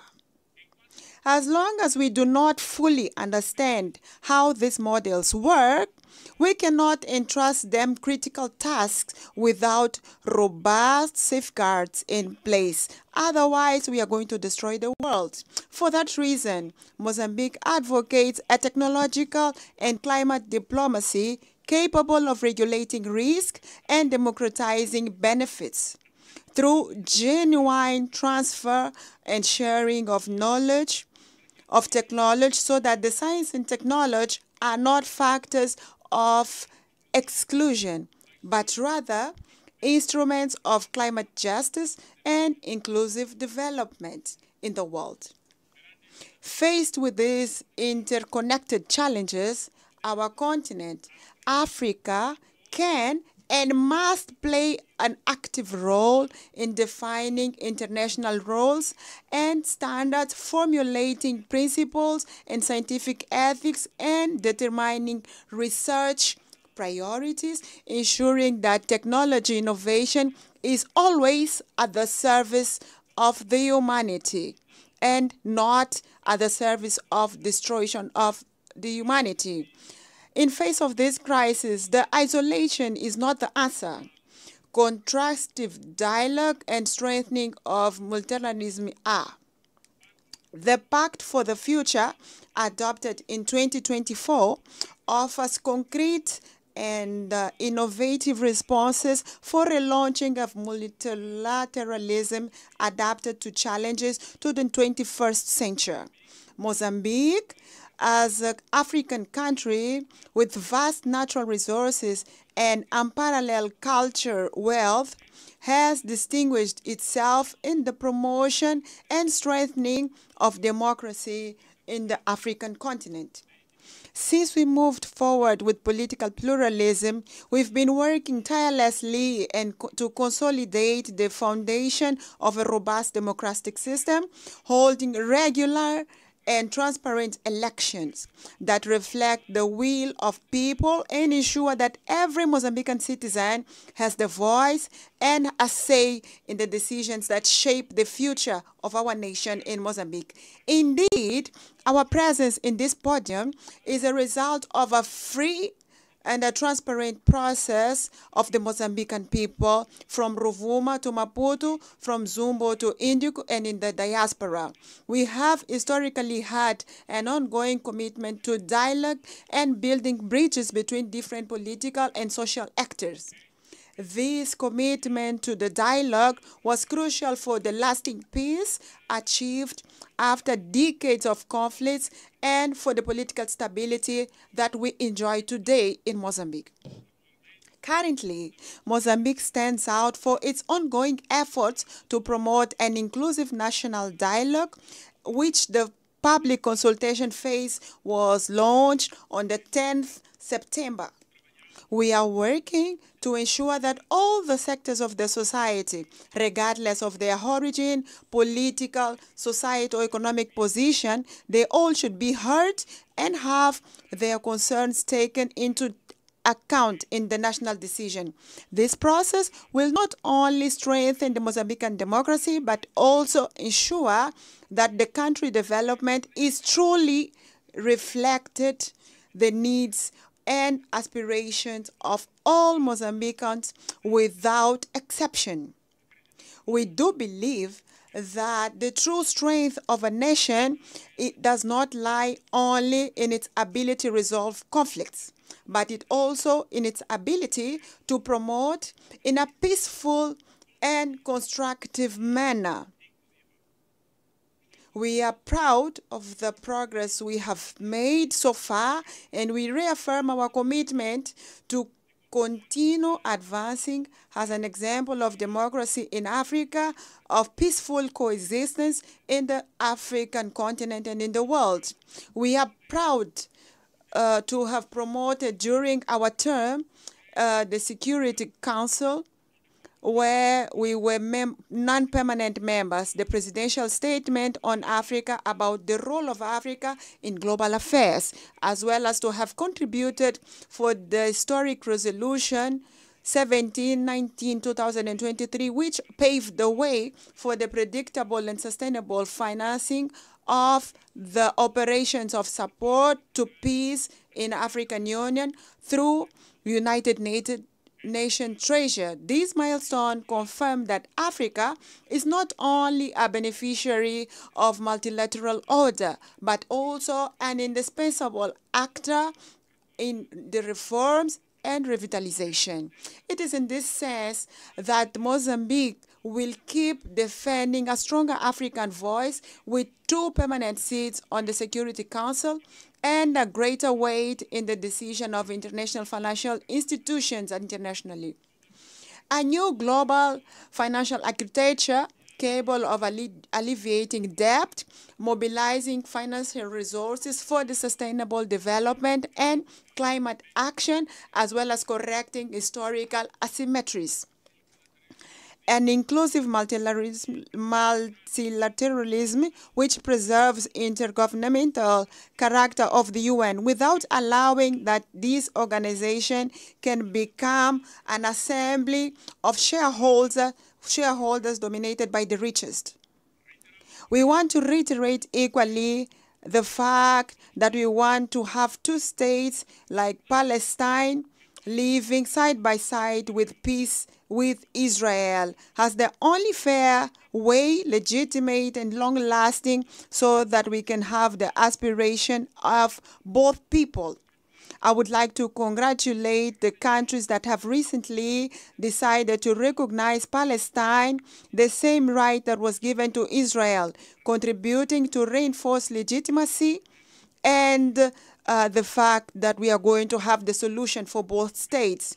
The same way, I would like to reaffirm our firm opposition against the coercive measurements that are unilaterally excluding the people, Cuba to Venezuela, Zimbabwe to other countries in clear violation of the UN Charter against the principles of justice, solidarity, and the international law.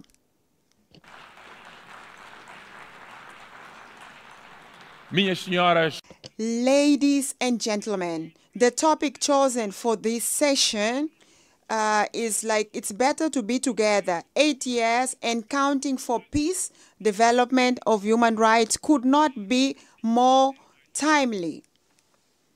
It is intrinsically linked to the events of this week where we are having this high level in the UN, the celebration of Beijing Conference on Women, the Climate Summit, the first biennial summit for sustainable and inclusive and resilient global economy mandated by the Pact for the Future, the celebration of youth, the elimination of nuclear weapons, and the meeting on global health and well-being.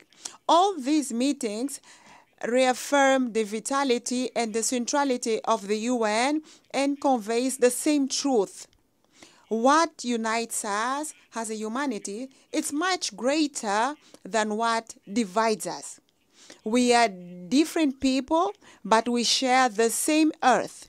We profess different creeds, but we all aspire to the same dignity. We speak different languages, but we share a single destiny. In fact, today, where we are today, we all know the date of birth, but no one knows the day they are going to die. And this is a clear sign that we all are equal like human beings.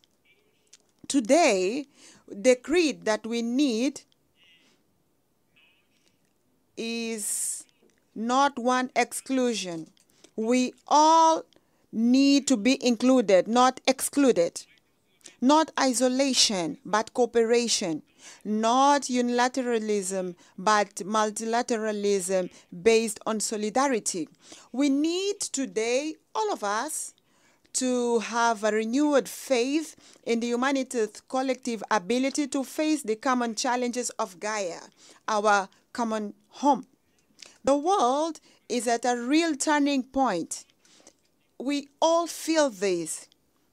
Either we deliver the 23rd agenda that we've written it ourselves, or we will have to accept seeing a relegated and failed promise And for this, goodwill is not enough.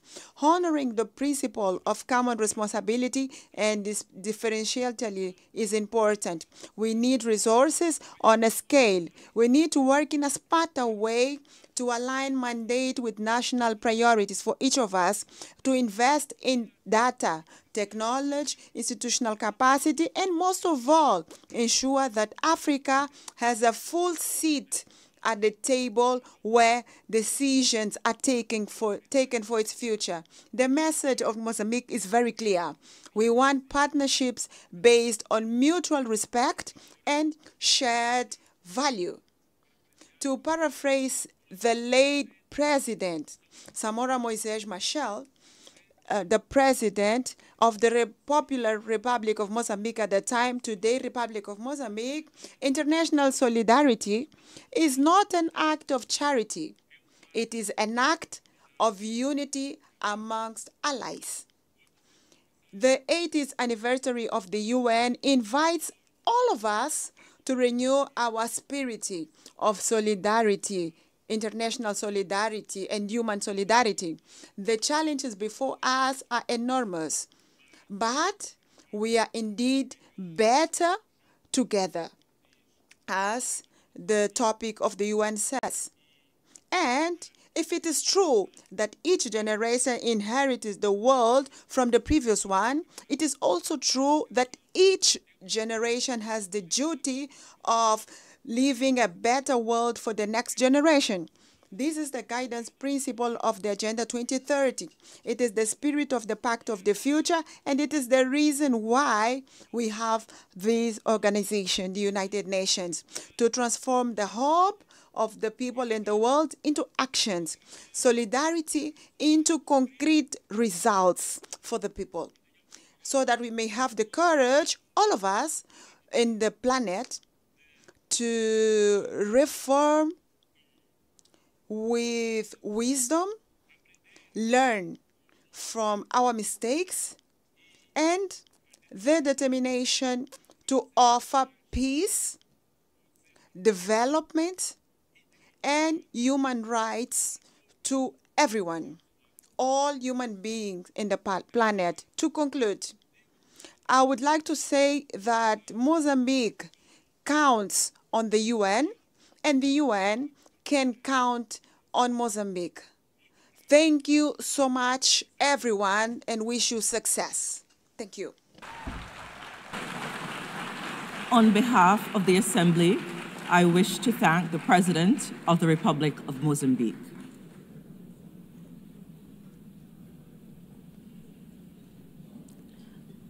The Assembly will hear an address by His Excellency Luong Kong, State President of the Socialist Republic of Vietnam.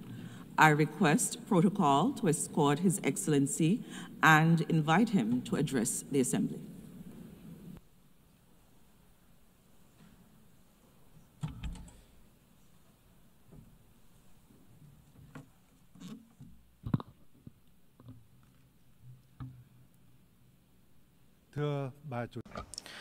Madam President, I would like to extend my heartfelt congratulations to Madam Annalena Baerbock on her election as President of the 80th session of the UN General Assembly.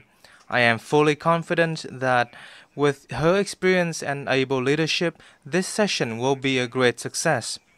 I would also like to pay tribute to Mr. Philemon Young, President of the 79th session, and Secretary General Antonio Guterres for their contributions. Madam President, over the past 80 years, in spite of a multitude of challenges, the UN has stood as the embodiment of humanity's aspiration and collective commitment to peace, cooperation, and development, grounded in the universal values of human rights, national independence, equality, democracy, and social progress. Multilateral cooperation has brought forth remarkable achievements, especially in preventing wars, fostering peace and cooperation, building friendships, reducing poverty and curbing diseases, improving living standards, and advancing science and technology at an unprecedented pace. Yet today, we find ourselves in a profoundly changing world facing unprecedented acute challenges. Local wars, conflicts, arms races, and the use or threat of force in the international relations are escalating at an alarming rate. Non-traditional security challenges are exerting heavy tolls on all countries and communities. The global governance, trading, and economic systems are becoming fragmented and volatile. Multilateralism itself is under strain from strategic rivalry among major powers, unilateralism, and a sharp decline in political will and necessary resources. This is precisely the time to stand united and together promote the irreplaceable role of multilateralism and a rules-based international order, with the UN at its heart. Madam President, as a nation that has endured immense pain and losses from wars, Vietnam treasures more than most the priceless values of peace. The spirit of peace, amity, compassion, and altruism is deeply woven into our national identity. This forms the bedrock for us to overcome previous sufferings, mend old wounds, shelve the past, and look towards the future with the hope to become a friend and reliable partner to all nations around the world. Peace is both the goal and the prerequisite for our journey towards a stable, just, democratic, and prosperous future. Honoring the value of peace and driving robust transformation for a sustainable future is the sincere message that Vietnam wishes to share with the international community on the occasion of the UN's 80th anniversary. In this spirit, allow me to share my reflections as follows. First, honoring the value of peace requires concrete actions rather than just words. We must reaffirm the role and primacy of international law as the cornerstone for peace and equal relations among nations. All countries should clearly demonstrate their responsibility towards upholding international law and the UN Charter, and respecting such principles as independence, sovereignty, territorial integrity, non-interference, non-use or threat of force, and peaceful settlement of disputes. Vietnam welcomes recent efforts to achieve peace and reconciliation which have yielded important results in many regions, such as the peace agreements between Rwanda and the Democratic Republic of the Congo, and between Armenia and Azerbaijan. We value and support all diplomatic efforts and hope that they will lead to peaceful solutions to regional and global security issues. We must nurture and practice a culture of peace by building trust, enhancing international cooperation and solidarity, promoting dialogue, listening and understanding, respecting differences, and cultivating friendship among nations. On this occasion, Vietnam calls for ceasefires and an end to all acts of violence, protection of civilians, and facilitation of humanitarian access in conflict zones.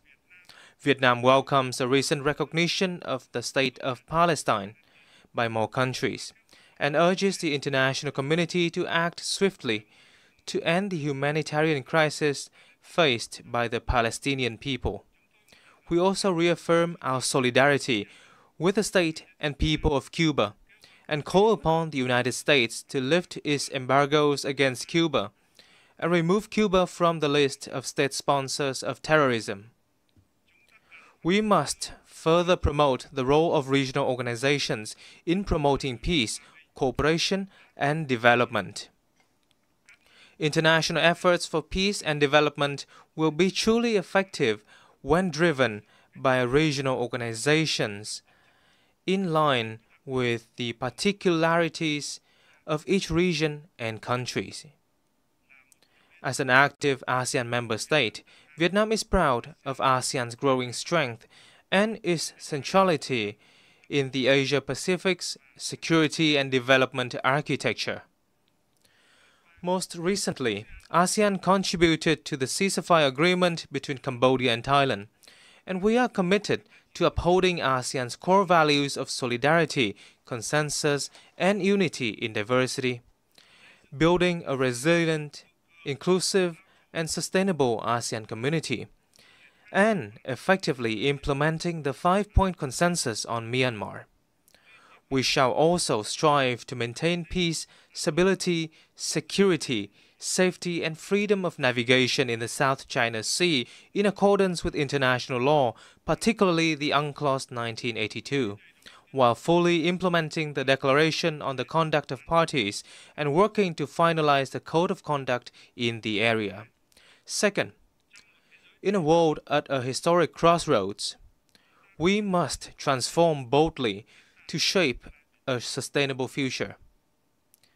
Global governance institutions, particularly the UN and international monetary and financial bodies, must undergo vigorous reforms to become more adaptive, ensure equitability, transparency, coherence, and efficiency in their operations, and better respond to the needs of all countries and peoples.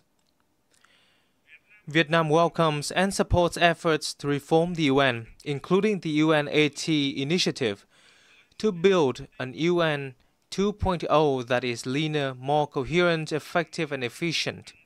This initiative must follow a holistic and integrated approach, being driven by member states.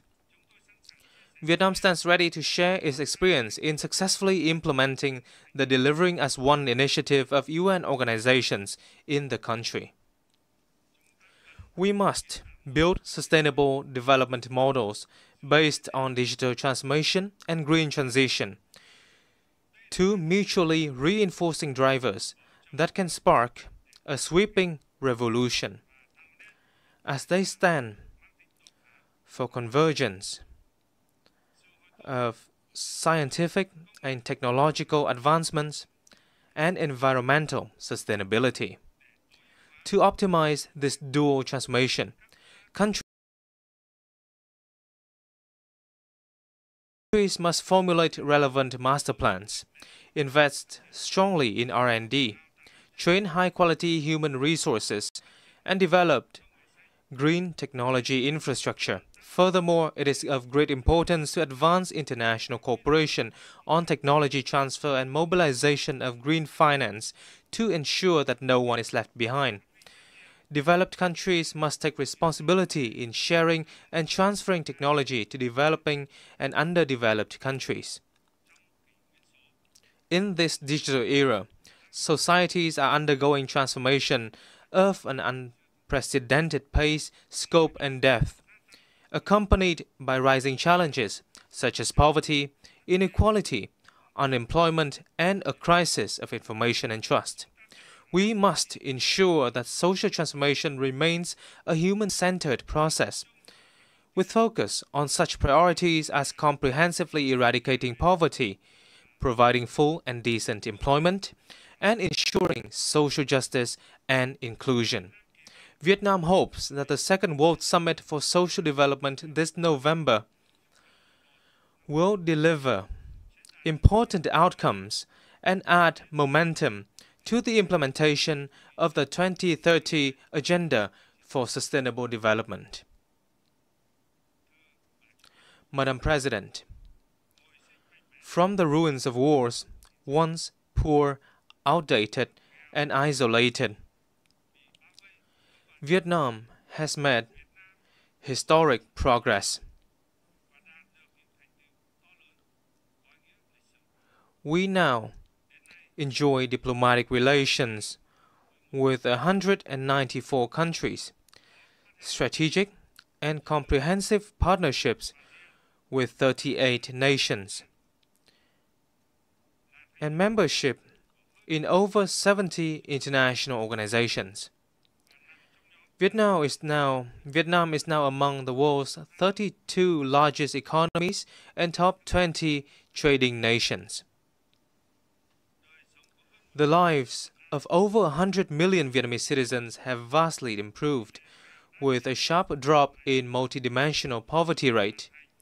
We have met the Millennium Development Goals ahead of schedule and are striving to fulfill international commitments and are on course toward 2 strategic centennial goals: becoming a modern, industrialized, upper-middle-income developing country by 2030 and a developed high-income nation by 2045. On behalf of the state and people of Vietnam, I express heartfelt gratitude to the UN and its agencies, member states, and partners who have been working with us and supported us on this journey of development.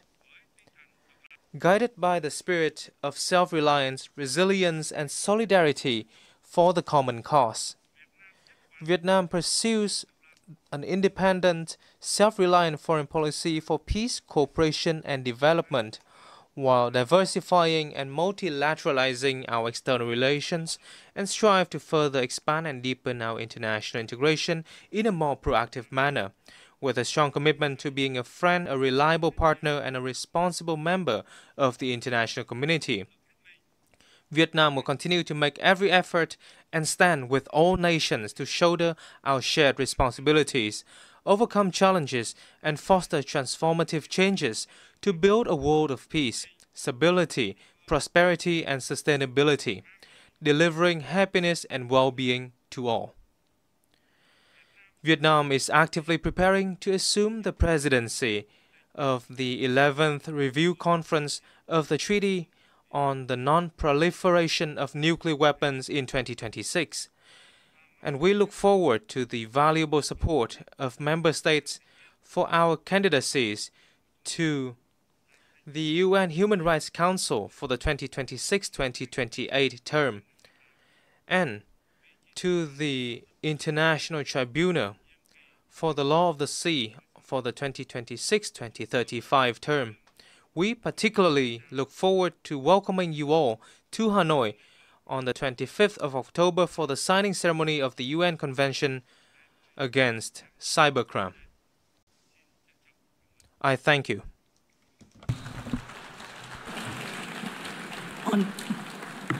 On behalf of the Assembly, I wish to thank the State President of the Socialist Republic of Vietnam,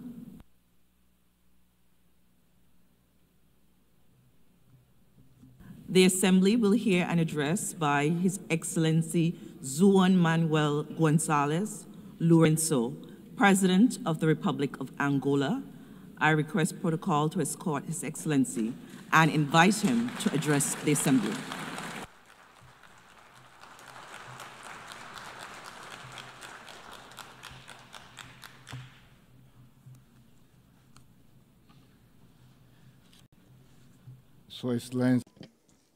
Your Excellency,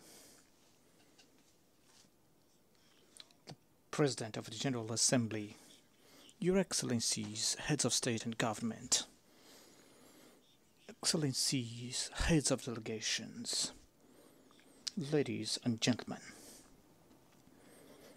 I stand before Your Excellencies in my capacity as President of the Republic of Angola and current chairperson of the African Union to speak about my country, to share our perspective on the evolution of the events unfolding in this increasingly troubled world, and to discuss matters concerning Africa, a continent that mobilizes our energies and efforts as we seek solutions to finally awake it once for all towards development.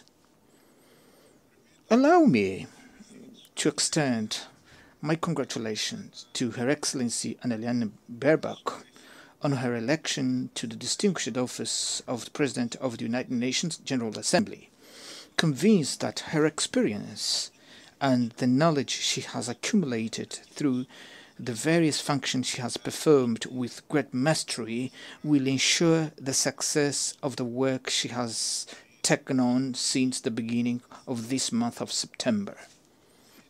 I also would like to congratulate her predecessor, His Excellency 𝗵𝗻𝗂𝗋, for the assertive manner in which he presided over the General Assembly during the past year, having devoted his utmost dedication to ensuring that this body should operate with commendable efficiency, a fact that rightfully deserves our collective recognition in light of the positive outcomes achieved throughout his tenure.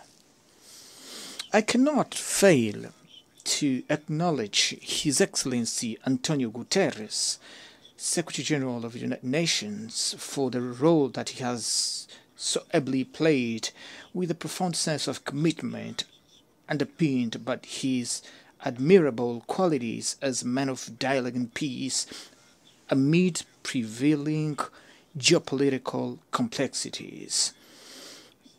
Madam President, Excellencies, 80 years have elapsed since, compelled by imperatives of that era, a group of nations and their respective leaders took the wise decision to establish the United Nations organization, which from that moment, through both turbulent and peaceful instances, had succeeded in fulfilling its great mission of maintaining the global peace and stability, contributing to the advancement of humanity and to preserve and deepen respect for human rights. This is a great achievement of the peoples of our planet, which cannot and must not be neglected and underestimated by any power, political leaders, or by anyone, lest by magnifying egocentric visions and interests we forfeit the benefits of peace bequeathed to us by women and men who, over time, led us so far in an environment of harmony and global understanding.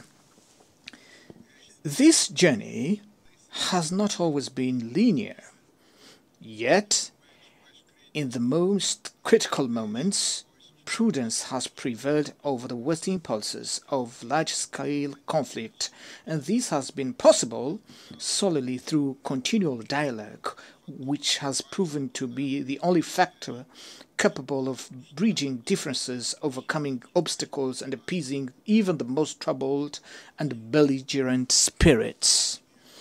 Today, these lessons from the past are of great value and must serve as our sole references that guide us toward solution to the conflicts in Africa, Europe, the Middle East, Latin America, in Asia, and wherever they may arise. Under the context of uncertainty in which we celebrate the 80th anniversary of the United Nations, the theme, Better Together, 80 years and beyond for peace, development, and human rights, holds a significance that compels us to reflect upon the profound meaning of the appeal by Her Excellency the President of the General Assembly for the renewal of multilateralism and solidarity in action within a framework of collective and complementary undertakings by a more agile, effective, and responsible UN, as envisaged in the roadmap of the Secretary General's Initiative 80. In light of these perspectives, it is urgent that we revitalize the United Nations and lift it from the complex situation in which it finds itself currently, in order to restore the active role that he has always played, a strongly valuable role that, during the Cold War, gave us assurance of never feeling as close to a global conflict as we do at this moment, amid the profound dissonance prevailing in international relations. The main world powers, appear to be turning their backs on one another, distancing themselves from even the most basic points of convergence that would allow them to remain committed to, above all, to the dialogue and concerted action. Today's challenges confront us with a choice, either to do everything in our power to preserve peace or to face war with all its consequences, thus jeopardizing the future of humanity. Those world powers that in the past played a crucial role in the liberation of Europe and its people from the clutches of Nazism and fascism, as well as in the liberation of Africa and its people from the apartheid regime in South Africa, cannot today act differently by aggressing other countries, invading and annexing foreign territories, nor by financing or organizing upheavals that could cause the overthrow of legitimate governments as we currently witness in our own continent. With this dangerous precedent, no regional, continental, or global institution will henceforth have the moral authority to call any state to reason when it breaches the principles that govern the UN Charter and international law. We Africans from countries that endured centuries of colonization perhaps understand better than anyone else the importance of peace, for we have had to face daily struggles to provide our people with food, clean water, health care, education, and other fundamental necessities. This experience engenders heightened sensitivity to the harmful impact that insecurity and instability have on the attainment of our goals and developmental projects.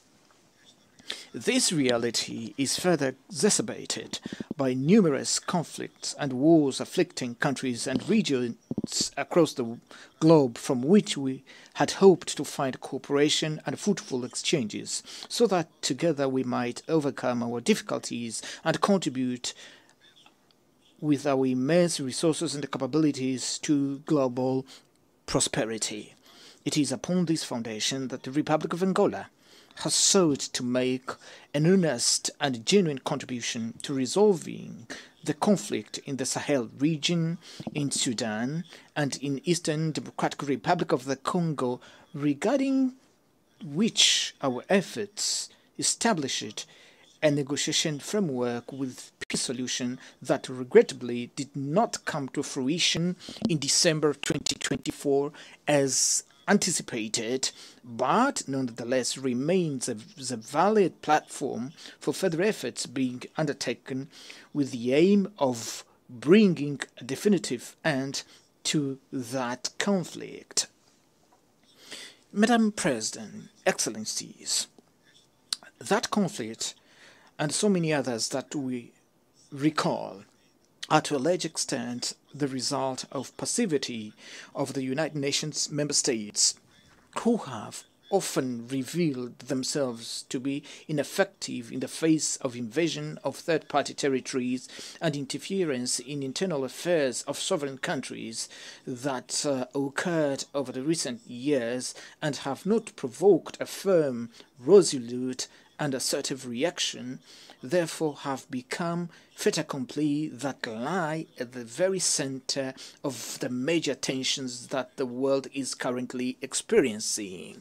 The consequences of these are very evident before our eyes in the Middle East, where the systematic failure to comply with the relevant UN Security Council resolution regarding the creation of the State of Palestine has perpetuated a conflict that worsens with each day passing, and appears to have no end in sight in face of disproportionate and violent response and retaliation by Israel, which, while having a right to exist as a state and to demand the release of those still held hostage from the tragic events of October 7th, must not, however, be allowed to pursue in Palestine, and particularly in the Gaza Strip, a policy of extermination of a whole people.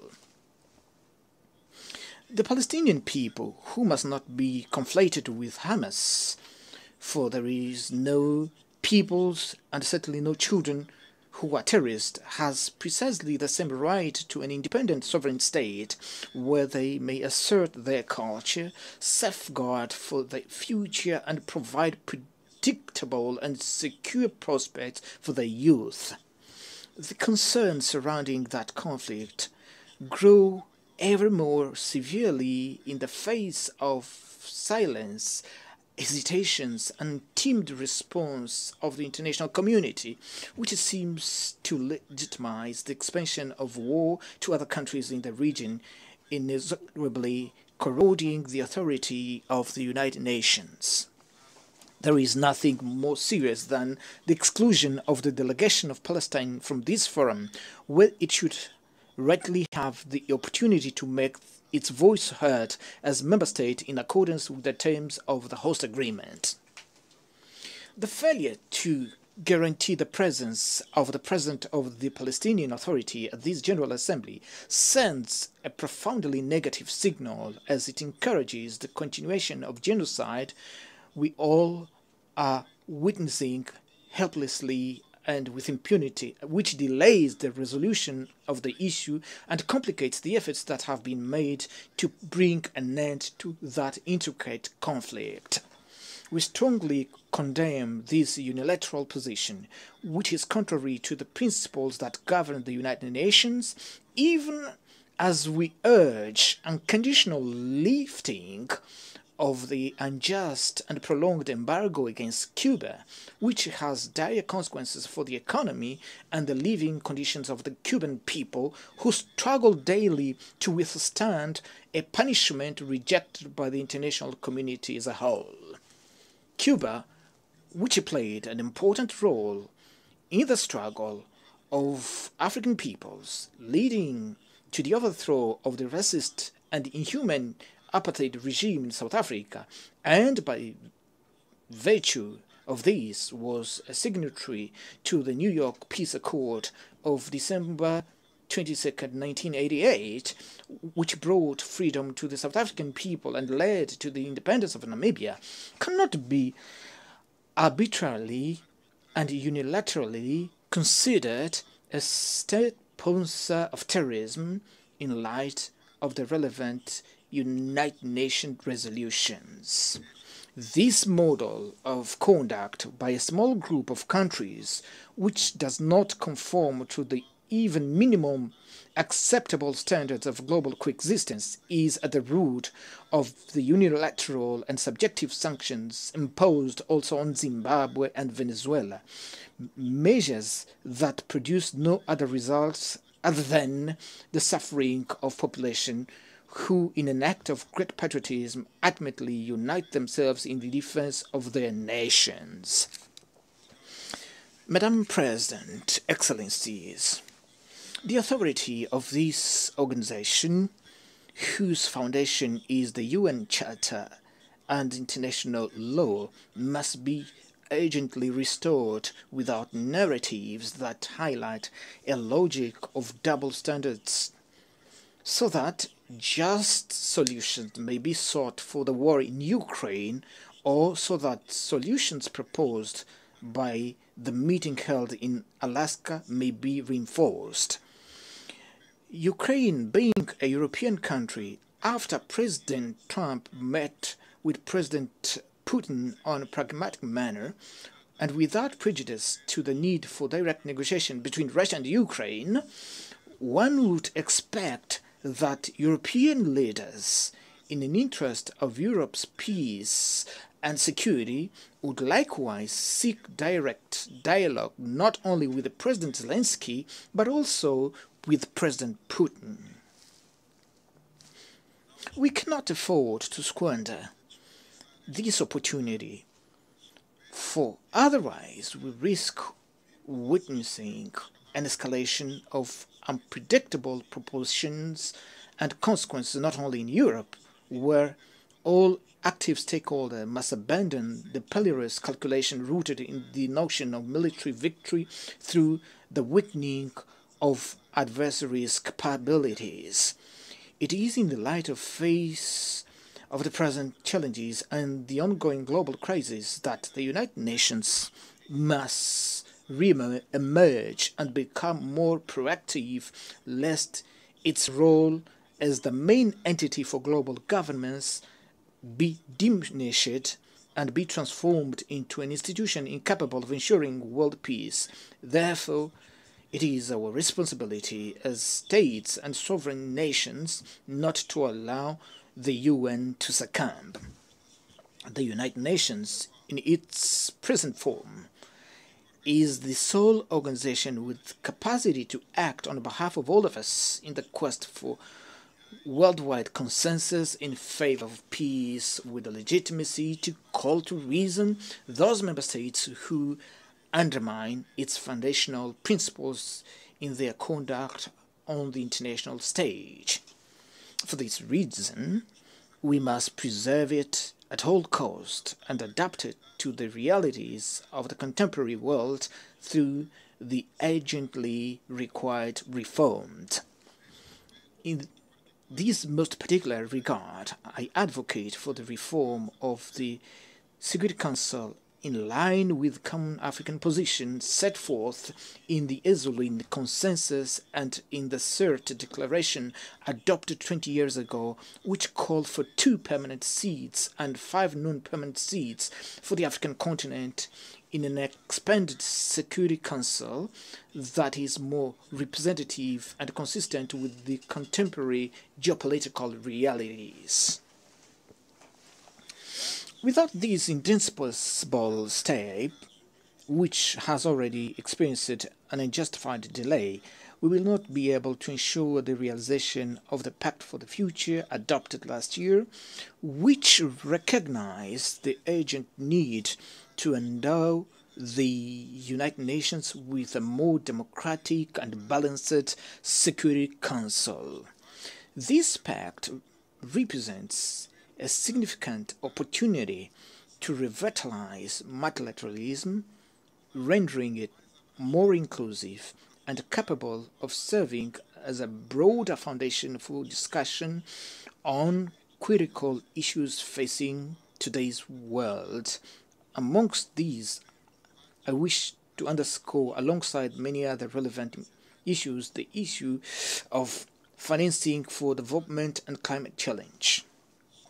With regard to matters concerning support for development, there remains much to be discussed, but also it's appropriate to recognize the recent progress achieved with the adoption of the Seville commitment reached at the 4th Conference on Financing for Development, which advocates the urgent reform of international financial institutions so as to render them more representative, inclusive, and equipped to address the pressing needs of the developing countries, especially those of Africa. I am convinced that this instrument, combined with the Pact for the Future, the United Nations Fiscal Convention and the United Nations Debt Convention, still under discussion, will together serve as a political, financial, and normative platform that will provide significant momentum to the achievement of the Sustainable Development Goals. Madam President, Excellencies, it is essential that we confront the climate crisis as the greatest existential threat of our time, which can only be overcome through joint, coordinated, and united action. In view of the ongoing increase of global warming and the increasingly violent, frequent natural disasters, it has become imperative that the nations which derived the greatest benefits from industrial and economic development in the past fully assume today the historical responsibility, ensuring, as an act of climate justice, adequate financing, technology transfer, and support for adaptation and mitigation for the developing countries.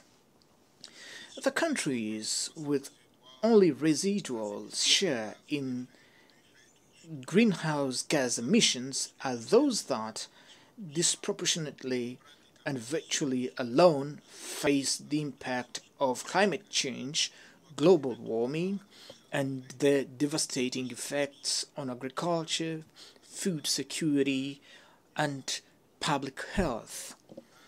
In view of such evidence and the responsibilities arising therefrom, Angola remains steadfastly committed to the Paris Agreement and to the implementing adaptation and mitigation measures in an alignment with the United Nations 2030 Agenda and the African Union 2063 Agenda, which enshrine the consensus concerning the mobilization of predictable, affordable climate financing intended to ensure a just energy transition capable of protecting the most vulnerable communities. This cross-cutting theme, which demands increasingly heightened sense of responsibility both within the scope of public agendas and among major industrial corporations, will receive due attention at the forthcoming COP30 Climate Summit to be held shortly in Brazil, which for the second time hosts an event of this magnitude, a testament to the country's commitment and engagement with environmental issues.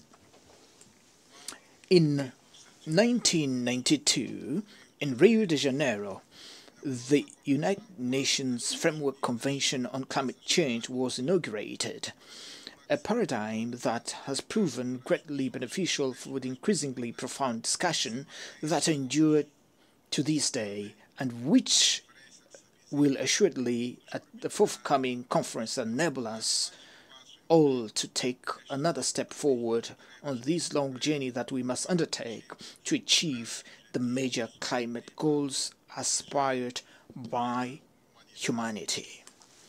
Excellencies, 80 years after the founding of the United Nations and following the end of the Cold War, our expectation was that we would be living in a world without present uncertainties, not as perilous as that which we now witness. Until 1991, we lived in a context marked by sharp division between two ideologically opposed blocs, which nevertheless offered a more predictable framework and was less susceptible to drifting into large-scale confrontation. This flashback should not lead us to the conclusion that the global stability is only possible within a framework of rigid divisions of any kind. Rather, it should inspire us to build a system based on balanced interest and shared concern on matters pertaining to global security that fosters complementarity and all forms of convergence within an environment of multilateralism which remains the sole pathway capable of preserving us from a true catastrophe. With these few words, I thank you for your kind attention. On behalf of the Assembly, I wish to thank the President of the Republic of Angola. The Assembly will hear an address by His Excellency 𝗂𝗂𝗂𝗋𝗄, President of the Republic of Liberia. I request protocol to escort His Excellency and invite him to address the Assembly.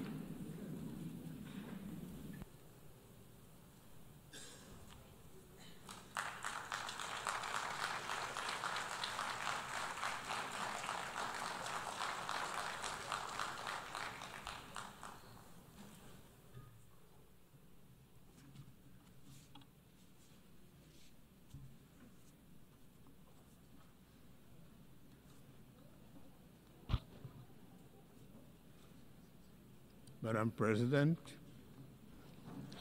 Mr. Secretary General, His Excellencies, distinguished delegates, I'm honored to address the 80th session of the United Nations General Assembly on behalf of the people of Liberia.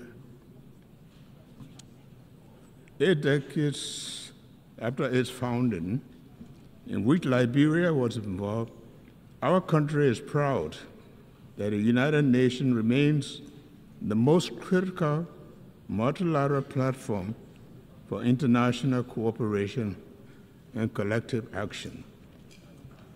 The UN continues to employ the best framework of humanity for peace, justice, security, dignity, and shared prosperity. Madam President, please accept the congratulations from the delegation to Liberia on your assumption of the esteemed office of President of the 80th session of the General Assembly. We trust in your leadership to guide the affairs of this august body. We also extend our commendation to your predecessor for his stewardship on the 79th session, and are grateful to the Secretary General for his leadership.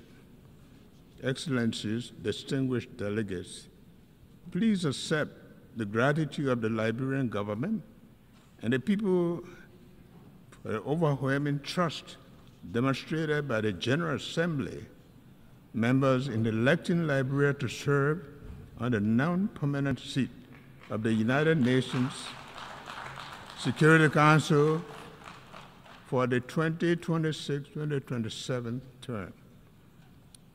This marks Liberia's first full term on the UN Security Council, 80 years after the country signed the charter in Herbst Theater Auditorium in San Francisco.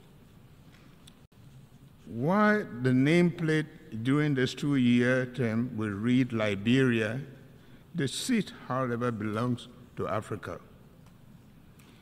We are committed to ensuring that Liberia's contribution to the Security Council's discussions and the decisions are shaped by hard-earned experiences in conflict resolution, as well as our successes in peace-building, democratic reform, political transition, and governance.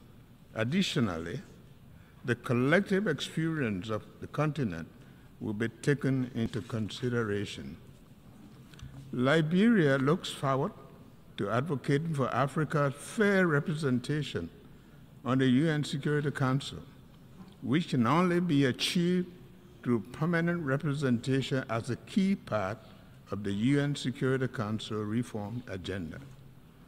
Excellencies, when the UN was founded in 1945, nations came together in the belief that peace could only be secured through cooperation.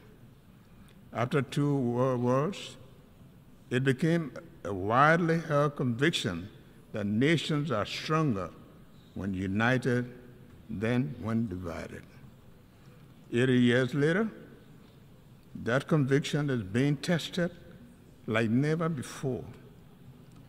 From wars and displacement to terrorism, threats to technological advances, climate change, and widening inequalities, today our world faces challenges that no country can solve alone. At the same time, and paradoxically, when the world needs to strengthen multilateralism, its credibility and efficacy are being questioned. As one of the 4 African countries to sign the Charter of the United Nations, Liberia feels morally obligated to call for renewal rather than reversal of multilateralism. Reversal of multilateralism is not an option for a just and peaceful world. We call for greater inclusion, effectiveness, and respect for international law, recognizing that the credibility of the United Nations depends on our ability to act together in the service of humanity, rather than apart in the pursuit of narrow interests. Madam President, wars in Europe, Middle East, and Africa remind us that peace is often fragile and must be constantly defended. Therefore, as in 1945, Liberia once again reaffirms its commitment to the dialogue, diplomacy, and the peaceful resolution of disputes. In this spirit, Liberia supports all credible mediation efforts aimed at resolving conflict between Russia and Ukraine, as well as Israel-Palestinian conflict. Liberia stands on a common African position for the realization of the two-state solution, where Israel and Palestinians can live side by side in peace and security in accordance with international law and the relevant UN resolutions. We call on the international community to act together decisively to protect civilians, hold perpetrators of atrocities accountable, and strengthen mediation efforts. Rising from the ruins of civil war, Liberia knows all too well that human cause of conflict and importance of peace. Since 2003, Liberia has experienced 3 peaceful and orderly democratic transitions, each marked by a smooth transfer of power, making our nation safer, more stable, and more secure after over 30 years of unrest, instability, and destruction. Liberians have also worked hard to achieve this through multilateral cooperation with support from ECOWAS, the African Union, and the United Nations. Excellency, distinguished ladies and gentlemen, for Liberia, climate change is not a distant threat, but a present reality. Rising seas are eroding our coast, wild storms and heavy rain devastate communities, threaten lives and livelihoods, and exacerbate food insecurity. Yet, we are acting. We are carrying our coastal defense project, developing climate information systems for early warning systems, finalizing our carbon market policies, and advancing the blue economy safety. But our efforts alone are not enough. We urge implementation of the Paris Agreement, full capitalization of the loss and damage fund, and greater global investment in adaptation and mitigation. Above all, we call for climate justice. Those who contribute the least to these crises should not be forced to suffer the most. Madam President, Excellencies, too many development nations spend more on debt servicing than on health or education. The current international financial architecture is unresponsive to this reality. making it not only outdated, but also unjust and defiant of the objectives of shared prosperity and development, the pursuit of which the United Nations was created. Liberia, therefore, joins the Global South in calling for urgent reforms to the international financial architecture to ensure fair representation, a new approach to debt servicing, and financing that supports sustainable development. Shared prosperity requires a system that truly leaves no nation behind. Excellency, distinguished ladies and gentlemen, at home, inclusive development remains our top priority. To this end, our government has launched the Arrest Agenda for Inclusive Development, which focuses on agriculture and food security, roads and infrastructure, rule of law and good governance, education and skill development, sanitation and health, tourism, technology, and innovation. The Arrest Agenda aligns with our National Vision 2030, which aims to transform Liberia into a lower middle-income country and lay the foundation for a capable state by 2030. Through this agenda, we are committed to improving the livelihoods, reducing inequality, and ensuring that every Liberian benefits from the dividends of peace and development. We are taking tangible steps to improve governance by implementing accountability and anti-terrorism corruption measures, such as asset declaration. We are strengthening institutional capacity to promote integrity, transparency, and improve public service delivery.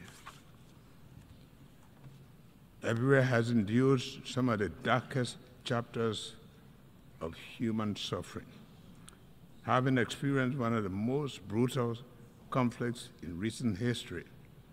Over the past 2 decades, we have remained firmly on the path of recovery, working to heal our nation and rebuild from the painful legacy of war. My government has taken deliberate, meaningful steps toward national reconciliation. These include honoring the memory of the victims, supporting initiatives for memorialization, and upholding the commitment to justice and the rule of law. While we recognize that these efforts are complex and challenging, they are essential steps towards achieving lasting peace and genuine national healing. May I now take the opportunity to renew my government's request for the international support and assistance in establishing a War and Economic Crimes Court, which will further the Liberian people's aspiration for national healing and reconciliation through justice. Madam President, for the United Nations to remain relevant and practical, it must adapt. Liberia therefore supports the Pact for the Future and Global Digital Compact. We also call on the UN that more responsive and reflective of today's world, using outdated 1945 solutions to tackle 2025 challenges is neither reasonable nor realistic. Regarding sustainable development goals, we agree that our collective progress is too slow. However, reaching the SDGs targets remains a vital effort as ever. We therefore urge that the timely achievement of the SDGs be treated as a global emergency. Consequently, Liberia will submit its next voluntary national review in 2026, committing to accelerate the implementation of the global goals in line with the African Union's Agenda 2063 and ECOWAS Vision 2050. Finally, Excellencies, the theme of this session, Better Together, aptly captures both the spirit and the urgency of our time. The challenges before us are immense, so too must be the collective capacity to overcome them. Liberia pledges to remain a bridge to peace, a development partner, and a defender of human rights. Over the next 80 years, we will continue to honor the promise of 1945 by renewing our commitment to a world where peace is just, development is inclusive, and dignity is universal. Thank you. On behalf of the Assembly, I wish to thank the President of the Republic of Liberia.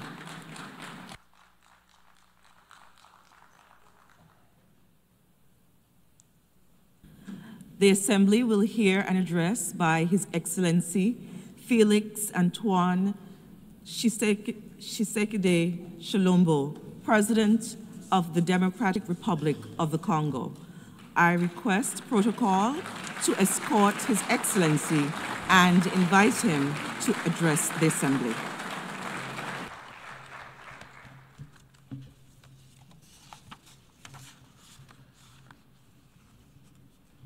Madame la Présidente, Madam President, Secretary General, distinguished heads of state and government, distinguished delegates, ladies and gentlemen. At the outset, I would like to warmly congratulate Annalena Baerbock on her election as President of the 80th regular session of the General Assembly of the United Nations. Her leadership and her commitment to multilateralism will be crucial for the success of our work. I also here at this podium would like to pay tribute to her predecessor, His Excellency, Mr. Philemon Yang, whose commitment and dedication were critical to the previous session. Lastly, I reaffirm my country's full trust in the actions of the Secretary General of the UN, Mr. Antonio Guterres, for his unwavering efforts to strengthen our organization and to promote solutions to the challenges threatening peace, security, and prosperity throughout the world, especially in the region of the Great Lakes of Africa, which includes the DRC. Madam President, I commend the relevance of the theme of this 80th session, Better Together, 80 years and more for peace, development, and human rights. It highlights 8 decades of joint efforts of a UN dedicated to peace, development, and universal well-being based upon an unwavering promise of collective security. The 80th anniversary of the United Nations, which is the guarantor of this security and has been since 1945, is an opportunity to reaffirm the virtues of effective multilateralism and to pay tribute to the ideals of peace, human dignity, and solidarity between nations, which inspired its founders. Although the United Nations remains a pillar for the regulation of international relations, as well as the prevention and resolution of conflicts and the promotion of human rights and fundamental freedoms, today it is facing systemic challenges which are putting its credibility and capacity for action to the test.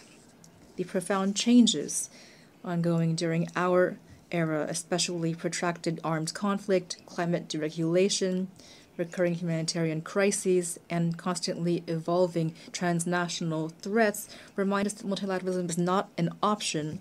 It is a necessity for all of us. We remain convinced that the responses to the challenges of the 21st century can only emerge from collective solutions based upon cooperation, justice, and shared responsibility. Madam President, after its election in June, the DRC is preparing to sit as a non-permanent member on the Security Council for 2026-27.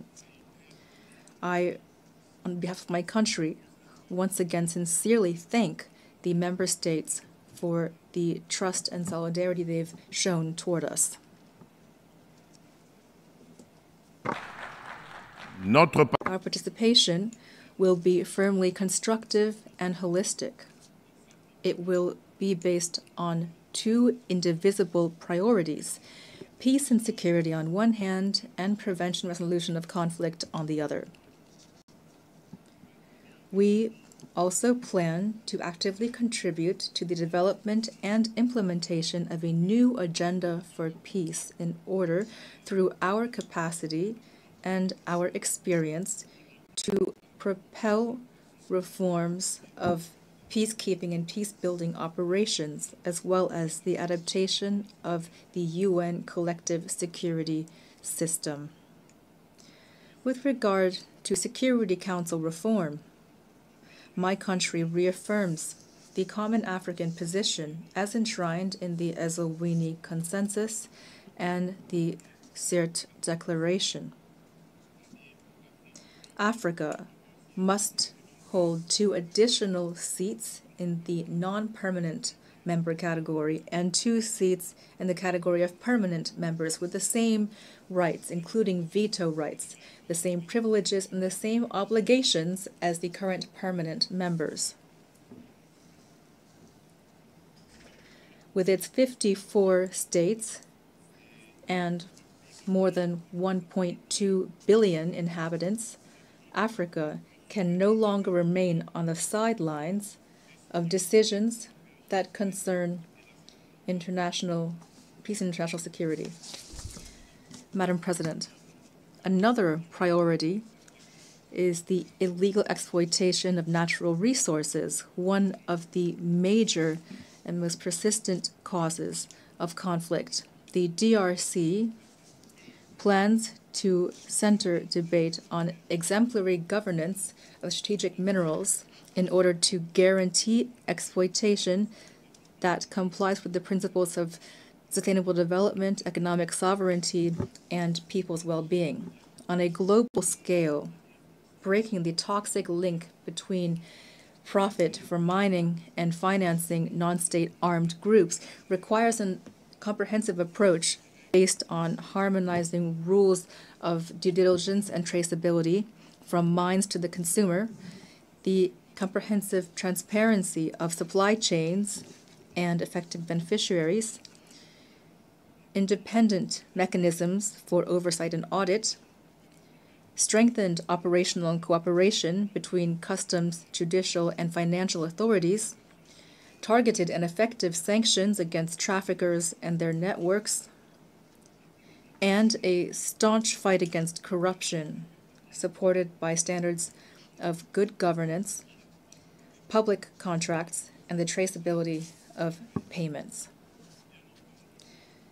Of course, the dimensions of human rights and transitional justice, as well as the women, peace, and security, and youth, peace, and security agendas, remain indispensable to this action. Their effective inclusion is the precondition for a just, lasting, and inclusive peace. Madam President, in the run-up to the establishment of the Independent Commission of Inquiry established by the UN Human Rights Council on the massacres perpetrated a few months ago by our assailants and their proxies in the east of my country, I solemnly call upon the international community. It has the moral and political duty to support this crucial body in order to establish truth, bring justice to victims, and lay the groundwork for a lasting peace rooted in memory and shared responsibility. Madam President, As the planet warms, marginalization becomes deeper and conflicts multiply. The diagnosis that in July 2023 inspired the vision for a new agenda for peace by Secretary General remains as relevant as ever. The world is now facing multifaceted and profound crises. The foundations of prevention have been weakened, and international law, so strongly enshrined in the UN Charter, which calls upon states to refrain from the threat or use of force, is too often flouted. Our system of collective security is being shaken. It will not survive without a massive increase in solidarity of interest and compliance with rules. In this context, the rhetoric of war is gaining ground, and we are helplessly watching the return of old demons, armed aggression, wars over resources, and for the conquest of vital territory, which have spared no continent. While the war between Israel and Hamas is ravaging Gaza with the risk of regional spillover, and the Russian-Ukrainian conflict continues, other hotspots are raging in Yemen, Myanmar, and Syria. The armed conflict that is continuing in my country is a tragic example of this. For 3 decades now, peace and security have broken down in the east of the DRC. This war has transformed into a predatory enterprise. It has long since transcended merely military or geopolitical dimensions. It aims to pillage our resources, erase our collective memory, and destroy our communities. Its consequences are catastrophic: millions of deaths, decimated families, almost 7 million IDPs, women and children who've been targeted, villages razed to the ground, generations sacrificed. In several regions of the East, we see all the indicators of an attempt at extermination. The UN itself, through the mapping report, has documented the scale of these atrocities. This is not just a conflict. It is a silent genocide that the Congolese people have been suffering for more than 30 years.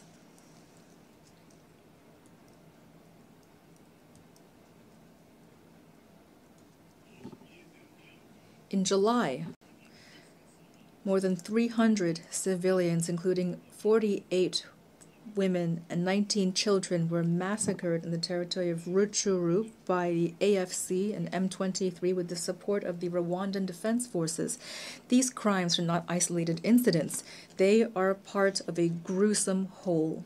I thank the United States for taking the initiative last month of convoking an extraordinary session of the Security Council to examine these massacres, which were documented by Human Rights Watch. To end this conflict, the Security Council, in Resolution 2773 of February 21st, 2025, called for the withdrawal of M23 from the cities of Goma and Bukavu and from all the areas under its control, as well as for the dismantling of the parallel administrations established in violation of the sovereignty of the DRC, as well as an end to all assistance, direct or indirect, to M23. Here I commend the leadership of President Donald Trump, who paved the way for a dialogue that led to the signing on June 27, 2025 in Washington of a peace agreement between the DRC and Rwanda. This agreement explicitly requires that Kigali carries out a complete and verifiable withdrawal of its troops and lifts so-called defensive measures. It also calls for the disengagement, disarmament, and conditional integration of non-state armed groups within the armed forces of the DRC and the Congolese National Police, the establishment of a joint mechanism of security coordination, as well as a provision guaranteeing respect for territorial integrity and a cessation of hostilities. The withdrawal of Rwandan troops, the end of their support to M23, and the restoration of the authority of the Congolese state over all the occupied areas are non-negotiable conditions for a real peace. I call upon the United Nations to ensure the strict enforcement of this agreement, which is now critical to the implementation of the aforementioned resolution. Until these decisions are carried out, the blood of innocents will continue to flow. In the same vein, the DRC and the AFC M23 signed on July 19, 2025, in Doha, a declaration of principles that commits the parties to strive together toward a peaceful solution. I would like to thank His Highness the Emir of Qatar, Sheikh Tamim bin Hamad Al Thani, for his dedication and commitment to peace in the DRC and in the Great Lakes region. Lastly, I express my deep appreciation for the coordination provided by His Excellency for 𝗓𝗍𝗂𝗎𝗂 Gnassingbé, President of the Council of Ministers of Togo, as part of the Lomé process. This dynamic emerges from the convergence of the efforts of the Luanda process, which have been constantly led by His Excellency João Manuel Gonçalves Lourenço, President of the Republic of Angola and acting President of the African Union, current President of the African Union, as well as the Nairobi process facilitated by His Excellency Uhuru Muigai Kenyatta, former President of the Republic of Kenya. Together, these initiatives have laid the groundwork for a unified mechanism of regional facilitation. This momentum is something we hope to maintain to preserve continental cohesion, strengthen coordination between African initiatives, and establish a harmonized framework for action in order to restore lasting peace to the east of the DRC. Our goal remains unchanged: to bring about just, lasting, and verifiable peace, not just an empty and ephemeral period of calm, which for almost 30 years now has too often disappointed our people. We expect that the international community to stand on the side of right with constancy and courage. That is how truth will win out over impunity, and that peace will become possible. Madam President, the diplomatic process being carried out with all parties to the conflict is in no way incompatible with justice and reparations. If the world still hesitates to put a name to our pain, well, we will not wait. We are the main witnesses of it. We will be those who bring about justice. But we need your solidarity, your support, as well as complete compliance with international law.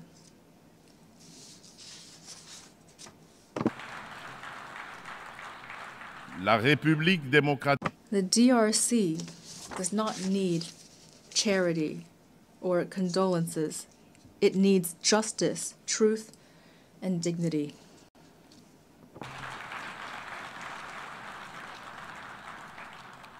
Notre pays. Our country is doing its part. We've signed peace agreements, agreed to dialogue, made commitments toward reconciliation. But a false peace based on impunity and forgetting is only a precarious truce. History will not judge our speeches, but our ability to recognize mass crimes, including genocide, and to end impunity. Madame la Présidente.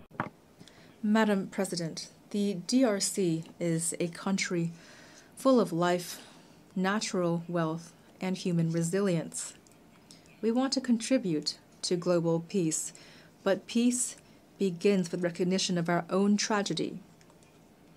I solemnly call upon this assembly to recognize the Congolese genocide, to support our battle for truth and justice, and to help us at last build lasting peace in the heart of Africa.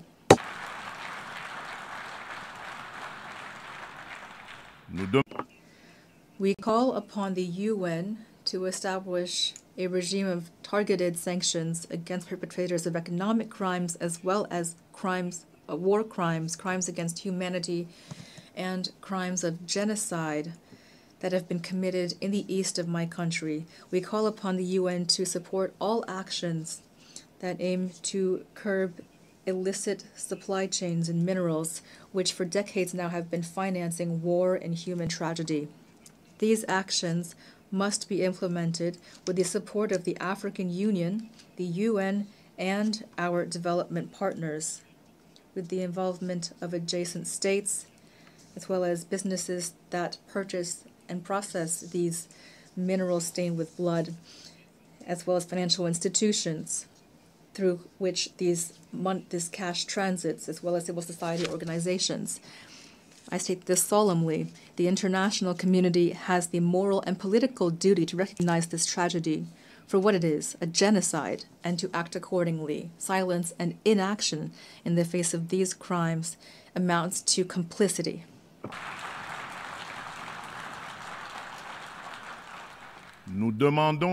We call for the immediate establishment of an international commission of inquiry that is independent and sufficiently funded to establish truth, bring justice to victims, and break the cycle of impunity that has been fueling this tragedy for decades.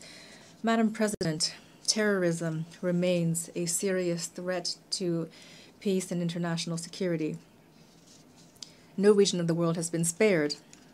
After Asia, Western Europe, and North America, this scourge has become rooted in Africa and is destabilizing several sub-regions. Al-Qaeda in the Islamic Maghreb, although eroded by international action, maintains some capacity in gray zones and is spreading its influence. Boko Haram in the north of Nigeria and Al-Shabaab in Somalia maintain significant territorial control.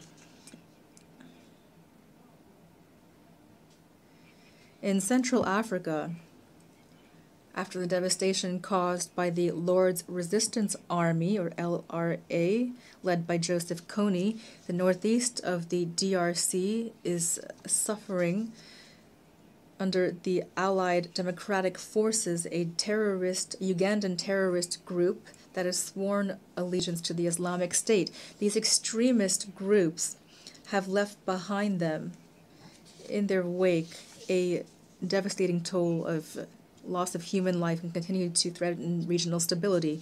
A member of the Global Coalition Against ISIS, the DRC calls on the UN to more staunchly implement the recommendations of this coalition and the Aqaba process, that is to say, the sharing of intelligence, curbing of financing, combat against propaganda and sanctuaries for terrorism, as well as increased support to victim communities while fully respecting international humanitarian law. Madam President, as we face a climate crisis, the Paris Agreement remains a crucial legal framework for the accountability of states when it comes to emissions and adaptation to limit warming to 1.5 degrees Celsius. Thus, the DRC has adopted its National Adaptation Plan 2022-2026. We have committed to stopping and reversing deforestation and forest degradation, land degradation by 2031, while promoting sustainable development and inclusive rural transformation. Since December 2021, a package of measures has supported the restoration of forests, especially the School Garden Program, to plant 1 billion trees by 2030. This aims to strengthen CO2 sequestration and the resilience of our ecosystems. We commend the adoption of the 5/CMA.5 decision, which establishes new financing mechanisms, including the Loss and Damages Fund, to complement existing resources and to provide tangible solutions for the most vulnerable countries. With our unique environmental capacity, the DRC is at the heart of these solutions. It's prepared to mobilize its natural assets to protect the global climate, as long as financial commitments are predictable, accessible, and commensurate with environmental and human imperatives. Madam President, allow me also to address the issue of energy challenges and the protection of our ecosystems. I'd like to recall that the Congo Basin is home to the second largest tropical forest in the world, considered by many scientists to be the largest land-based carbon sink, as well as a vast hydrographic network dominated by the Congo River, the second largest in the world in terms of throughput. These vital resources are severely threatened by destructive activities including deforestation, illegal exploitation, and pollution, which are often exacerbated by recurring armed conflict, which amount to real crimes against nature. That is why the DRC supports the initiative spearheaded by Vanuatu, Fiji, and Samoa to establish at the international level ecocide as a crime in order to punish illicit acts and arbitrary actions that cause severe environmental damage. Madam President, the adoption of the Pact for the Future recalls the necessity of accelerating the implementation of the SDGs 5 years before the deadline of 2030. The DRC has placed this imperative at the center of its action through the Strategic National Development Plan 2024-2028, which places the Congolese people at the heart of its priorities and incorporates the 3 dimensions of sustainable development, the environmental, social, and economic dimensions.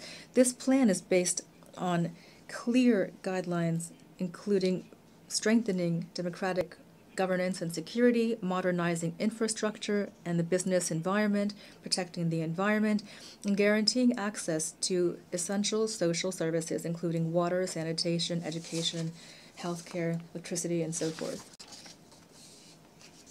The results have been mixed, for only SDGs 12 and 13 still seem attainable by 2030. But concrete progress has been made. Free education has allowed more than 5 million children to return to school. Universal health coverage has expanded access to high-quality health care. Women's empowerment policies are reducing socioeconomic gaps. These accomplishments, however, are jeopardized by the persistent lack of security in the east of the country and the vulnerability of our economy to external shocks. Our economy, therefore, must transform in order to become a driver of sustainability and prosperity. My country is a solution to climate challenges. My country plans to make full use of its forests, its biodiversity within a climate economy that is turned toward a green, resilient, low-carbon type of growth. In this regard, the Grand UNGA project, one of the largest hydroelectric complexes in the world, embodies our ambition and strengthens the position of the DRC as a country of solutions. It provides clean, competitive energy to provide electricity to our territory, to decarbonize our industries, to support regional energy integration, and to pave the way for new applications, including green hydrogen. This trajectory is based on developing integrated carbon markets, attracting responsible investment, and creating decent jobs and sustainable livelihoods for our communities. However, there remains one major obstacle: financial constraints. The growing burden of African public debt combined with illicit financial flows is reducing our room for maneuver. The additional needs for achieving the SDGs in Africa have been estimated at $1.6 trillion. At the same time, illicit capital flight is undermining our currency and our macroeconomic stability. Hence the need for urgent reform of the international financial architecture in order to guarantee that developing countries have fair and predictable access to concessional financing that is aligned with their national trajectories, including through a better channeling of special drawing rights, capitalization of multilateral development banks, as well as counter-cyclical cash flows and a strengthened fight against illicit flows.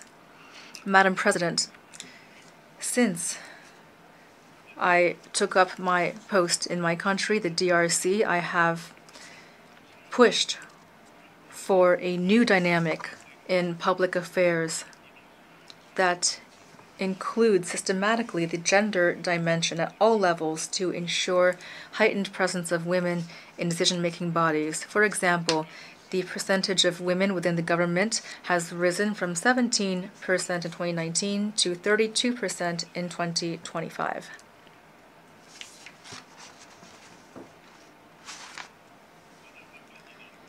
Madam President, as part of a strategic and multi-sectoral approach that aims to mobilize the youth for national progress, my government has adopted a national youth policy. This demonstrates the commitment of our state to ensure full participation of young people in the life of our nation, and that to make sure it is a priority, a cross-cutting priority associated with clear and measurable goals. Madam President, the DRC aspires toward peace, justice, and development. It is ready to take action alongside all of you for a UN that is stronger, more inclusive, and more just. With all of its human, natural, and strategic assets, my country plans to use them to build a better future for future generations and for our common house, that is planet Earth. God bless humanity. May God bless us with the grace of a real lasting peace between all of the world's nations. Thank you. On behalf of the Assembly, I wish to thank the President of the Democratic Republic of the Congo,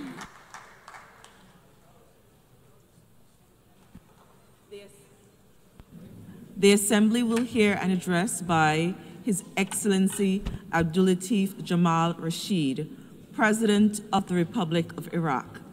I request protocol to escort His Excellency and invite him to address the Assembly.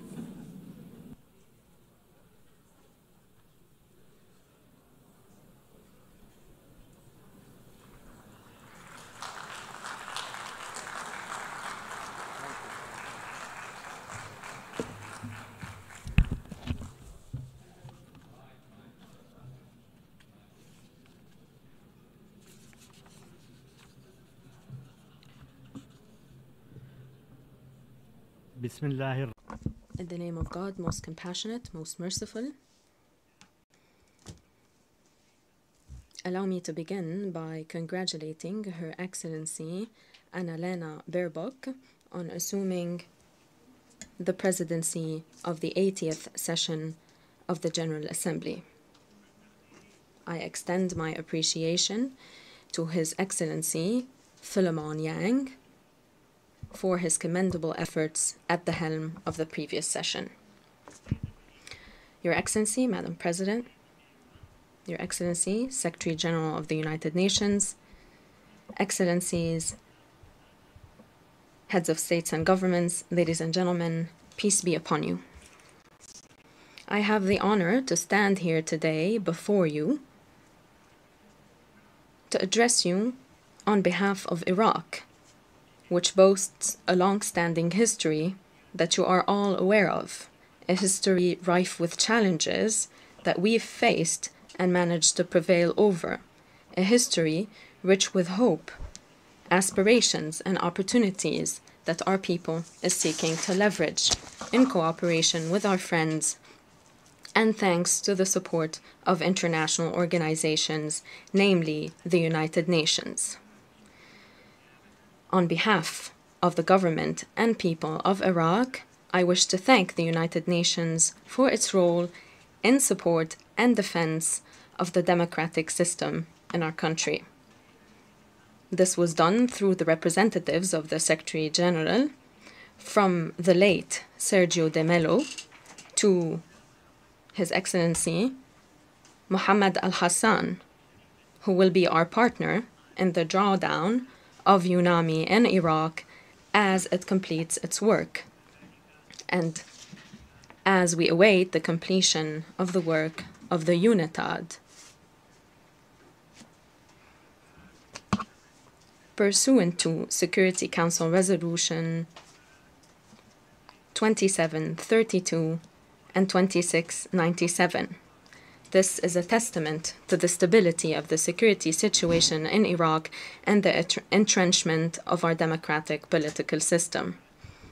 I stand here before you today while Iraq has regained its rightful place in the international community and in relations with its neighboring countries.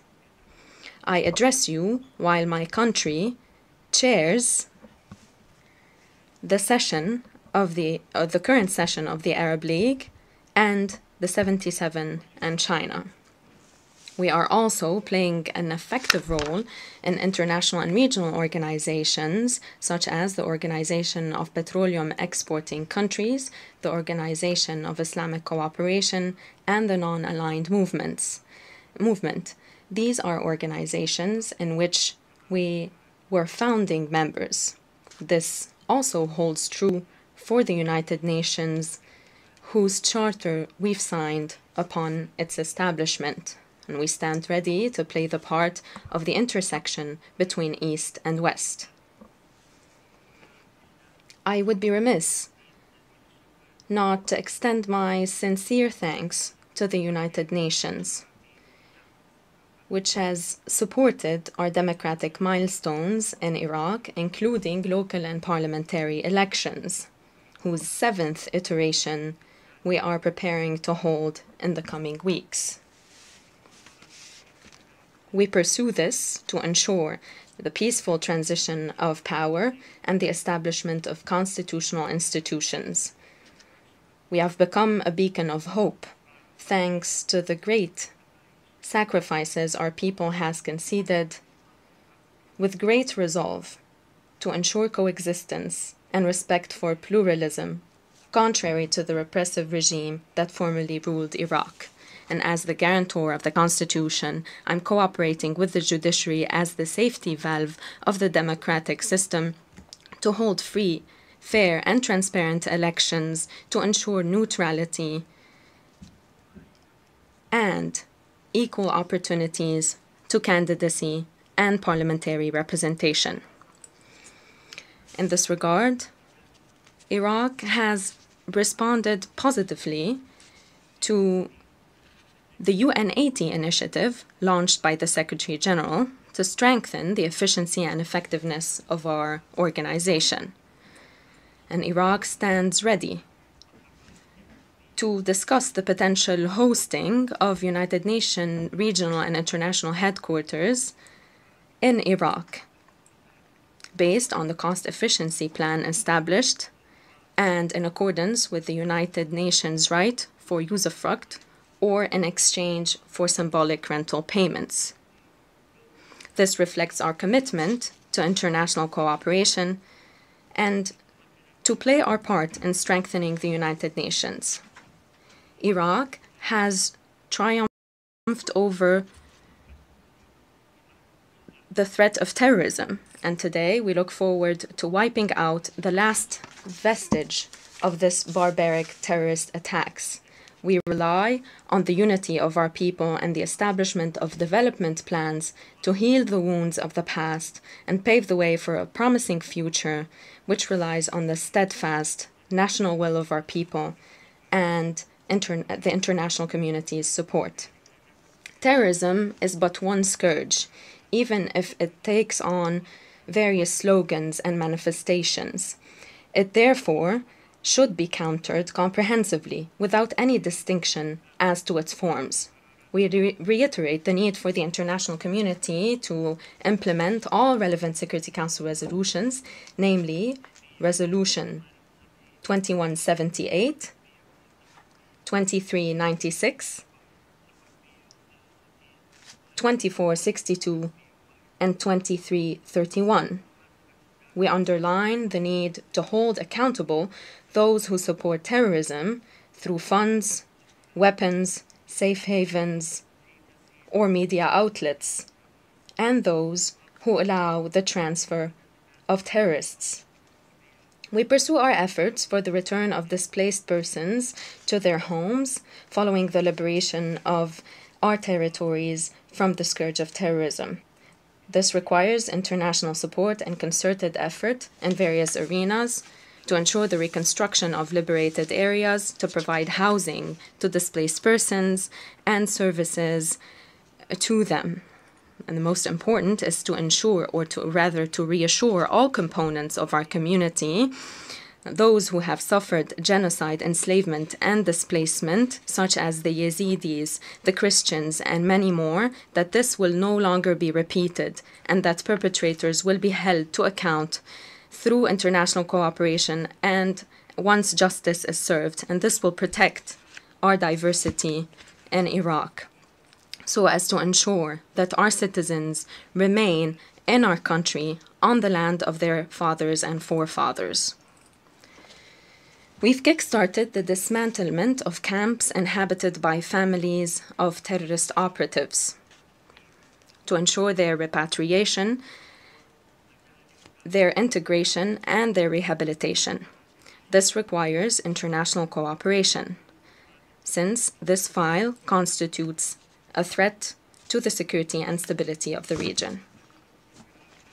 Today in Iraq, we are pursuing sustainable socioeconomic development by strengthening investments in our capacities, and so as to pave the way for a reduction of reliance on oil and the promotion of the diversification of our economy through the strengthening of agriculture, the industry, and renewable energy. We have been providing important investment opportunities in water, electricity, and infrastructure, and we call upon the international community to strike fruitful partnerships with our country. We call upon the international community to support us in recovering stolen funds. These funds will promote development, will ensure the prevention of money laundering and the circulation of funds at the hands of outlawed groups. We've held the first census in many decades, and it has revealed a population of 46 million, with an annual growth of 1 million. This is both an opportunity and a challenge. The number of young men and women entering the labor force is increasing. At the same time, demand on services and job opportunities is also on the rise. Therefore, we are currently establishing plans that allow us to leverage the advantages of our demographic situation while addressing relevant challenges. Iraq is amongst the countries most vulnerable to climate change. Desertification is eating away at our green pastures. Water scarcity is now an existential threat. It is coupled with rising dust storms, and this is the current situation of the global environment. Iraq is seeking to tackle this challenge through the development of renewable energy, the improvement of water management, and the reduction of carbon emissions, as well as an increase in green spaces. We call upon the international community to support our efforts by providing technical and financial assistance. Iraq reiterates the importance of committing to the principle of common but differentiated responsibility in addressing climate change, namely the crisis of the reduction of water resources in transboundary rivers. This is a daunting challenge for Iraq.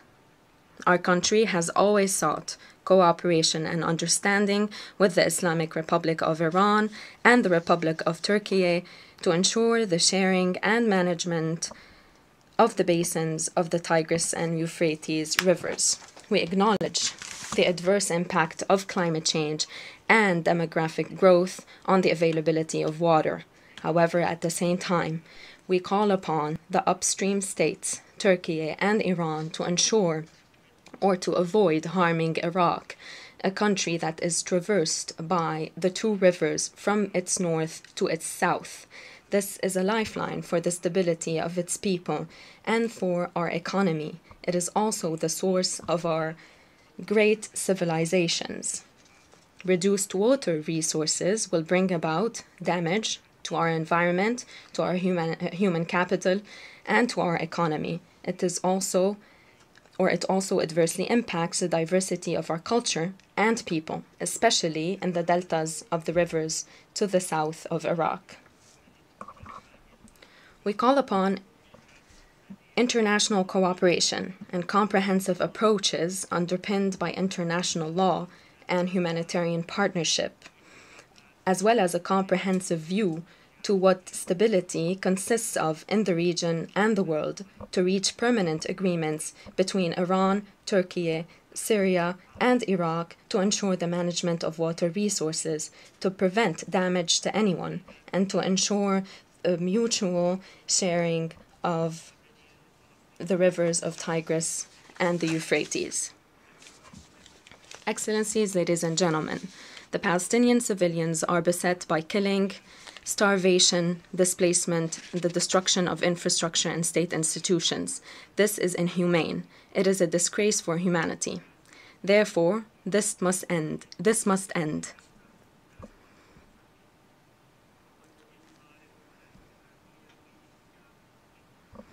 This is also a testament to the selectiveness in the promotion of human rights and justice amongst human beings. We reiterate our call for the international community to take urgent measures to ensure a just and comprehensive settlement to the Palestinian cause through the implementation of United Nations resolutions. This and the establishment of the independent state of Palestine is the only pathway to stability and security in the Middle East and the entire world. Decisive measures must be taken against the policy of settlement and annexation of land espoused by the occupying power against Palestinians to destroy their hope in a livable state. We welcome the wide-scale international recognition of the state of Palestine within the international community. We condemn attacks by the Zionist entity against countries of the region, namely Syria, Lebanon, and most recently, the brotherly state of Qatar. This is a wanton act of aggression that constitutes a blatant violation of international law and United Nations conventions. It also constitutes a flagrant violation of the sovereignty of the state of Qatar. We call for urgent and comprehensive international measures to put an end to these practices and prevent us from slipping back into aggression, such as that we've witnessed against the Islamic Republic of Iran. These attacks against civilian facilities and infrastructure, including in Yemen, must stop. We've witnessed the devastating impact of weapons of mass destruction. Therefore, we reiterate our call for the establishment of a zone free from such weapons in the Middle East. We recognize the right of all states to ensure the peaceful use of nuclear energy and for international monitoring to be extended to all nuclear facilities, including that of the Zionist entity, to strengthen security and stability in the region. On the Syrian file, we reiterate our commitment to the stability and territorial integrity of Syria. We reject any assault against its sovereignty, and we look forward to fruitful cooperation amongst our countries in all arenas, and we call for strengthened partnership to counter terrorism and uproot terrorist organizations. We call upon the Syrian government to respect pluralism and peaceful coexistence amongst the components of the Syrian society, as well as respect for religious freedoms and places of worship for all Syrian components. Amid the current rising tensions in our region, we call for an international steadfast position in rejection of the targeting of nuclear facilities through military operations. This constitutes a dangerous and long-term threat against the peoples and countries of the region and the world. We firmly and unequivocally reject the illicit use of our airspace in military operations between warring parties in the region. This constitutes a violation of the sovereignty of our country. It is a threat to the security and lives of our citizens. We call upon all parties to respect Iraqi sovereignty. In its foreign relations, we have always adopted an approach underpinned by balance, openness, and dialogue amongst all countries of the region to settle conflicts and put an end to rising tensions. And we have left no stone unturned to forge peace in the region. Therefore, we welcome all diplomatic efforts to resume and ensure the success of the dialogue between the Islamic Republic of Iran and the international community to pave the way for an understanding that safeguards the right of Iran to a peaceful nuclear program in line with international commitments and conventions. Iraq underlines its full support to the peace process in Turkey and the decision by the Kurdistan Workers' Party to lay down their arms. We look forward to a political and legal framework that can pave the way for a peaceful political process for all in Turkey, and this is the only means to achieve stability and security in the region. Based on our experience in Iraq, we consider that commitment to democracy and the promotion of human rights is a fundamental safeguard for stability in the region and the world. However, this commitment must encompass all systems and must avoid any double standards and selectiveness in addressing injustice and oppression. It is important to strengthen democracy against corruption that undermines the freedom of our citizens, putting pressure to bear upon them. This calls for further cooperation between states and governments to counter corruption, money laundering, drug trafficking, and various illicit financial and economic practices that jeopardize stability and security in the world. These sow division and strife and trigger civil wars.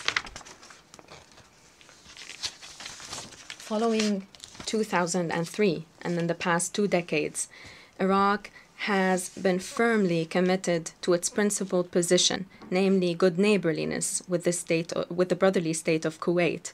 We have strengthened our bilateral relations at the political and socioeconomic levels. And with great determination and resolve, we've sought to address lingering issues with the state of Kuwait ensuing from the behavior of the former dictatorship.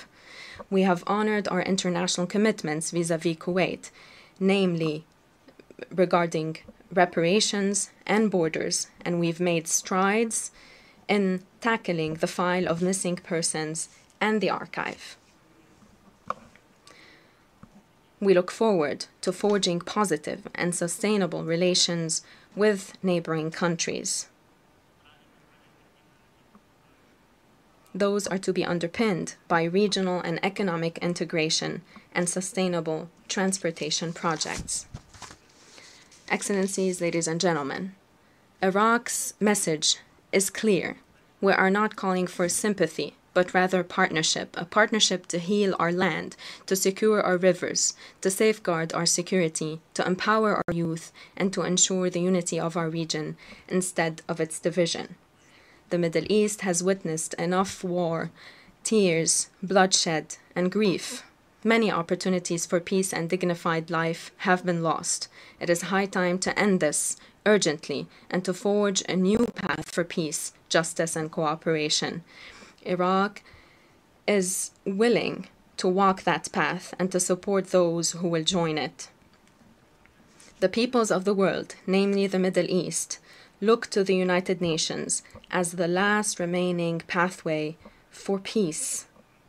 And they wonder, will it act or will it look the other way? Will we live in a world where international law, human rights, and justice prevail, or will we slip back into the law of the jungle, a disgrace to humanity, one that stokes the inferno of hatred, cruelty, and chaos? May the peace, blessings, and mercy of God be upon you. On behalf of the Assembly, I wish to thank the President of the Republic of Iraq. The Assembly will hear an address by His Excellency 𝗵𝗂𝗄𝗃, President and Head of State of the Republic of Nauru. I request protocol to escort His Excellency and invite him to address the Assembly.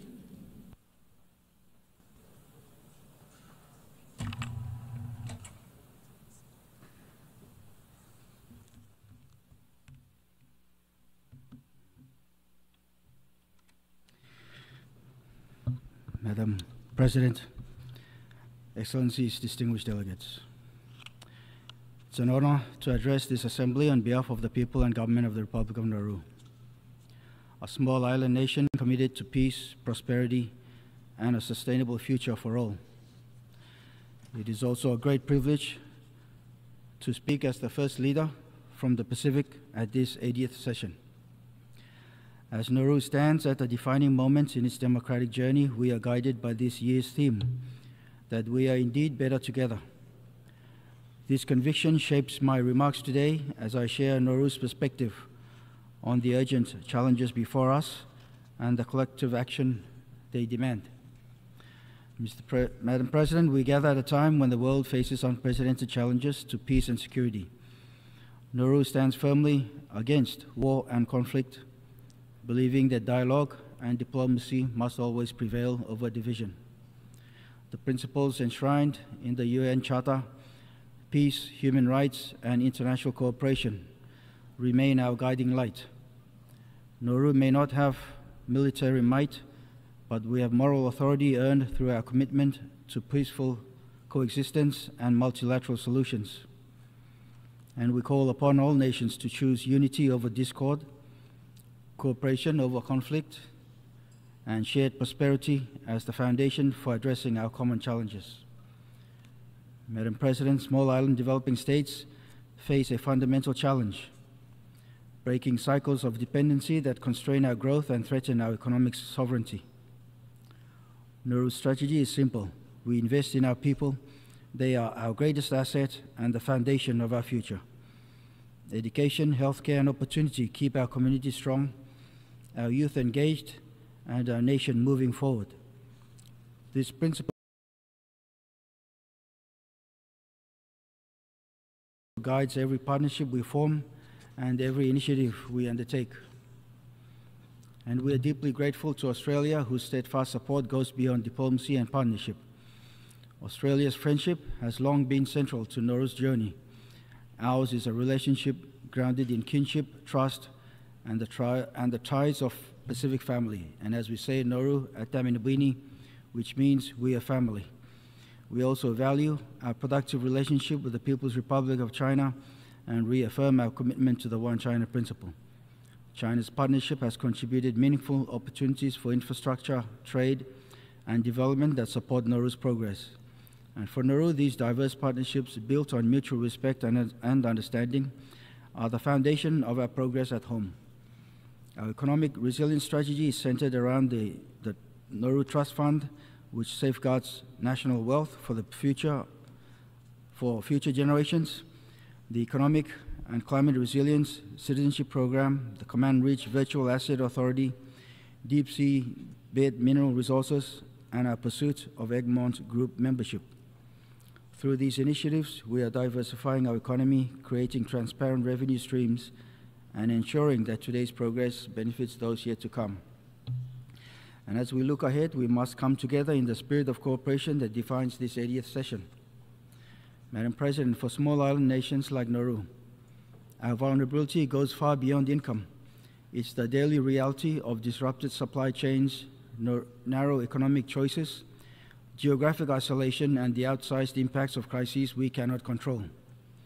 By conventional measures, Nauru's national income suggests we have surpassed certain thresholds. But income alone fails to capture our fragility, the isolation, climate pressures, and economic shocks that shape our reality. We commend the United Nations for advancing the Multidimensional Vulnerability Index. The MVI reflects what our experience shows, that vulnerability is about exposure to shocks and capacity to respond matter more than income alone. This week's first biennial summit provides an opportunity to strengthen collaboration between the United Nations and multilateral institutions. Such collaboration should establish the MVI as the benchmark for determining eligibility for development support, for concessional finance, and for technical assistance. We therefore urge the UN, in partnership with member states and development partners, to fast-track the MVI's implementation and ask all development partners to embrace this essential evolution, one that brings fairness and realism to global development policy. Nauru stands ready to work with all partners in realizing this vision. Let us not let a statistic determine who gets left behind. Madam President, the United Nations has recognized what is self-evident to Nauru. Climate change is not just an environmental crisis. It is a direct threat to our peace, our security, and the very survival of our nation. The International Court of Justice has issued an advisory opinion of profound moral and political significance, echoing the urgent warnings of our region. We are approaching COP30, and yet small island developing states still face unacceptable barriers to climate finance. Despite countless pledges, those least responsible continue to struggle most to access the resources urgently needed for adaptation and mitigation. Simply put, the time for debate has passed. Concrete climate action cannot be postponed any longer. That is why we have placed special hope in our own Higher Ground initiative to build climate-resilient communities on elevated land, powered by renewable energy and sustainable water systems, and also in the Pacific Resilience Facility. The PRF, an innovative Pacific-led initiative, is designed to deliver much-needed financing directly to communities on the front lines of climate change in the Pacific. By pooling resources and investing in local adaptation, the PRF represents a new model for building lasting resilience across our Pacific region. Nauru calls on our partners to continue to stand with our Pacific family.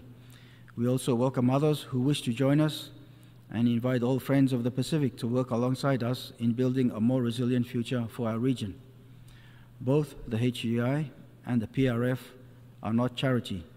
They are sound investments in stability, security, and sustainability for communities on the front lines of climate change. Let us move beyond pledges and deliver real protection and hope for our people, the Pacific, and the generations to come. Madam President, the International Seabed Authority faces the complex challenge of balancing competing priorities while fulfilling its mandate. Nauru speaks directly today because the urgency of this issue requires clarity, not just diplomacy. Nauru has faced several criticisms for its decisions within the ISA. These criticisms, however, miss the point. The true focus should be on ensuring the ISA fulfills its mandate to the common heritage of mankind. The exercise of legitimate member state rights is essential to holding the authority accountable and prompting it to fulfill that mandate. As both a small island developing state and a sponsoring state for deep seabed mineral exploration, Nauru has invested significantly through our sponsored entity to access minerals essential to powering the world's transition away from fossil fuels and advancing the common heritage of mankind. We have consistently advocated for robust regulations that balance responsible mineral recovery with effective environmental protection. When Nauru invoked the 2-year rule, we did so in good faith, expecting the multilateral system to fulfill its treaty obligations in the same spirit. And yet, negotiations remain polarized, and the timely adoption of the regulations appears increasingly elusive. The choice before us is clear. Either we source these critical minerals responsibly through strong regulatory frameworks, or we continue to give in to delay. While we remain committed to advancing the multilateral framework, Nauru welcomes all nations' growing recognition of seabed minerals' importance. And this includes President Trump's recent decision through the 2025 executive order to advance seabed mineral exploration and development. Nauru is committed to working with the United States to maximize cooperation in this sector. For Nauru, seabed minerals represent more than economic diversification. They are a pathway to resilience and a chance to contribute to global solutions. The polymetallic nodules found in our sponsored areas are vital for renewable energy that support the green transition. Nauru urges the ISA to work with renewed purpose to fulfill its mandate without delay for the adoption of the draft exploitation regulations. Madam President, after 8 years of multilateralism, our greatest challenge is evolving existing frameworks to address the realities of today, with recognition, resources, and partnership. The UN-80 initiative offers an opportunity to strengthen the UN's ability to respond effectively to the complex challenges faced by vulnerable countries like Nauru. We urge that ongoing reforms operationalize the special circumstances of SIDS as a guiding principle, embedding recognition of our unique vulnerabilities in institutional procedures, financing mechanisms, and decision-making processes. As we look to strengthen multilateral frameworks, we must also address practices that undermine them. Standing with vulnerable nations, Nauru calls on the international community to end unilateral economic measures that deepen vulnerabilities and limit development opportunities. We encourage dialogue on long-standing economic measures, including those affecting Cuba, to ensure they support rather than hinder the development aspirations that the UN Charter and this Assembly seeks to achieve. Madam President, Excellencies, distinguished delegates, history will not judge us by our words, but by the future we build, by whether we choose unity over division, peace over conflict, and shared humanity over selfishness. The theme before us, Better Together, calls on us to protect the vulnerable, to build resilient economies, and to safeguard the planet for those who will follow. On behalf of the Republic of Nauru, I reaffirm our unwavering commitment to the United Nations and the vision of a just, peaceful, and sustainable world. For the sake of our children, for our planet and our common humanity, let us stand together, not as divided nations, but as one family determined to build a brighter tomorrow. May God bless the Republic of Nauru. May God bless the United Nations. Matu Bakar, thank you. On behalf of the Assembly, I wish to thank the President and Head of State of the Republic of Nauru.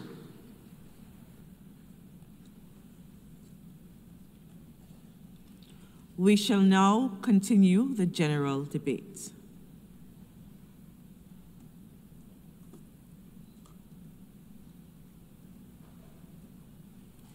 The Assembly will hear an address by His Excellency 𝗚𝗚𝗃 𝗚𝗃𝗃, Prime Minister of Japan.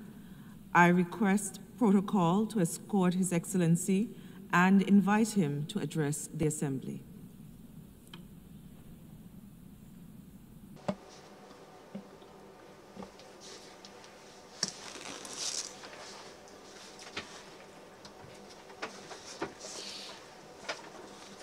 Madam President, Excellencies, for what purpose does the United Nations convene us here today?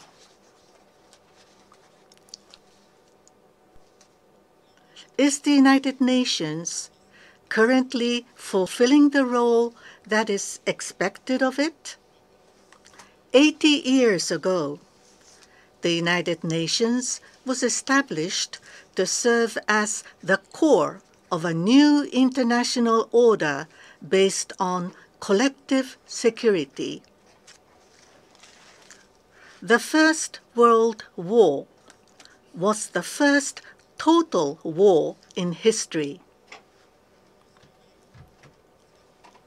The League of Nations was established to prevent its recurrence However, it failed to prevent the Second World War. In light of this failure, the United Nations was founded primarily by the victorious nations with the aim of protecting international peace and security. But now, 80 years later, we must ask whether the current United Nations is really fulfilling the role it was originally expected to play. Are its functions being carried out to the fullest extent? Madam President, peace and security are never a given. Peace and security can only be achieved through proactive efforts. The most important purpose of the United Nations, as stipulated in the UN Charter, is to maintain international peace and security, and the primary responsibility for this rests with the Security Council. The 5 countries that played a leading role in the establishment of the UN were given special rights, a permanent seat on the Council, and veto power, thereby granting them special responsibilities as well.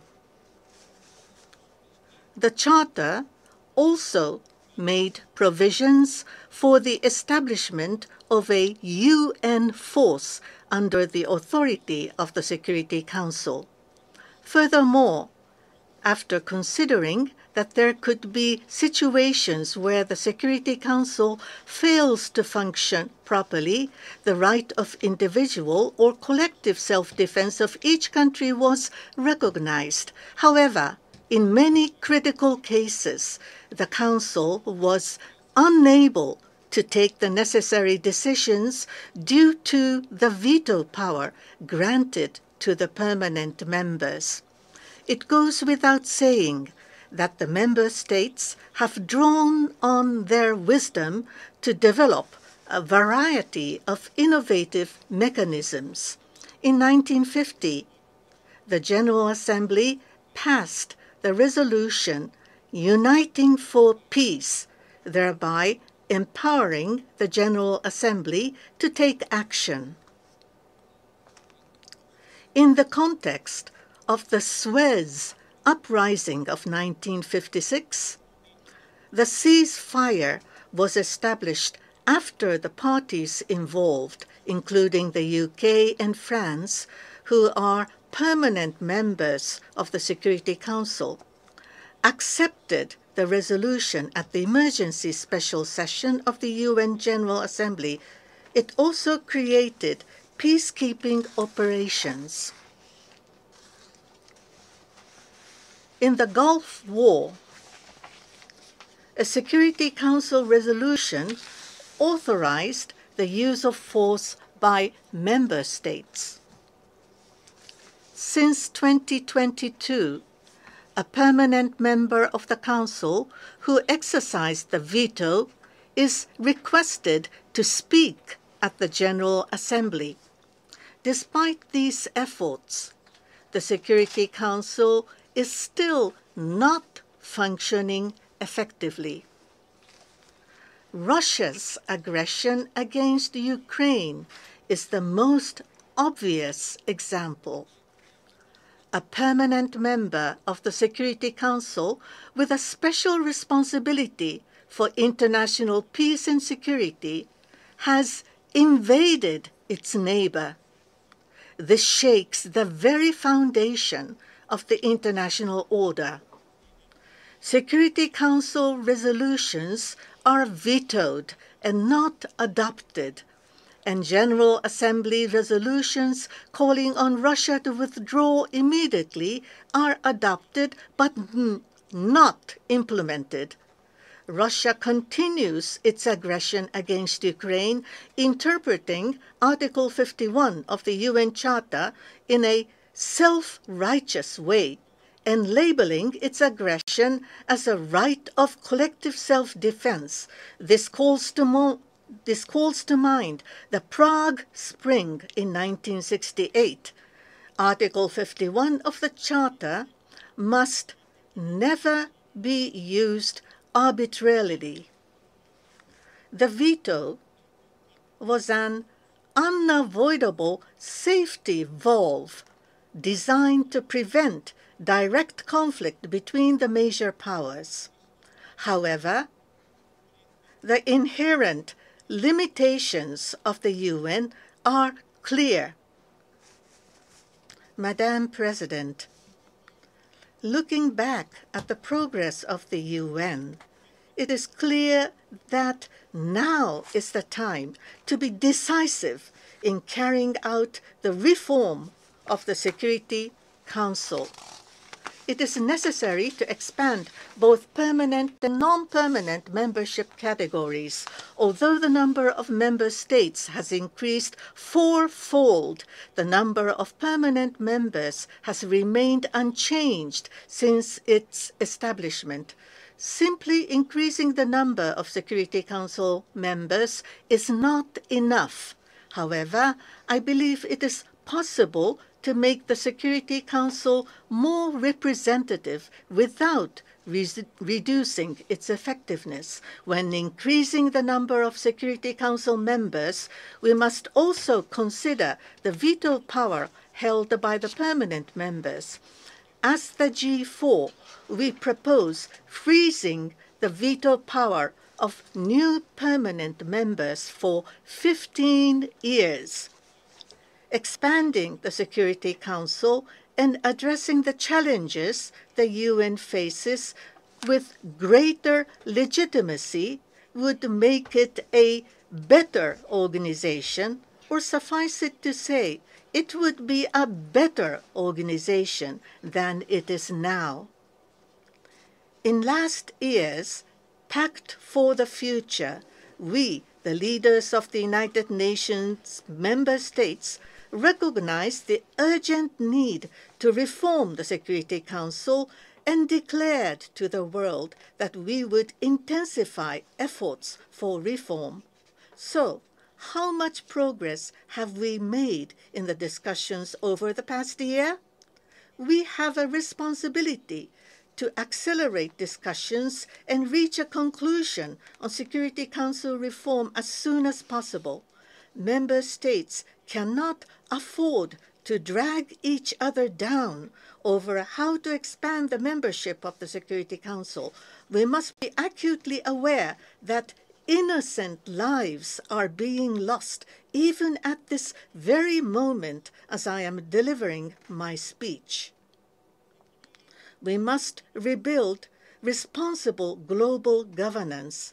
We must decisively implement Security Council reform. Japan strongly urges the international community to take action.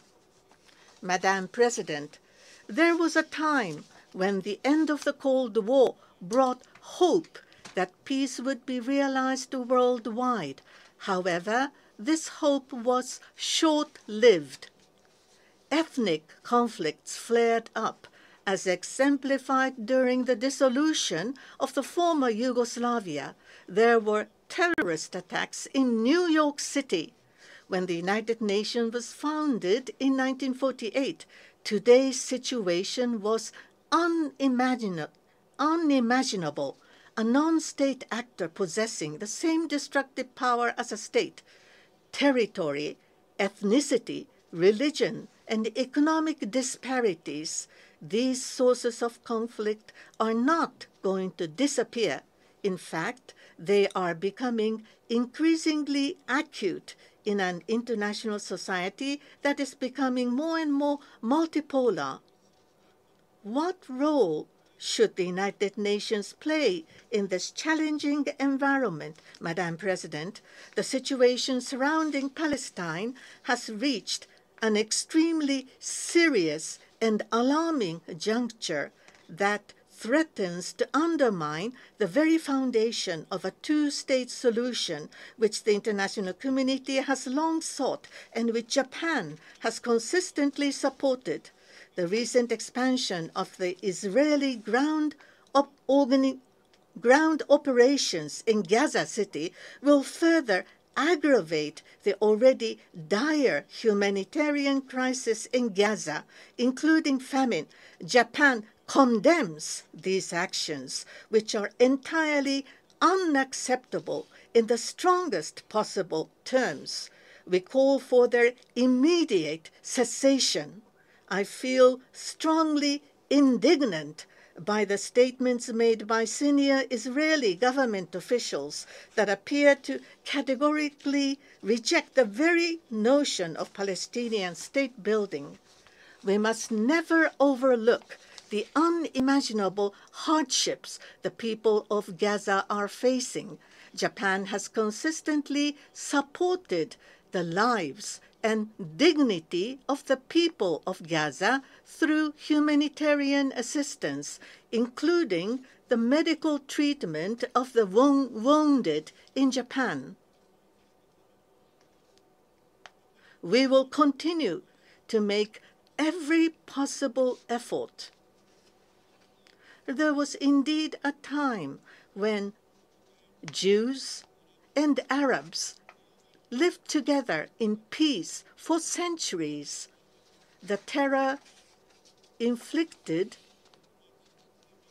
by Hamas and the devastation in Gaza we are witnessing today have left many feeling deeply saddened. Since the Oslo Accords, the international community has made significant progress toward achieving coexistence of the two states, and these efforts must not be allowed to collapse. For our country, the question is not whether to recognize a Palestinian state, but when. The continued unilateral actions by the government of Israel can never be accepted.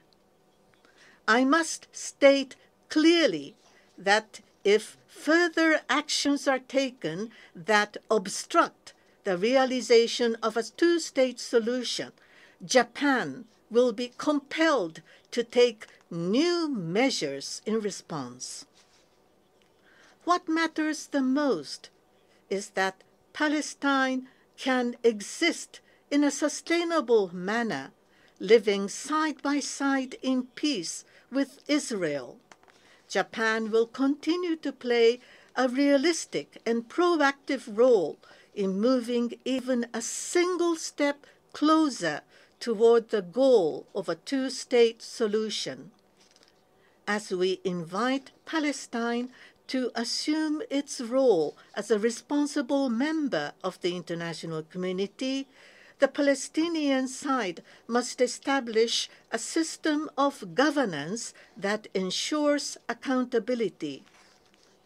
As affirmed in the General Assembly resolution of 12 September, we call on Hamas to release the hostages immediately and hand over its weapons to the Palestinian Authority. We are fully aware of the domestic and international calls on Japan. Now, Japan will strongly support Palestinian state building, that is, the establishment of economic independence and effective governance. Japanese assistance established the Jericho Agro-Industrial Park in the West Bank, and currently 17 Palestinian companies employ more than 300 local people and export value-added products such as supplements, food, and medical products made from processed olives. A state cannot function without highly competent public servants who have a strong sense of duty. To date, Japan has provided training to more than 7,000 Palestinians with the aim of strengthening the capability of public officials over the last 27 years. We will continue to actively support the development of human resources in Palestine to shun any corruption.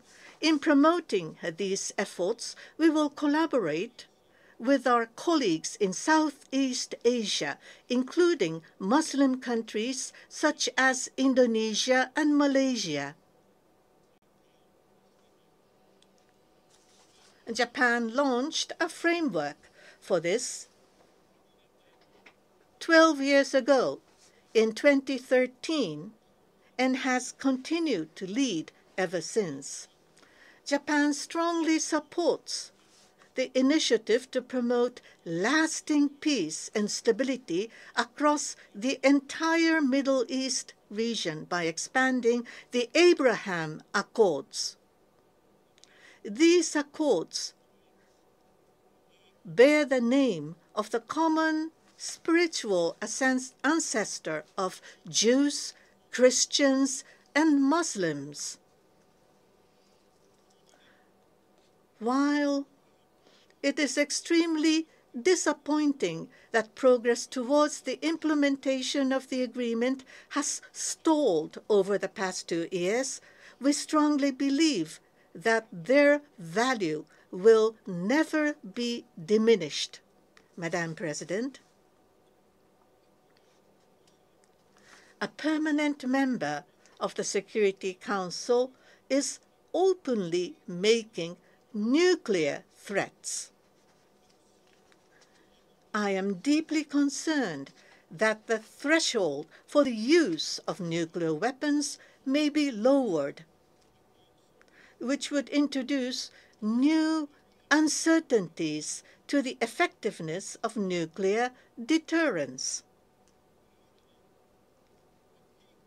We must address the issue of nuclear weapons head-on, squarely.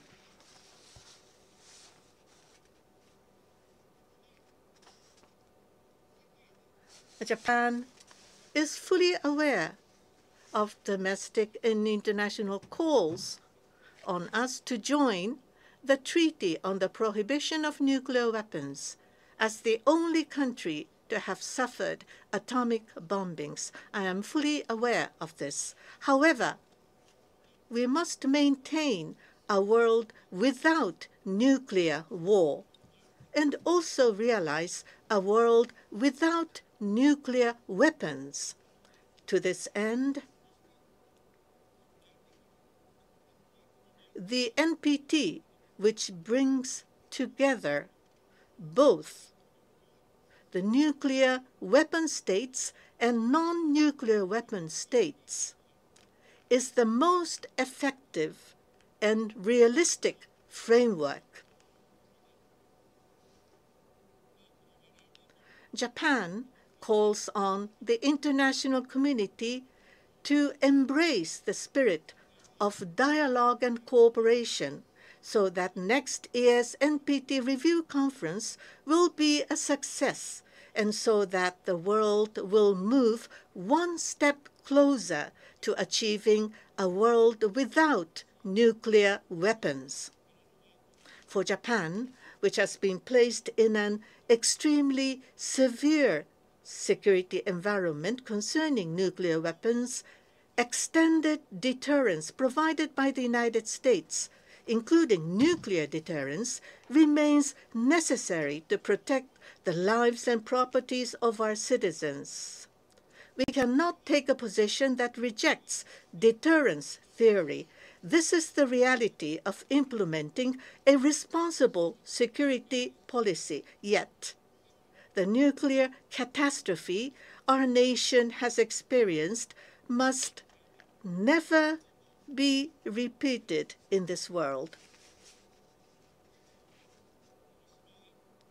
while it is a historical fact that the Hiroshima was the first place to suffer from atomic bombings, this will never change.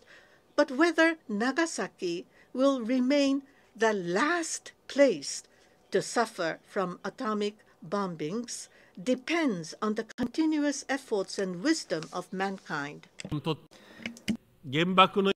Many people around the world are likely to associate atomic bombings with the image of the mushroom cloud in the photo taken from the air right after the bombings. But what actually happened beneath that mushroom cloud in Hiroshima and Nagasaki 80 years ago?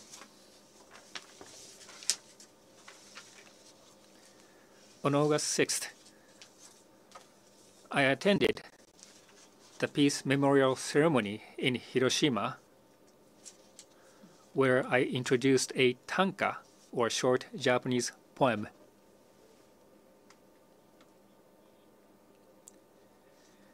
These big bones must be the teachers. Around them, gathering in a circle, little skulls are found. These big bones must be the teachers. Around them, gathering in a circle, little skulls are found. This is a poem written by the poet Ms. Shinoe Shoda, which is inscribed on the monument of the A-bombed teachers and students of national elementary schools located near the epicenter of the atomic bombing. In the midst of the blazing fire, the students relied desperately on their teachers.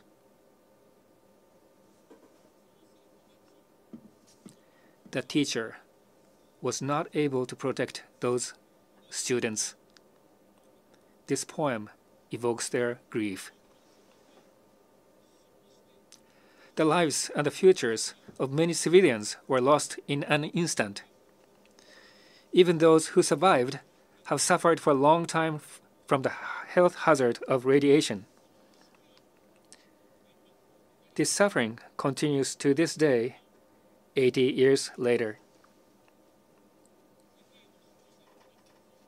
I strongly hope that world leaders, as well as young people who will shape the future, will visit Hiroshima and Nagasaki to understand the realities of the atomic bombings.